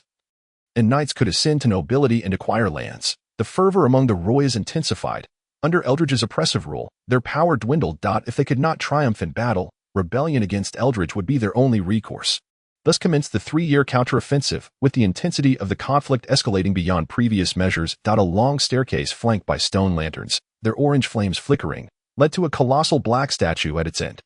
The statue depicted a humanoid figure with outstretched arms, seemingly beseeching or embracing something. With its back turned to the staircase, a solitary figure gazed at the statue, lost in contemplation. The sounds of footsteps echoed behind. Yet the figure remained undisturbed, fixated on the statue. His features remained obscured, but any who turned their attention to him would feel an innate sense of pressure, a compelling notion that such a being was meant to stand above them. As if the only fitting action was to bow before him. Should the followers of Helles encounter this figure, they would discern a striking resemblance to the gods of their understanding, akin to an unfathomable abyss, forever eluding their grasp. Your Majesty, the city of Hearken. 2 individuals clad in identical uniforms ascended the staircase, their expressions grim, clearly aware of the precarious state of Royas. I am already aware, Eldridge interrupted, well aware that Hearken had fallen to the reclaiming hands of Intercomi. Though it constituted one of the few territories they had seized, the statue before him, known as the Statue of the End God, embodied the essence of Royas. The ancestral rites and the elixirs of the End God were derived from this very statue. What a despairing world this is, Eldridge sighed. After generations of accumulation, he finally gleaned more information from the Statue of the End God, which had shaped Royas and now led Eldridge toward his own demise. The truth behind the fall of the First Empire, known as the Age of the Gods, was birthed from the flames of creation. The 3 deities born from the primordial fire, aside from the Titan who fashioned all things, still lingered, as did the new gods and dragons. Regrettably, most of the divine beings and dragons eventually departed, rendering them scarce. Viewed from the world's perspective, the new gods and primal dragons were indeed culpable, for their exodus precipitated the first eruption of the abyss, leading to the First Empire's ruin. Had it not been for the emergence of the End God, manifested as this statue, and the subsequent actions of certain hero saviors, the world would have succumbed once more to the abyss. The price of salvation was the transformation of the End God into the statue before him, and now, with the abyss stirring once again, there remained but one End God. Whom could they now rely upon? The deluded pretender of divinity known as the Church of Divine Grace, or perhaps the reclusive guardians of the Holy Valley, Negri, who had caused countless troubles, might possess the requisite qualities, yet such an entity would never act. Even if the entire world were to plunge into ruin. Who leads the charge? Eldridge inquired. Nala Tagil, the 2 subordinates replied in hushed tones. Understood. You may depart, Eldridge nodded, returning his gaze to the statue. His demeanor left his subordinates increasingly perplexed, and times passed. With Eldridge's remarkable intellect, there would have been meticulous plans in place. Even with the so-called Savior Saint of Intercomi, there would have been no room for resistance. Yet since the emergence of that Savior Saint, Eldridge had remained here, issuing no commands, while the affairs of state were managed by them. The Savior Saint, Eldridge chuckled, for salvation was not synonymous with national restoration. He regarded the stone figure of the End God. Slipping once more into contemplation. Lady, please transfer command to Sir Leslaval and return with me to the royal capital for a report. The herald spoke coldly, inciting a stir among the troops. This is the decision of His Majesty and the lords. The herald continued. Nala, clad in armor and wielding the dragon scale sword, had matured significantly compared to 3 years prior. She surveyed her surroundings. Those nobles and knights who had once stood behind her now bore expressions of anger and confusion, while others bowed their heads in shame. Les remained unclouded by the allure of command. He understood the prevailing circumstances, a mere power struggle. With most of Intercomi's lands reclaimed, only a couple of battles remained. As the Savior Saint who had rescued Intercomi, her reputation had soared to terrifying heights, unsettling many, including not only Serthai but also numerous nobles. Was it not Eldridge's immense prestige that enabled his domestic oppression? Now, Nala's renown had eclipsed even Eldridge's standing in the kingdom of Royas. Should she ascend to the throne, the noble factions within Intercomi could plunge to historic lows, for they would allow the nation to perish rather than let Nala flourish. As for her character, Nala was indeed trustworthy. Yet what of the Church of Divine Grace that had once supported her rise, or her devoutly religious mother? All these factors could influence her. Thus, Nala's achievements could not be allowed to expand further. And recalling her to the royal capital as a mere figurehead was deemed the wisest course. In this manner, Nala would merely be the leader in the early stages of the counteroffensive, while the true execution of the campaign would fall to Les. Though Les was reluctant to acknowledge it, he too was a noble. He could support Nala's ascension to the throne, yet would ensure she remained unshackled by the Church of Divine Grace. Reflecting the concerns of the other nobles, though Nala was innocent, she was no fool. This order was a collective decision made by the majority of those in power, and she could neither resist nor had the heart to do so. Be wary of Sirth. The nobles within the realm still desire your ascension to the throne. But Sirth will undoubtedly harbor ambitions. Les cautioned softly as he accepted command, becoming the new marshal, while his only course of action was to aid Nala in wielding military authority. Chapter 81. Retreat and Negotiation. Reastermia. Negri had grown increasingly reclusive over the years, and the war had stripped Reastermia of its former prosperity. Its inhabitants were predominantly deserters and mercenaries. Though a few deranged smugglers lingered, they were few in number. I had thought that with Nala's emergence, Eldridge would retaliate. Yet strangely, he has chosen to remain indifferent. Negri's voice echoed slowly, though his figure was absent from the throne. Old Granny Sia, it seems your prophecy has failed. Lord Negri, my prophecy has not failed. Eldridge will undoubtedly clash with Nala. It is their destiny, Old Granny Sia steadfastly asserted, standing vigil beside the throne. I have foreseen it. The flames are about to extinguish. Eldridge Andre has made his choice. He rose because of the End God, and he will inevitably be bound by the End God.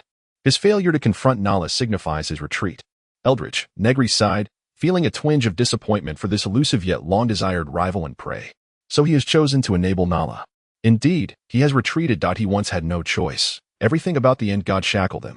With Nala's arrival, this man, hailed as the mightiest king in the history of Royas, has faltered. He has chosen to relinquish his responsibilities to Nala. Is it not about time? Negri inquired, having dwelled in this world for 21 years. In this time, he had transformed from a confused remnant of a soul to a being standing at the pinnacle of existence. He had died in this world, changed within it, and grown. Now, he was finally prepared to conclude his affairs with this world. Indeed, my lord, the abyss draws near. All shall come to an end. Regardless of their choices, victory shall belong to us. Old Granny Sia exclaimed with fervor. Then summoned back the 3 legions. Negri's voice remained calm. The 3 legions he referenced comprised the entirety of the forces he had developed over the years: the restructured Cromen Legion, the elite Oni Legion, and the clandestine Dragomen Legion. Nala sat poised in the side hall of the main palace, embodying her role as a princess. Beside her stood His Majesty, the first of Sirs, adorned with a disingenuous smile.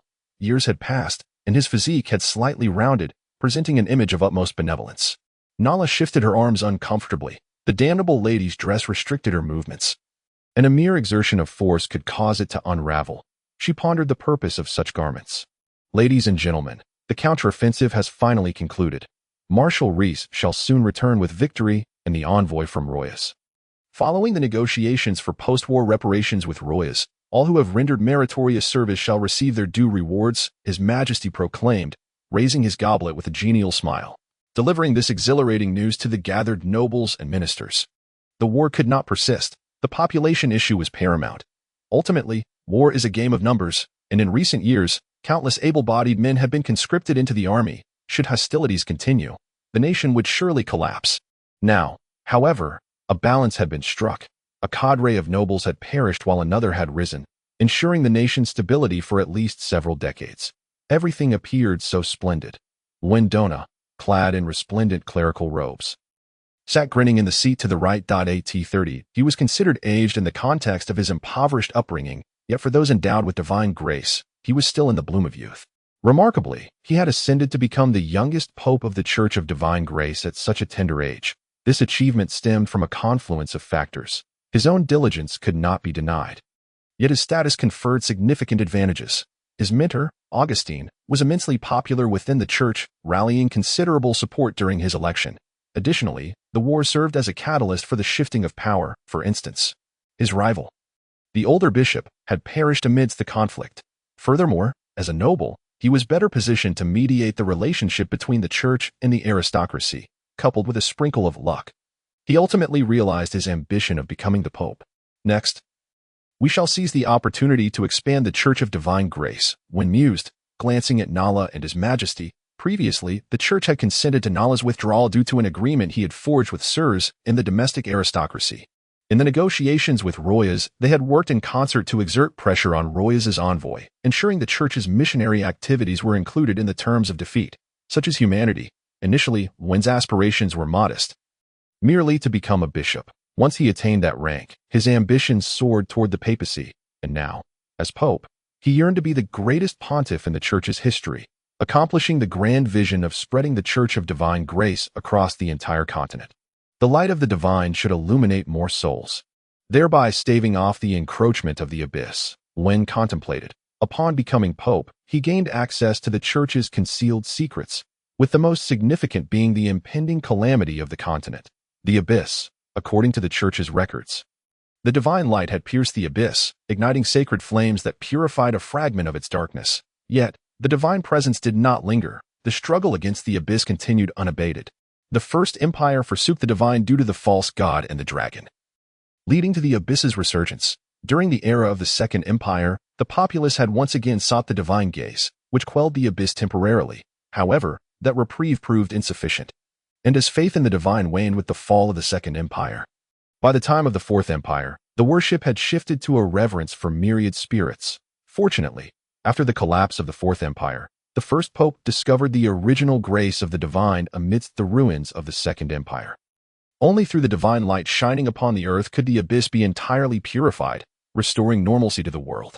The more believers we gather, the more we can attract the divine's gaze. One's mind brimmed with schemes for expanding the Church of Divine Grace. Soon, Rhys returned to the capital, accompanied by numerous noble knights and several envoys from the Royas kingdom. The ensuing days were consumed with negotiations regarding the post-war agreement and reparations. In many areas of interest, the Royas envoys made concessions, yet one demand remained non-negotiable. Nala, as the representative of Hearken, must journey to the border to finalize the agreement. The moment this demand surfaced, it was met with immediate rejection. Many noble knights in the realm were followers of Nala, though they had previously betrayed her during the command of the recapture. This betrayal now filled them with profound shame. This time, they were resolute in upholding the chivalric spirit and the noble code. Yet, it soon became evident that the noble code, at times, equated to naught. After days of stalemate and negotiations, a previously inconceivable shift occurred. Royas' forces began to regroup. From Royas' perspective, should this demand go unmet, there would be no point in continuing the talks. It is merely a matter of signing an agreement. It does not necessarily entail danger. Is the princess being somewhat selfish? Is she not the savior saint? How can she refuse such a modest request? Gradually, sentiments began to sway in favor of the princess's participation in the negotiations. Hearken could no longer sustain the fight. Years of conflict had left its nobles battered and weary. They were unwilling to shoulder further losses. Indeed, once betrayal occurs, a second is often forthcoming. Nala had not condemned them after the first betrayal. Could it be presumed she would do so again? After all, she was the noble savior saint. The nobles manipulated public opinion, pressuring Nala to make a decision. In their rhetoric, Nala was merely a fortuitous village woman. Anyone in her position could have succeeded. They sought to tarnish her reputation by any means necessary. The nobles' actions grew increasingly contradictory. On one hand, they wished for Nala to agree to be the envoy to secure their interests. Yet on the other, they dreaded such an agreement, for if Nala acquiesced, it would imply her true nature, merely a figurehead of the savior saint, devoid of inherent nobility. Such a revelation would render their conduct less reprehensible, which they deemed preferable. Among them, His Majesty, the first of Sirs, was undoubtedly in favor. He longed for Nala's demise, for then the throne would solely belong to him. The majority of nobles, driven by self-interest, shattered the tenuous moral lines and consented to Nala's mission to finalize the agreement. As for the common folk, despite Nala's high esteem among them, they could not alter the nobles' decision. Moreover, many among them supported Nala's journey to sign the contract without a shred of shame, for to them, the savior saint was meant to sacrifice herself for the greater good. Now, in Hearken, only the Church of Divine Grace remained silent, while discussions within its ranks grew fervent. Most members opposed Nala's journey, for she was their chosen champion. Once she ascended to the throne, they would reap substantial rewards. Why should they risk Nala's safety? Conversely, those in favor argued that the present moment was the most opportune for spreading the faith to Royas. Should war reignite, hostility toward the church within Royas would only intensify, making future missionary efforts increasingly arduous. My friends, the abyss draws near. We are out of time. One declared coldly, gripping his staff. The divine light must illuminate more souls, not merely be confined to Inarkamut. Our time is fleeting. The discord within the church gradually fell under Wen's sway, and he could not help but recall the moments of years past, when it was his persuasion that had led Nala to step forward. Now, to see her fate jeopardized was a prospect he wished to avoid. I do this for the sake of the world.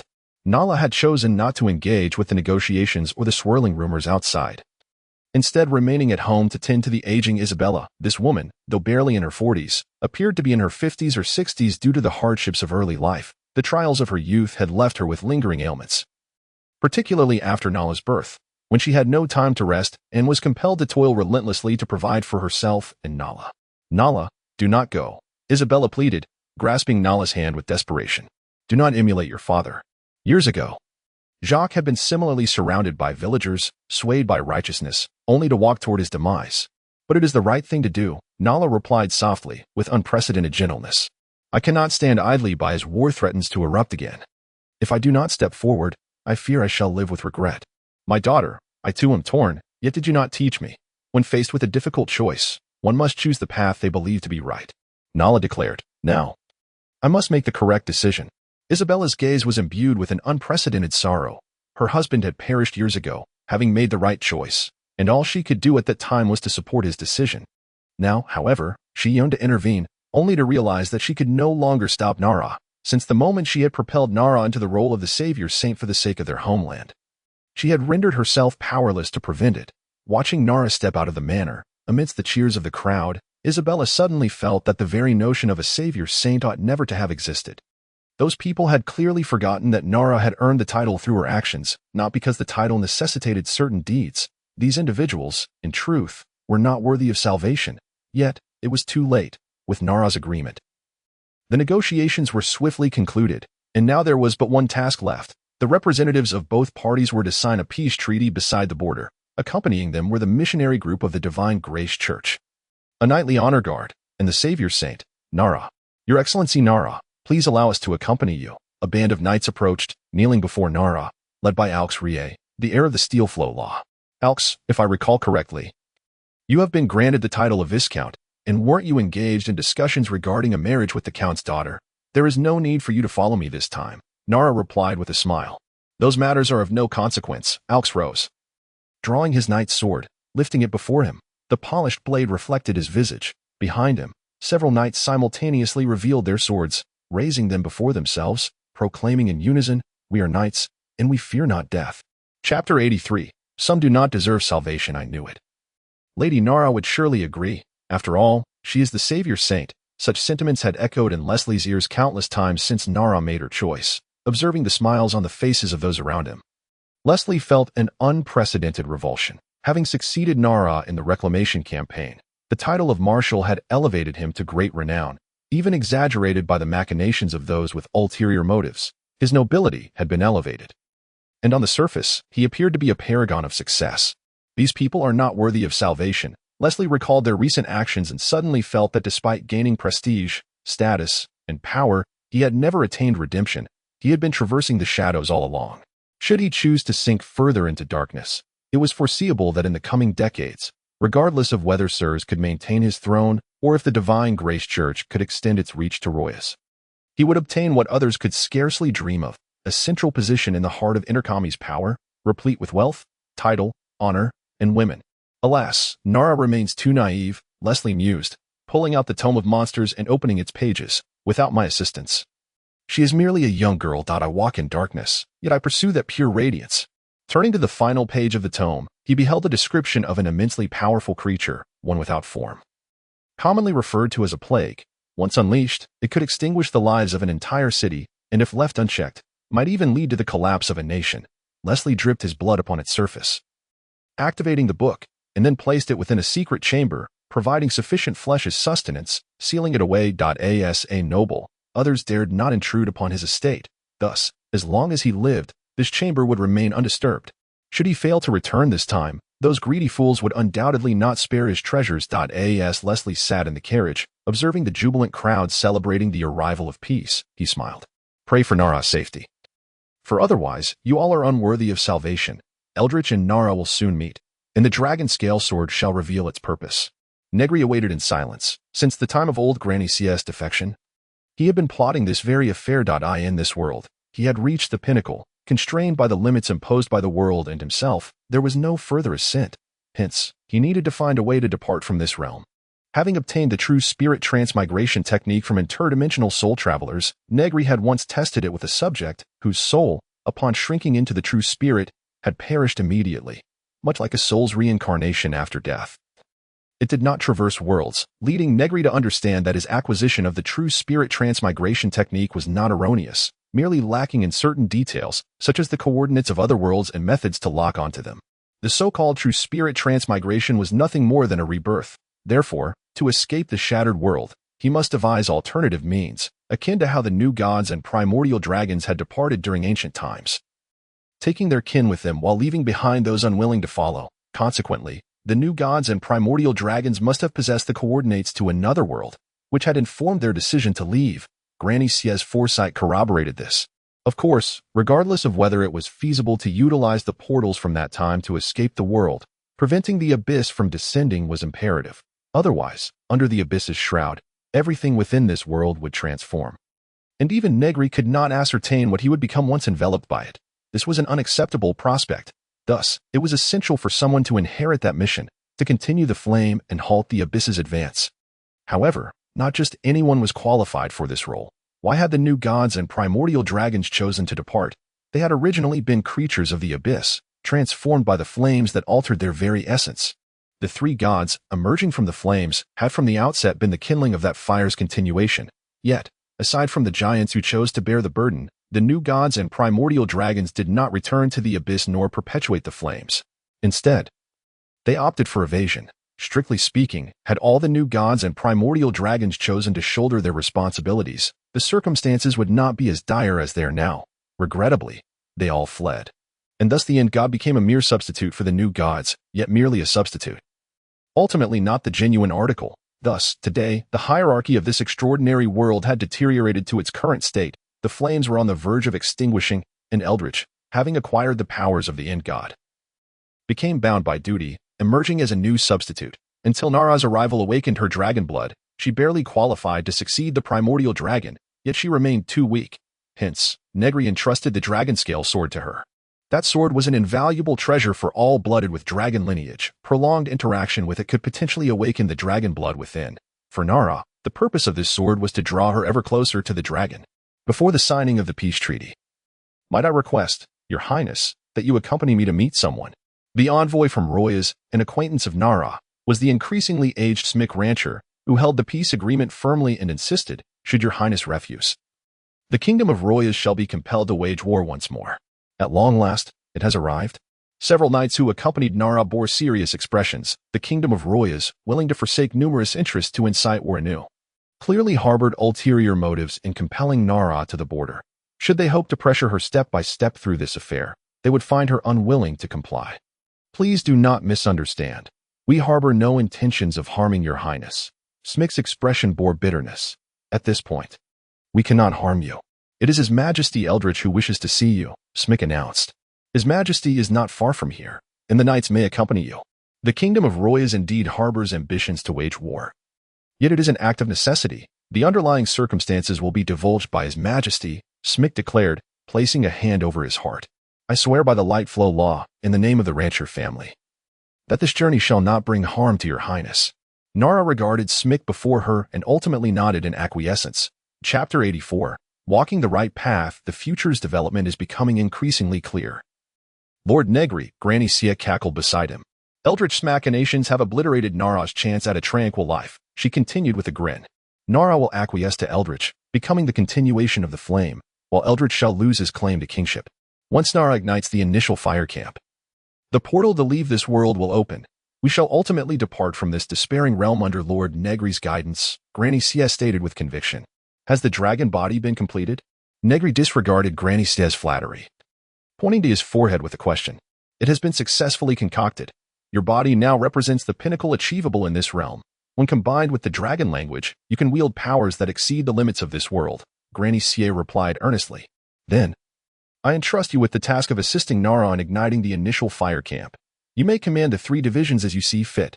Before that, I must attend to some matters, Negri remarked, keenly perceiving the body he had painstakingly prepared, before addressing Granny Shea. Are you inclined to meet with Eldritch, my lord? Inquired Granny Shea with curiosity. Although he has recoiled and ceded his position to Nala, he remains one of the foremost powerhouses of this realm. Thus, I must attend to his funeral. Negri donned his garments, draping a robe over his shoulders, and proceeded towards the palace exit. Suddenly, he turned back to gaze at Granny Shea, who stood silently and solemnly asked, Granny Shea, what do you perceive to be the essence of life? My lord Negri, in a universal sense, to ascertain a person's true nature is not to regard their physical form or their soul, but rather to recognize their singular origin, Granny Shea replied, momentarily taken aback before affirming, and this origin is fundamentally a manifestation of the world and the cosmos, representing the connection between the individual and the universe. Thus, the malevolent spirits that are severed from their origin are deemed aberrations of the world. Granny Shea stated earnestly. Are you not afraid of inciting my wrath? Negri inquired. At times, what is deemed erroneous may appear more correct. Do you not think, for instance, Nala, who consistently makes the right choices, is destined for tragedy? Granny Shea asserted. This world itself may indeed be a fallacy. Perhaps that is so, Negri nodded, departing from Rayastemia.as. Granny Shea watched him leave.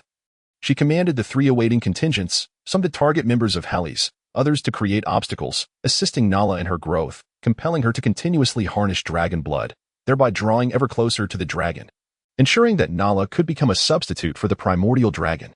Meanwhile, upon the dimly lit steps, Nala observed the statue of the End God and Eldritch standing behind it, flanked by vigilant knights, although Smick had assured her of his unwavering honor to never harm her.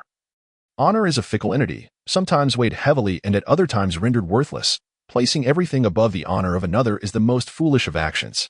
Do you comprehend the magnitude of your actions? Eldritch scrutinized Nala before finally murmuring, your deeds are driving you toward a dead end. I am merely doing what is right. Nala dismissed Eldritch's words, steadfast in her belief that as long as she walked the righteous path, she would harbor no regrets, regardless of the outcome. The right thing. Eldritch mused, then continued, are you aware that during your counteroffensive, I had a secret force stationed not far from Colony? At my command, they would have surged from behind, joining the front lines to eradicate you. Indeed, I sensed a looming crisis, but it soon dissipated, Nala acknowledged, recalling how the nobility of the realm was eager to initiate the counteroffensive, leaving their defenses inadequate. Had they been ambushed, annihilation would have been a genuine threat. That was due to my retreat, Eldritch confessed. Had I not faltered, I could have led Royas to conquer Indicami, perhaps even the entire continent, establishing the Fifth Empire. It was your presence that provided me with an escape. He pointed to the statue of the End God and remarked, this is the End God, who, at the fall of the First Empire, prevented the descent of the abyss. His strength lies in the vastness of his dominion. The broader his realm, the mightier he becomes, Eldritch explained. The Andre family, through ancestral spirits across generations, finally granted me the power of the End God. Yet, with great power comes great responsibility, such as averting the return of the abyss. Eldritch's hand gestured, conjuring images around them, depicting the events surrounding the imminent arrival of the abyss. The sun lost its luster, darkness began to envelop the earth, flora withered and perished, life mutated into grotesque monstrosities, and people gradually lost their sanity, transforming into mindless madmen. Ultimately, all that existed turned to ash, reverting to the essence of the abyss. This is the abyss, Eldritch declared, gesturing towards the unfolding scenes. At that time, the End God held the last hope of the continent, igniting himself and transforming all he had into flames to thwart the abyss, becoming the statue behind me. I was destined to tread this path as well, to lead Royas in governing the entire continent and then ignite myself. For only then would I possess the right to become a beacon. You claim I have become your escape route, which implies I too have the right to become a beacon, Nala stated coolly, observing the horrific scenes around her. Indeed, the eligibility to become a beacon lies with the 3 gods who emerged from the flames. The giant has already been consumed, leaving the new god and the primordial dragon. The End God is the stand-in for the new god. I am the End God's successor, and your dragon blood has awakened to an elevated state, allowing you to become the substitute for the primordial dragon. Eldritch laughed derisively. So make the right choice. Savior Saint. It was the choice between becoming the substitute for the primordial dragon, igniting herself as a beacon, or passively witnessing the abyss descend and obliterate all. Yet, from the moment Nala embraced her role as the Savior Saint, There was no alternative for her. Eldritch's retreat had cemented Nala's path, propelling her towards self-destruction. I walk the righteous path, Nala affirmed, her words unwavering and unchanged. Chapter 85. King against king, then all shall be entrusted to you. Eldritch gradually retracted his smile. He suddenly realized that Nala did not choose to sacrifice everything for the glory of the Savior Saint. She acted purely because it was right, and that sufficed. No need for applause. No need for fame, no need for coercion. She had never wavered, consistently treading her own righteous path, a path that was not dictated by others but by her own moral compass, which is why she had become the purest of Savior's saints. Such a person is admirable, leaving Eldritch feeling inadequate. Had he remained steadfast in his path, he should have unified Inakami by now and be in the process of unifying the entire continent. I will provide you with all the information regarding the Abyss. You may verify the veracity of the matter yourself. Eldritch handed the peace treaty back to Nala and imparted his final instructions to safeguard the initial fire camp. A group of guardian ghouls has relocated its entrance elsewhere. You must earn their acknowledgement before they will grant you access. I have already provided you with the specific location. Eldritch's tone was laden with profound weariness. I wish you safe travels. Your Holiness, Your Highness, you cannot truly agree to become that so-called beacon. As they exited the remnants of the End God's domain, Haux could not contain his anxiety. Perhaps that is merely Eldritch's scheme. I can sense the truth in his words and have perceived the approach of the Abyss. Nala narrowed her eyes. Her dragon bloodline awakening, allowing her to faintly sense the encroaching darkness. But why must it fall upon your Highness to bear all this? Even if the Abyss truly descends, there must be alternatives to the sacrifice of the princess. Haux lamented. If they could, they would prefer to face an adversary, allowing them to fight, rather than have Nala shoulder such responsibilities. Yet it was precisely Nala's nature that compelled them to abandon titles, families, and everything to follow her. Then, noble knights, Nala smiled, reminiscent of years past in the colony encampment, softly asking, will you accompany me? Following your will. Several knights responded without hesitation, their faces adorned with expressions of solemn determination. Step back, Smick. Eldritch gazed at the silhouette of the End God statue, once more descending into contemplation. I fear my subordinate may falter. Smick's voice was tinged with bitterness, laced with a hint of madness. Eldritch turned to behold black feathers sprouting from Smick's form, a uniquely luminous curved blade drawn forth, and his once-aged visage transformed into youth, a different essence emanating from him. Negri. Eldritch's gaze turned icy. Have you invaded my subordinate's body? Intending to offer me your loyalty. I bring death, the greatest king. Eldritch, your journey has reached its conclusion. Negri unfurled his raven wings and charged directly at Eldritch. Despicable malevolence. Eldritch made no move from the shadows. Several armored figures leaped forth, their knightly swords poised to strike at Negri without hesitation. The curved blade swung, yet did not cleave through as anticipated. Negri was forced to retreat, evading the attacks from the other armored figures. Ancestral spirit armor. Negri sensed the lingering souls within the armor and immediately comprehended their nature. Before Eldritch produced the End God potion, the ancestral spirit armor was the defining extraordinary power of the Roya's kingdom, where the strong, upon death, chose to sacrifice themselves, transforming their lingering souls into ancestral spirits. In truth, this ancestral spirit bears certain similarities to Negri's, yet diverges in that Negri's underwent a secondary awakening of its root essence. Although it has detached from its true spiritual source, it has acquired a form of supernatural ability. Conversely, the ancestral spirits have forsaken this secondary awakening, relinquished their perceptual fields, and abandoned the self in favor of formidable interference power. Royas has affixed this power to armor, seeking individuals who resonate with such ancestral spirits. Those who don the armor gain the boon of interference power, and after sufficient training, they become true adversaries capable of facing 100 foes. Is it because the interference power is conferred upon the sword that it has not been destroyed? Negri mused inwardly. Several knights charged forward, their knightly swords raised towards Negri. He did not evade. Instead, he hurled the curved dagger in his grasp towards Eldritch, who remained standing beneath the statue. One knight swung his sword to deflect the dagger, while several others plunged their knightly swords directly into Negri's form. This is not good.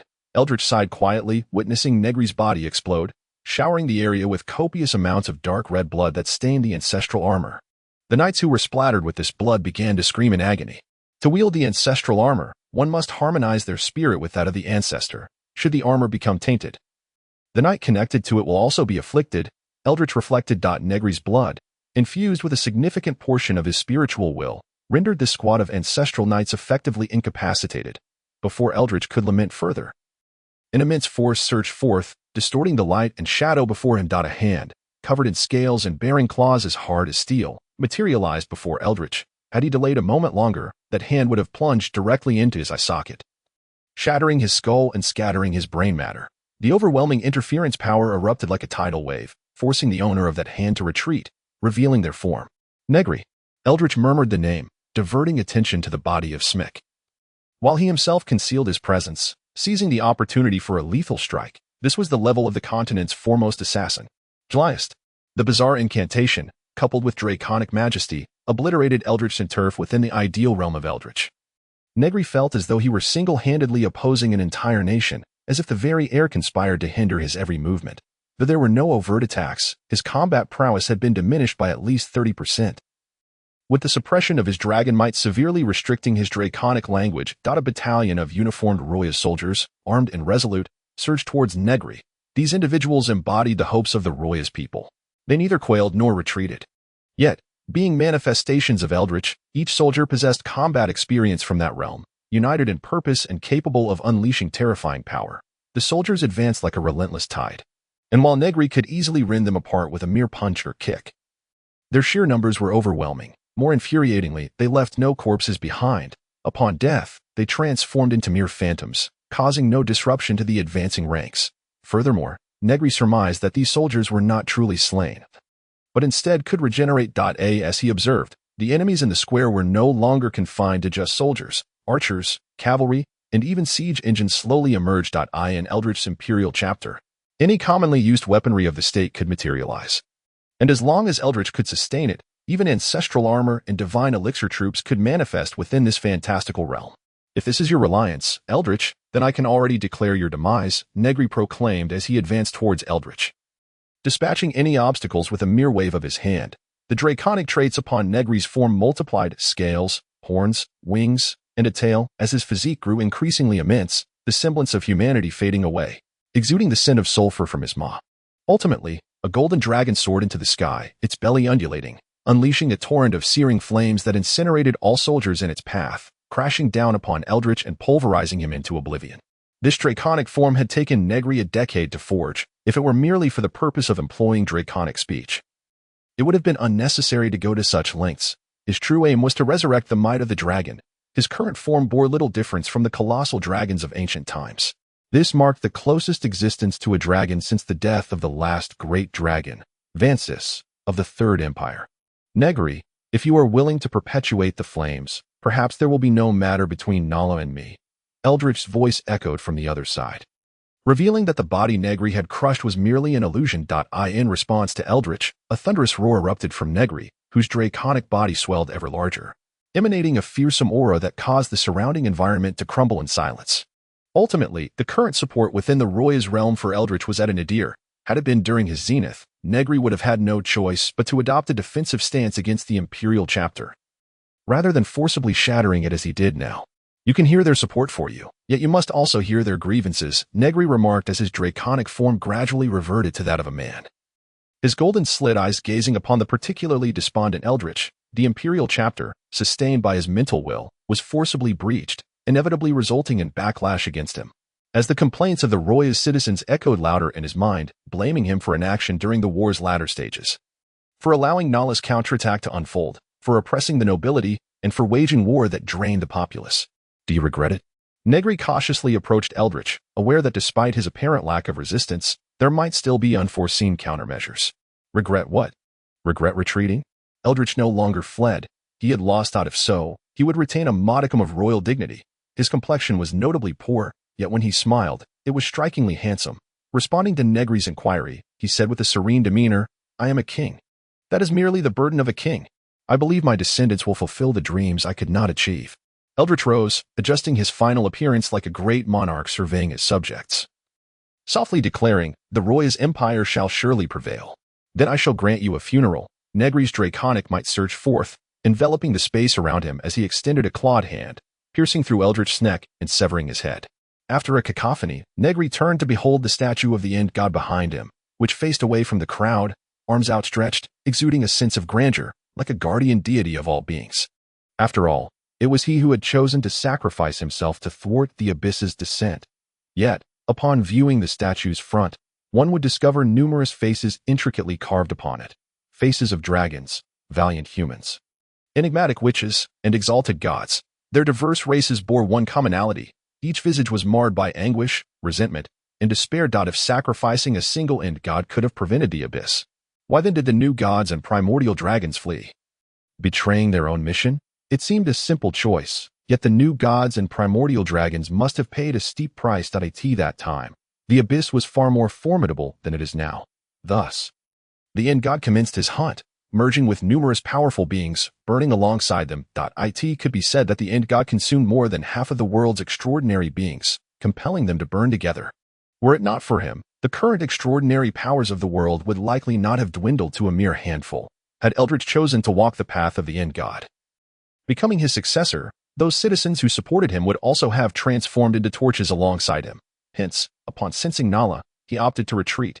Even after this, his reputation plummeted, losing the honor of the greatest king, and the people of his realm cast him as a villain of the royal kingdom. Yet, he held no regrets, as he would say, it was the burden of a king. The greatest king, how fitting a title. Negri turned to depart, leaving behind the headless corpse of Eldritch, who, despite the loss of his head, remained upright upon the steps, as if still gazing upon his people. Chapter 88. The Corpse Guardian. The Sacred Valley. The Sacred Valley organization is a coalition of assassins, Arcus muttered, reciting gathered intelligence. They commit assassinations for a singular ideology, willing to sacrifice their lives for it. Anyone can become their target. They will spare no effort to eliminate them. Arcus furrowed his brow, stating, these individuals are nothing short of lunatics. Their targets include nobles, merchants, rangers, and even kings. And their purpose? Nala inquired from atop her steed. Because they possess abyssal traits. Arcus sighed, lamenting, regardless of who the individual is, be they a physician who has healed countless lives or a sagacious monarch, if they exhibit abyssal traits, they will be slain. Moreover, the stronger the individual with abyssal traits, the higher their target ranking, Arcus said with evident disdain. Those with abyssal traits are identified by the Sacred Valley's inexplicable methods, resulting in many becoming targets without any rationale. In essence, they are a cadre of zealots who pursue their ideology without restraint. What a deplorable organization, Nala remarked, accepting the dossier, which included information from Eldritch, insights gleaned from the Divine Grace Church, and various noble collections. Upon learning of Nala's intention to venture to the Sacred Valley to thwart the Abyss's arrival, Emperor Cersei nearly split his sides with laughter, providing her with all the documentation regarding the Sacred Valley and the Abyss that he had amassed. The Sacred Valley claimed to be the servants of great entities, guardians of the Fountain of Life, asserting that all their endeavors were for the peace of this world. They professed a profound regard for life, never harming the innocent, holding themselves to exceedingly high standards, and possessing unwavering convictions. They cherished life, viewing every soul as precious and worthy of friendship. For them, extortion, fraud, robbery, assault, and even murder were inconsequential. However, once one exhibited abyssal traits, the notion of friendship was forfeited. When destitute individuals sought their aid, they were often met with compassion. Should one wish to learn the arts of combat and assassination, they would generously oblige. Even if one were grievously injured and required the Sacred Valley's secret treasure, the Fountain of Life, they would provide it after verification. If one were to overlook their slaughter of those with abyssal traits, they could be regarded as the most benevolent organization on the continent, perhaps even more so than the Divine Grace Church, which sometimes resorted to cruelty in the pursuit of faith. The Sacred Valley is indeed a most peculiar organization. On this journey to the Sacred Valley, Hales will undoubtedly attempt to thwart us, and others will also seek to undermine our efforts. Everyone, be vigilant, Nala advised, glancing at the cohort behind her, which consisted of a few knights who voluntarily followed her, alongside some divine knights and priests dispatched by the Divine Grace Church. Beyond that, there were no others. Over the years, Hyers has thrived amidst the chaos of war, creating disturbances and conjuring malevolent spirits. The proliferation of these dark entities across the continent has been alarming, exacerbated by the devastation wrought by conflict, leaving countless families shattered and destitute. These individuals, stripped of everything, are easily drawn to Hyers' ideology, joining his ranks to perpetuate turmoil. Consequently, Hyers' power has surged rapidly. Had it not been for Negri, who thwarted their nascent god of the Four Faces, the hand-cutting deceiver Morlise, their strength would have escalated even further. Nonetheless, as of now, two of Hyers' god of the Four Faces have been reinstated, the unutterable tongue cutter and the unseen blinder. Hyers has forsaken Negri, opting instead to nurture another malevolent spirit into the blinder. Rumor has it that the third hand-cutting deceiver has also found a target and will soon be reinstated, leaving only the final representative, the unfathomable head-cutter, yet to be chosen, riding Monara without pause. Nala sensed the ominous presence known as the Abyss awakening rapidly. If she did not hasten her pace, many would perish due to the foreboding signs of the Abyss's arrival. An arrow suddenly shot forth, embedding itself before Monara, prompting Nala to rein in the reins. She beheld the archer standing boldly in plain sight. "Your Highness, please turn back and do not proceed to the Holy Valley. Otherwise, I shall spare no effort to impede your progress." The individual rasped. Nala scrutinized the figure, a robust physique swathed in layers of bandages, a white mask obscuring their face, and striking silver hair that lent them an air of vitality. An inexplicable familiarity washed over Nala. She felt as if she had encountered this person before, and their arrow, while aimed at her, bore the weight of a warning, even a protective instinct. She sensed no intent to harm from them. "I regret disappointing your goodwill, but I must press on," Nala replied earnestly. "Please step aside. The Holy Valley will not acknowledge you. They will not even open the gates for you." Jason's voice was particularly hoarse. "Your journey there would be tantamount to seeking death, devoid of any significance. Return to Ingramar and assume your rightful place as a competent sovereign. The matters concerning the Abyss do not require your intervention. They are burdens that should not fall upon you. Yet, I alone must bear this responsibility now." Nala remained resolute, unfazed by Jason's sincere entreaties. "Then I must apologize." Jason pulled back his bow again, his tone laden with regret. "I can only wound you severely to prevent you from advancing further. While reaching the initial fire encampment necessitates passing through the Holy Valley's trials. You assert that they will not acknowledge me. I comprehend now." Nala's gaze remained clear. "I too possess the traits of the Abyss, do I not? Indeed, that is precisely why the Holy Valley will deny you entry to the initial fire encampment. There is a high likelihood that you seek to extinguish the flames rather than sustain them. You may already be on their watch list." Jason candidly conceded. "Bishop Oskid once saved me, and for that, I breached the Holy Valley's rules to inform you. Please, return. You are Uncle Jason, correct?" Nala recalled his identity swiftly through his words.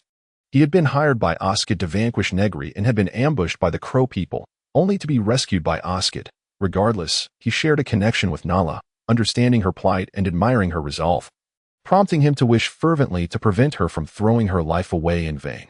"I apologize," Nala reiterated, unwavering. If the Holy Valley truly possessed a solution, she might consider cooperation.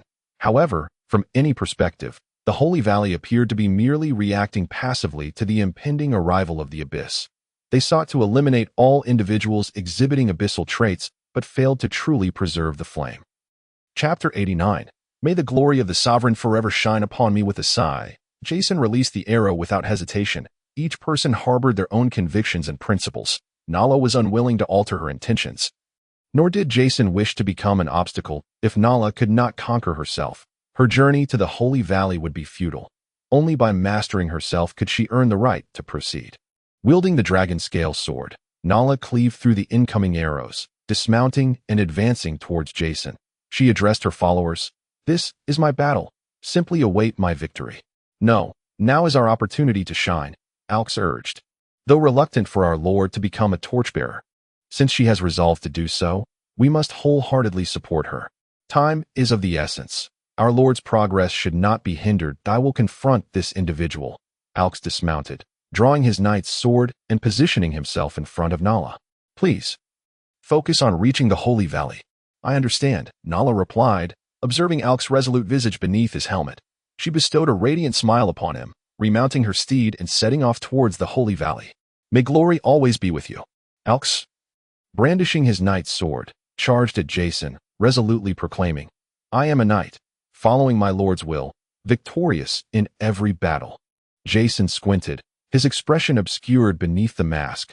Lifting his bow, the crimson light coursing through him flowed into the arrow, transforming it into a streak of red energy that surged towards the advancing Alx. He was unwilling to squander time on these knights. Preventing Nala from reaching the Holy Valley was his priority.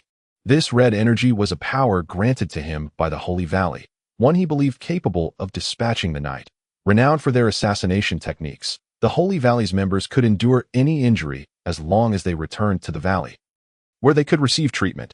This was due to the Holy Valley's possession of the finest healing methods on the continent. The Spring of Life. The Spring of Life, true to its name, surged with vitality, Consuming its waters could heal most wounds and ailments. Moreover, the assassination prowess of Holy Valley assassins stemmed from their bodies being honed to the utmost limits. Ordinary individuals lacking talent and proper methods would merely ruin their bodies through relentless training. But the Holy Valley, with its spring of life, faced no such issue. In essence, as long as one possessed sufficient willpower and was willing to train diligently, under the spring of life's care, anyone could reach the peak of their physical potential.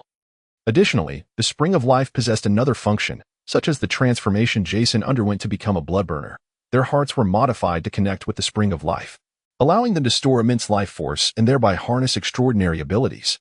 However, this transformation was not for everyone. It required suitable physical traits, and the success rate was low. Initially, Jason had refused the transformation out of fear that it might fail and prevent him from seeking vengeance. Yet, after teetering on the brink of death, he was transformed into a living dead man by Smick using the ritual blade. Due to a lack of bacterial synergy, his body began to decay, necessitating the transformation. Once the transformation succeeded, Jason could burn his life force and infuse it into his weapons, augmenting their destructive power. The pulsing crimson of life served as a counter to certain entities. Do not underestimate me. Alex breathed rhythmically, the knight's sword shimmering with metallic luster as he deflected the red energy shot by Jason, scattering it into small fragments that fell to the ground, scorching the earth. I shall not allow you to disrupt my lord's actions before I fall. Alex raised his knight's sword, its metallic sheen beginning to gleam. Flow of steel. Alex Rie. Jason observed Nala and her companions galloping past and turned his gaze to Alex, drawing his bow with utmost seriousness. Bloodburner, Jason taught. Jason knocked several arrows, infusing them with red energy, which transformed into multiple streaks of red light hurtling towards Alex, who wielded his knight's sword and closed the distance. The flow of steel, a school of breathing techniques, was characterized by its impenetrable defense. They would serve as the most reliable support, standing firm as long as they lived. Nothing frustrates me more than such obstinate defenders. They are truly a challenge to handle, Jason lamented, fully aware that individuals like Alex, once fixated on a goal, would persist even at the cost of their lives, for he himself was of that ilk. The red energy sped forth, and Alex skillfully cleaved through it. However, once the energy dispersed, it transformed into scattered light, striking against his armor. The impact was not severe, yet the temperature was exceedingly high, causing Alex's armor to glow red. Sweat evaporated into steam, escaping outward as his skin suffered burns, and the hands gripping the sword were blistered and oozing, becoming a gruesome sight. Alex charged towards Jason, pivoting his knight's sword to strike at him. Jason's aim was to prevent Nala from recklessly pursuing death, rendering him not a true enemy. Thus, subduing him would suffice. Naively optimistic, Jason did not evade, discarding his bow to seize Alex's knight's sword with his bare hands. The vibrant red of life surged, the searing heat coursing from the blade to the hilt, tormenting Alex's already mangled hands. Yield your sword. Never. The scent of charred flesh wafted from the knight's hands as he lifted his head, using his forehead to ram into Jason. Although your defenses are formidable, they are incapable of withstanding temperature, and I am perfectly poised to counter your efforts. Cease your attacks. If this continues, your body will not endure, Jason declared, unyielding as he clashed head-on with Alex. Unlike the other bloodburners, who were cautious to maintain a boundary while burning their life force to avoid bodily harm, Jason, merely a living corpse, possessed an exceptionally high threshold for such flames. To fight in allegiance to one's lord, to defend the beliefs of one's sovereign, such is the glory of a true knight. Alex's radiant aura pulsated as he expended every ounce of his strength to strike at Jason. I am a knight, unafraid of death. May my lord's glory forever reside within me. This man has reached his limit. Jason gritted his teeth, his heart pounding wildly as torrents of life force surged forth, transforming into a vibrant crimson, distorting the air before erupting violently. Alex's body was sent flying, crashing to the ground, while Jason, dragging his slightly battered form, approached his side and sighed. He still lives, but I cannot simply abandon him. With such a companion by your side, Nala, success should be within reach. Jason lamented, gazing in the direction Nala had departed. Yet, regardless of her success, would she not ultimately face death? Chapter 90. The divine favor of the blessed, please take good care of him. This is your reward. Jason placed a pouch of coins in the villager's hands, gesturing toward the severely burned Alex within the house. Fortunately, he had brought along some life springs. Otherwise, such severe burns could easily lead to fatal complications. With that, Jason hurried after Nala and the others, determined to prevent such a tragedy from occurring. Moreover, Through the intelligence network of the Sacred Valley, he had discovered that Negri's ghoul forces were seemingly preparing to ambush Nala along her path. He was resolute in avenging the massacre of his family by Caddis. Lord Negri, the ambush squad is ready, primarily comprised of ghoul forces. They will exert every effort to ambush Nala and provoke her dragon bloodline. Elder Shiye reported to a chest that emanated a golden hue of soul blood. But is this truly wise? If we deploy so many ghouls, what if Nala cannot reach the Sacred Valley? Elder Shiye inquired, her tone laced with concern. Have faith in Nala. If she cannot surmount this challenge, then perhaps saving the world is a futile endeavor. Negri's voice resonated from the soul blood. Understood. I wonder how the battle between Lord Negri and Eldritch is faring. Elder Shiye nodded, her curiosity piqued. Meanwhile, Negri strode through the streets, his robust physique and perfect visage, coupled with a menacing aura, attracted the attention of many. Did you not foresee this? Elder Shiye. Negri's words held a hint of implication. I have already claimed Eldritch's head. I did not. I merely liberated a fragment of the root, where the statue of the End God resides. Alongside your dragon might, Lord Negri. I could not foresee the circumstances there. Elder Shiye replied with utmost reverence.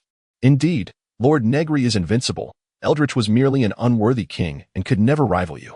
Upon hearing Elder Shiye's words, Negri lightly caressed his chest before smiling. Eldritch, while not a competent warrior, was nonetheless a commendable king. Is that so? Quite the assessment, Elder Shiye remarked, a hint of peculiarity in her tone. So, is Lord Negri planning to come forth? No. Regarding the strategy for Nala, I shall leave it in your capable hands that if necessary, I will send Noah in my stead. Negri stood before an ornate edifice, a pleased smile gracing his face. Before that, however, I have another matter to attend to. Then I wish you all the best, Lord Negri, Elder Shiye said, smiling. At that moment, two armored knights approached Negri, hands resting upon their sword hilts. One of them harshly inquired, Who are you? Why do you stand before the cathedral? Indeed, Negri now stood in the capital of Indikami, Amarlo, before the magnificent structure that served as the headquarters of the Church of Divine Favor, where the church's knights and priests received divine blessings. Typically, ordinary believers would undergo purification rituals at a side entrance before entering to worship, while the main entrance would only open for grand ceremonies. While it was acceptable for a common person to stand before the entrance in awe, Negri's overwhelming presence made it seem as though he were the very center of the world, exuding an ominous yet alluring aura that instilled fear in the hearts of onlookers. Answer me, or I shall detain you for blasphemy. The Knight of Divine Favor, beads of cold sweat forming on his brow, drew his sword with a slight tremor. Behind him, another Knight of Divine Favor unsheathed his sword and, without hesitation, struck down his comrade, blood spilling forth and sending the onlookers into a panicked frenzy. Welcome, Lord Negri. The knight's eyes shone with fervent zeal. Yes, inform all operatives to do whatever it takes to draw out the Church of Divine Favor's personnel, Negri commanded. Stepping forward, a surge of force erupted, crashing against the grand stone doors, sending them flying apart. The commotion roused several knights and priests of divine favor, yet some of their once loyal comrades suddenly displayed fervent zeal, launching surprise attacks on their allies, causing considerable damage. Meanwhile, dark clouds began to gather in the distant sky, their cacophony echoing through the realm, startling the entire royal capital. The shadows obscured the sun, and black snowflakes fell from the heavens. Only upon closer inspection did the people realize they were, in fact, black feathers, an acrid scent permeating the air. Negri advanced deeper into the cathedral, unperturbed by any obstruction, whether it be man or wall, as they crumbled before the pinnacle of his power. Evil beings shall not take another step forward. A throng of knights of divine favor gathered in a corridor, each raising their swords before them. My lord has granted me the power of justice. I shall cleave through the darkness and vanquish evil. The knights, aglow with divine blessings, surged toward Negri. Jliest, the dragon tongue echoed. Yet Negri's stride remained unbroken as knights fell beside him, their armor shattering, blood and limbs scattering. As he traversed the blood-soaked corridor, a knight who had previously stood at the rear collapsed into a pool of blood. When Negri passed by, he paused momentarily before continuing onward. Once Negri was out of sight, the knight began to tremble, eyes wide as he beheld the carnage around him. Tears mingled with blood as they streamed down his face. Having positioned himself further back and instinctively activating his protective blessing, he survived the encounter despite his grievous injuries, holding his breath and lying still to feign death, narrowly escaping a grim fate. Yet, that brief pause from Negri made him realize he had been noticed but spared. An unprecedented wave of fear and humiliation washed over him, yet he could not deny a flicker of relief within. Though he knew his life would forever be shrouded in the shadow of this encounter, Negri swung the door open, and a knight radiating white light charged at him with sword drawn. With a hand adorned in scales, Negri grasped the knight's sword and yanked it back, thrusting his palm forward. His nails pierced the knight's jaw, embedding into the throat and shattering the spine, decapitating him. With a flick of his wrist, he sent the knight crashing into another who had rushed forward. Without pausing, Negri continued onward. Chapter 91. Divine Love for All. Demon, you are a demon. The dragon's might paired with Negri's unstoppable advance, further fueled by his profound understanding of human nature, made every movement he made a catalyst kill it. Negri seized a fallen knight's sword from the ground, channeling a surge of power into the blade. With a swift motion, the sword shattered, its fragments scattering like iron shards one by one. The knights met their demise mid-air, crashing to the ground, their lives extinguished. Once their life force was snuffed out, the draconic levitation spell that had been cast upon them dissipated, leaving them without even a chance to feign death. Enough, Negri. This is the Church of Divine Grace, the abode of the divine. Our newly appointed Pope, Ruin Dona, emerged from the sacred hall of miracles in the Cathedral of Divine Grace, his countenance radiating with fury. For him, having ascended to the papacy was a hard-won achievement. Although the princess they had endorsed failed to inherit the throne, their influence had nonetheless seeped into the kingdom of Royas. In the current landscape of the continent, other kingdoms were beginning to feel the pressure, with the two most powerful being Royas and Intercami. If the Church of Divine Grace were to extend its reach into these two realms, the other kingdoms would inevitably succumb to its influence. Ultimately, the Church would become the predominant faith across the continent, and Ruin Dona's name would be etched into the annals of history, revered by countless souls. He envisioned basking in the divine radiance, destined to become the greatest pope in the history of the Church. Yet, why must Negri disrupt this moment, brazenly contributing to the ruin of the Cathedral of Divine Grace? Where could he save face for his church? Just a mere facade, Negri remarked with a chuckle, having learned from Eldritch the true nature of the so-called deity worshipped by the Church. This so-called god was not a new divinity, but rather a remnant of the end god. Its essence merely a continuation of the primal fire, having devoured too many powerful souls from other races, thus leaving behind a residue of unpurged spirits. This unrefined entity emerged from the primal fire, lacking even the qualification to be kindling, and it was precisely its existence that gave rise to the emergence of evil spirits, making it akin to the original malevolent spirit. However, this residue possessed a modicum of power, having amalgamated with the remnants of numerous powerful souls infused with the end god. It acquired a unique ability. Those who believed in it, if their connection was sufficiently strong and their constitution appropriate, could receive the powers formed from the traits of those who had once been strong. This was the source of its blessings. Tragically, due to its mixed heritage and the scorching flames it endured, it became sealed within ruins after the fall of the Second Empire, and over the years, it had relinquished its capacity for thought. The first pope of the Church of Divine Grace discovered this primal evil spirit within the ruins and deified it. In truth, this god was nothing more than an instinct-driven vessel for bestowing blessings. The true architects of the Church were the Council of Secrets. Ruin, the current pope, had only a superficial understanding of their deity. It was only after serving as pope for a considerable time that he would gradually uncover the truth of the god, at which point he would be invited by the Council of Secrets. Should he refuse, he would be discreetly dealt with, declared to have been called back to heaven by the divine. Negri continued forward. His invincible aura, coupled with the release of draconic might, striking at their spirits. In this moment, even the divine knights, bolstered by the blessing of fearlessness, could not help but retreat. Negri, the Church of Divine Grace is not a place for your whims. The divine loves all. Ruin declared coldly, his staff radiating brilliance, casting blessings upon all present. This was the power of the Pope's heirloom staff, temporarily bestowing all blessings upon everyone in attendance: salvation, true knowledge, life, justice, protection, sacrifice, moderation, fearlessness, and resilience. 9 blessings in total shone with a celestial light, as if angels descended from the heavens, each individual feeling the divine grace. The divine knights, initially driven back by fear, were now filled with the 9 blessings. Their dread of death, longing for family, and reluctance for life vanished, leaving only the divine in their hearts. The divine knights, alongside the priests, surged forward, roaring towards Negri. It seems rather promising, Negri exclaimed, catching a knight's sword that was swung down. The scales on his hand shattered, a trickle of golden blood oozing forth. With a swift motion, he seized the knight, slamming his palm against the knight's helmet, shattering it and sending blood spraying. The blessing of resilience allowed one to withstand fatal blows without immediate death. Typically, this was of little use, hence rarely chosen. but now it proved vital. Numerous beams of light flickered around the knight, as abundant blessings of salvation forcibly pulled him back from the brink of death, restoring his vitality. Destined. The draconic incantation resonated, an unstoppable force crashing into the charging individuals, their armor splintering and blood spraying. Yet, soon after, brilliant white light surged forth. This group, filled with only the divine in their hearts, utterly disregarded their pain, charging once more towards Negri. Bloodlock and infinite healing. Rather cheeky. Negri chuckled, raising his hand towards the ceiling, the draconic might surging once more as he uttered the unstoppable draconic phrase. Destined.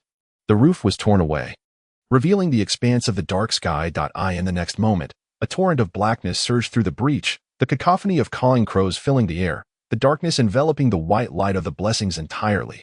Negri stood amidst the chaos, weaving through the interplay of black and white, effortlessly dispatching his foes. The blessing of resilience merely delayed the inevitable. Without the accompanying blessings of salvation, life could not be restored. As the black and white began to settle, an increasing amount of red emerged, blood staining everything in sight. Negri ascended the steps, confronting Ruin, who trembled, staff in hand. Behind Negri, a mound of corpses lay piled high, some human, others raven, though the latter predominated. Many still perched upon the bodies, pecking indifferently at the remains. Are you not fleeing? Negri inquired, extending a modicum of respect towards Ruin. I am the messenger of the divine, and behind me lies the sacred hall of miracles. I shall not allow your vile presence to trespass. Ruin quaked, yet he did not retreat. It had been 10 years since he had narrowly escaped from the thunderous storm. His eagerness to ascend and expand the church stemmed partly from ambition and desire for power, but equally from fear. Ever since departing from Ray, each recollection of Negri's formidable strength instilled dread within him. A profound sense of helplessness that urged him to amass greater power to escape such terror. Upon becoming pope, he had believed he could conquer that fear, but when Negri reappeared before them, he realized the depth of that ingrained terror, one that left him in despair. The divine is with me, Ruin murmured as he gazed at the imminent Negri, gripping his staff tightly and striking towards him with all his might. I shall accept your defiance. Negri sidestepped Ruin's assault, his palm piercing through Ruin's chest, extracting the beating heart and crushing it in his grasp. Ruin's soul energy and vitality were absorbed. His success was significantly rooted in the strength of his family and mentors. Yet among those of similar lineage, few had risen to the papacy, and Ruin had indeed possessed commendable qualities. Negri withdrew his hand, seizing the staff, which bore a deep connection to the primal evil spirit, allowing him to temporarily harness its full power to bestow blessings upon many. Were it not for the assistance of the Raven Horde, even in his draconic form, Negri would have struggled to resist such a multitude of frenzied individuals, each endowed with 9 blessings, their hearts consumed solely by the divine. He waved his hand, shattering the doors of the sacred hall of miracles, revealing the scene within. A stone altar stood at the center of the grand hall, adorned with various cryptic lines that appeared remarkably harmonious. Above the altar floated a radiant sphere of light. When the clergy sought blessings, they would come here, stand upon the altar, and partake in a specific ritual to receive the light from the orb.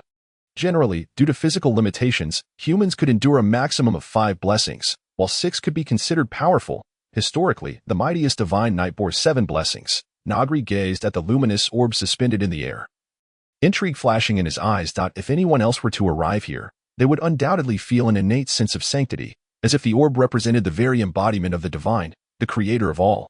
Perhaps even the orb itself believed such a being emerging from the primal fire.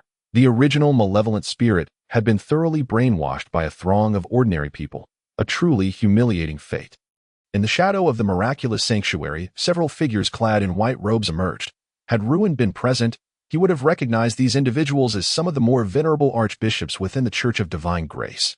Negri, do you wish to blaspheme? A white-robed figure with a scarred face spoke coldly. God. Negri stepped forward slowly. Do not jest.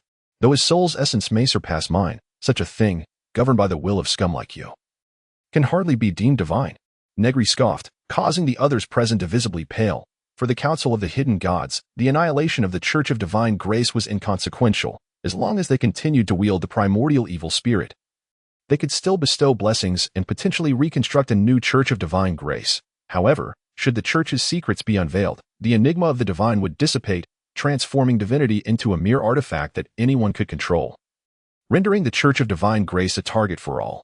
While they still commanded a multitude of divine knights, they could resist the greedy eyes upon them. Yet now, with Negri having decimated the church, should the secrets be exposed, they would find themselves hunted across the entire continent. You ought to consider how to preserve your own lives first, Negri proclaimed, brandishing the papal scepter as he approached the members of the Hidden Gods Council. Negri, your gravest error lies in coveting the papal scepter, another bald-headed white-robed figure scoffed. Do you think we would hand this over to the Pope without retaining means of counteraction? Suddenly, the scepter in Negri's grasp radiated a blinding white light, and he felt his soul structure destabilizing, being drawn into the scepter. The primary material of the papal scepter consists of the souls of past divine benefactors. Utilizing countermeasures, it can reverse the absorption, devouring the soul of its wielder, remarked one elderly figure with a white beard. Dick, you speak too freely, the scarred-faced figure chastised the old man, for even though Negri was now ensnared by the scepter, it was prudent to keep such secrets close to the chest. However, the old man, Dick, paid no heed and continued, I have prepared all the information regarding soul-forged weaponry, Lord Negri.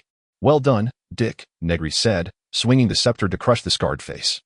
While the remaining members of the Hidden Gods Council hurled curses at Dick, they could not comprehend why he would betray the council. They had sought to employ the primordial evil spirit to repel Negri, only to discover that he too possessed the means to control it, and his mental prowess far surpassed theirs, leading to their eventual demise at his hands.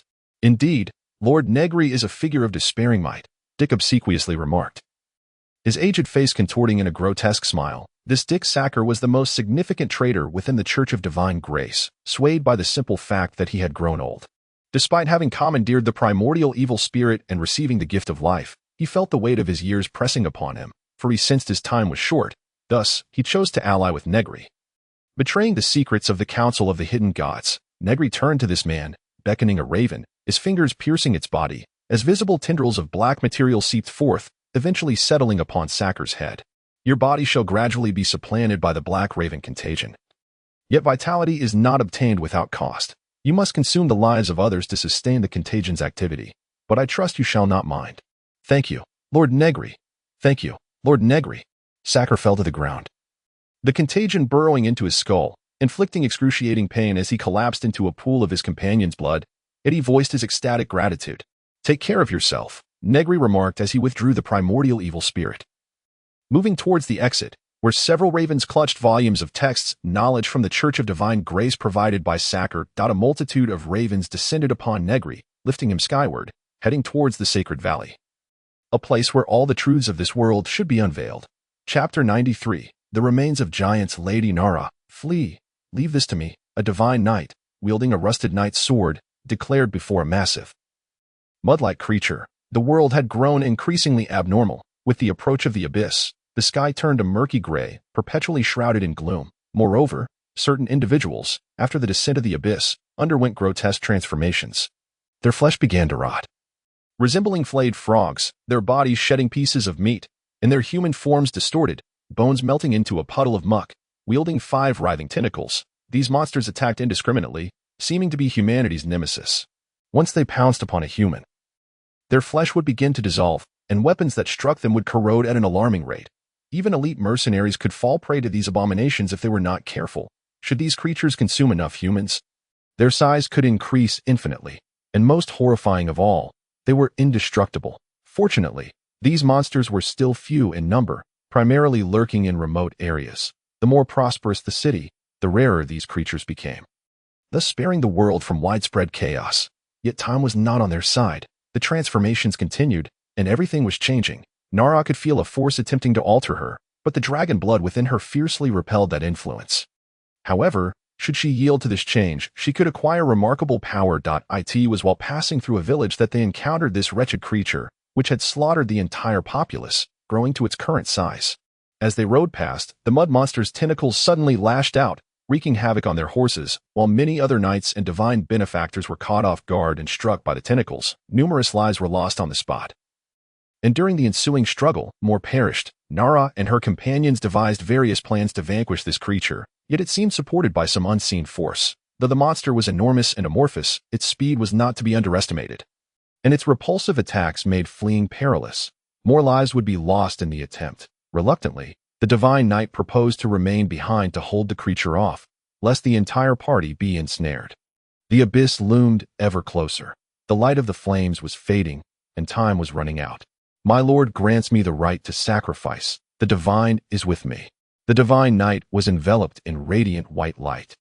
The glow of sacrificial grace igniting. Point 1 cannot deny that while the deity of the Church of Divine Grace was merely a fade, in order to align with the blessings it conferred, these divine benefactors possessed commendable qualities. The divine knight, sword in hand, charged at the monster. Nara's gaze flickered as she turned and shouted, "Everyone retreat.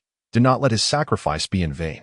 As the white light blazed forth, the creature's form was shattered into fragments, yet under some unseen power, it reassembled, devouring the divine knight's flesh and growing even larger. There was no time for sorrow. The horror of the abyss had already been witnessed. And this was still before its true arrival. What might the world become if it truly descended? The thought was unbearable. They must do everything in their power to prevent the abyss's arrival. At last, "We have arrived at the sacred valley," Nara panted, somewhat disheveled from their haste, having exerted every effort to maintain their speed. This seemingly ordinary valley appeared quite picturesque, as if the influence of the abyss had not yet tainted this place. As Nara and her companions approached the valley, a grand voice resonated within. "Child of the abyss, withdraw from the valley. I am human, and I have come to preserve the flame. Please open the passage to the first flame encampment." Ignoring the unpleasant tone, Nara planted the dragon scale sword into the ground, speaking solemnly, "The abyss draws near, and transformations have begun. We can no longer delay." "Absolutely not. The sacred valley shall safeguard the first flame. The child of the abyss shall never approach."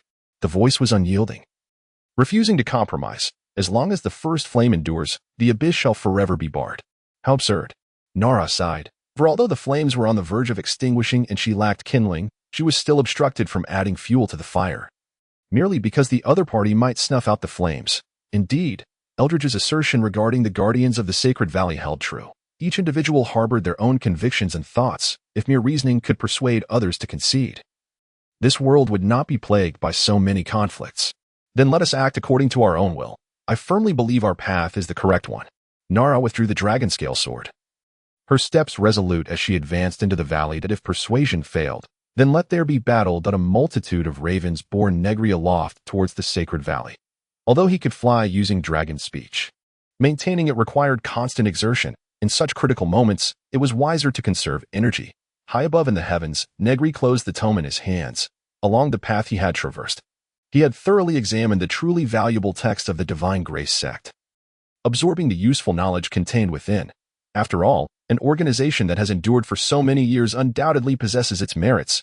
Hovering above the valley, Negri grasped the initial evil spirit, and a rune manifested upon his forehead. This was the gift of true knowledge.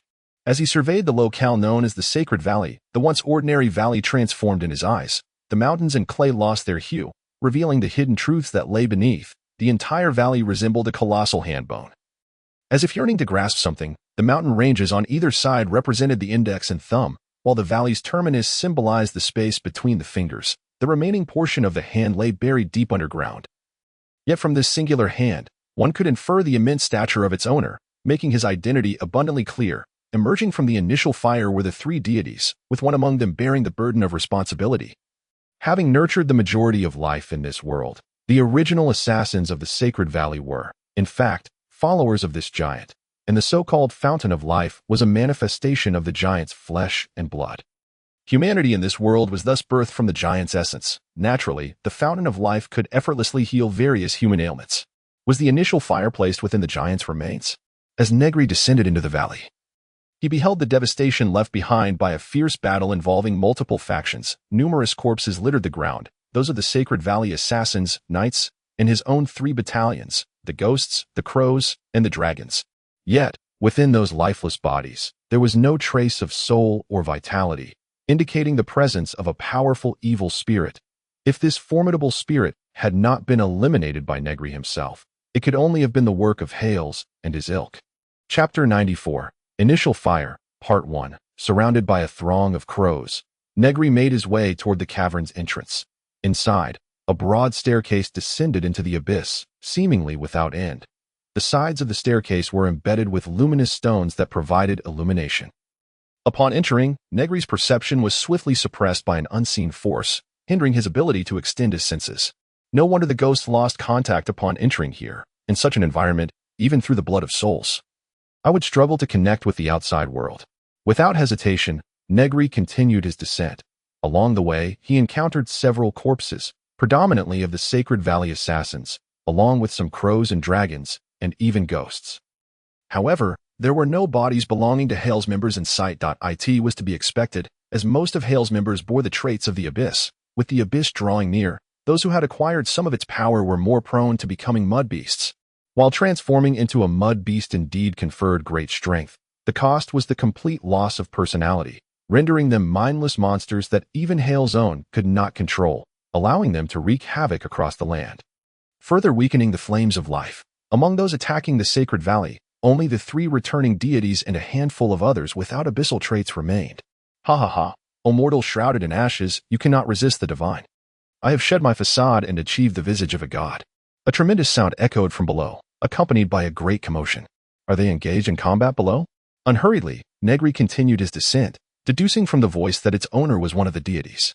Who they were combating remained unclear. Among the few remaining bloodburners of the Sacred Valley stood Aiden, enveloped in flames of vibrant red vitality that illuminated his surroundings. Not far from him were several white points of light.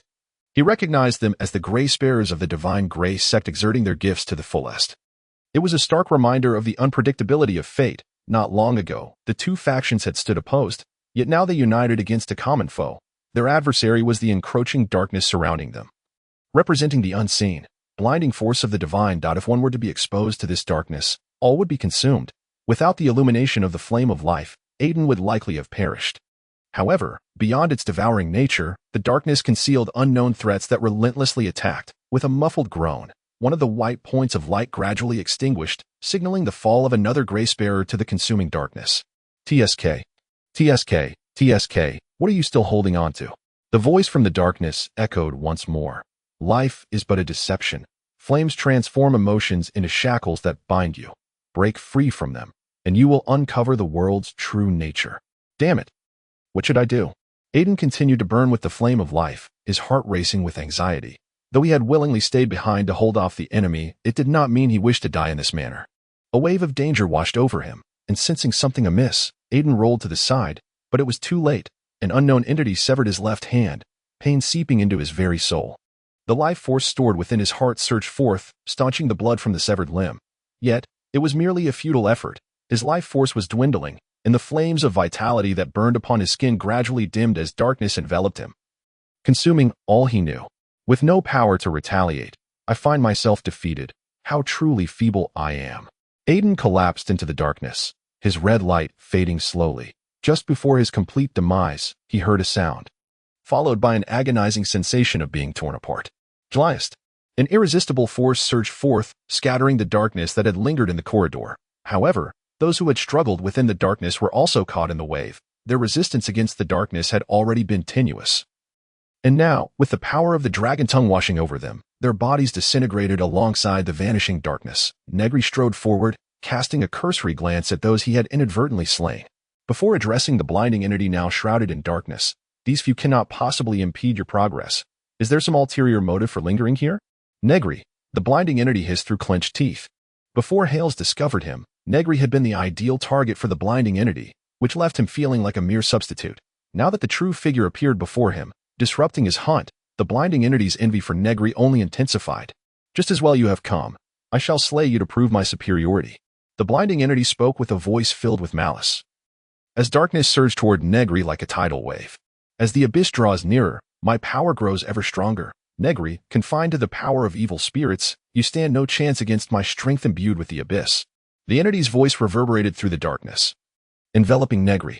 Truly grotesque, Negri retorted, feeling the darkness siphoning his power. He regarded the blinding entity with mockery. This so-called entity had merely been a rational newborn evil spirit before attaining its current form. Its power was built upon the resources amassed by Hales, and its mental fortitude paled in comparison to that of Negri, Eldritch, and others.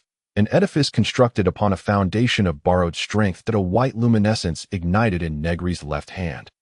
Growing increasingly radiant, repelling everything in its vicinity, be it darkness, the steps beneath him, or the air above, the gift of justice, as described by the Divine Grace sect, serves to reject that which one perceives as erroneous, effectively transforming willpower into a force of repulsion, casting aside all deemed wrong. Yet, the true strength of Negri's will remain a mystery to all. The darkness was indeed formidable, but its master's will was trivial. The light dispelled the darkness as Negri advanced, his justice propelling him forward until he seized the blinding entity concealed within the shadows. Gotcha, you pest.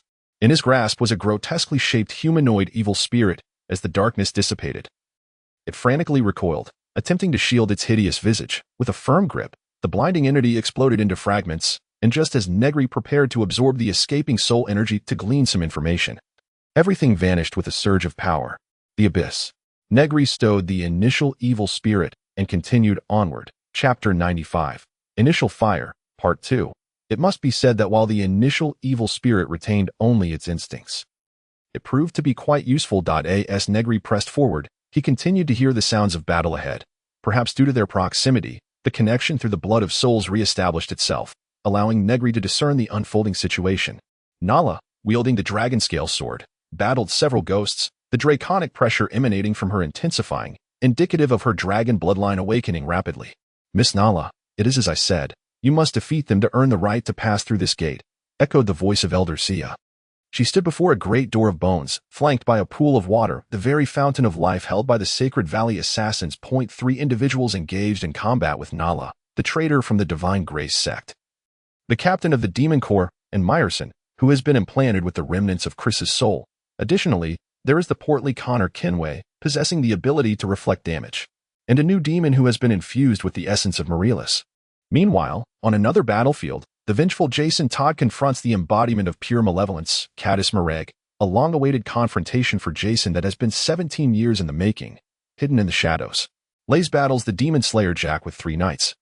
While a few remaining assassins from the Sacred Valley are entangled with a flock of crows. As for Noah, the righteous man of Negri, he stands quietly in his black cloak beside the skeletal gates, observing the unfolding chaos. Damn it! Nala exclaimed as she deftly evaded the massive iron ball swung by Connor, slashing through the illusory creations of Marilis. She turned to intercept Meyerson's knightly blade, surrounded by the 3 demons. Particularly troubled by Meyerson, who was all too familiar with her breathing technique. The secondary soul implanted in Meyerson was none other than Chris, her mentor in the art of breathing. Although he had been transformed into an undead and could no longer utilize the technique, his profound understanding of it made his attacks particularly grievous to her. Nala's memories of him lingered. He had once been a somewhat inexperienced knight, and his betrayal had led to the disastrous defeat in the campaign against Negri. At this moment, Nala could faintly sense Chris's presence within him, compelling her to overcome these foes, both to prevent the abyss from descending and to avenge her mentor. Suddenly, the scenery shifted, and Nala found herself standing on a sunlit meadow. Her once calloused hands transformed into delicate ones, her armor replaced by a charming dress. Across the meadow lay a serene lake beside a cozy wooden cabin, where a youthful Isabella and a kindly-looking man waved at her.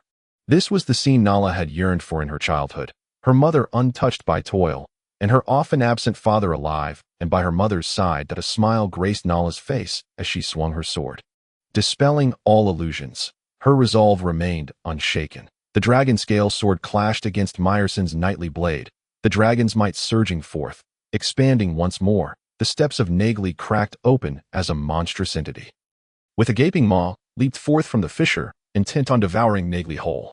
Do you wish to ambush me? Negri ceased his scrutiny of Nala, vanishing to the side. The creature's cavernous mouth resembled an endless black void, symbolizing its identity as the handcutter within Hell's domain, a position that should have belonged to Marilis. A terrifying vacuum of force emanated from the monster, consuming the surrounding light, and even Negri's crows were drawn into its depths. Once engulfed, the connection between the crows and Negri was severed. The sensation revealed to Negri the true nature of this creature. Its mouth led to the abyss that had yet to fully return. And to be swallowed would mean entering the abyss, where all would be erased, becoming part of its dark essence. The creature writhed, devouring everything in its path as it surged toward Negri. Glyst. Negri extended his hand, unleashing the indomitable power of the dragon, causing everything before him to shatter. The creature's body erupted in a shower of flesh and blood, yet its advance remained unimpeded. For the handcutter, the corporeal form was of little consequence. Its primary significance lay in that vast maw symbolizing a connection to the abyss. Although the power of the dragon language obliterated its body, it could not destroy the gaping passageway of its mouth. Truly formidable, Negri conceded, observing the approaching maw. He acknowledged that, while he was constrained by the limitations of the world and his own being, these entities, empowered by the abyss, had surpassed him, transcending the boundaries of this realm. Fortuitously, I have acquired this. Negri produced the initial evil spirit. Otherwise, facing this creature would indeed be troublesome. If Negri's soul quality surpassed that of a first-time root liberator, equivalent to the pinnacle of a single liberation, then the massive maw empowered by the abyss could at least be considered the root power of a second liberation. The initial evil spirit was forged from the remnants of powerful souls of various races during the First Empire, many of whom were akin to those of a third liberation. Though diminished over the years, its soul quality far exceeded Negri's own. Without hesitation, Negri tossed the luminous orb into the creature's cavernous mouth, activating the sacrificial grace. Upon entering, the initial evil spirit erupted in full force. The hand cutter emitted a silent wail, frantically consuming the surrounding stones and air. Yet none of this could prevent the darkness of its maw from gradually crumbling, ultimately being reclaimed by some force and vanishing. Negri continued his advance. Thus far, 2 sides of Hell's divine domain had been reclaimed, leaving only the elusive tongue cutter, representing the inscrutable nature of the divine, and the yet-to-be-replaced head cutter, whose return was still awaited. The actions of Hell's forces appeared exceedingly peculiar. From their standpoint, they should have exerted every effort to thwart Nala's continuation of the initial flame, thereby facilitating the abyss's descent. Yet, ironically, the blinding one was humorously detained by a few individuals, while the hand cutter lay in ambush, poised for a surprise attack. It was evident that there were secrets at play. Regardless, it mattered not. No matter what transpired, nothing could deter his resolve. Whether it be conspiracies or unseen secrets, he had but one task to fulfill: to conquer and then to dominate. Chapter 96. The Initial Flame, Part 3. This cannot continue, Nala contemplated, the oppressive sensation of the abyss growing ever clearer, perilously close to this world. If she did not reignite the flame soon, this world would surely face ruin. The 3 adversaries before her posed a formidable challenge, though she could barely manage to contend with them. Defeating them seemed nearly impossible. Myerson's combat prowess was hardly inferior to her own, making victory against him a daunting task. Meanwhile, Marilis's deceptive tactics further complicated matters. And although Connor's attacks were infrequent, each required her utmost evasion. A single oversight could lead to her downfall. Suddenly, Nala's expression shifted. Her once lustrous golden hair began to wither, spots appearing upon her skin, and a wave of dizziness washed over her. Leaning on her sword for support, she cast a complex gaze towards Myerson. To her astonishment, he exhibited the same affliction, albeit more severely. His betrayal of the divine grace sect and servitude to Negri stemmed from this disease that plagued humanity, and after receiving the secondary soul of Chris, he had acquired the ability he had long desired. Disease synchronization allowed him to resonate with the afflicted, manifesting the same maladies within himself. He would then generate vaccines within his body to combat these diseases, which would gradually spread, signifying the eradication of each ailment as its corresponding vaccine was completed. Despite his role as captain of the Demon Corps, Myerson had spent little time leading, often traversing the continent, utilizing his ability to synchronize with diseases and disseminate their cures. Perhaps among all present, he had saved the most lives, his body a repository of hundreds of diseases. In battle, he could employ reverse synchronization, transmitting the symptoms of recorded ailments to those he synchronized with. The cost of this ability was steep. Whether reading or inflicting symptoms, each use would trigger an outbreak of the ailments he had cataloged. Endowed with the bloodline of dragons, Nala possessed formidable immunity, yet, even she could not withstand the onslaught of hundreds of diseases, and since his ability merely synchronized symptoms, she could not expel the pathogens through her breathing technique, as none existed within her. The extensive information provided by Eldridge included numerous details about Negri and his subordinates. Observing the severely afflicted Myerson, Nala quickly deduced the nature of his ability. Suddenly, she found her understanding of Myerson clouded. His betrayal of comrades, servitude to the malevolent Negri, and the imprisonment of her mentor Chris's soul within him, all unforgivable acts. Yet, in his quest to heal diseases, he willingly embraced the same afflictions, suffering the agony of each outbreak from the hundreds he had accumulated. Nonetheless, Nala understood that she must prevail against him. Her path was correct, and she need not waver. Enduring the pain of various ailments, the power of the dragon surged around Nala, her breath a unique rhythm as she combined both forces. Those around her felt an overwhelming dread descend upon them. In that moment, she seemed to transcend mortal limitations, embodying a divine being, wielding dominion over the lives and fates of all present, without a moment's hesitation. Nala drew her sword. Although it appeared that no one was struck, a charred mark suddenly emerged on Myerson's body, splitting him in two. The masked Morilis met the same fate, his form cleaved in half, the severed edges exuding a foul scent of burning flesh. Even the massive iron ball swung by Connor behind him was bisected in an instant. The smooth surface of the iron sphere bore the marks of scorching flames. A testament to the razor-sharpness of that singular strike. As the dragon's might gradually waned, Nala panted heavily, directing her blade at Connor, the sole survivor among the trio of specters. Meyerson lay nearby. His undead body proving futile, he could feel life slipping away from him. A sensation reminiscent of over 20 years ago when he lay in the slums, afflicted by illness and awaiting death. The visage of Osquedin appeared before him, the very man who had rescued him from that dire fate in the slums. A person of his caliber surely deserved to ascend to a blissful paradise, while he, a wretched soul, ought to descend into the abyss of hell. Regrettably, he had never uttered an apology, yet he felt no remorse regarding that matter. With Meyerson's demise, his powers began to dissipate, and Nala's afflictions gradually faded. Her gaze remained sharp and unwavering. If she could vanquish these foes, she could unlock the gateway to the initial fire encampment. By harmonizing with the dragon's might through the breathing technique, one can instantly command the rhythm of all that lies within its domain, severing it completely. Noah remarked with a smile, having discerned the principle behind Nala's recent strike. Indeed, Nala's sword could slay anything that belonged to this world. This necessitated an exploration of the origins of the breathing technique, which fundamentally aimed to perceive the rhythms of all things in existence and align oneself with them. And was not this world forged from fire? Thus, the essence of the world's rhythm was merely the frequency of the initial fire's pulse. As one of the three divine beings born from the initial fire, the dragon race inherently possessed dominion over this world, compelling all creation to resonate with them through the dragon's might. Therefore, Nala, who amalgamated the dragon's might with the breathing technique, could, at that moment of complete mastery over the world's rhythm, obliterate the destruction wrought by fire. Even an immortal would meet their end. Perhaps the breathing technique was conceived by giants to sustain the flame, and its restriction to humanity was to prevent this power from falling into the hands of the abyss. Noah reflected, unveiling the essence of the breathing technique through this phenomenon. He then recalled the information he had garnered over the years while investigating the Koshian sorcerers. The Koshian people, who proclaimed themselves as the progenitors of all things, had been the subject of his relentless inquiry, leading him to uncover the truth. Rather than being mere descendants of giants, they were more accurately a hybrid of humans and gods, the divine names invoked by the sorcerers, as revealed through Negri's memories of the ancient deities, were predominantly those of the godly lineage, including Negri himself, a name belonging to a deity of antiquity. However, during the era of the First Empire, the new gods fled with their kin, and to conceal this disgraceful truth, the Koshian people, upon establishing their empire, obliterated extensive records regarding the divine lineage and altered the creation myth, elevating giants to the status of primordial progenitors while claiming to be their spiritual manifestation. Contemplating this, Noah turned his gaze towards the girl, pure as the dawn, and smiled.